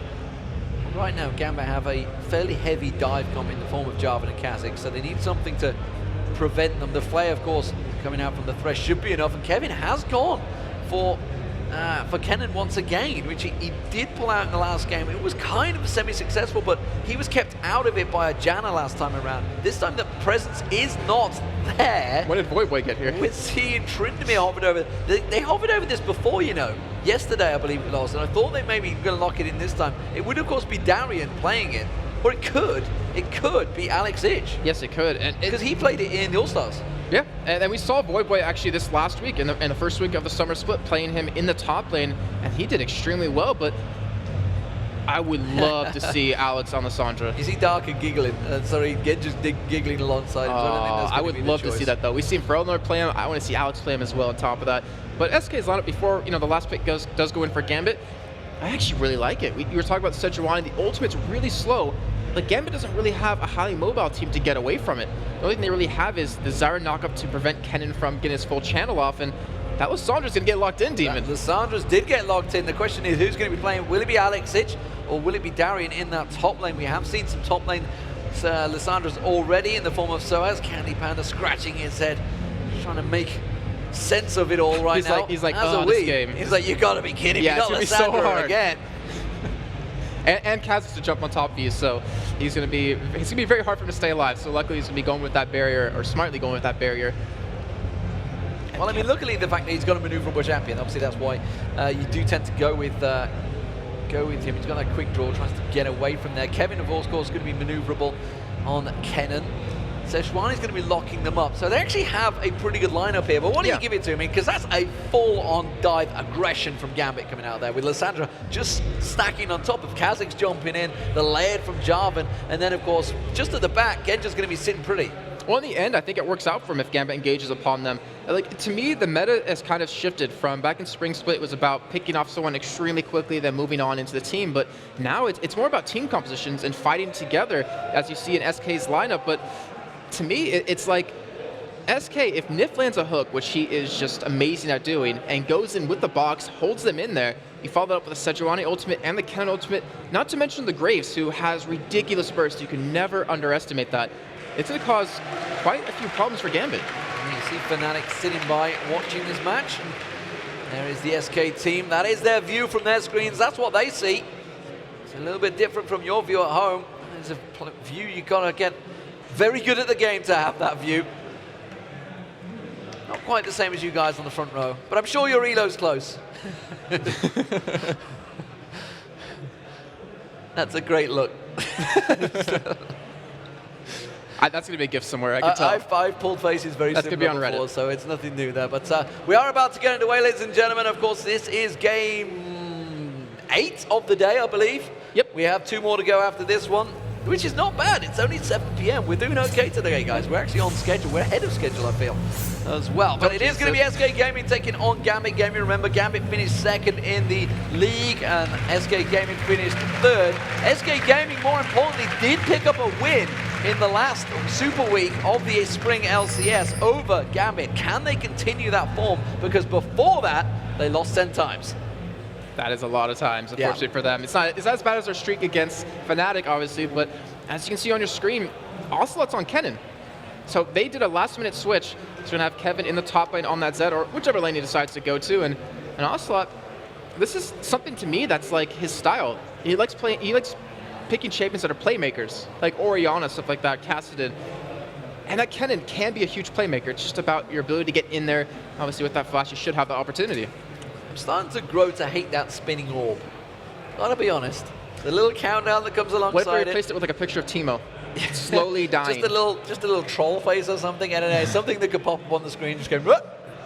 Not quite yet, because it's another pause. No. It's from Jurassic Park. The that little thing. Didn't say the magic word. And it does look like it's SK that actually has the pause. I'm looking towards Hercubot. Actually, no, it's Ocelot. It's Ocelot. No, Hercubot. Oh, or Hercubot did pause the game, so it's definitely looks like Ocelot's on talking SK to side. Taco Storm right there. So, right are on the case. Headsets back on. Hopefully, pause will get back underway. It's always interesting to see the keyboard positions they're using. He's like at an angle, all over the place. Some of them are just pretty standard. They all have those enormous SK mouse mats as well. Looks like Emil's covering off Genja as well. He's getting covered off as well. So, but is that a Fnatic mouse mat? The Dark is using? No, it's just the Razer one, I think. I'm trying to think. There's a player in North America, I think it's Chris, who plays actually left-handed. So he uses the mouse in his left hand and the keyboard obviously for his right hand. And he sits like on the very edge for the team because he'll hit mice with the jungler if they play next to each other. Slamming you, but he is the top lane. He's a very good top laner as well. Really nice guy as well. I met him obviously while I was over there for the North American Spring promotion. They didn't quite make it that time, but they've got through and they're doing a very good job in the North American LCS. The team's looking apprehensive, don't look quite ready. Candy Panda's spamming some keys. Not too sure what for. Maybe just warming up the keypad, who knows. Well, they're actually asking if Gambit's ready, so it looks like SK's problems have been fixed, but Gambit still, I believe that's Genja actually who left the game, will get his problems fixed out relatively shortly. But looking at these teams in terms of how they're going to kind of lay out, because we mentioned about the whole team fight capability of both teams. I really have to give the early game over to Gambit because of that Kha'Zix. Obviously, if you can roam around, not to mention Darien, who we've never seen on Lissandra, might be able to make some big plays. And they're all about that early game. If they can just snowball early on, the whole AoE composition, the bursting them down, is just not going to matter too much for SK. Well, both teams are saying they're ready, so we are going to get back into the game. You hear the pings go down. It does mean we are ready. There is Ocelot. What is Panky showing me there? He's showing me the armor pen and magic pen. Thank you very much. I like to see the little cursor going on there. It's good to have a commentator. Ooh, Alex is just going to get flash hooked here. It's going to maybe get on towards him. Will it be first blood? The ignite's on him. The ticks are going down, but I don't think it's quite going to be enough. And he will walk away from that one. That was the flash burn and the ignite from Nif. But look what they gained from that. They forced Alex to take his jump level 1, which in the end, when you hit level 2, it's not going to matter too much, but it gives Ocelot that extra ability to be aggressive early on. And it looks like they're not done just yet. They're still sticking around here. And they might be able to make something happen, though. Diamond did level up his flag, so he obviously has the vision. Yeah, the flash was also used by Alex Ditch as well, so maybe we'll see some ganks coming out from Hercubot early on in that mid lane. Let's have a look at where they're setting up. It does look like they do. AD and support of Gambit are going to be heading towards that top lane, so it's going to be a 2v1 lanes. Who will benefit from this from the most one? Zed, of course, is going to be in that 2v1 against Genja and Darko in the form of Kevin. Meanwhile, down the bottom, it is going to be, of course, Lissandra, which is going to be Darien. So Darien taking it out, just like Soaz did earlier, as the solo lane. Yeah, looking at it, I wish I could tell you, yeah, I saw Lissandra 1v2 quite well, but, or not quite well, but seen it before quite often, but I think depending on how it goes, like if you can hold Zed back, who honestly can farm decently well under turret, then that burst he has, that threat he becomes, kind of diminishes until way later in the game. Darien, he's pretty much just like the initiate for his team, that paired along with Diamond Proc. So in the end, I think Darien's going to benefit more from it, but see in the middle lane, we have Kevin versus Alex. Yeah, so they've switched it around. They know they're going to be 2v1, so instead Ocelot has chosen to go to the top there. Look at Kevin going straight aggressive here. As you mentioned, Zed should win out this fight. We suppose. I think personally it's a bit of a skill matchup myself. It's switched up now. So because in 3.7, Zed, his Q got nerfed in terms of going through minions, the damage it does. He can't wave clear as fast as a Kha'Zix, and he can't harass as well. So I think Alex should be able to win that one out, but as you're seeing on your screen, we're seeing Invade come out of SK onto the blue buff of Gambit. They have got wards covering it there. They do ping it straight away. Diamond is just off the side there. We'll see whether he's going to come around. Has got Smite available. I wonder if he's going to try and do a drive-by Smite here. No, it does look like he's going to get taken away. It's Hercubot that picks that up. He did use his Smite of his own. I expect to see Diamond heading straight towards the opposition blue buff. Yeah, look at the ward coverage they have actually towards that blue. If you look towards the top side of middle, they have a ward down there to spot it coming in, or spotting him coming in if he does go for it. And obviously Jarvan is a very strong jungler, very strong ganker early on, but at that level 6, that Cataclysm, to get out of that, you pretty much have to have an escape, or you're going to have to commit a flash to it. So great job by Hercubot and SK to really deny that away from him. And then obviously the earlier Hercubot hits 6, the more deadly he's going to become. Well, he just used his Smite on the wall first, so he's not going to be going anytime soon towards it. He is looking at maybe trying to create something at the bottom, but the fact that those wards are still on the blue buff, they know exactly is there. Kevin also got a little bit of poke on him there from Alex Ditch, so a little bit of aggression back and forth between them. That's forcing Kevin to be a little bit more defensive here in this middle lane. Of course, the fact that Diamond is nearby, maybe going to look to have one of those ganks, but immediately Kevin puts that ward on, says, yep, I know you're there. go away. So Hercubot actually did pick up his own blue off the back of that, so he got that like ridiculous level advantage early on right now. And we'll see how it's going to work out. And keep in mind, this is pretty much Ocelot versus Darien right now. If you're going to compare CS, since we have Kevin going head-to-head against Alex. Just keep that in mind. But Gambit being very aggressive right now, already have that turret down about half health here. And on the other side of the situation, SK hasn't really done too much damage to that turret.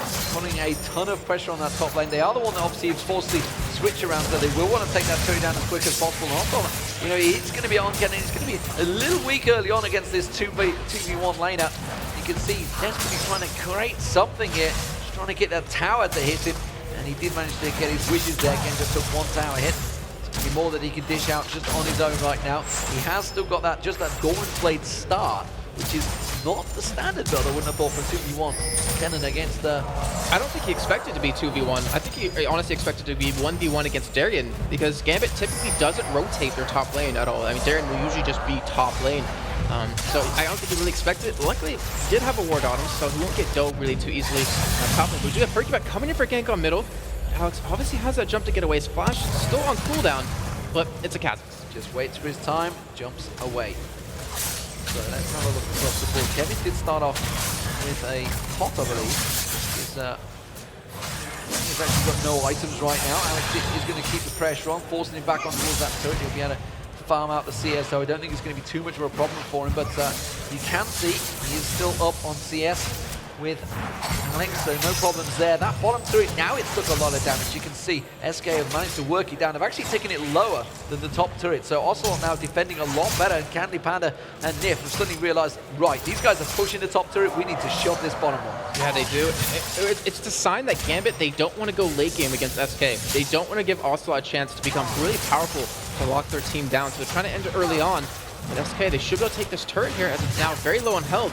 And Darien, he has to be a little careful here. If he gets hooked, he could potentially die. There is the hook. The 6-minute turret goes down. The flay comes out. Darien with no mana at all. That's going to be the ignite on him, and he is going to flash away from it, and he will escape. While this is all happening, the mid lane had a bit of poke back and forward as well. It was actually Sejuani that was having a little poke in there with Hercubot.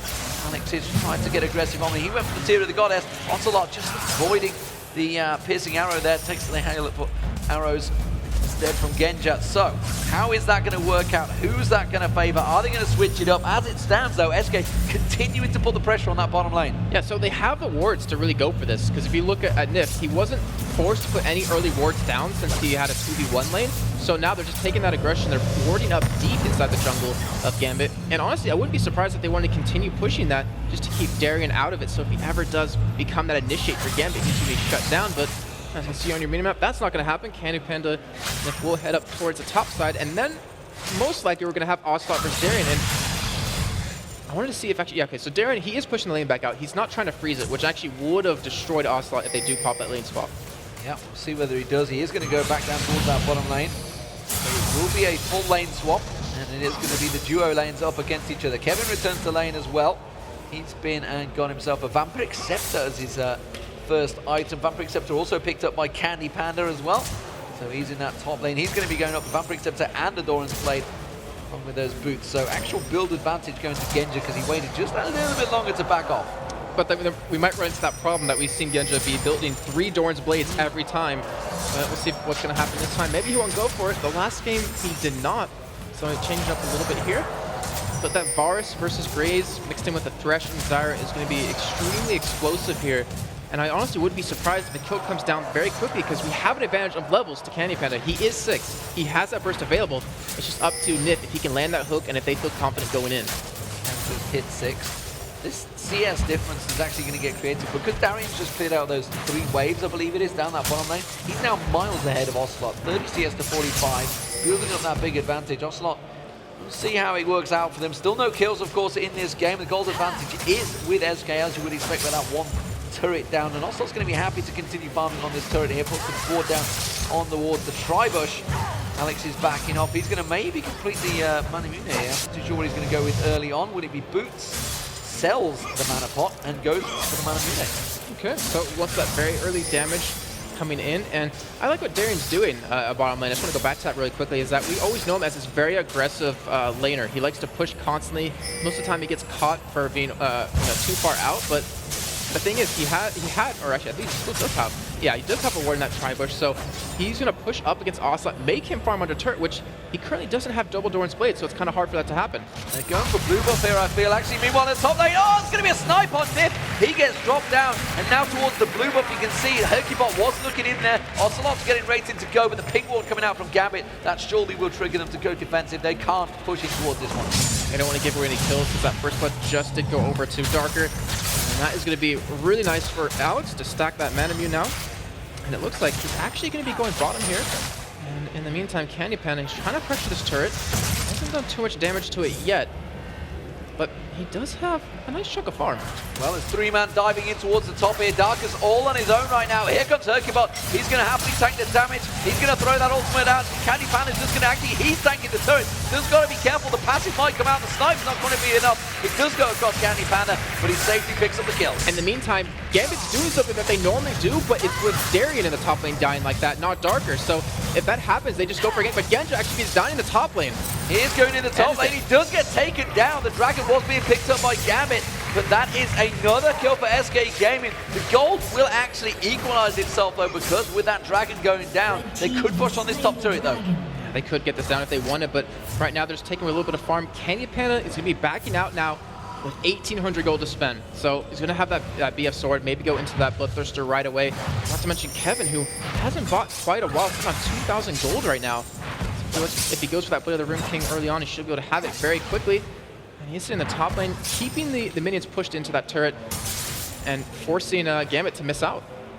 Well, of course, all that creep wave was just wiped out by the turret, so they're happy to let that, taking that damage. They didn't want to shove it down. Kevin's happy to keep farming, as you mentioned. I think you probably back away now. Dark has managed to root up all of those minions. Nif is back in the mid lane. It does look like the duo lanes with Candy Panda will be making their way towards that middle lane. They want to start putting pressure on the mid turret. I'm trying to decide right now if I actually like Ocelot skipping the double Doran's Blade to go towards the Seeker's Arm Guard right away, because he realizes I'm going to need that zone just very quickly.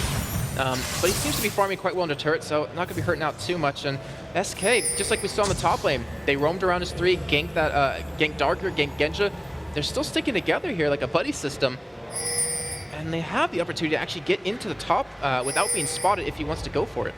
Well, Nif at the moment puts that pink ward down, will spot the pink ward in the river. He's going to clear that one out. Darker's not going to be too impressed with that. He's only just placed it there. Kevin has switched up. Kevin's now up against Alex Ditch in that bottom lane, so that means Ocelot's going to rotate towards the middle lane to go up against Darien. In terms of farm, it's tricky to keep up with really who's pairing off. I guess, as you mentioned earlier, Kevin's technically paired against Alex Ditch here, and Ocelot's kind of looking towards Darien, so that's really the farm we should be looking at. In that terms, they are actually pretty close. The advantage currently is Candy Panda. Oh, we do have Darien coming down this bottom lane. Thought about going in there along with Diamond Prox, but Kevin wisely backing well away from that one. Yeah, after looking at it again, Ocelot definitely wanted to go against Darien 1v1, because if you think about it, if Darien comes in at you, you just pop your Ken ultimate on, he's going to get stunned right next to you. He won't be able to escape unless he flashes, and you should be able to turn that fight around. So Ocelot, he's trying to chase him down, trying to stick with them, but pushing the middle turret right now, it's still very healthy. Still applying that pressure, forcing Gambit to react, and if you check out your minimap, Alex is being very patient over the bottom lane, trying to make something happen here. He's about to hit that level 11 mark, where he gets that extended leap range, but Hercubot coming top lane right now. He has his ultimate available, and Gambit have to be very careful of this. Diamond is coming around to try and cover him off. Red Buff has just spawned, but it looks like the 3-man SK Gaming are happy to try and force the pressure here. Darien is heading up there. They're going to see that with the ward. I expect them to start backing away immediately. Yes, they do. And straight away, Darien heads back down. But this is all buying a little bit of time for the farm to continue. That top turret, though, very low. SK not fully committed to backing off from this one, and it's going to be the ultimate coming out from Kevin. Gets on towards Alex Ditch, but it's not going to do a great deal. He just a little meh pop, not really a great big pop. Alex will be safe there, but Hercubot just managed to get taken down by Darker. Now they're going to jump on Candy's one towards Candy Panda. The flame comes out from Nif. They're going to continue. Piercing Arrow will be charged up by Genja. He's not going to follow it through and towards Candy Panda though, and he will just back away. It's even 2-2 in kills. And we actually saw a really strong engagement out of SK. Like, that fight was on their own terms. You saw Hercubot pop his ultimate right onto Darker. We do have Darien coming up towards the top side, but Ocelot will be following him. Yes, Ocelot will be following. Kevin taken low in that bottom lane, but here comes Darien. He's going to be jumping across. He's going to launch him towards him, pops the ultimate down. He's going to catch onto the boat, but Ocelot comes in. He pops his ultimate. He manages to take down Darien. Nif is now low. He tries to play. Oh, he played the wrong direction, and he will get taken down. It's Darker that picks up another. Well, step aside, Edward, because Darker now has 3 kills. Gosh, the ultimate kill secure for his team right now. And that was a great follow by Ocelot, but even better by Gambit right there to come in there and pick up those double kills. In the meantime, Alex was bottom lane just pushing up that turret, trying to be very aggressive right there. And like I was saying before, how the fight began was Hercubot actually ulting Darker, and they fought on their own terms, but then we saw Diamond turn it around, force them back. So in the end, Gambit coming out ahead on that one. And Alex is playing really well. He's actually countering here, but Kevin will actually spot him with that word. Will he be able to stop him, though? He may well go in towards it. He does get the red buff. Now he's going to go aggressive on towards Alex. Has he got his ultimate available? No, it's not, but he's going to be low enough. And the Ignite takes him down, and Kevin steals away the red buff from the corpse of Alex Inch. That was so well done. Getting the red buff, hitting him to slow him, popping the Ignite, and the build sort of cutlass on him so he couldn't escape over that wall, since he did have that flash available. Very well done. And I was thinking to myself, what's the possibility that Ocelot will be the new top laner for SK, and Kevin will go over to middle? Well, we'll see. You know, we've already seen Fnatic being that mobility team that they can switch up the lanes. Peke went into the top lane, while actually Lissandro of Soaz was at the side. Ooh, Genja.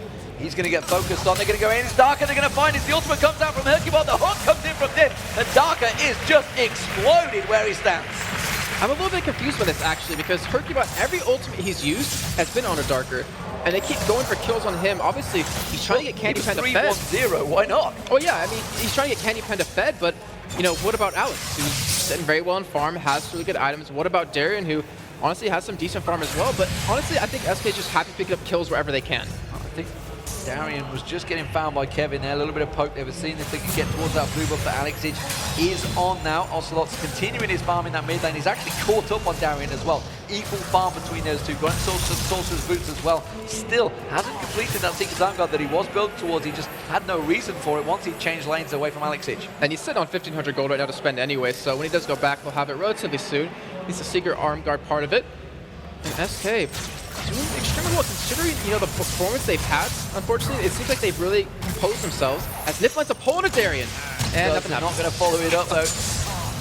Not the target they were looking for, and they let him go. Get that hook on the line. Dragon is spawned, and well, you can see Gambit already maneuvering for it, placing those pink wards down. They have full ward coverage, whereas SK don't really have any vision at all. So I'll be surprised if they fight them in the open, straight in the river. That would be nice for them, that the pink wards are everywhere. SK do manage to put that ward down now. Now they have good coverage, and this is a standoff. Yeah, look at this dance that's going on right now. Both just walking into each other, walking back, but obviously just waiting for one person to make just one wrong move here. But damn it, looks like they're going to start off Dragon here. This might be a time for SK to actually engage. Ocelot doesn't have a splash up just yet, but obviously has an ultimate.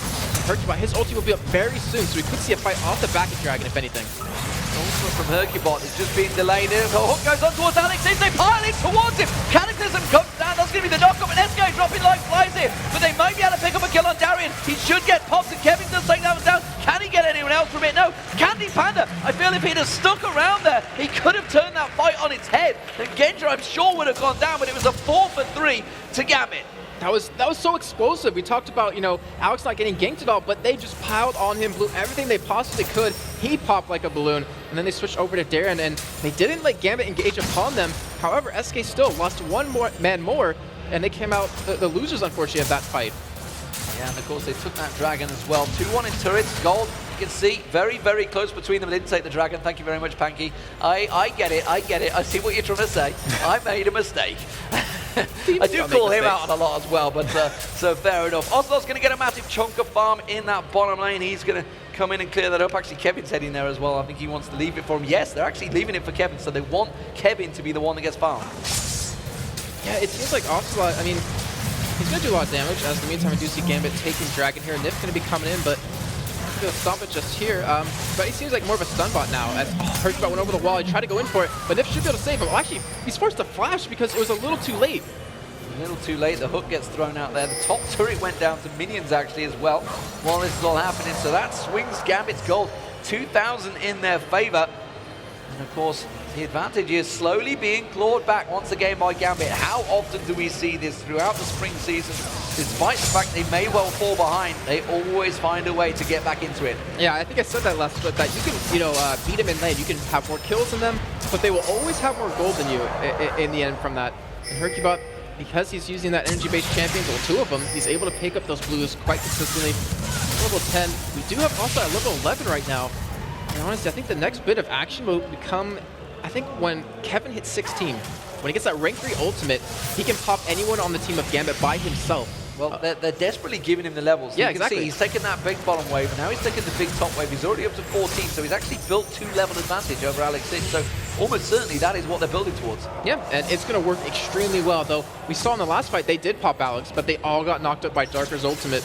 And unfortunately, they did end up paying the price for that. And I don't know, I kind of liking this because it's kind of nice to see the focus of SK around Kevin now instead of Ocelot, where usually they feed him the farm, they feed him the kills and try to have him be the big playmaker. But Kevin, he's been doing it so far. And if you notice from Ocelot, he did go for that Seeker's Arm Guard. He went for the greedy, went for the needlessly large rod, get that item in there, wants to start doing a bit more ultimate damage on him. Bot with his ulti available, didn't have it available in that last fight, I believe. The poke on towards Candy Panda, the hook going in towards Diamond Prox, not really the target they want to be finding. Kevin's still up in that top lane, still free farming, still trying to keep the pressure down. Now they realize they're going to have to deal with him. He's already halfway to 15 as well. He's a long way ahead in levels. Galaxy now just hitting level 13. With where Kevin is right now in terms of items, in terms of levels, no one on Gambit can 1v1 him. So if he's split pushing, he's forcing more than one member of Gambit to go back and really defend against him, which could be a key for SK to go for a really hard engage with the Sejuani ultimate. Ocelot following that up with his ultimate as well. And kind of right now, they're controlling the pace of this game. Though Darren did just pick up his Zonia's Hourglass, so this might actually change things up. Kevin's got to be careful he doesn't get caught in a 3v1 situation. He tries to go aggressive towards Genji, but he's just buying time. He knows that there's 3 members up there. SK have got a free reign on this middle turret. They're going to go straight in. The fact that Candy Panda and Ocelot are there, they will take this down very quickly. There's not a great deal that Darien can do about it. No, they're going to actually back away. I liked it. Didn't have the confidence. Actually, they needed to because Gambit had surrounded them. And because Darien was coming in, if he landed the stun or the snare onto them, they would have been screwed with the chain of corruption mixed in with Kha'Zix jumping in. So smart play of them, not getting too greedy. They know the turret's already very low now, as also does have his Zonias as well. So we could see them push middle and actually dive them under turret, but take the turret at the same time and pick up a couple of kills. In the same vein, Zhonya's Hourglass has also been completed by Darien as well, so it could be both charging in towards each other. We'll see which one comes out on top. There's going to be a whole lot of frostiness going on, that's for sure, with Darien and Hercubot throwing their ultimates out at each other. Oh, Kevin's heading down the river. He's going to pass that ward. They're going to see him coming. Alex Sitch is not in that fight either, and immediately Gambit disengage. They get straight back towards their safety of their turret. And right now, Candy Pen is sitting on 2,600 gold to spend. And it looks like SK, they want to take one more objective. Like, it might be a little too greedy for them, but as I said, it looks like he is going to be backing away as Kevin was waiting, trying to go for Alex here. And with this buy-up from Candy Panda, which I'm assuming will be towards the last Whisper, SK should definitely go for a fight here. Like, they'll have Kevin at level 16 by the time Candy Panda gets back. Oh, he went for a Zeal instead, completing them Berserker Greaves along there's the start of the last Whisper, so it's going to be his... actually, that could be Phantom Dance which going towards as well. We'll see what it does come out with. Ocelot, putting the pressure down. Darien trying to force him away. Looking at the gold, you can see there on your screens, 500 difference between the two AD carries. Big difference still between, of course, I'd say big difference because technically you shouldn't be looking at Ocelot versus Alex Sitch. You should be looking at Kevin and Alex Sitch. And it's actually still 1,000 gold in the favor of Kevin. They're actually looking at Ocelot versus Darien as a 500 gold swing that away. And the jungler actually of Diamond Prox has got a 500 swing also on Hercubot. So you can see the advantages they have gained. The fact that they have picked up, of course, those dragons is helping out Darien, Diamond, Genja, and everyone else to get that little lead. And having Kevin this far ahead is really giving them a nice advantage as well because of the split pushing thing I was mentioning earlier. Like, Gambit has to send more than one person against him to kill him, which, he's going to be farming up bottom lane now. He has a Blade of the Rune King and a Black Cleaver, so his damage is going to be amazing if he does want to go in. Like, Genja, if he ever gets sticks to him, he's going to die. There's no way around that. So it looks like Gambit, they want to set for a fight here potentially. They know that Kevin is down bottom. Instead, it looks like they're going to back away and bide their time. I'll be surprised if they do. I mean, they could try and dive for it. Diamond is desperately getting itchy feet at the side there, but I think it's simply setting up for a dragon fight. I think that's all they're looking towards. Or maybe even a Baron fight. Kevin has managed to shove that bottom wave on. He's going to throw the ward down to continue his pressure going in there. Well, they kind of know that he's down and around there somewhere, so he hasn't actually got a ward on him, so I don't know where he's going to pull that one from, but he's not going to be able to place it. He's continuing pushing on towards the inner turret, and now Alex is coming across to deal with him. And I don't even think he can really do that. I mean, if anything, you just keep him off the turret by clearing the waves really quickly, but does do some good damage. Take the turrets down. He's going to turn it back around, pops the ultimate out. It's not going to be enough. Will the pop come down? Yes, it will. And it's a straight up 1-for-1. Wow, that was just some ridiculous damage coming out of both of the champions right there. I have to say, if Kevin probably started attacking maybe a little bit quicker and not try to get out of that turret range right away, we actually do see engage on middle. They are going to go in there. The Stranglethorns is about to pop, and Ocelot's ultimate's popping across them. That is Darian's, and Ocelot's ultimate's doing more. Sonya's Hourglass works out there. Can they land the damage? Darkest down second now, very low. Ignite will finish him off. Candy Panther's going to get one more in hit there. He should be able to go towards Genji. He's taking the turret damage, and Diamond Prox is going to slide in. One little lash. Will he land the hook? Yes, he does! I can't believe it! And Candy Panther picks up the triple kill. Godlike play from Nif. So well done. We talked about Nif playing these aggressive supports on the Elise the Thresh. That hook was perfectly well placed. And SK coming out ahead finally in a team fight here, picking up pretty much an ace if you want to look at it that way, and also a turret off of that, so they're going to get a nice little bit of a gold lead here. Dragon is available, not to mention Candy Panda has 2,000 gold to spend when he goes back, so if he wasn't strong enough already, he's become that much stronger, and we have an ultimate coming out of Nif, so we could see that Baron bait coming in relatively soon. That was the exact fight that SK Gaming were looking for. And look at Kevin, straight back towards that top lane. A big juicy wave to farm out, and he continues to get those levels. Level 17, almost at 18 as well. Meanwhile, Alex, as you can see, he's just about to top out at 16. Dragon is available. He's going to go in towards there. Kevin's not going to be available for this one. So Gambit, I feel, are going to take this one for free. They've taken pretty much every Dragon this entire game so far. Honestly, they do that extremely well. They're one of the best Dragon takers in the game. I believe they're number 2 in terms of ranking behind Fnatic here. That will go over to them, and they do. Okay, so SK does have the Oracle, and I was thinking potentially might be going for Baron, but the way they're setting up, they might actually go for a top push here. And currently, Gambit has no vision on the top side of the map. Candy Panda's not really with the rest of his team, but look at SK, they're just taking everything away from that top area of the jungle. The red buff is going. Ocelot's going to try and take away those wraiths, and you see Genji does manage to get his piercing arrow across, but there's the red buff. Hercubot picks that up and claps it in towards Kevin. He was pushing on towards that turret. He's just going to walk away from that one. Was slowed briefly by the void spikes. Now they're going to back away, and everybody is backing towards the mid lane. Look what SK is doing to them. You just saw pretty much Genji run from the top down to the bottom to the top. He's like, where should I go, or where can I go? They're just kind of not toying with them, but they're doing a good job of controlling Gambit, and that's really hard for teams to do. And look at the difference, though, as well, between Candy Panda and Genji. The fact that he just picked up that triple kill takes them to 6-1-4, 192 CS compared to 152 and 14-5. That puts the gold lead. You can see it's like 900 gold, close to 800 gold between the two, and he's definitely starting to develop a big difference. And this is unusual because Genji likes to sit and farm. Yeah, he does. And I was wondering earlier when I was casting their game, is this a new playstyle out of him that we saw back in Katowice, of him finally being aggressive when he's kind of reverted back to defensive? Oh, Ocelot. Oh, no. No, he's not. They're actually collapsing in towards Alex. This is all bait. Ocelot's managed to try and work him in there. We do see Nif coming down the river, as is Candy Panda. They're collapsing in the distance. We also saw Kevin taking down Darker there in the top half of the jungle. And now Alex is in trouble here. Nif's going to come in, throws the box down. They know exactly where he is. That's Ocelot's going to throw out a hook. The hook comes in. He's not going to land, though. Oh, the stun doesn't go. He uses that ultimate. He's not going to get away because the ultimate from Hercubot lands on towards him. There is a lot of ultimates being burnt on this one, but they will pick up the kill. And now Kevin, he's getting that free farm, continuing to push on the middle, but you can see Genji, he's going to push down. This is going to be a turret gain for Gambit. So all that positional play has actually backfired on Mano. They're so scared, they don't know the positions.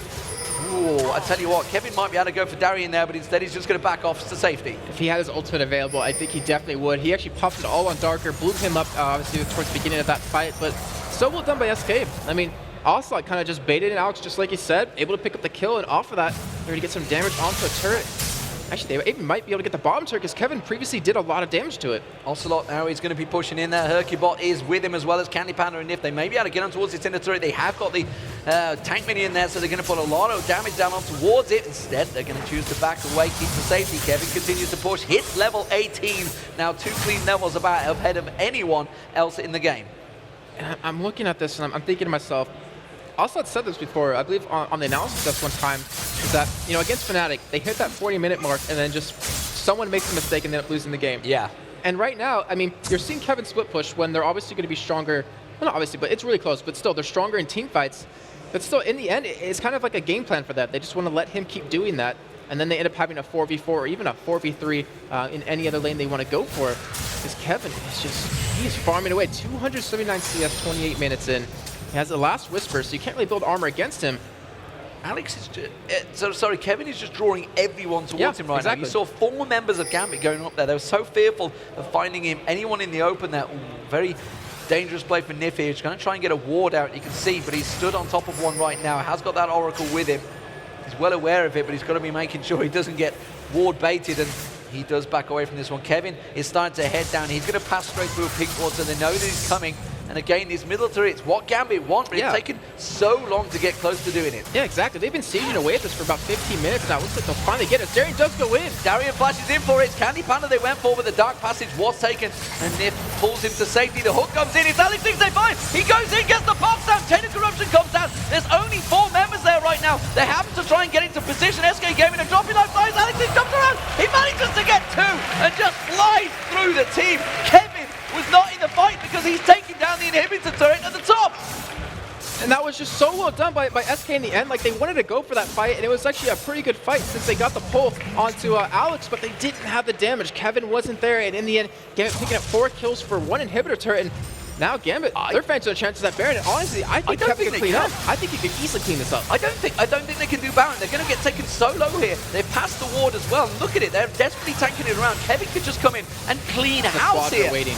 Oh, and here he comes. He's going to go diving in for it. He does try and get on towards it. It's going to be one pill. Gets on towards Diamond. Tries to come away from this one. Alex is taken so low. The Ignite now. Oh, but Darker's managed to catch the roots on him. Very well played by Darker, the man. The new guy for Gambit does manage to clean up the kill, and they take the Baron down. It's only Diamond Prox that went down. So in the end, it was an ace, a turret, and Baron for Gambit. That just gave him such a strong lead right now. And we talked about, also mentioning at 40 minutes, someone seems to make a mistake, and the game goes downhill from there. That was about the 28, 29-minute mark.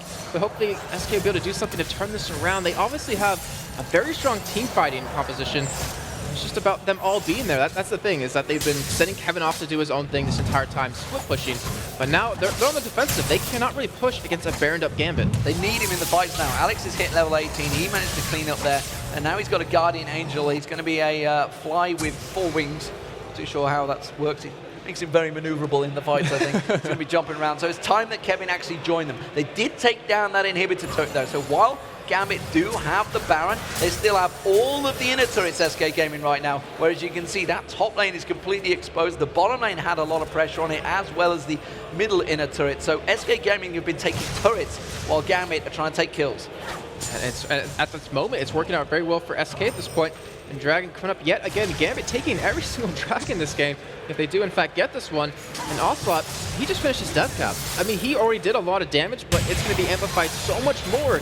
And honestly, after this Baron goes down, this might be a key for them to go for this engage. They're waiting for Kevin to pick up his GA first, though. He has that Chain Vest done, and he kind of needs to go against Alex, considering he has one. Yeah, he doesn't want to dive in. The fact that he was caught out, Candy Panda, in that fight as well. Darian dived in towards him, and that's kind of what turned the fight on. Guardian Angel was completed by Genja, as you were mentioning. Honestly, Candy Panda, he has to find something to be safe. The defensive item often is the 3rd or the 4th item. What is he going to push towards? Would he go for his GA of his own? I think it depends on how this next fight kind of goes. I mean, we've seen Darren engage upon him and pop his ultimate right onto him, but a nice positioning by Nif pulled him away with the Lantern. Ideally, I don't think he necessarily needs it, but depending on how, I think it's, if the fight lasts longer, like about 20 seconds longer, or even 10 seconds longer, then Ocelot's ultimate's down, then they're not really going to win the fight, because that means Gambit out-sustained them, and they're not going to be able to have that nice chain of CC that they can use. Well, as we mentioned, Kevin is now with the team, and it is going to be a straight-up 5v5 fight if next one happens. It's going to be Alex Titcher, almost certainly will be the target, but the fact that there's the double GAs, it's going to cause it effectively a 7v5 for this next fight. If it's to happen, Candy Panda already taken low. It's going to be a grasping route. It's actually calling towards Kevin. He's going to get jumped on, and he gets melted. Gambit are going to turn this one around. Alex Titch goes flying in there. He's going to jump on towards Kevin, straight on towards Nif. He will get popped. That's going to be the Guardian Angel popped in there. Darker's also taken very low. Genja does manage to jump across. Alex Titch comes across, gets the reset, and that is the ace for Gambit Gaming. I think Genja, unfortunately, losing that GA right there, he actually should be able to escape this quite easily, but Gambit, so well played right there. Kevin, unfortunately, getting caught, and that's, you can't afford to do that when you're the major damage dealer for your team. And that was a dive past the tier 2 turret middle and the inhibitor turret, and they ended up picking up that ace. And that whole fight started off with Darker landing the root. The new guy, the temporary guy that will, his presence, you know, while a great play, you have to see how they do in the limelight, under the spotlight, in front of this giant crowd here at DreamHack. And it does look like Gambit have to found their second man or their new support guy. As it stands, the inhibitor goes down, and now Alexic and co have a 7,000 gold lead built up over SK Gaming, who at one point were 4,000 gold lead ahead themselves. Yes, they were. And unfortunately for SK, they lost that lead. And I'm going to go a little bit Statman on you, since I did it earlier with NIP versus Gambit, where Gambit finished less than 16 seconds after the first inhibitor went down. Gambit typically finishes on average against SK a minute 54 seconds after the first inhibitor drops. So we might see them actually go for the final blow here relatively soon, but typically that's pretty much right after Baron's picked up, and they finish the game usually right after that. Still, they backed away. They lost 2 GAs in that fight, which honestly might be key for SK to know that they could probably fight him here having those GAs down. That means Kevin will have a target to go to pretty much burst down that isn't Jarvan or Syra. Well, they lost the 2 GAs, and they took Kevin out of the fight at the very beginning. So effectively it was a 4v5 right at the start, or 4v7 effectively. So it's still dangerous territory. If they can't get onto Kevin at the start, which this time they did, then he could just rip through that team. That's what I'm trying to say, is that, you know, Kevin, who could he ulti if he didn't get caught? Because they have the GAs to get back up anyways. But now with those down, he could blow up Alex. He could blow up Genji easily. And SK, they're really not out of this game at all. They're out at the side, though, and they're maybe looking at trying to start them towards Diamond Box there. Look at the whole of SK team just off the side. They're maybe going to come around the back of Gambit. This is an all-in tactic coming out from SK Gaming. Hercubot, oh, he was about to trigger it. He's trying to bait them. The rest of the team were already backing away, though. And this is actually really bad position of SK. They're going to have to run around their base, but luckily for them, they're all passing a ward. They know that they're there. Oh, here comes Darian. Darian's going to go in. It's Kevin. He's dived in once again, and Kevin gets completely caught out. Nif gets jumps in. Alexis goes for the reset. He gets it. He gets one down. Ocelot uses out Sonya's hourglass, but there's going to be Alexis. That's a triple kill. Now he's onto Hercubot. Can he get the quadra kill? No, the jump reset failed, but the chain of corruption lands, and there's the piercing arrow coming out from Genja. Snipes him down through the wall, and Candy Panda, the last man standing. It does look like SK Gaming are going to fall to Gambit after such a valiant effort put up at the start, but Gambit Gaming are looking so strong here. Once they turn around, once they get a sniff of blood, they will take your entire arm, your leg, the whole damn thing, and Gambit have managed to pick up another win. They're 2-2 in the LCS. And that's the thing, SK, they were up a good portion of that game. You could probably say the entirety of that game until that one fight, until Kevin just got caught, got blown up, lost an inhibitor off of that. Honestly, SK, I mean, even though they're 0-4 now in the spring split of LCS, or summer split of LCS, they didn't play bad at all in that game. Like, that was a really high skill play by them. But Gambit, like you just said, like they gave him a little tick of blood, and they just took the whole arm, the whole body. Well, it does take SK Gaming to 0-4 now, and Gambit to 2-2. But, as you mentioned, it wasn't badly played by SK Gaming, and Kevin maybe being fed in that top lane. By the way, Jason is really happy with his stats right there, ladies and gentlemen, because 1 minute 57, it was around about that close as well. It was very close. It was very close to a 2 minute mark that they did finish off the game. And, you know, once they take them inhibs, as proven against NIP, they will pile on through. But to take us through the analysis of that game, we are going to head over to Joe Miller and Trevor Quickshot Henry at the analysis desk. Thanks a lot, guys. So, as the caster said there, Demon and Jason, a valiant effort from SK Gaming, but really difficult for them. I mean, Gambit, it was a chaotic game. I mean, it was one of those that really could have gone either way. We saw fights going this way, that way. They were always just a big jumble of mess every single time. And the thing is, it was like that from the very beginning of the game. One of the things that I noted going into it, Hercubot was not hesitating to use that ultimate of Sejuani. He was throwing them out over and over and over, and there was a failed 3v1 dive around about 8 minutes up in the top lane where Darker actually managed to get the Zyra ulti down, knocking them up in the air. He tanked up the turret for a year and a half, and he ended up going down off an engagement which he started. Now, that one failed, but many others did not, and for a long time, they actually held a good kill advantage over their opponents. Well, we have no replay for you this time around, but we can talk you through some of them if we can. I mean, me and Trevor were watching these back, and we had it in quarter speed. And it was almost impossible, actually, to really tell what was going on and when, because they were on top of each other the entire time. Yeah, so basically there was one particular fight which I actually said to Joe, I'm like, let's watch this at quarter speed and like seriously try pick out the individual abilities, and it's impossible because everybody used everything at the same time. And it was in and around the Dragon Pit, and the problem was that because everybody layered everything at exactly the same time, you had stuns, snares, roots, silences, everything going on there, that half the teams just instantly died. And one of the big things that we noticed is that Candy Panda, I don't know if he was attack moving or if he was playing defensive, because at the end of the fight, he walked away with 2/3 hit points, and Genja and Darko walked away with about 1/3. And it's one of those things where you go, if he was shift right clicking into the fight, would he have been hitting people? Would he have been dealing damage? Would it have changed the course of the game? And it's something that I would actually like to pose to him personally. So what happens to SK now? I mean, their record is not good at this stage, to say the least. They are a very momentum-based team. We talked about this a lot in the spring split, that when things go well for them, they go really well. When they go bad, they tend to go really badly for them. And it's not like they played badly this game. They've steadily, slowly but surely improved their game throughout this weekend here. I mean, that win surely is going to come for them in the next couple of games. I know that the 4 games that we have seen from them have become progressively better, exactly like you said, and I think if they continue the trend, it will work into their favor. We were briefly chatting to Minsik, the team manager, and he was saying, look, we're just going to buckle down. Like, we just have to put our heads into the game, and I think they're aware of their mistakes. You know, the manager was saying they're a little bit behind in some moments, and I think they were very analytical of the previous games, and like down to the second, Min was basically saying like, at this point, we needed to do that. At this point, we need to do that. So it's great to see that they've got an understanding of where the problems are, and hopefully they can just drill it into themselves. It's very difficult at a live event to all of a sudden change the way you approach the game, but it will take a bit of time. It will take time, but I'm sure that they will get there. But thanks a lot, Trevor. Once again, we'll be moving over to Cáceres for our final 2 games of the day. But first, we're going to check in on the stage with Shocks, who's got Alex Itch on standby. Thank you very much, Joe. Yes, Alex, now walk me through that game, because it was very close. SK was ahead actually in the beginning, and then at some point you just dropped all the AoE on them and it was over. We thought that losing is not an option, so we decided to bait them and outsmart them. You're never going to hear the end of this, but really, like, your game on Kha'Zix just developed as the game went on. You could just pick them off after all the AoE was put on them as the game progressed. So actually the plan is that Lissandra is locking the one target, we get the reses and kill them.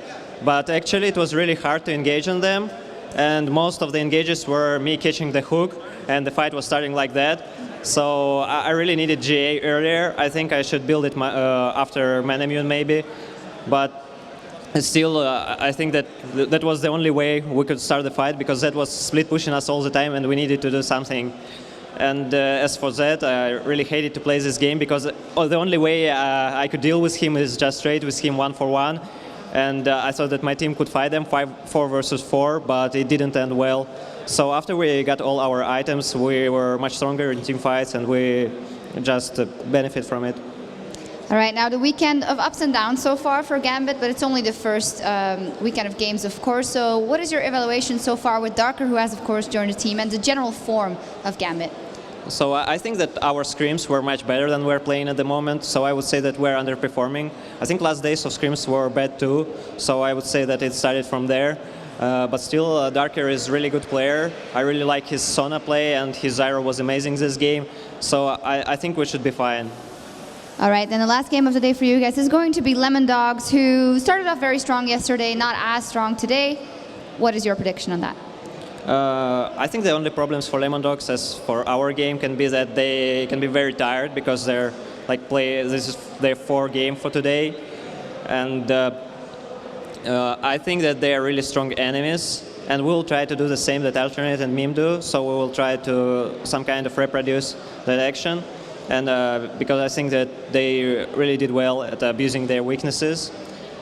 But I think it will be the hardest game for today, though the game versus SK wasn't really easy. Thank you very much, Alex. We're very much looking forward to that game as well. But of course, the next game we're going to have on this stage is going to be Meteor Makers as they take on Fnatic. Meteor Makers having an impressive run here. Fnatic coming off a loss against EG, so they'll be sure to want to show us something. Meteor Makers versus Fnatic after the break.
girlfriend? Yeah. It is. I thought it was earlier.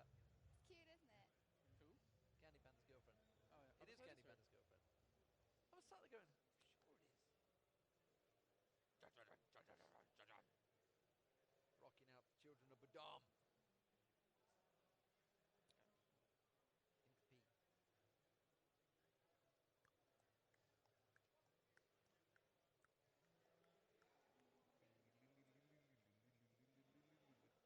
Ooh, the lights are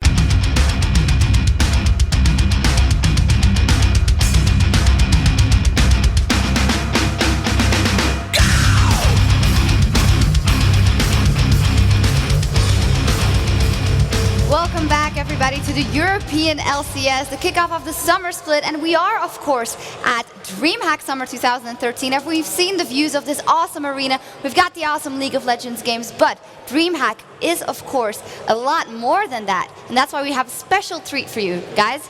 This is DreamHack.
Amazing stuff, and I don't know about you guys, but DreamHack is most certainly one of my favorite tournaments to ever attend, because you got the tournament, but you also got thousands and thousands of people who are just like you, attached to their computers for a weekend. You get to go to gigs, there's parties, great stuff. And everybody's in a onesie. No, it is a fantastic place to come to, and you know it's always great. And I can't believe that just a year ago, Shocks. Imagine how far you and I have both come since DreamHack Summer 2012. You were here doing the interviews, and now look at you, you're hosting the biggest show in esports. On my birthday, well. On your birthday as well, of course. Anyway, Jason, this is the first time you attend DreamHack. First time here, and I swear, I could get lost just walking to here. Not in terms of, I don't know where to go, but in terms of, ooh, what's he playing? Ooh, what's he playing? Just everyone playing games together. I've actually never even been to a LAN myself. It's like a small group of LAN. I know, right? But you are only young. You are young, and you jumped into esports well. But I mean, what would you do if you were here as a punter? I'd probably be playing for about 72 hours straight of some type of game or many types of games. And to be honest, We don't Jason, recommend that at home, though, ladies and gentlemen, by the way. To be honest, Jason, you'd get lost in the office from the way to your desk to the toilet, so that's not really a reference. But anyway, the game we've got coming up here is Meteor Makers versus Fnatic. Meteor Makers' impressive run. Fnatic also impressive as, of course, the spring champions, but then against EG, not all of that angel dust was there. So what do you think about this one? Yeah, they definitely fell apart. You know, Meteor Makers, they're chasing down Alternate now. They're 3-0, but as when you mentioned in the interview against Makata, he was still very graceful. He's like, you know, God, we've been around for a long time. We've won a lot, we've lost a lot. We're not going to take every game as it comes. We're going to see how it all works out. You know, the fact that up against Fnatic, he said, this is the one we were looking forward to. This is their reason for being in the LCS, to play these top teams, to get in the positions, to maybe, just maybe, make it to the Season 3 World Finals. Yeah, and just like Alternate, you saw them have so many different strategies for all these different games. And if Meteor Makers is looking forward to being here, looking forward to playing Fnatic, you know they have something special prepared. And with Meteor Makers, those special things are really crazy. Absolutely. Let's see which special things we will see. Let's go over to Quickshot and Joe.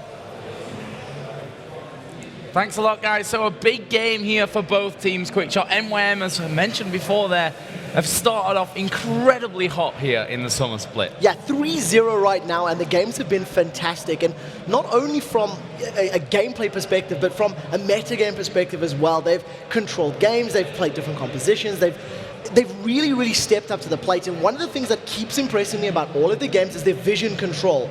And that's going to prove very, very key against Fnatic, who are, you know, famed for playing the map. So let's have a look at the lineups then. First up, Kubon. And there is Charu the Hare of Meteor Makers, a very, very talented young man, 18 years old only. These guys have been around me a little bit for years. Yeah, it's incredible. Makata, 24 years old, probably one of the older ones in there, of course, along with his brother, Makler, who's 21, the AD carry. And finally, in support, the biggest of them all. This is a big, scary team. You won't want to meet them in a dark alleyway. Libic, who himself is only just 20. I feel really old. I keep saying that Libic, as he's the biggest fella on the team, he's the one that carries them through everything. He's got to put them all on his back as that support and set them up. And you know what? If he gets Zyra, he can do it. If he gets Zyra, he can really control those games. Yeah, he's proven time and time again with Zyra how good he's going to be. We'll see how that comes out today. But for Fnatic, top laner, of course, the only one from Europe to bring anything home in terms of silverware from the All-Stars. And so then we have Cyanide, the jungler. He himself is only 18 years old. And it was 2 years ago here at DreamHack that they won Season 1, along with that man there, Xpeke, the mid laner. Blowing everybody just a little bit of a kiss there. Yellow Star, a little bit more camera shy, but still playing incredibly well in that AD role. We'll most likely be seeing him playing Varus, and you see the Leona playing himself, N-rated, playing a lot of Janna recently. And you know, the team, Fnatic, they went 2-1 so far. They lost a game earlier today to Evil Geniuses, and they played Lissandra and Xerath. And it's something that I wanted to bring up because it was a combination that we haven't seen yet. Yeah, and it was a bit of a pick out of nowhere, in my opinion. I did not expect to see that coming out. Yeah. Obviously, that's something that they've been working on. Wasn't exactly their best performance that we've ever seen. So we'll see if that changes here against Meteor Makers. We know that Charu himself is a pretty handy Xerath as well. So let's have a look at the bans then. So they're coming thick and fast. Nunu, Zed, Kassadin taken out. Obviously, Meteor Makers scared of Xpeke's Kassadin. This is important now. Shen or Twisted Fate, what do they ban? Well, that's a good question. It will be Twisted Fate, and we'll see if Kubon decides to go straight in there for that Shen. Obviously, Jace was banned out, as was Thresh. One thing that they've really played a lot of, though, Meteor Makers, and to good success, is that Elise. So I also want to point at Nautilus as another potential first pick, or maybe even a Zyra. And the reason I say that, if they want to go for a support pick, they don't reveal their composition, and they allow themselves or give themselves a chance to counter pick. But it does mean they'll be giving away the likes of a Nautilus, a Shen, a Jarvan, maybe even that Elise as well, because we know how well Soaz plays on Elise. And that's the danger. If you don't take Shen, Fnatic, a team who have been so successful in the spring split with that split push composition, would have a Shen, which is like the man to have in that kind of setup. As it is, though, Meteor Makers lock it straight in there. And the thing about Shen as well, not only is Meteor Makers locking that in, we know that Cyanide plays in the jungle, as we know Makate plays in the jungle as well. So that Shen, it could go top lane, it could go jungle. If it was Fnatic, I'd be more inclined to say it's like definitely jungle, because Soaz is not really known for that passive type of top lane. He does tend to play slightly more aggressive champs, and it doesn't really fit his playstyle all that well. Right now, though, not 100% clear where it will be going for Meteor Makers. And I think maybe an Elise Jarvan is a realistic expectation here for Fnatic. They could even go for Janna, and again, just keep themselves open for allowing themselves to counterpick their opponents. Well, that Jarvan will be locked in, and Jarvan known as one of those champions that can get in for the steals. And Cyanide, well, he's just amazing at stealing things. He is pretty expert, though. We've seen it time and time again. Will be a Caitlyn, though, going in there. They want to take that away early on. So a safe pick, and of course denying that to Makla. You know, we were talking just before this game went on air, and we were saying how insanely strong Makla and Libic were in their matchup earlier today, shutting down the Lemon Dogs top lane and 0-0 with that Caitlyn-Zyra combination. And I mean, they kept him like 3 to 4 levels behind for the first 12 minutes of the match. It was really, really good play. Even with Dexter showing his face to try help defend, it did not stop their onslaught. Well, let's see what Meteor Makers go for now. There's a lot still open to them here. Obviously, that Shen coming. Really do think that will be up with Kuban rather than dropping into the jungle. We've seen Jarvan already in there. And Kha'Zix, of course, another one that's been let through here, picked up by Charu. We'll see if he is actually the man to play that. Yeah, it's definitely a possibility for them. They could also put it up in the top lane.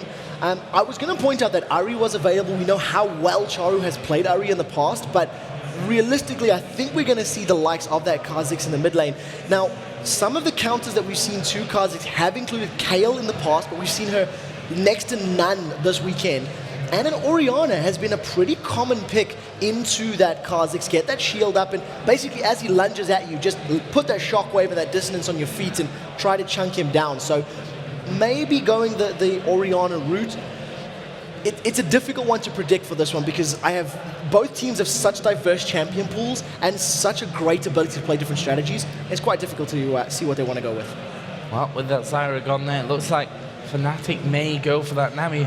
Pretty astonishing the amount that we've seen Nami so far this week, being a very, very hotly contested support pick, and also Zac being hovered over at this point, which one would imagine would be for Soaz.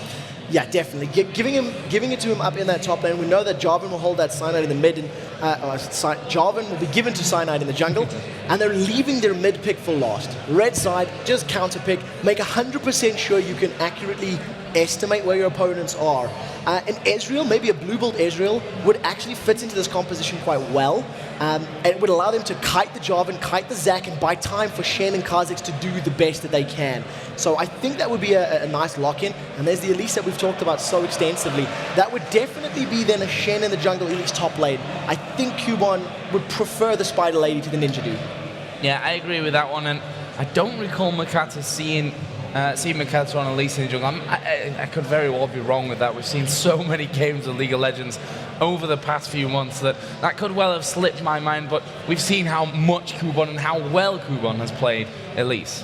So the last lock-in here for Fnatic might be a Malphite.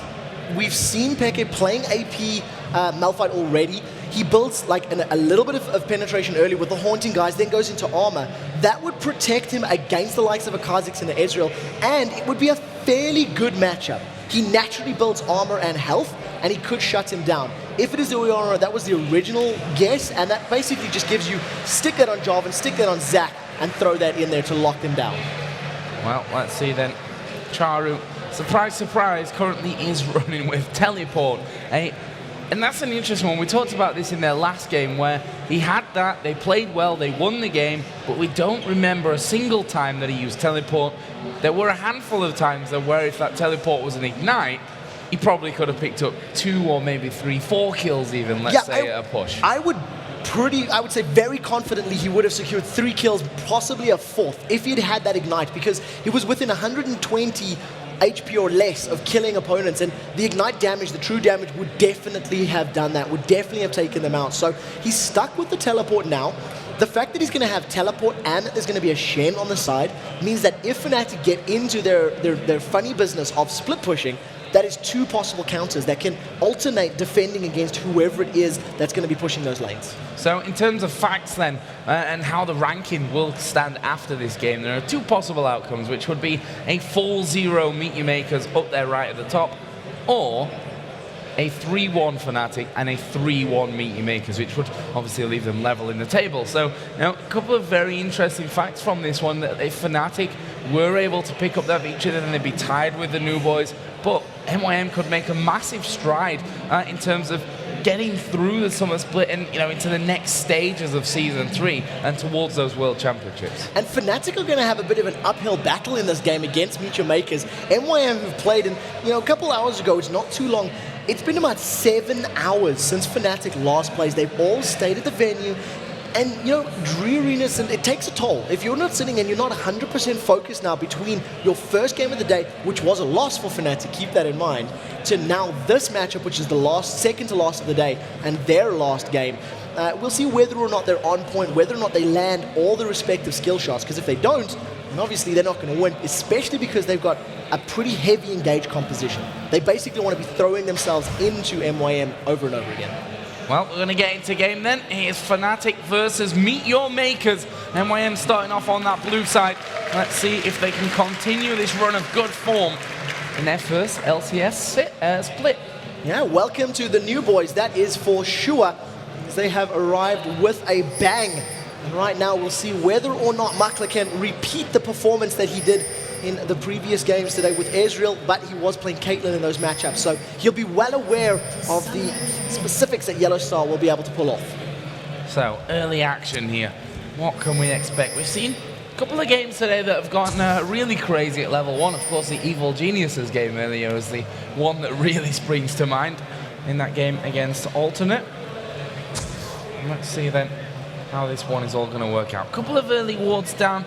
Doesn't look the way they're set up there across the minimap that there'll be too much, at least before we get more closer to those buffs spawning in. Yeah, so at the moment it's just a pretty much repeat of these 1 or 2 river wards that both teams, they tend to mirror one another. If you are covering a specific entrance, then somebody else on your team will ward up entrance number 3 or entrance number 4, and it's just a ping pong basically of just getting vision, using living wards, and you can actually see both teams even warding up similar positions, so they're well aware of the threat locations. But we do see Fnatic setting up, they want to do a 2v1 in this top lane.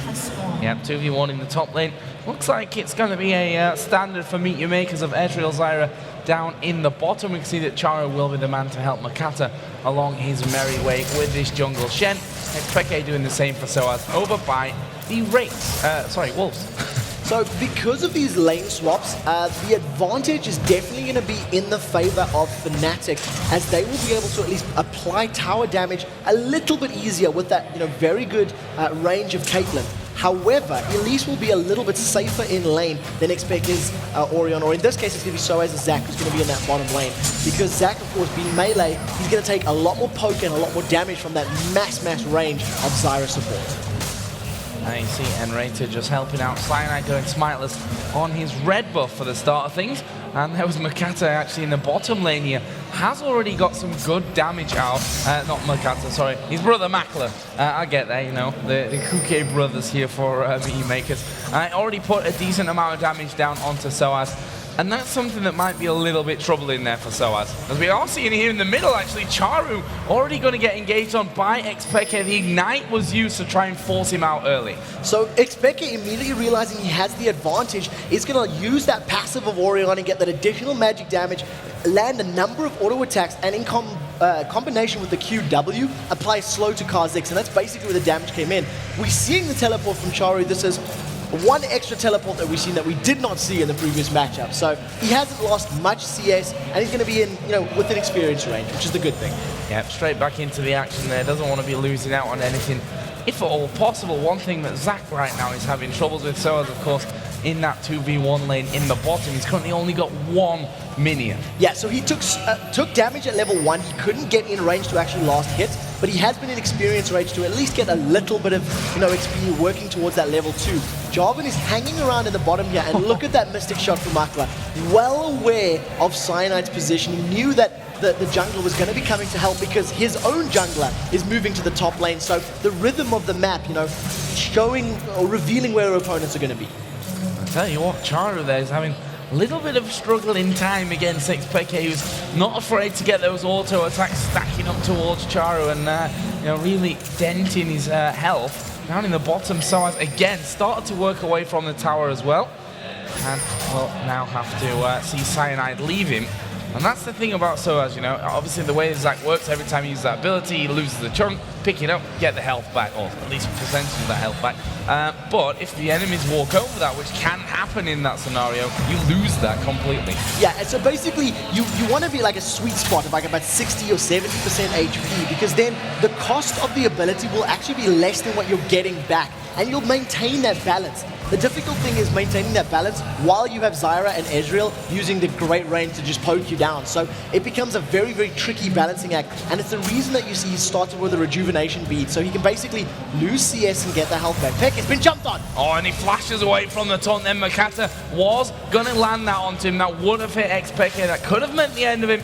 Burns the flash, which means that Makata will probably be back in this mid lane before long. Yeah, and especially because Charu's getting closer and closer to level 6. He's been losing out the trades in this lane. Oh, bottom lane, Soaz is going very, very low here. That Ignite going to tick down, and he will get his passive pop, but lucky for him, he's actually right behind the tower now. Meteor Makers won't be able to finish that off for the first blood, but again, similar to in the mid lane, that mechanism is not there anymore. Yeah. 2 juicy targets that are now available for potential first blood from Makata. He's level 4 currently, so he'll need a little bit more camps before he hits that level 6 and has the ability to just use Stand United, maybe even Tower Dive. And we were talking about Charu and how he's falling behind Peke. The moment he gets those upgraded Void Spikes, it's definitely going to play into his favor. He'll be able to clear waves better, get better sustain, and basically trade and poke a little bit more evenly with that Orianna. I'm actually quite surprised that Meteor Makers didn't try and at least take one of those blobs down, the one that was closest to him away from the tower, because of course when he comes back with a percentage of the health that you've not taken away from him when he hits his passive form there. So a bit of a surprise for that one, but nonetheless,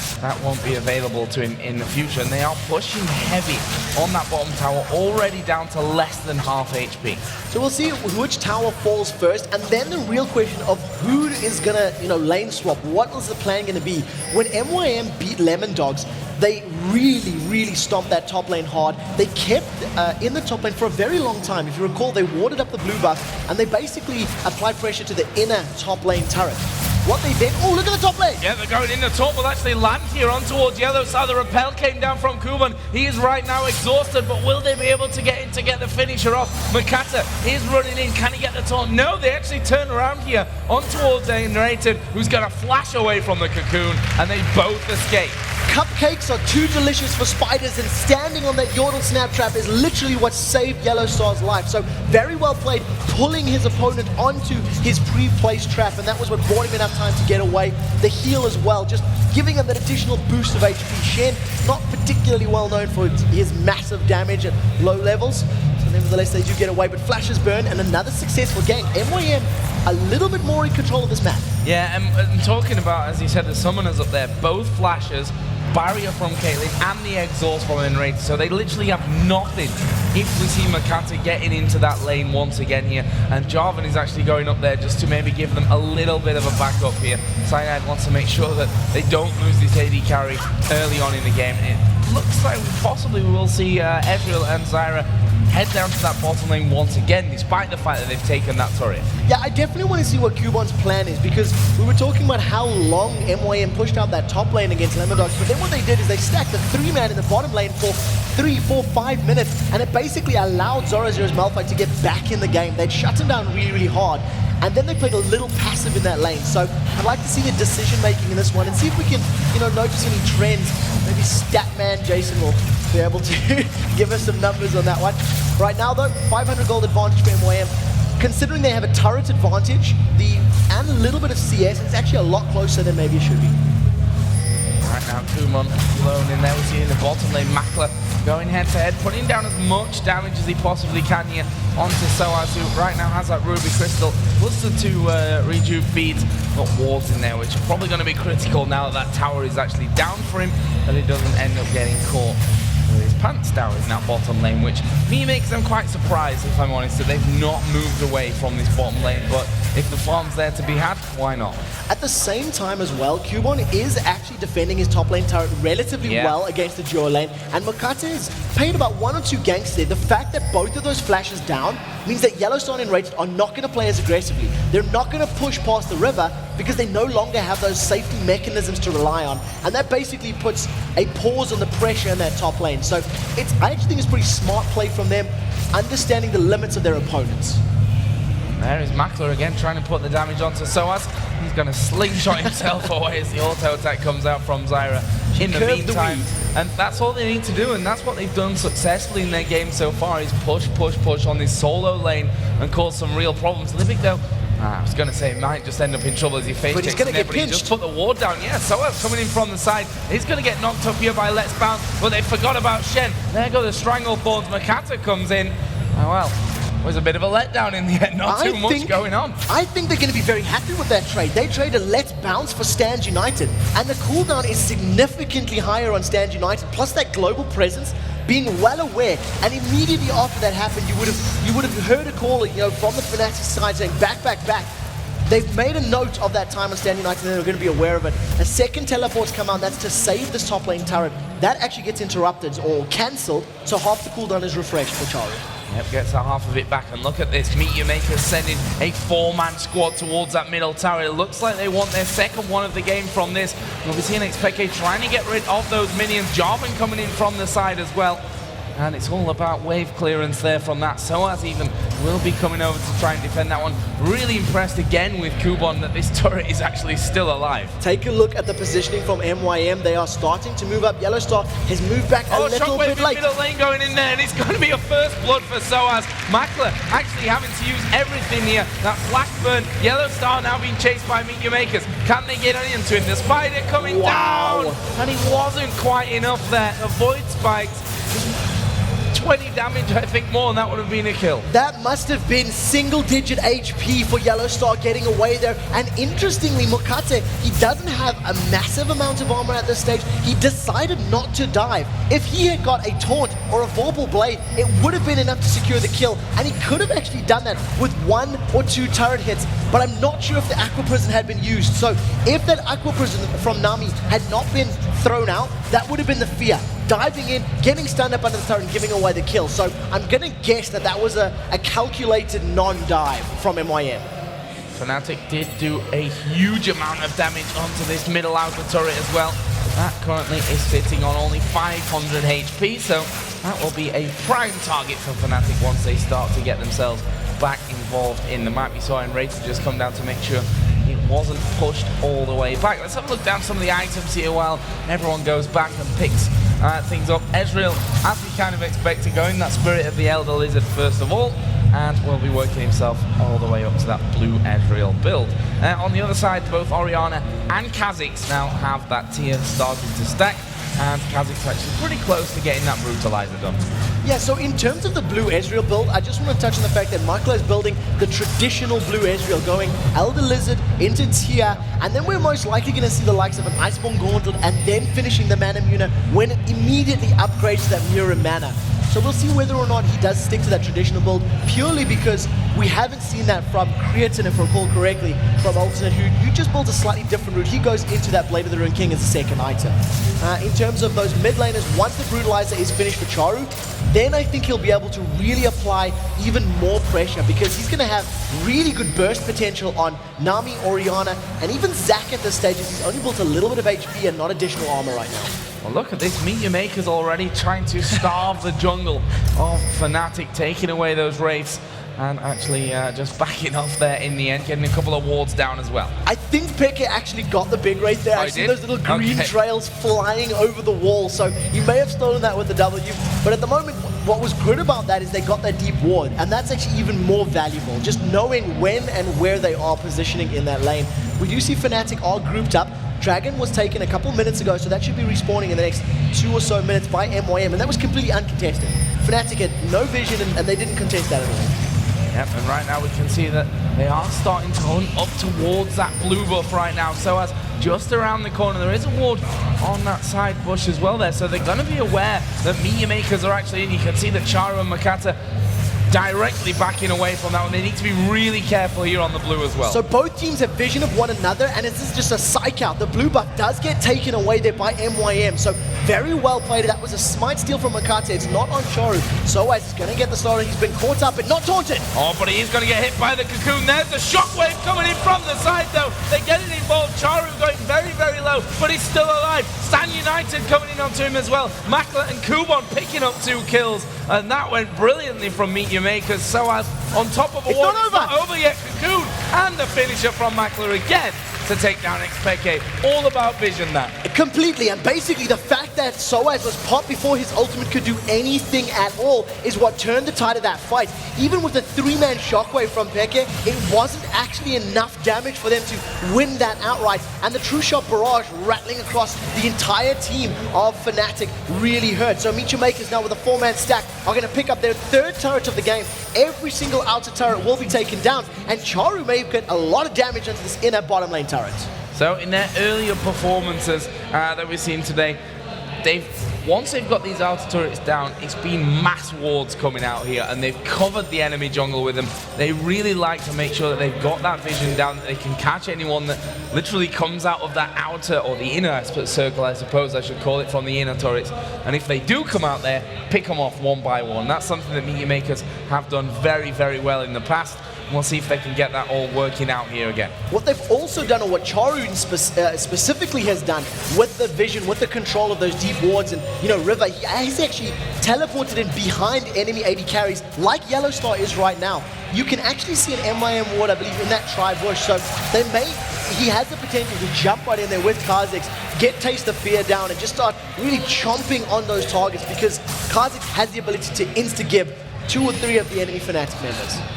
Yep, certainly does, and now has that Last Whisper added in there as well, which is certainly going to help that cause. Sheen added in for Ezreal as well, so nicely on his way towards that Iceborne Gauntlet. But we have a pink ward down on the Dragon once again, as Soaz is just hanging around in there. And Fnatic don't want to let this next one go. There is the Dragon spawn. Fnatic spotted.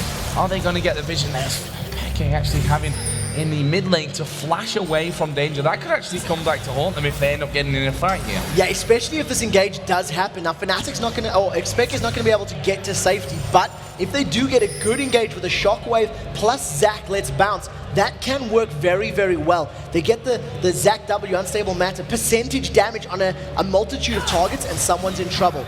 Rasputin gets thrown out by Libic, but wisely Enrated was not actually moving forward, so he did not get rooted in place. He's going to take down those little weed towers, take them out, little turrets, and then basically Fnatic are now toying with vision. You can see, this is what MYM can see. They're a little bit unsure about the depths of the jungle from Fnatic, whereas Fnatic, if anybody's in the river, they will see it. So right now, they're just a little bit of guesswork. Q1 a little off to the side. He's going to take a shot. He dodges it! Wow, that was an amazing last-second repel there coming out from Kubon. Those reactions pretty sick, but they've left this outer turret open, or have they, as Libic comes down. Stranglethorn's going in. Yellowstar has to use a barrier, but he's taking a load of damage. Cyanide, the only one that can disrupt them here. He throws the Cataclysm down, but it's an Ezreal. He jumps straight out. Can he finish him off? No! Great bubble! Last-second bubble coming out from Enrated. So they end up only losing 1, and considering that they used quite a lot of ability to try and jump onto Cubon's Elise repelled up and went, ooh, there's a Wraith camp nearby. He just jumped over the wall, got completely to safety, avoided the knockup that Jarvan was intending on his original position, and that just signaled go for MYM. Fnatic actually did well to only lose 1 member in that engagement, but the fact that they're 3 towers down and 2 dragons has equated to a 4,000 gold lead. And Charu, 157 CS, he's got that tier stacking up very, very nicely. He's in a pretty powerful position right now. Yeah, he is very, very powerful. He's only going to become more of a menace as this game goes along right now. He's ahead in the CS, as is the AD carry. Zac, though, of course, played by Soaz here, farming up better than Kubon, but Kubon 2-0-2, got that giant spell already down with the Haunting Guy, so his next minute's going to be crucial. 2 out of 2 dragons, of course, 4 Meteor Makers and 3-0 in turrets, which almost surprised me because Fnatic, they tried to make that play there. Okay, they're around the dragon area, let's see if we can get this turret. And that's what actually caught them out, trying to get in there and finish off that few hundred XP that's that's left on that turret. It's 160 HP. Yeah, and a little bit of a questionable engage as well, trying to throw the shockwave down onto Elise. You know, she's a pretty slippery champion to begin with, so you know she's going to be able to potentially flash away or, you know, in the spider form use that repel. So interesting decision. One thing I do want to touch on, Q1's tower is still up. So this entire time, putting that duo lane top, trying to shove it down with the Caitlyn, it did not pay off for it. Fnatic, they've got a little bit of vision inferiority in this position right now. They've traded a pink ward down in this bush. They put one shot down onto the MYM tower. Blue buff is going to get taken away by Kate for the second time. Soaz charges up the slingshot but decides not to go in. The call was back. Not safe engagement, not worth the risk, and they decide to back away. Yeah, and that is important here. 2 blue buffs in a row denied from Xpeke. It's not even the fact that Makata gets the blue buffs, it's that Xpeke doesn't get those blue buffs to help out with Orianna there. So, oh, Makata's caught! Oh, this is bad news for him though, and there's the ace in the hole actually from Yellow Star in the end. Max range pretty much to finish things off. That's a nice kill for him. We'll actually put him at 1-0. I would dare say that that was a ward bait. Basically, Makata was clearing out the vision with that pink ward and trying to maintain that vision superiority, and this is something that we've talked about MYM, their wards. If Fnatic are well aware that they ward a lot, they like pink wards, they like clearing wards, play into that. Bait, put yourself in a position where you can engage from a long range like you can with the Jarvan and with the Zac, and then jump in. Kha'Zix has jumped on Peke. Peke losing half of his HP from that. There's the True Shot barrage coming through. Heal from Enrated at the last second, and they're now going to try and force these minions back, and Cyanide jumps in, loses almost half of his health from that. The tower now down to half HP as well. Yellow Star, of course, with those double buffs on, thanks to the kill on Makata, as Soaz comes around the side, but he's lost half of his health as well. And just Void Spikes really there that was doing all that damage. Plus Brutalizer plus Last Whisper, you've effectively got no armor when those Void Spikes are hitting you, and that's what's chunking them so low. The zoning, Yellow Star's been cocooned, they might jump in. Yeah, Cyanide gonna go in, that's a brilliant shockwave as Makler flashes away. Livik won't be so lucky from that though, and that will be 2 kills coming down. And actually it was the Ignite that killed Makler off in the end there. I didn't even see that he was going so low at the back, but that's how Fnatic really gets themselves back into this game with opportunistic opportunities. Wow. Making opportunities stick. There we go. English, I'll help hard that. language. But basically, that's pretty much what the Fnatic composition wants to do. Dive in there, pull them together with the Shockwave, then get a Zac ultimate to bounce to them, plus his Unstable Matter, which is percentage HP damage, and he can cast that while bouncing. So as long as the cooldown's available, he can be dealing damage from his ultimate, plus damage from his W at the same time, and you're going to have the Orianna ball with Command Dissonance and Command Attack as often as is possible. So it's a very powerful wombo combo, and there's no Vladimir to avoid it and clean up after the fight. So the idea from him was to peel, leap away, repel up. Once everything stopped bouncing and moving, come back in and try close out. Right now, Makata trying to push this bottom lane out as well, which Soaz is going to have none of at this stage. Giant spell in there with that Haunting Guides as well. He's putting decent amounts of damage out, and he's pretty tanky from that, as Xpeke almost getting hit by the Grasping Roots there. Can bet your bottom dollar that Makler would have gone in there for the opportunity to put some damage down, and who knows, possibly get a kill. Charu, his teleports back up. We've seen him use it once, which was right at the very start, I think at level 2 maybe, to get back into lane. Other than that, not used it all that much. Second time, sorry, where he cancelled it as well. Yeah, basically top lane as well. I'm toying in my memory that he may have teleported to the mid lane for the 3rd time in that fight, but it wasn't super important. The point is he hasn't taken towers, he hasn't picked up kills using that, but he has defended. He's not lost experience and he's not lost gold in that mid lane. In addition to that, he's also saved the top lane tower. That teleport to the top lane basically saved that tower, and it's still standing because he used that cooldown. So very smart play from him. Got boots of mobility here as well. Now that's not unheard of on Kha'Zix, as we see it from time to time. I think Alexic and maybe even Peke have actually done it in the spring split.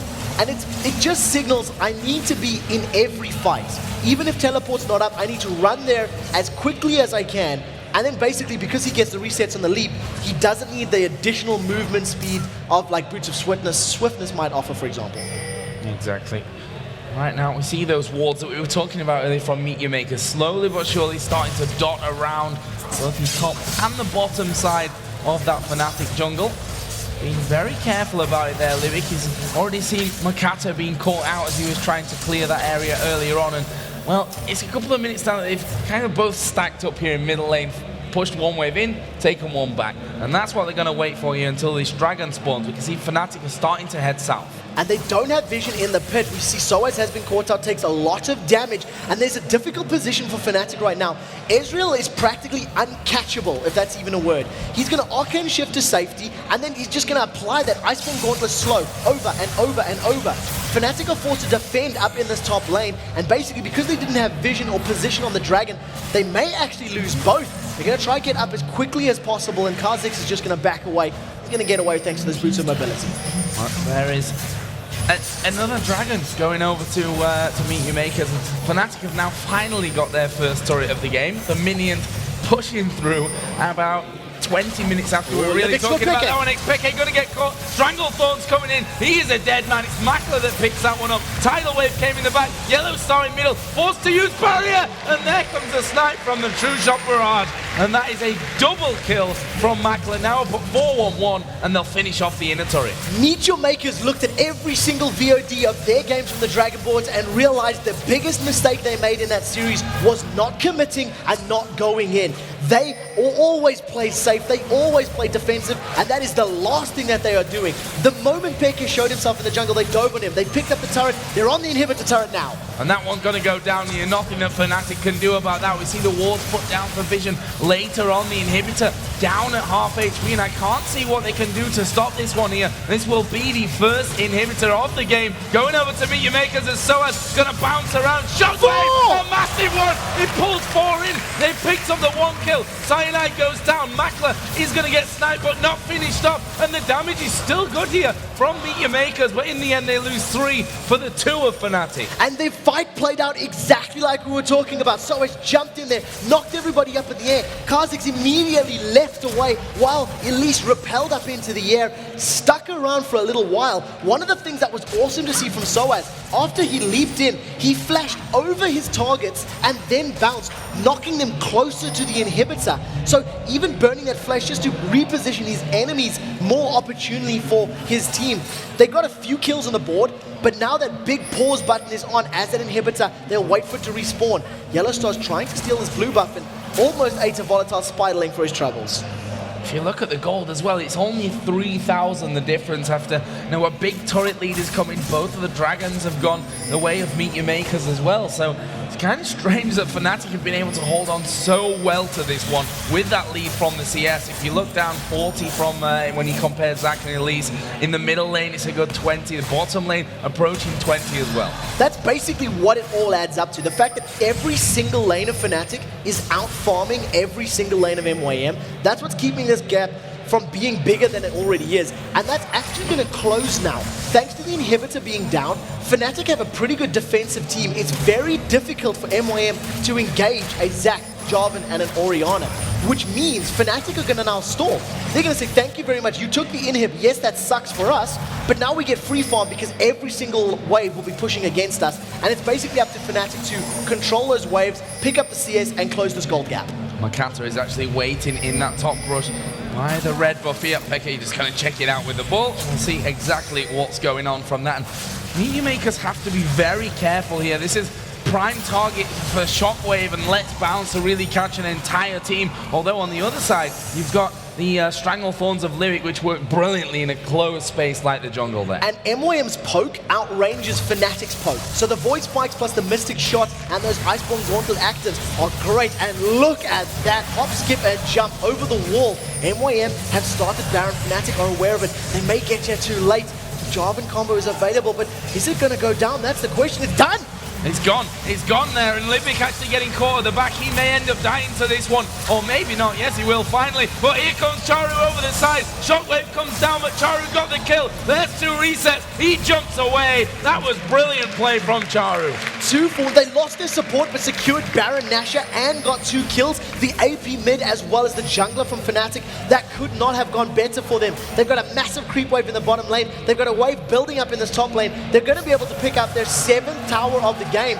Meteor Makers are putting themselves in a position where they could go 4-0 and be sitting at the top of the table for the summer split of the LCS. And this is not just any team that they could be doing, that we could be taking down here. This is Fnatic we're talking about, the winners of the spring split playoffs. They beat Gambit in that amazing best-of-5 series earlier on, and with this, if they can pull this one off, Meteor Makers could quite possibly become the scariest team up to now that we've seen.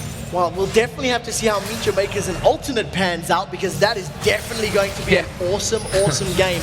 Because at the moment, those are the 2 teams that are looking to be the most dominant out of everybody that we have seen. They're the only ones that have not faltered. And basically, the thing that I think they're doing that nobody else is, they're just going in. The moment there's an opportunity, even if it's only 1 target, they dive in there. They're not waiting for a group, for a 5v5. They're not waiting for, hey, let's skill match up my team versus your team. They're going, let's get vision. I want to jump on you when you're alone. I want to tower dive when you're outnumbered, and I want to win that way. Incredible stuff here. Honestly, we've said it, I feel like I'm repeating myself, well, it's because I am, that we never expected these newer teams to be so very strong coming into the first week of the summer split, to develop, yes, and to become better as we progress our way through the amazing season that we've got here in the summer split. But right off the bat, did not expect this one. But, and I'm going to put this in earlier because as it happened earlier with EG and Alternate, we have to, not EG and Alternate, sorry, EG and Lemon Dogs, that leads can be turned around. Yeah. You know, Evil Geniuses kept themselves in that game against Lemon Dogs earlier, basically by playing perfectly for a very prolonged period of time, and 1 bad team fight cost them the game because the game was that late. Right now, though, you see MYM, they're using this advantage. They're using this immense poke. They are just throwing out, skill shot after skill shot, and basically, if anyone gets cocooned up, they are going to get jumped on. I feel like MYM will dive in there, and you see that how powerful Ezreal is. He was caught by the Aqua Prism, but because the Arcane Shift had started, he was actually knocked up in the air after getting the distance away. So here they go then, start hammering away on this inhibitor turret, and it's already down to half, and they can't really stand the poke here, and it's Charu that's really putting out the masses of damage. So Fnatic literally need to turn on or find that go button in order to engage in these fights and make sure they actually stop MYM, because if they don't, MYM are just going to take more and more objectives.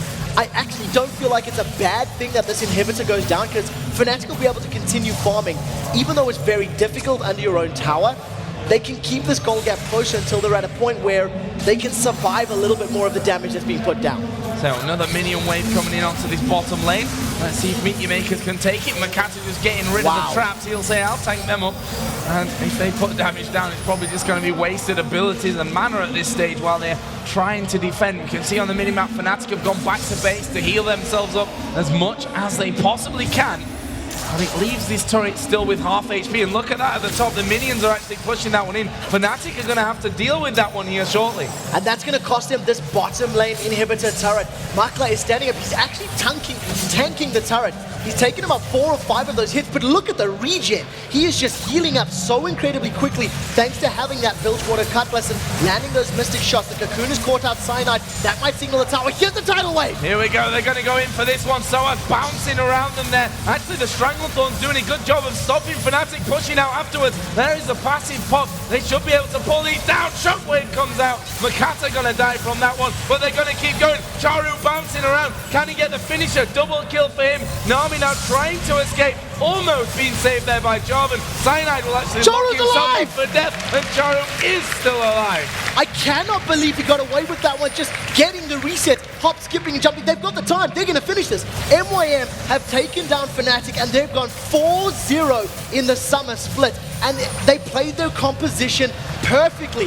Let's Bounce came in. They split They completely split up into that bottom lane and then avoided it. They avoided all the damage. They didn't get caught.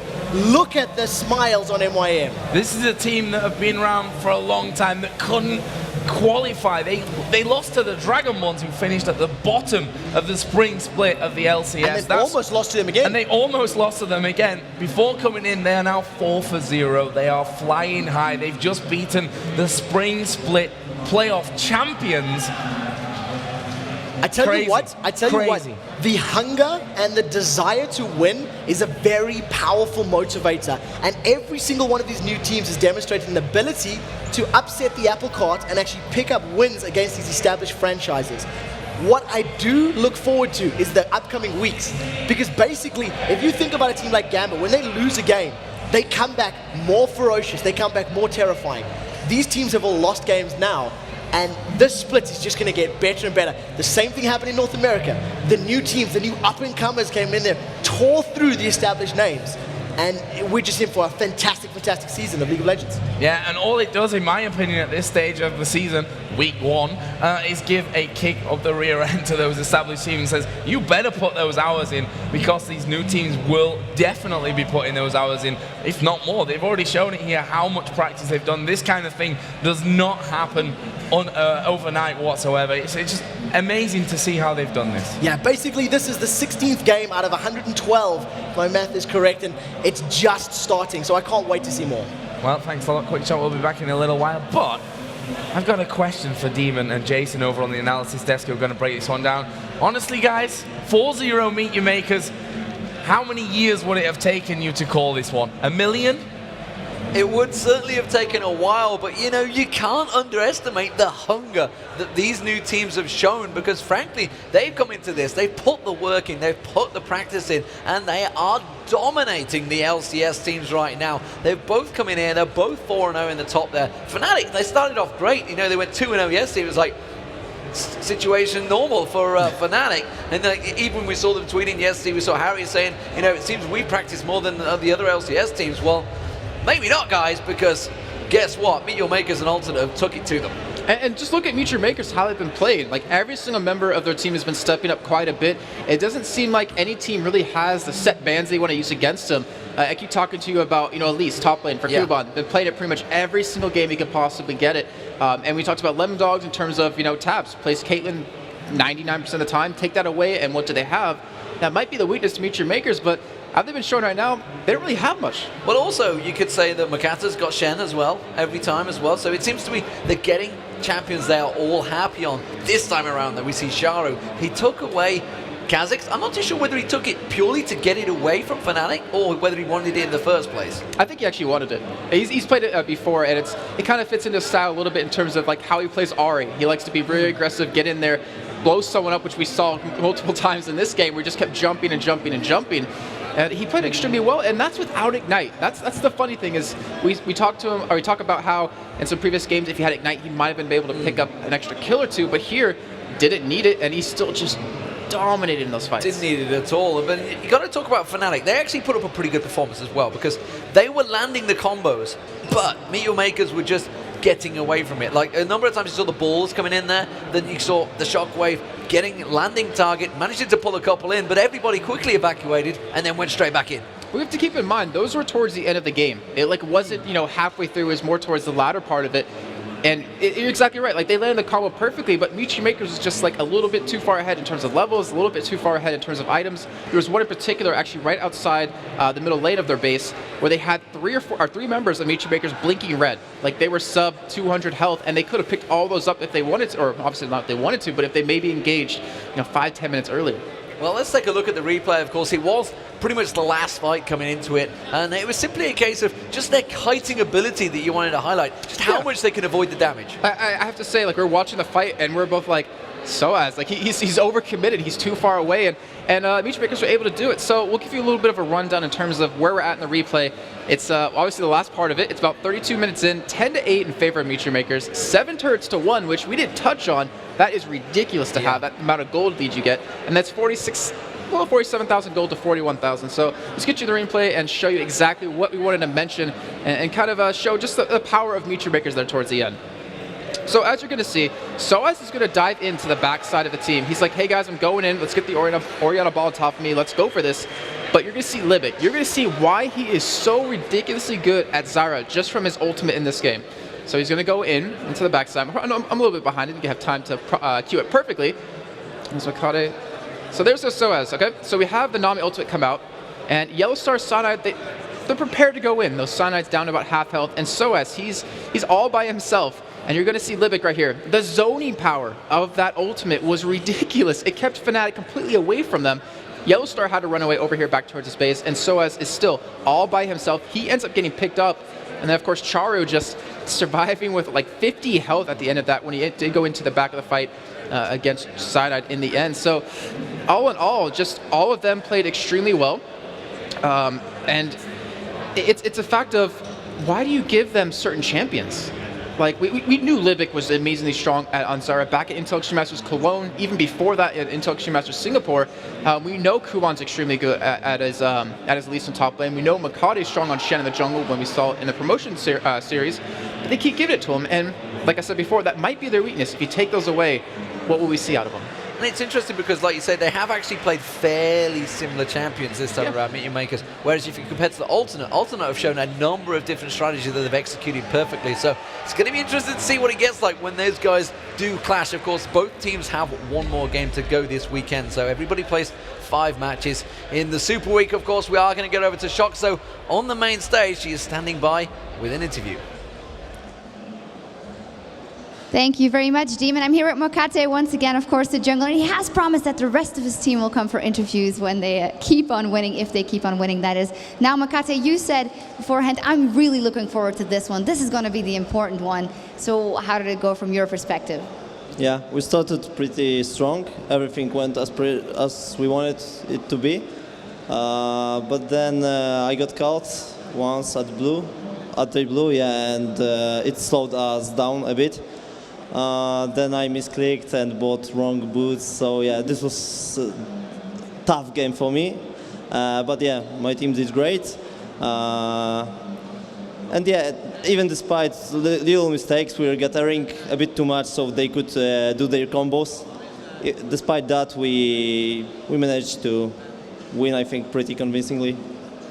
Absolutely. Now, if anyone would have told you before that on the last day of your debut in the Summer Split, you would be battling with Team Alternate for the first place, I don't think you would believe it. So how do you think that one will go?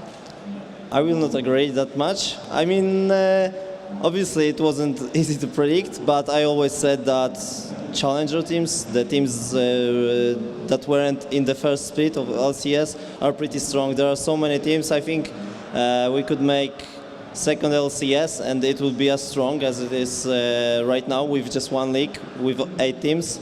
So it's not surprise, and yeah, that's about it.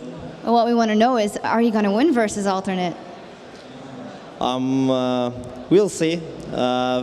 Surely Polish fans will be proud anyways, either because of Creighton or us, so it will be a win-win situation.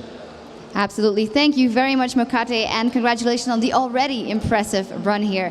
As for us, we're going to go into our last break, and then when we come back, we're going to see Gambit Gaming take on Lemon Dogs in our last match of the day. Lemon Dogs takes on Gambit Gaming after the break.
time I used to look into my father's eyes. In a happy home, I was a king, I had a golden throne. Those days are gone, now the memories on the wall. I hear the songs from the places where I was born. Upon that hill across the blue lake, that's where I had my first heartbreak. I still remember how it all changed. My father said, don't you worry, child. See, heaven's got a plan for you. Don't you worry now.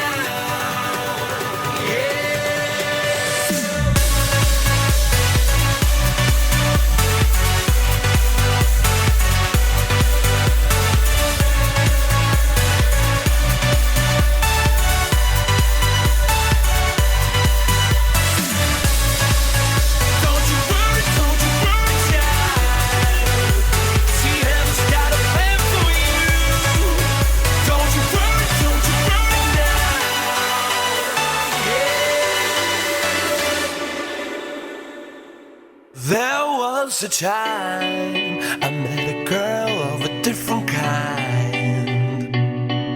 We ruled the world. I thought I'd never lose her out of sight. We were so young. I think of her now and then. I still hear the songs. Reminded me of a friend.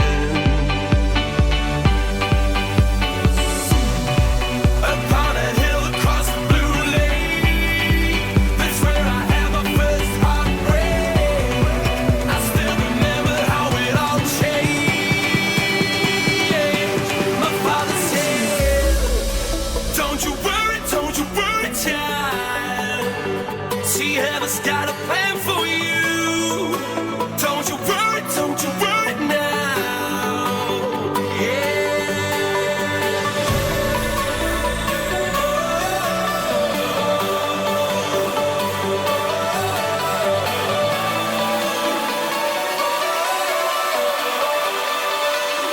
See, heaven's got a plan for you. Don't you worry, child. See, heaven's got a plan for you. Don't you worry now.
York, it's time to rewind.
It's time to rewind.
Are you logged in on my account?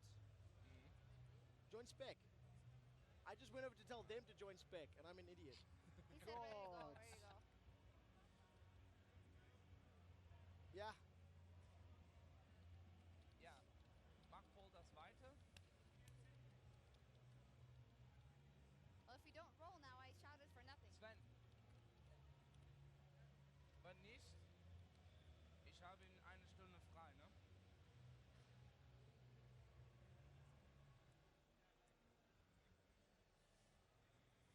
Oh my fucking life, I was there as well. Jesus, fuck balls.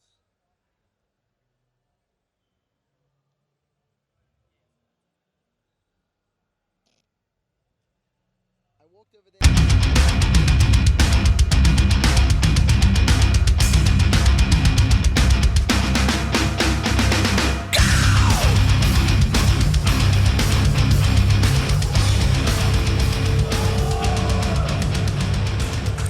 Welcome welcome back for the last time today to DreamHack Summer 2013. Of course, the second day of the kickoff of the summer split here in Europe. We've got one match left to go. It's going to be Gambit as they take on Lemon Dogs. And now, Lemon Dogs, they've gone from extremely well the first day to crumbling, if I can say that, today. It's a bit harsh because they've beaten Evil Geniuses today, let's not forget. So they managed to pick their tails up, I think it's safe to say, maybe. I don't know, that's a little rough maybe. But they are 2 for 2, and it's not such a bad record. This is their last match of this Super Week, I believe. Gambit, though, are in exactly the same situation. They're both 2 for 2 right now. So this is actually a pretty close game. Although on paper, if you'd have looked at this game, but for fun, you said, well, Gambit easy. But no, Lemon Dogs have actually pulled out some pretty good strategies lately. Unbelievable, but it had escaped me, that epic matchup. It's been a long day. Yeah. I apologize to Lemon Dogs. Yeah, it's kind of interesting to see that both teams have had their good games, their bad games, where we saw Gambit play in SK earlier where they were behind for a majority of the game, but those 1-2 team fights, the Baron was able to turn it around. Lemon Dogs, very strong team, but I'm curious, is Gambit going to ban out Caitlyn against Tabs? Because we talked about it before, and we've seen how strong he is with Caitlyn, and we wondered, what else does he play besides that? That's it. I mean, it's something we've talked about, and I wouldn't know without actually checking the exact stats, but honestly, I think when Caitlyn's been banned, which Meet Your Makers did against Lemon Dogs, every time it's been taken away, they don't win. So it seems to be maybe that's the champion, maybe one of the keys that Lemon Dogs have, and Tabs, maybe he needs to start practicing a couple more AD carries. Yeah, because we can't forget that he's just come in here as AD carry, but still been doing very well. So we'll see how that turns out in Gambit versus Lemon Dogs. So let's send it over to Joe and Quickshot. Thanks a lot, guys. So our final game of the day, both teams here tied up at 2 for 2 in the table, as are quite a few other teams, actually. We should really talk about that, because this is almost the middle pack from that 3rd through 6th spot. It's a little bit early on in the season to be talking about what happens where you finish where, that's for sure. But Fnatic, Gambit, EG, Lemon Dogs, all tied on 2 for 2. This is a chance to actually get one over on the rest of them, and there is, of course, Gambit. And basically, the winner of this is going to propel themselves into that 2nd place position, sitting behind both Alternate and MYM. But of course, looking through the roster of Gambit, who already today have beaten Ninjas in Pajamas and beaten SK Gaming. So this is their 3rd game of the day, unless my math is completely incorrect, or 2nd of the day. So we'll see now how well they're going to play against the Lemon Dogs, who are in their 4th matchup of the day. So by LCS standards, that's a whole lot of games. Yeah, they've almost played as many games as we've casted, so you can only imagine that has taken a toll on them here. But I'm sure, you know, they're fresh into the LCS, they're up for this action. And then we see on your screen Zoro first of all. And jungler Dexter, as we said, was brought in for Dragon Balls midway through that spring split, and then swiftly removed once again at the end. And you've got to actually talk about the performance, because if you compare Dexter from then to Dexter now, the impact in the game has been significantly different. And what a difference that cohesion and playing on the same page is. We will fail E, there's no R on the end, unfortunately. Ferlin Law broke that one. Tabs, of course, playing those AD carries, and I want to answer one of the other carries that he played that actually impressed me. In game 1 against Ninjas in Pajamas, he did play Vayne. And I was particularly impressed by his positional play with Vayne, but he has not pulled it out since. So maybe we'll be seeing that if Caitlyn does get stolen away. Well, we are going to get into the bans and the picks here. There they are, as if by magic. Let's have a look then what we're going to see first for Gambit. Of course, they get the blue side in this one, and with it, the first ban and the first pick. So what are we expecting before we get them in? So I think Caitlyn is a very good choice. If it's not going to be banned out, they might think to pick it. I would think that on the other side, maybe an Elise, a Zed, or a Kha'Zix would be pretty high up the priority list. Maybe even Shen. But the thing is, we know that Zoro likes to play Shen. So you've got this difficult situation where they may want to let some of those champions through and almost say, look, if you first pick, say, Shen, for example, we'll grab Elise and Kha'Zix or something like that. Well, in the end, they take out Evelyn, which we've actually seen Diamond terrorizing people on in the past as well. He had a couple of good games. You know that Alex even could play that Evelyn if needed be. There's a Twisted Fate taken out, so they don't want none of that shenanigans, Gambit. That's an interesting one as well. You tend to see Twisted Fate being banned by the red side because you don't want TF to be first picked. This actually signals that Gambit, not only do they not want Lemon Dogs to play Twisted Fate, they don't want to play him either. They've not left him available in the pool. So Alexic maybe got a different idea for the composition that he wants to run in this particular matchup. And I definitely have to say Kha'Zix, Zed, Shen are the big names that are still here, as well as Thresh, because we both know Weevil, Phaler, and Darker both play Thresh. And the interesting thing there as well, Sona taken out. And that is a very specific ban, of course, towards Darker. Now, we saw him playing that Fiddlesticks, which honestly, he didn't really have a chance to shine in that game. I don't want to judge that performance, just the first time that we've seen it around. We know that he can play Sona a lot, and we know that that was one of Edward's big champions that always fit into almost seemingly everything that Gambit could throw together. They've gone a step further and taken out Thresh as well. So 2 supports out of these 6 bans. Shen was the last one. Let's see what Gambit go for their first pick. The world is their oyster. All of the assassins are still in. I think that Malphite and Jarvan would probably be the high priority targets. I think that a lot of teams are very afraid of Zoros, Zeros, Malphite, and I know that we're thinking about it. And how can we forget Jace? 100% pretty much pick or ban, I believe, up until this point as well. And pretty much instantly locked in for Gambit. And that's a very good pickup. Evil Geniuses were able to use Gambit to Jace to fantastic effect against Fnatic earlier in the day. That would be a turn up for the books. They could use another team to great effect against send the Russian powerhouses in. So yeah, that Malphite coming in. Nami as well, another popular pick for Lemon Dogs. We will fail not scared of getting in there with the Fish Lady. Well, what a Gambit going to add in towards Jace. As you said, Kha'Zix, a favourite of Alexic. Ezreal maybe. A favourite of Alexic. There's Jarvan still open there as well, as we're seeing Diamond currently hovering over.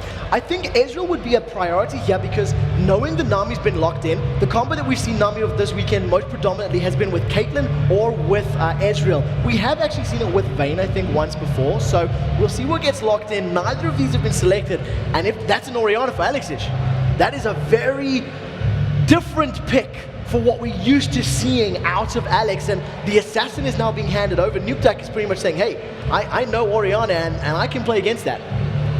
That's I think that's a first. I didn't expect that. I think that's a first. I think I'm going to go to Lama. That might be the first Orianna we've seen from Alex Sich. I'll ask Jason to double check that once we get to the analysis desk, but the thing is, Nukeduck, he instantly clicked Zed. And there's a smug grin there on Alex's face. Either he's anticipating the Zed and is aware of this, or he's just very confident in his play. They're going to bring that support Orianna out just to turn up for the Bucks. Who knows what Gambit have got planned there, but there was a smile coming out from Alex, as you said. So who knows what shenanigans they plan. Sejuani is guaranteed, and right now Twitch is being hovered over by Lemon Dogs. So if he's going to go for Twitch, that's going to be a very much max range engage. Get the Sejuani ultimate down, get the Tidal Wave down, as well as the Malphite ultimate, and just use spray and pray from a distance, hoping that all of the CC's in place to protect Twitch. The scary thing is, if he gets hit by any of those shock blasts, it's going to shred his HP. I was thinking that Janna might be a good support here, basically to buff the AD carry and Jace's damage as well as give that peel, but instead, Dark has decided to lock in Zyra, so it'll fill a similar counter-initiation role. When Malphite and Sejuani come in, you put the Stranglethorns down, it'll interrupt their abilities and it'll disrupt them as they're playing. And of course, they used Zyra very, very well against SK Gaming in that massive, crazy team fight in the river, etc. So Dark has already had some very good performances on Zyra. So it's definitely not going to be the support Orianna. I was dreaming that stabbing the dark might come true, but not today. That will be Alex. I think Ezreal would be a good choice because he'll be able to arcane shift to safety. If he really wanted to, you could go with the Graves as well. You can quick draw. This is a brave pick from Genja. I think that picking a Varus into the dive and the very aggressive champions of Malphite and Sejuani is a risk, especially because they'd already hovered over a Zed earlier as well. So this is going to be all about positioning. If Gambit get caught a little bit out of position, they will get popped. But we've seen wombo combos, actually I think we've seen wombo combos mostly fail today. I don't think those very heavy ultimate reliant teams have been successful at all.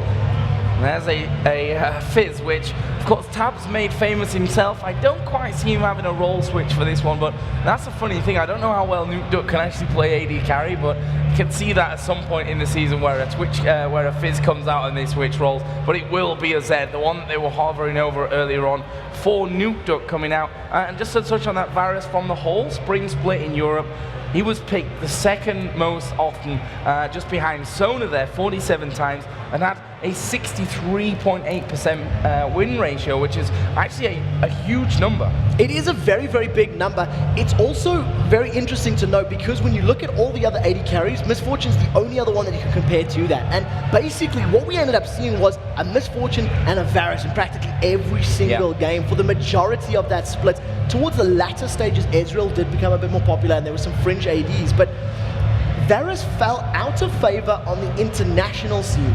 We started seeing a more diverse amount of champions. Ezreal was coming back into the fray. He was pretty much the go-to carry at the end of last year, along with like Corki. And now with this blue Ezreal build has been very, very popular. So it's interesting to see the trends and the waves as teams move in and out. But EU is still firmly planted on Varus as their AD. Yeah, and speaking of the ADs, Twitch also featured decently last season. We saw the likes of Candy Panda using quite a lot of Twitch to good success, actually, when we saw it out of him as well. So interested to see what Tabs is going to bring with the Rat here in the final game of today. But some interesting games coming our way. An interesting game coming our way with, I have to say, I'm intrigued to see Alex on Orianna. This is going to be a very difficult game for Tabs because I do feel like his positioning will be very, very key to these fights. There's a number of champions there from the side of Gambit that'll be able to actually get in his face and cause some harassment and some trouble. And if he takes poke from Jace, Jarvan is just going to jump in there, have the command protect and you know, command shockwave go down, and that Rat will get killed very, very quickly. It's a squishy AD carry, so positioning is very key, but he does have a lot of protection from his top lane, his jungler, and his supports. Last game of the day incoming there is Gambit Gaming versus Lemondogs. These two teams tied up, 2 wins, 2 losses apiece, and the winner will actually be catapulted pretty high up in the table, funnily enough. Guaranteed second position, pretty much, because the rest of the teams are sitting in third position, correct, because it's 1 and 1 are both tied. So basically whoever loses that matchup tomorrow, MYM versus Alternate, will then determine who goes 5-0 of the new teams in the Super Week. But that's tomorrow. Right now, the last game of the day, Gambit versus Lemondogs. So here we go then. Let's see how much of a toll this long day for Lemondogs has really had on them, you know. 4 games, we've already mentioned that, more than any other team here today.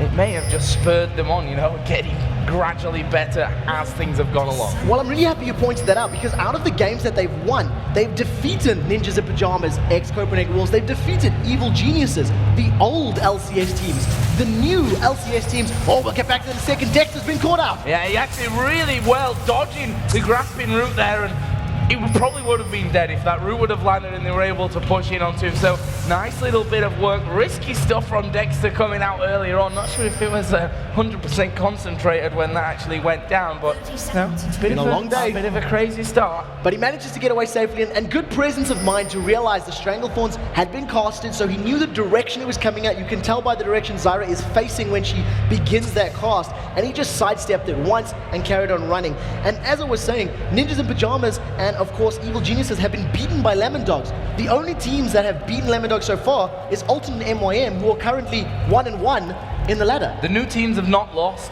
to the teams that remained from the spring split. Not once throughout today and yesterday. That's exactly the story of it. The new teams are climbing the ladder, and right now we're going to see whether or not Lemondogs can continue the trend or whether or not the Russian overlords will be bucking them out this time. Well, they've certainly had a tough time of things with Gambit, obviously bringing Darker in as the new support to replace Edward, who's gone stateside for Curse. To varying degrees of success as well, we should probably admit that one, but as is such, both of those teams then become new lineups, and that's why those shaky starts can happen.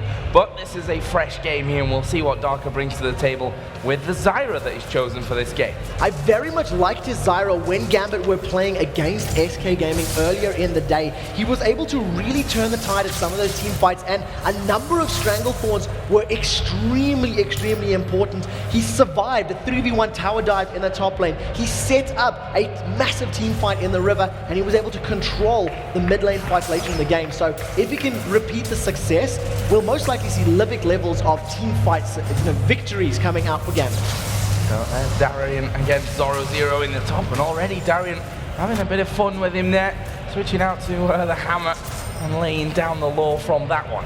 And very interesting to note that Jace has actually started with the Biscuit. So he's put a number of points into the utility spec, most likely going for some of the regen. I'll double check if he's got some lifesteal in there as well, so maybe going as deep as that. 6% lifesteal currently in there as well, so going to get a little bit of that in there, so definitely working into his favor, which is quite nice, and it'll just give him a little bit of extra sustain to survive the seismic shards and ground slam poke that is coming out of Malphite. So where are we expecting the action to come in here for one of the first times today, maybe even the first time today? Well, we will fail at have disconnected. We should be getting a pause in here in just a second from that one. There we go. For one of the first times today, we're actually seeing a normal, I say normal because this has actually become the unnormal somewhat, that top laners in the top lane, mid laners in the middle, and the duo lanes down bottom. So we'll see how this match, does pan out later on, but I think that the mid lane will probably be the most explosive. I think that the lower levels, Orianna will be able to bully Zed around, much like we've seen Orianna on Kha'Zix in the previous game.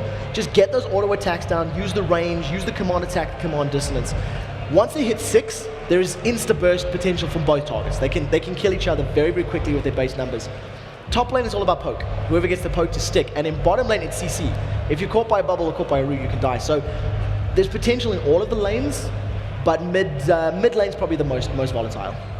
Okay, so just to give you guys here in the audience and at home a little bit of information, apparently we do have a couple of network problems here that have resurfaced, and as you can see we have the IT guys and our Riot admins behind them there just to make sure that all the problems are going to be sorted out. Here we are going to have a quick on-pause just to see how the whole situation is going down. Hopefully it will be resolved here shortly. Yeah, at the moment right now there's been a number of connectivity issues. It's a pretty big event with a lot of things that can go wrong. There are a lot of PCs connected to the network. Exactly, here. And a lot of events and streams and all sorts of action going on, so a few technical hitches are to be expected, and we've actually had a pretty flawless day. We're sitting pretty close to on time, and the games have been good, so we've definitely been enjoying it. Weevilfailure has reconnected, but he's instantly quit. So basically we just trial and error right now until we can get the situation a bit more stable for these two teams for the final game of the day.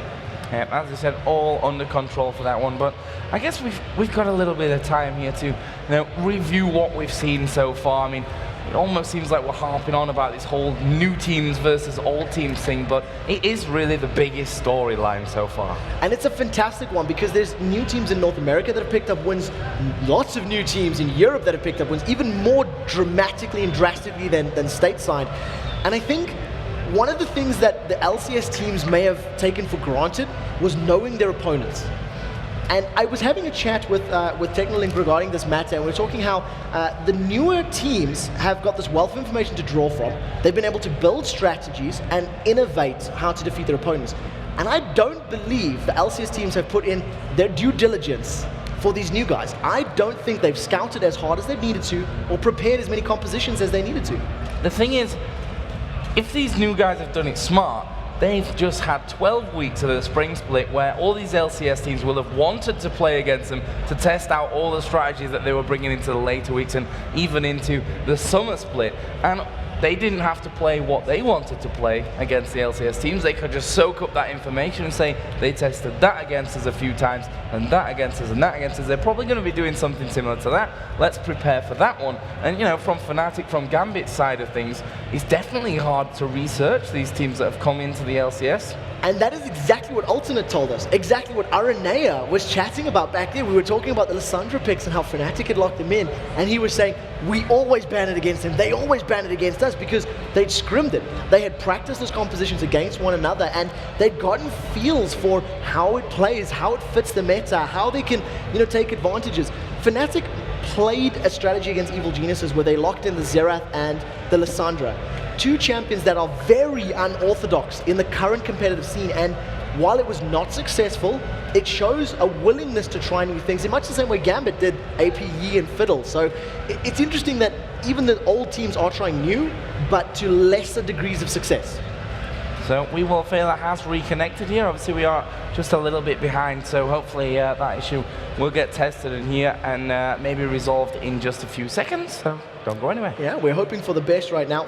Of course, if we can get into this matchup, it will determine who is going to go 3-2 and who is going to go 2-3 right now, because a couple teams sitting down at the bottom of the table at 0-4. And I think the matchup that everybody's looking forward to is tomorrow. MYM versus Alternate is probably going to be the matchup of the day. Just the matchup of the weekend, because both of these teams have gone undefeated. One of them is going to go home 4-1. Well, that's the funny thing, that is going to be the game of the week, not the first one, Gambit versus Fnatic, but Meet Your Makers versus Alternate, which, I don't know, is the beauty here of the LCS, that we are seeing so many surprises coming out in this one. But we are back into the game here. Seems like the problems have been resolved, and we can get things back underway. Quick update on it, it's 3 minutes and 30 in, no first blood just yet, no towers going down. Still very early doors between these two teams.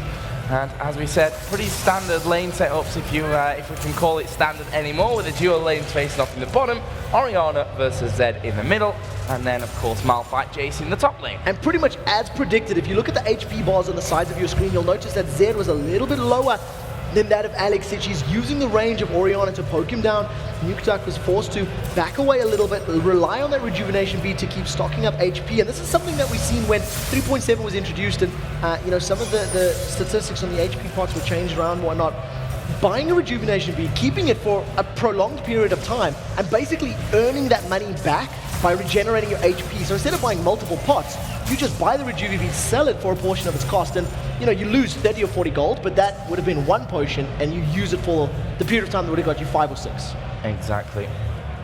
Very cost effective. That's the big point of that one.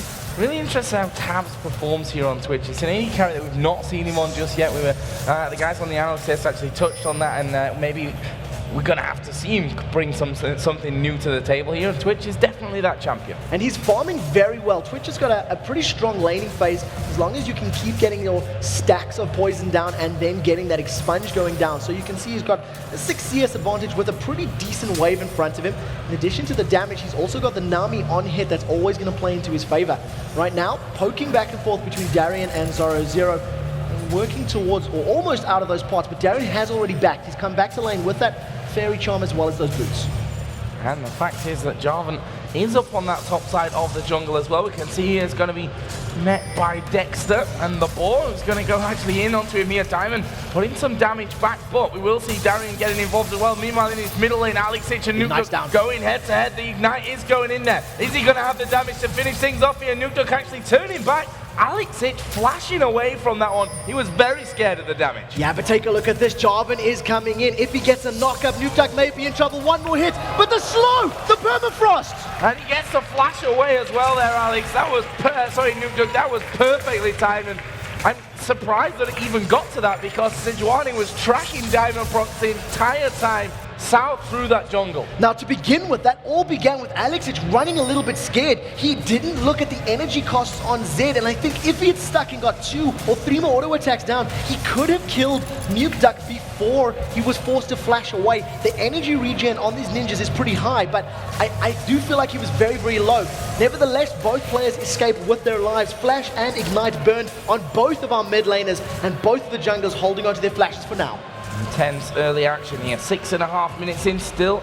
No first blood coming out. If we look at the Alex versus Nukeduck lane now, the CS very much so in favor of Orianna. But the big one is in the top lane. Darian is bossing Zoro Zero around at 42-27. And that's all stemmed from that early level damage. You know, level 1, level 2, level 3, where Darian's going to be able to stay in that Mercury Cannon form and just shoot Zoro Zero in the face, keep his HP low, switch it to the hammer form, knock him away with some percentage damages, and basically just kept Zoro Zero on the back foot. But it's not the first time today that Zoro's been behind on Malphite in the top lane, so he's definitely had some experience with this, and he'll be knowing when and where he can pick up that CS safely. Yeah, and let's not forget Zoro Zero's Malphite is one of the big reasons why Lemon Dogs are even in the summer split here. He played fantastically in the, arguably the biggest, yeah, I definitely wouldn't disagree with that one. Fantastic performances that he put in during his summer promotion tournament, and right now he's starting to be able to damage Darian back, which is going to be an important factor in things. He's got that Doran shield out there for the start, just to keep himself healthy more than anything. And we actually see Darian putting a lot of auto attacks down on this lane. He really wants to keep it pushed. He's got that ward in the tri-bush, and he is, you know, he's playing a very aggressive lane. He's got that a little bit of sustain, 6% lifesteal, so he will be getting some of that HP back as long as he keeps landing those auto attacks. Right now, though, Dexter 1 has snuck himself up into that top lane, and he actually is looking for a gank right now. Zoro is level 7, so Unstoppable Force may be able to be thrown in there, and we'll see if they want to jump in together. It looks like they're going. And here we go, Unstoppable Force goes down. Dexter going to lock him up here. Darian in a lot of trouble. He's going to get the knockback on Sejuani, but that won't be enough. Zoro picks up first blood for the Lemon Dogs. And that was such a great gank, and it was chaining the CC perfectly.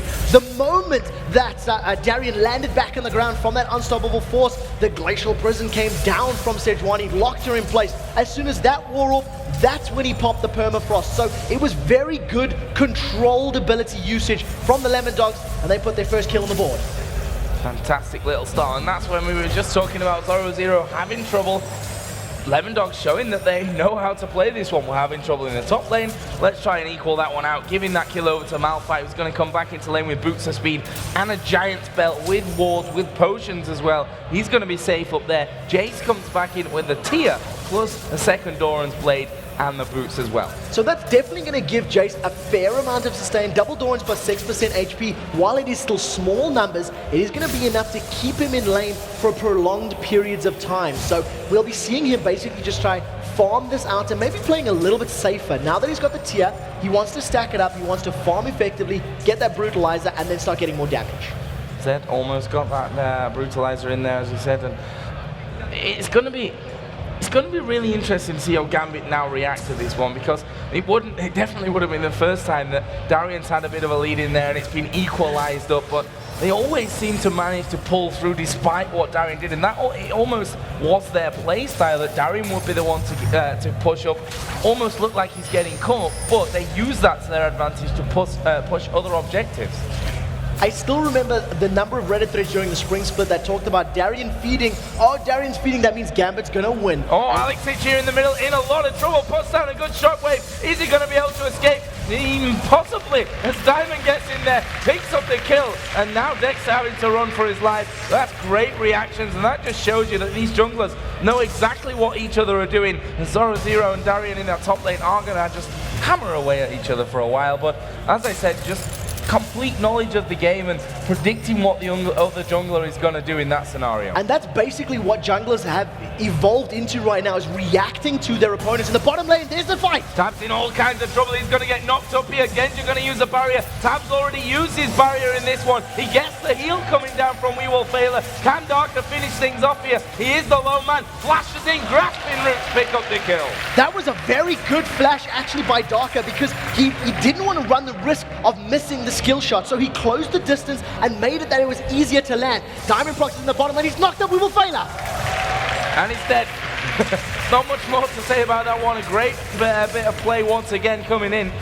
And that's incredible stuff. Darker has got 2-0, showing that Edward is not the only one who can secure kills in a Gambit uniform. And he went 3-0 with Zyra when they beat SK Gaming earlier today. So if Darker gets on a roll and is able to control the fight like he has just done right now, it's definitely going to play into their favor. And I'm so glad you said in the style of Edward. Maybe after his speech and his interview yesterday, he went back and said, well, if I kill steal more, maybe that's what the team needs. That's what they need to get him going, to spur him on to get more kills of their own after that and not be outkilled by their support player in that one. Darian back into lane, and well, it's pretty even up there in terms of what damage they're doing to each other and what damage they're able to take now, but that CS lead of 30 still remains for Darian. Yeah, and it's exactly the same as what 0-0 had to deal with against MYM. So what he ended up doing was, the turret was lost, he was sitting on the inner turret in that top lane, and then he eventually started moving and roaming around the map to try pick up kills elsewhere. We don't see as much tower pressure coming down from Darian. He basically just wants to farm. We do see though, Diamond Prox with the Cataclysm available has snuck up into this top lane.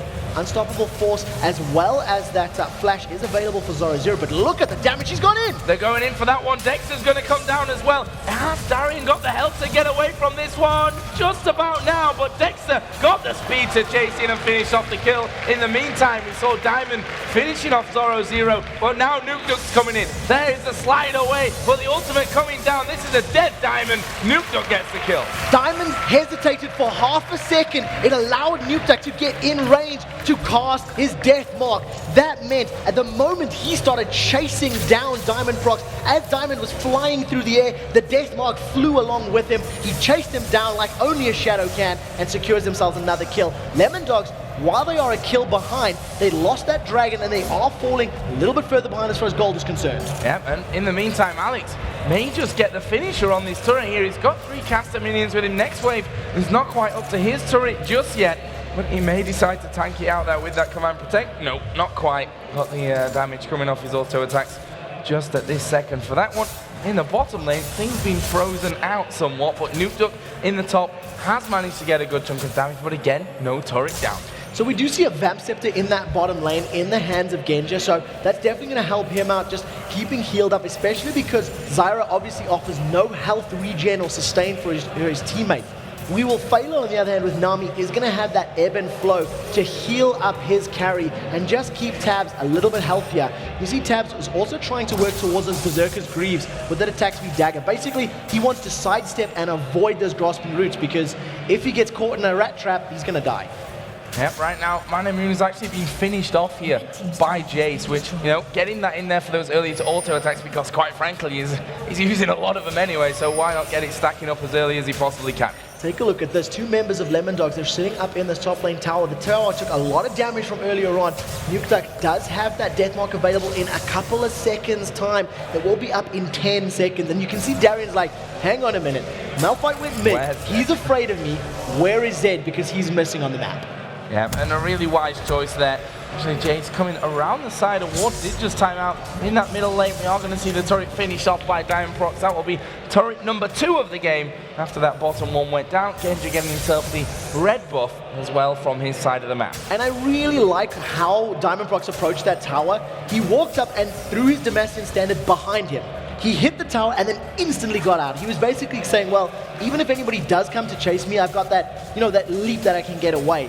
What we do see from Zoro Zero moving into that mid lane is a response basically saying, I can't deal with Jace and I don't want to lose like I did earlier to Cubon, so I want to play a bit safer. I want to go up against a matchup that maybe I've got a little bit of a better chance. Almost got that Sunfire Cape done though now, and that's, you know, when he starts to become a little bit more difficult to bully around in that form. You see that Tab's trying to get himself back up to speed in terms of the farm as well. Darian hammering away with that W1, just getting a good couple of shots off onto the turret. Diamond is going to be waiting here again. Got 2 kills to his name up until now.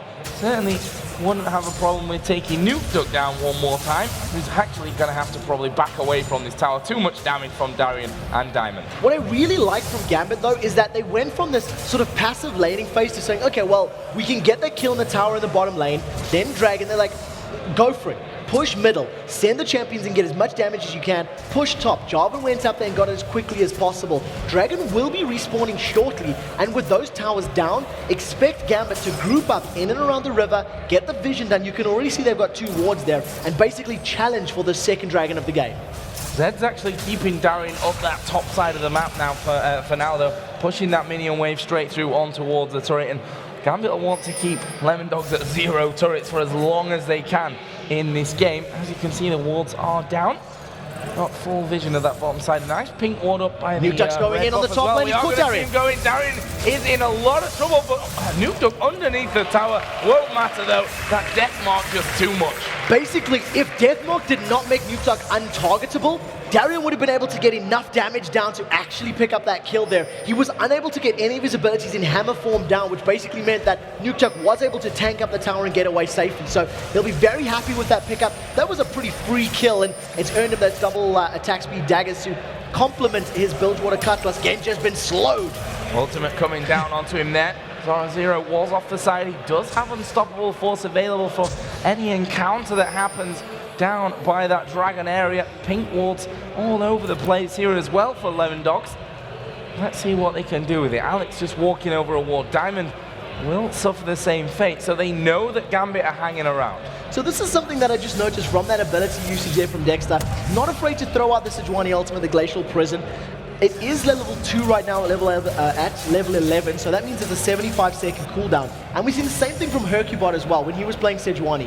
Not afraid to just lob it out, just throw it. And it's interesting to see how pro players value the different cooldowns and different abilities. It is not going to be available for this Dragon fight, and Zed does not have a teleport to even contest, so Lemon Dogs have basically given this up. They had a little bit of vision, so they knew what was going on. They had a pink ward, and they basically gave it up for free.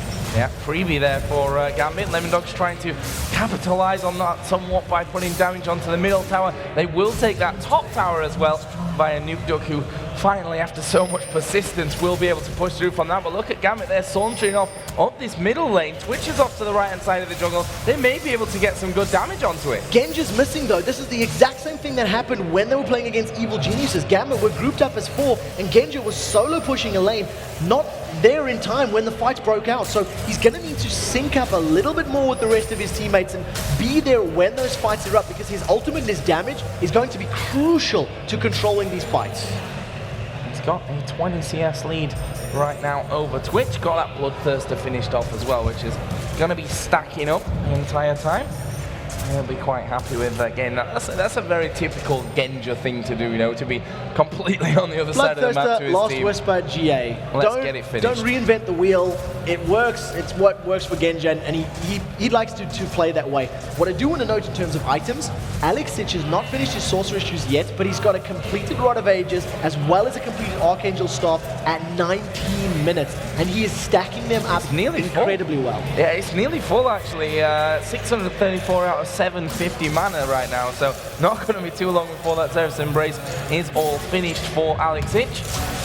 Let's see how this one goes. He's going to get himself that blue buff as well. Always a bonus with Orianna. Basically, 3 towers, 2 dragons, plus 200 CS at 19 minutes equals OP Orianna. We'll see how he lands the shockwaves though, because we always talk about this, that a good shockwave can win you a game. A bad shockwave can lose you a game. So we'll have to see about that. We've certainly seen some fantastic shockwaves coming out today on the various people that have played that Orianna, seeming to really come into favor again. I was just about to say that I think Orianna is probably one of the standout champions for me of the weekend so far. And, you know, Orianna's always been at the upper echelons of the competitive play, at least here in Europe. Not so much in some of the Asian scenes if I think, you know, about the course of the last splits and the events that have been going on. But nevertheless, a very, very popular pick, and has seen a lot of picks and bans, especially during spring. Right now, Gambit, 5,000 gold lead. They picked that dragon up about 2 or 3 minutes ago, so they will be respawning around the 23-minute mark. And basically, with all 3 outer towers down, it's farm fest until they group and push a lane together. Yep, Darker now actually got himself a pink ward in there with the Ruby Sightstone as well. So he's going to slowly but surely start getting those wards down in the jungle from the Lemon Dogs and start to really strangle that jungle away from them. Take as many creeps as he can, try and catch a couple of men out, and then they can start pushing here. We can see that middle turret already taking a lot of damage as Darian here is going to be in a little danger, I think, there from Nuke Duck, who's just saying, well, I'm going to take these minion waves as they come to me and try and completely throw all your CS off. So he's basically got the Blade of the Ruined King to sustain and survive any of the damage that's coming down into him, and because we've seen a giant spell picked up for Darian, he's able to survive the burst that Zed has at this moment in time. It also signals that they basically want Darian to deal with Zed when Zed is split pushing. He is one of the strongest split pushing champions thanks to his wave clear and his excellent escape ability. And of course, if you send one person to deal with him, he's just going to assassinate you. Right now, Gambit, with the map control, steal away the blue buff. Steal away the blue buff, you know, not the biggest of deals in the world when Zed doesn't obviously have that. It'd be nice on Zed 1, be nice on Malphite as well. But the big thing is there that, you know, Alex, if he times it right, can have pretty much a constant blue buff throughout his times here on that Orianna. So that's the real danger. Has picked up now that Seeker's Arm Guard, and his Zerus Embrace is now fully stacked up.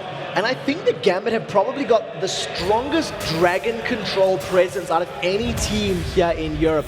They've got the ability to be there when it spawns, to put the wards down you know, minutes before, and really just ensure that the rhythm of the map flows in that direction. And exactly like you said, because they've got the timer and the control of the bottom half of the map, they'll extend that over to the blue buff and just keep denying that resource from their opponents.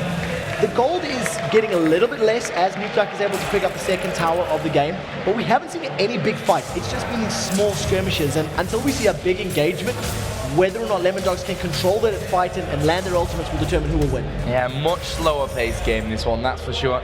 And that's because of their situation right now. They will both teams want to end the night here with a good, solid victory. And considering the standings for both teams, they can definitely consider that one. Although, you'd have to say, I think this is Gambit's, they're probably going to feel they need this victory here if they're going to be challenging at the top of the table come the end of the season. Yeah, definitely. And one of the things that I do want to correct myself on, Genja has gone and proven me a liar because he didn't go for a Last Whisper second. He skipped item number 2, went straight to item number 3. He's picked up a GA as his second item. And that's purely because he is terrified of the dive potential of his opponents. Right now, Alexic is actually chasing down Nukeduck, and Nukeduck's going well with the Seekers, with the Seraph Shield, and all of that HP. I mean, that's 2,300 hit points on Orianna. He's actually not able to chunk through that until he finishes up this Last Whisper, and maybe a little bit more AD. Look for the Chain of Corruption. Can Genja hit it? This is the hardest AD carry ultimate to land, and no, he does not. Nobody's surprised. Not when there's a flash available there. As we see Nuke put the death mark down, it's going to get slowed here. Can they finish him off? Great ultimate coming out of Dexter. That will stop 2 of them chasing through. And that's the thing. Using ultimates is all well and good, but if they're defensive, you've not got them when it comes to a fight where you need to use it offensively. And very importantly, in terms of ultimates that were used in the bottom lane, Cataclysm as well as that Chain of Corruption. Yep. So it is a big ultimate from Jarvan if a team fight breaks out. But they have the pressure and the ability to dive. Dexter has jumped back in, taken a lot of damage, and he's in trouble. Yep, Nami going to throw the tidal wave down there as well. And Zoro trying to stay at the front here and do the damage. Does have that unstoppable force if they do decide to go in. But it's worth noting, Shockwave is still up from Alexic, and that's going to cause devastation if they allow it to land. And with the composition that they've got, the Jace as well as the Varus, and of course Jarvan and Orianna, who are no slouches when it comes to auto-attacking, they can kill towers very, very quickly. They've all got a lot of damage. You've got attack speed steroid on Jace, attack speed steroid for the team in the hands of Jarvan, as well as those plants that are even going to deal some damage if you spawn them in front of the turret. So very good control. That's the 3rd dragon of the game that's gone to Gambit, and they've once again extended that gold lead thanks to the tower and that dragon. But still, not the high action mass fighting that we've really become used to, I think we can say today, and yesterday as well, throughout this first weekend of the summer split. This kind of goes back to the spring split first sets of games for each team, where we saw both feeling each other out, not wanting to make any mistakes, not wanting to be too aggressive, not wanting to give anything away. And that's exactly what both teams are going for right now. And you have to wonder, as the game goes on, who's going to become the strongest, where these opportunities are really going to arrive from. At the moment, it's going to arrive from the actual engagers, because both teams have got very, very good, dive compositions. You can have Jarvan, Orianna, and Jace. He's got a Giant's Belt as well as that long sword, so I'm not quite sure what he's going to upgrade it into. There we go. So it's going to be a Brutalizer. And he's going to have a fair amount of HP to dive in. The thing that's very important to note about the compositions is that the poke is more powerful from the side of Gambit. It's got greater range and greater impact. Those shock blasts and those piercing arrows will hurt a lot against the squishy Zed, Twitch, and Nami. Yep, and you've got the ball that's going to be in there, and you never quite know when he's going to press R and drag you all in. So that's something they've got to really keep themselves on their toes right now. Gambit's starting to gather around that inner turret in the middle lane. There's nothing that Lemondogs can do about that one. They were forced out of position, and that is turret number 5 taken down for Gambit. They're happily going to base race. Without Zed there, even if Lemondogs get a great engage, it's going to be 5 versus 4. They have gone in. There's the Glacial Prison. Wait for the unstoppable force from Zoro.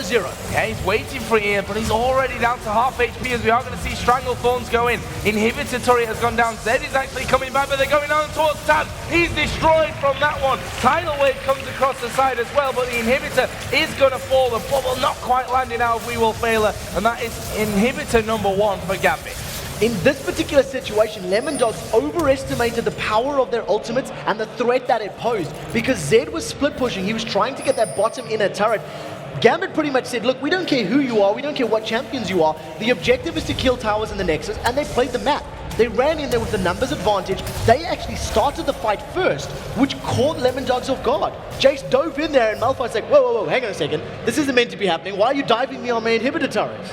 Well, that's the thing, Zed wasn't there. they just destroyed tabs, and Alex was quite happy to use a shockwave to lock tabs up, because once he's gone, where's your damage from? Is it from Zoro Zero? Is it from Dexter on Sejuani? Is it from Nami? No, it's not at all. Basically, that R button became the backspace and just deleted the rat. He simply popped. The Cataclysm was dropped in it, and then once he was gone, the fact that Zed wasn't there was nothing to follow it up, absolutely nothing. I don't think Zoro Zero even used his Unstoppable Force there, so, you know, the Sejuani ultimate was put down, it only caught 2, that made Zoro Zero hesitate again, going, well, if I Unstoppable, it's not even hitting Genja because he's not the one that was, you know, that ate the Sejuani ultimate, so basically they didn't sync up their ultimates, and the Wombo combo is once again falling behind. This is the trend of the day as far as the Summer Split is concerned. Yeah, Malphite definitely doesn't have the best statistics so far in the Summer LCS. Right now, Gambit are trying to set traps here by the looks of things. They finally got that Oracle on to Darker so they can start clearing out, and that automatically sets a bit of a problem for Lemon Dogs. It means that they either have to go and check out if Baron's been done and risk walking into any kind of trap, because there's no Oracle on We Will Failure, he's got no pink wards, what they've got there is all going to be cleared out. So at the moment you can see Gambit, they're just using that to their advantage, they're setting the traps, they basically want to create a death bush. Having Zyra on their team makes it even more effective because of how powerful the Strangle Thorns are, especially if they want to pick the fights in these enclosed jungle spaces. Now, if they do stack up, great initiation from Lemon Dogs. We Will Fail has been caught up and knocked up. Yeah, they're going straight in onto We Will Fail. Will put down his ultimate there, but the Cataclysm is not only locking them in, it's keeping them in position as the Strangle Thorns go down. Dexter's going to charge over the wall and actually get away from this one. There is Darker actually going down. Tab's doing good damage. There's the shockwave from Alex Ich. He's going to finish off Twitch, and now Zoro Zero trying his best to run away from this one. But this is going to be another kill for Gambit if they actually go in. It's a flash and the Demacian standard from Diamond to finish that one off. And that, in the end, was a 3-for-1. Gambit did get fairly low from it, though. I'll give them that. They did, but it is in combination with those tight spaces and the powerful ultimates coming out of the Lemon Dogs. They were able to put a lot of damage down, and Twitch basically got a full spray and pray off before Alex ran up to him and said, you shall not pass, you shall not go, you shall not collect 300 gold for killing my champions. Took him out of the game, and immediately then they just cleaned up. They were able to destroy the Lemon Dogs roster. It was very good control from Gambit. They focused the right targets, and Alex Ich was incredibly patient with that shot. I kept looking at the cooldown going, is he going to use it? Is he going to use it? Is he going to use it? And eventually he literally only used it on Twitch. And he's saving it to kill the rest. Yeah, exactly. And you just saw there that bottom inhibitor turret as well has been pushed so hard by the minions that it's actually only got a slither of health left on it. Actually only 170 health. That is not much work for a Varus, let's put it that way. And that leaves them in a bit of a precarious position now, because they're going to have siege minions coming up the middle. They can't afford to ignore them. Then, sorry, super minions. It'd be even a siege minion army would be scary in itself, I suppose. But then they've got inhibitor turret open in the top and the bottom. Gambit can decide which one they want to go for. Right now, they've started off the Baron. There's a ward at the back, which tells me it'll be cleared out. And Gambit will say, no, let's stop that right now. They realize they may be able to catch somebody. They've got that acceleration gate, which is a very powerful combination, especially when you combo it with the dissonance. That's a lot of movement speed. Darien may go Manecue Cannon form, and a very, very good tidal wave will knock them away. Wait for the fight here. Zoro Zero is thinking about it, but that's a massive gold difference, 10,000 gold. And wisely, they back away. Yeah, nicely done. But they can keep setting those traps, Gambit, here. They can do that over and over and over again until they finally do get someone from Lemon Dogs that's just a little bit too far pushed up from that. Right now, they say, okay, let's have a dragon, a bit more gold to add towards those future items. Genja does now have that last whisper, so you were correct. In a way, he switched them around because he wanted that let's be honest, that's the easiest prediction in the entire LCS is what Genja's going to build. He did mix it up and go for a triple Dorans in their first couple of losses, but immediately dropped that as it wasn't panning out for him. Right now, though, with that vision control, they're going to start off this Baron again. And, you know, if they decide to peel and chase, you cannot underestimate the power of that acceleration gate plus the command dissonance. Diamond, he's baited out, We Will Fail, he's caught him. He's gone straight in there. He's going to put the Cataclysm down, and that will force the flash out of We Will Fail It. And we should mention that aside from that Cataclysm that's now down, the tidal wave from Nami over for Lemon Dogs is also not there. And if they're to win a fight, especially in the jungle, that tidal wave would probably be one of the biggest instruments in doing so. Basically, the tidal wave will prevent a chase. Right now, Zoro is moving very, very close. The Baron is low, and they're late. If he does not get out of there very quickly, another chain of corruption misses. Nobody's surprised by that one. Alexich, can he get a command shockwave? That's the question. There is no cataclysm from Diamond Prox, and the split is pretty good from Lemon Dogs. Oh, there we go. Alex actually going in here towards We Will Fail Her, and there is the shockwave. Bit overkill, but it does the job in the end. Here we see the fight now in the middle. Nukduk is going to be going in on towards Genja. He's managed to get that GA pop, but will he be able to keep him down after that? Doesn't look that way. They'll allow Nukduk to try to run back here. They've already got 2 down, lost to themselves. Tabs is going to die as well to Diamond's flag once again. Basically, he's throwing the flag out saying, this is my house. Landing it, stomping it down. That's the second kill of the game. Those death timers are very, very high. 30 seconds on Zoro's Malphite, 38 seconds on that Twitch of Tabs. They managed to retake that mid inhibitor. They get the bottom turret, and now they're stacking on this bottom lane inhibitor as well.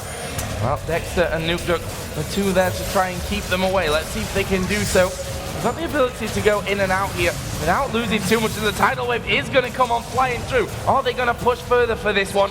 No, they're not. Actually, Bubble will knock both Alex and Genja into the air from this, but Diamond is pretty much holding them back there. They're a little scared of that knockup and what could follow through. Here comes the chase. Diamond goes back in. Actually, they're going to put the Cataclysm down. There is the kill as well. Amazing stuff coming out from Gambit. They pull out, they go back in, doing it expertly. Diamond Prox not satisfied with the Cataclysm not getting a kill. Alex has been caught. There's the death mark. Shockwave is down. Yeah, Shockwave doing a lot of damage. He's got his Zhonya's up here as well to try and prevent that final bit of damage, and he is still alive. Gets himself the shield on as well. Zoro Zero going to be locked down by the chain of corruption, and Alex survived. Unreal. How did he survive that one? So much damage coming his way. Brilliant help from his teammates, and that is just more and more kills pulled up here for Gambit. Alexich's shield is absolutely massive. It blocks over 500 points of damage. He was dropped to 100 HP. He popped the ball on himself and just stood there saying, bring it, Zoro. You got nothing. That little poker of yours is not going to take me down. And he manages to get out of there with his life. Great, great play. Let's not forget his Zerif's Embrace in there as well, which is definitely going to help things out. Not to mention the good old Zhonya's that we saw him use as things kicked off. Right now it's a 13,000 gold lead for Gambit, and they are slowly but surely working their way in for inhibitor number 3. That poke from Darren, especially with the blue buff on, is going to become a little bit of a pain. There goes the ultimate out. Dexter not going to be able to lock them up, and a great grasping roots from Darker will stop him in his tracks. Spray and pray has been used by Twitch. They're going to wait for those last couple of attacks to go down. Twitch was not anticipating the Strangle Thorn, so Tabs unable to make an impact. There's the Unstoppable Force! Unstoppable Force coming in. Deathmark is down. Genja going to get popped here. Doesn't, of course, have his Guardian Angel. Darker in trouble. Alex will be the next focus. He shockwaves 4 of them, but he will, sometime in the near future, die in the end, or will he? No! He survives again. Ridiculous. Zerif's Embrace Sonya's up in perfect timing for that fight. Alexich, I apologize for doubting your Oriana. He's going to go down to the turret. No, turret was killed. Last shot almost got me excited there. Zoro did absolutely 0 in those engagements and was unable to make an impact. The Force was not unstoppable, and Gambit pick up the win. Solid victory there, and one that they needed to go 3-2 in the European LCS. 5 games down, and well, it was an important confidence booster. They didn't want to lose out to another new team here, and that's something they're going to be taking forward into their next game. Some fantastic performances. Alexich didn't die once. By all rights, should have died at least twice there. Such fantastic play in those final moments. Those command protects giving massive, massive shields on top of the Zerif's Embrace shield, which is, of course, going to build off the mana. So brilliant, brilliant play coming up from Gambit. They have beaten the trend. They have taken out one of the upstarts. They've taken out, dare I say it, the puppies, the lemon dogs of the league. Always got to have the underdogs, and well played by Gambit. And if you look down the kills there, 18 for 9 in the end, I don't think it really told the full story of things, because Gambit had a stranglehold. It was a very step-by-step win for them. You know, control the dragons, take this turret, move to this one, get the wards down once the outer turrets are down, take the inner turrets, and then slowly but surely push up for each of those inhibitor turrets. Textbook win. Basically, I think the summary of that engagement is that Gambit said, we don't care who you are, we don't care what champions you are, we are playing the map. And that's basically what they did. They completely ignored Zed. They completely ignored the engages of Malphite and Sejuani, and they set up some brilliant plays. Well, that's it from us for today, actually, here on the analyst desk. No, on the caster desk. It's been a long day. It's been a very long day. It's been a long weekend so far, and there's still more to come through tomorrow. But from me and Trevor, that's it for tonight. We're going to take a very hard-earned sleep. We're going to go to the analysis desk. Demon, Jason, what a match to end the night. Yeah, a fantastic finish there from a quick shot as well. So what a fantastic performance from Gambit. And dare I say, a repeat of the Spring LCS. They went 2-0 down at the start of the Spring LCS, and sure enough, they came back and had a dominant season.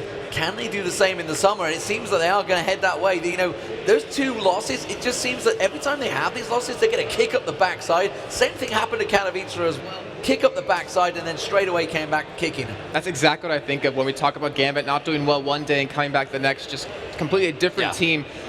But Alex, I don't know, to me, that I was just thinking, I was like, that Orianna, like, damn, Alex. That was pretty good. Like, his ultimates were very spot on every single time. He got 4-man ultimates consistently.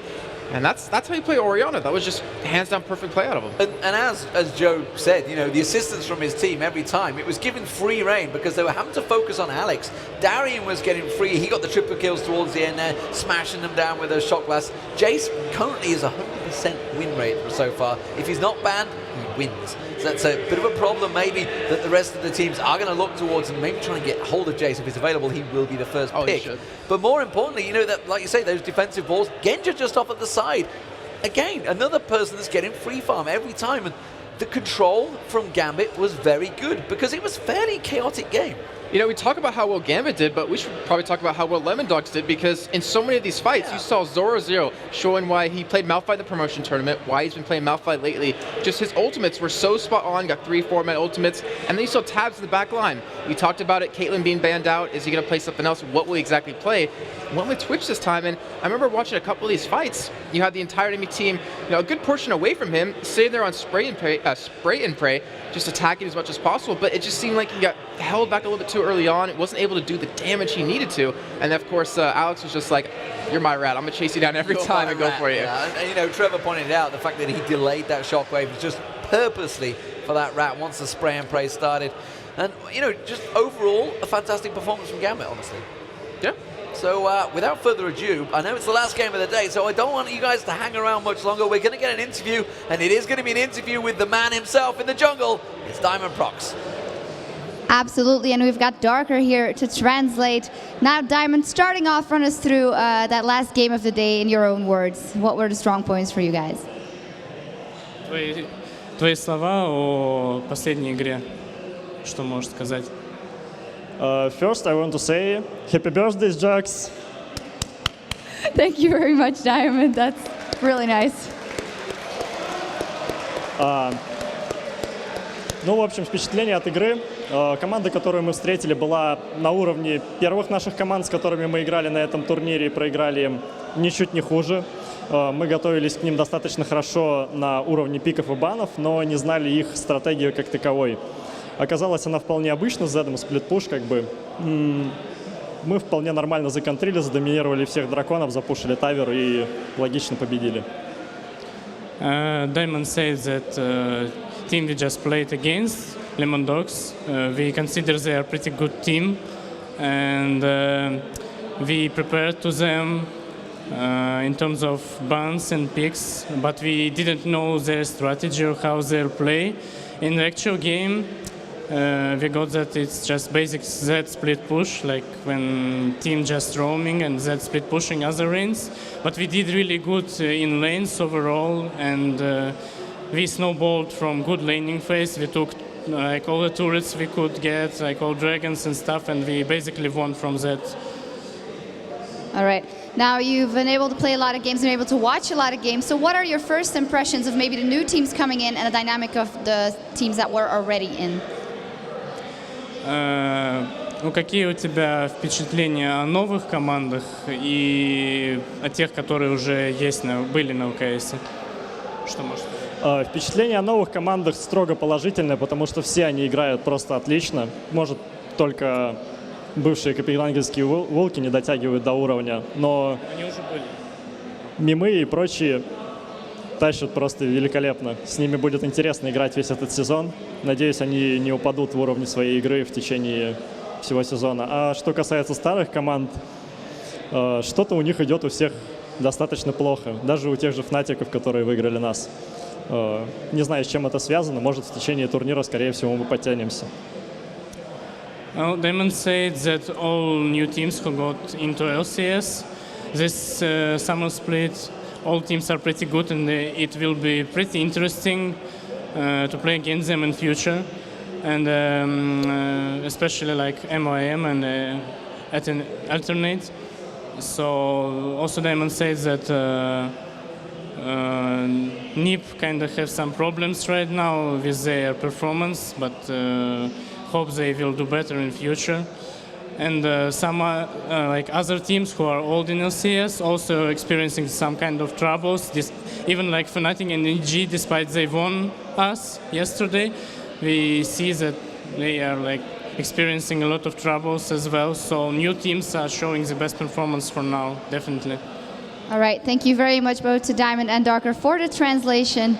And as for us, that's going to be it for our show today. But of course, we have tons more action tomorrow.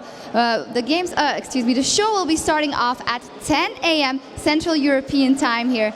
That is 1 a.m. Pacific. And we're going to have the semifinals and the grand final of the DreamHack tournament. They will be cast by Panky and Technolink and hosted by the lovely Rachel Seltzer, please, Kiriko. And after that, at 7 p.m. Central European time, that's 10 a.m. Pacific, we're going to continue our LCS broadcast, and we're going to have Fnatic going up against Ninjas in Pajamas. We're going to have Team Alternate battling it out for the first place against Meteor Makers, and we're going to close out the weekend with another great game, SK Gaming versus Evil Geniuses. That is it from us here in the beautiful venue that is DreamHack Summer 2013. We'll see you tomorrow.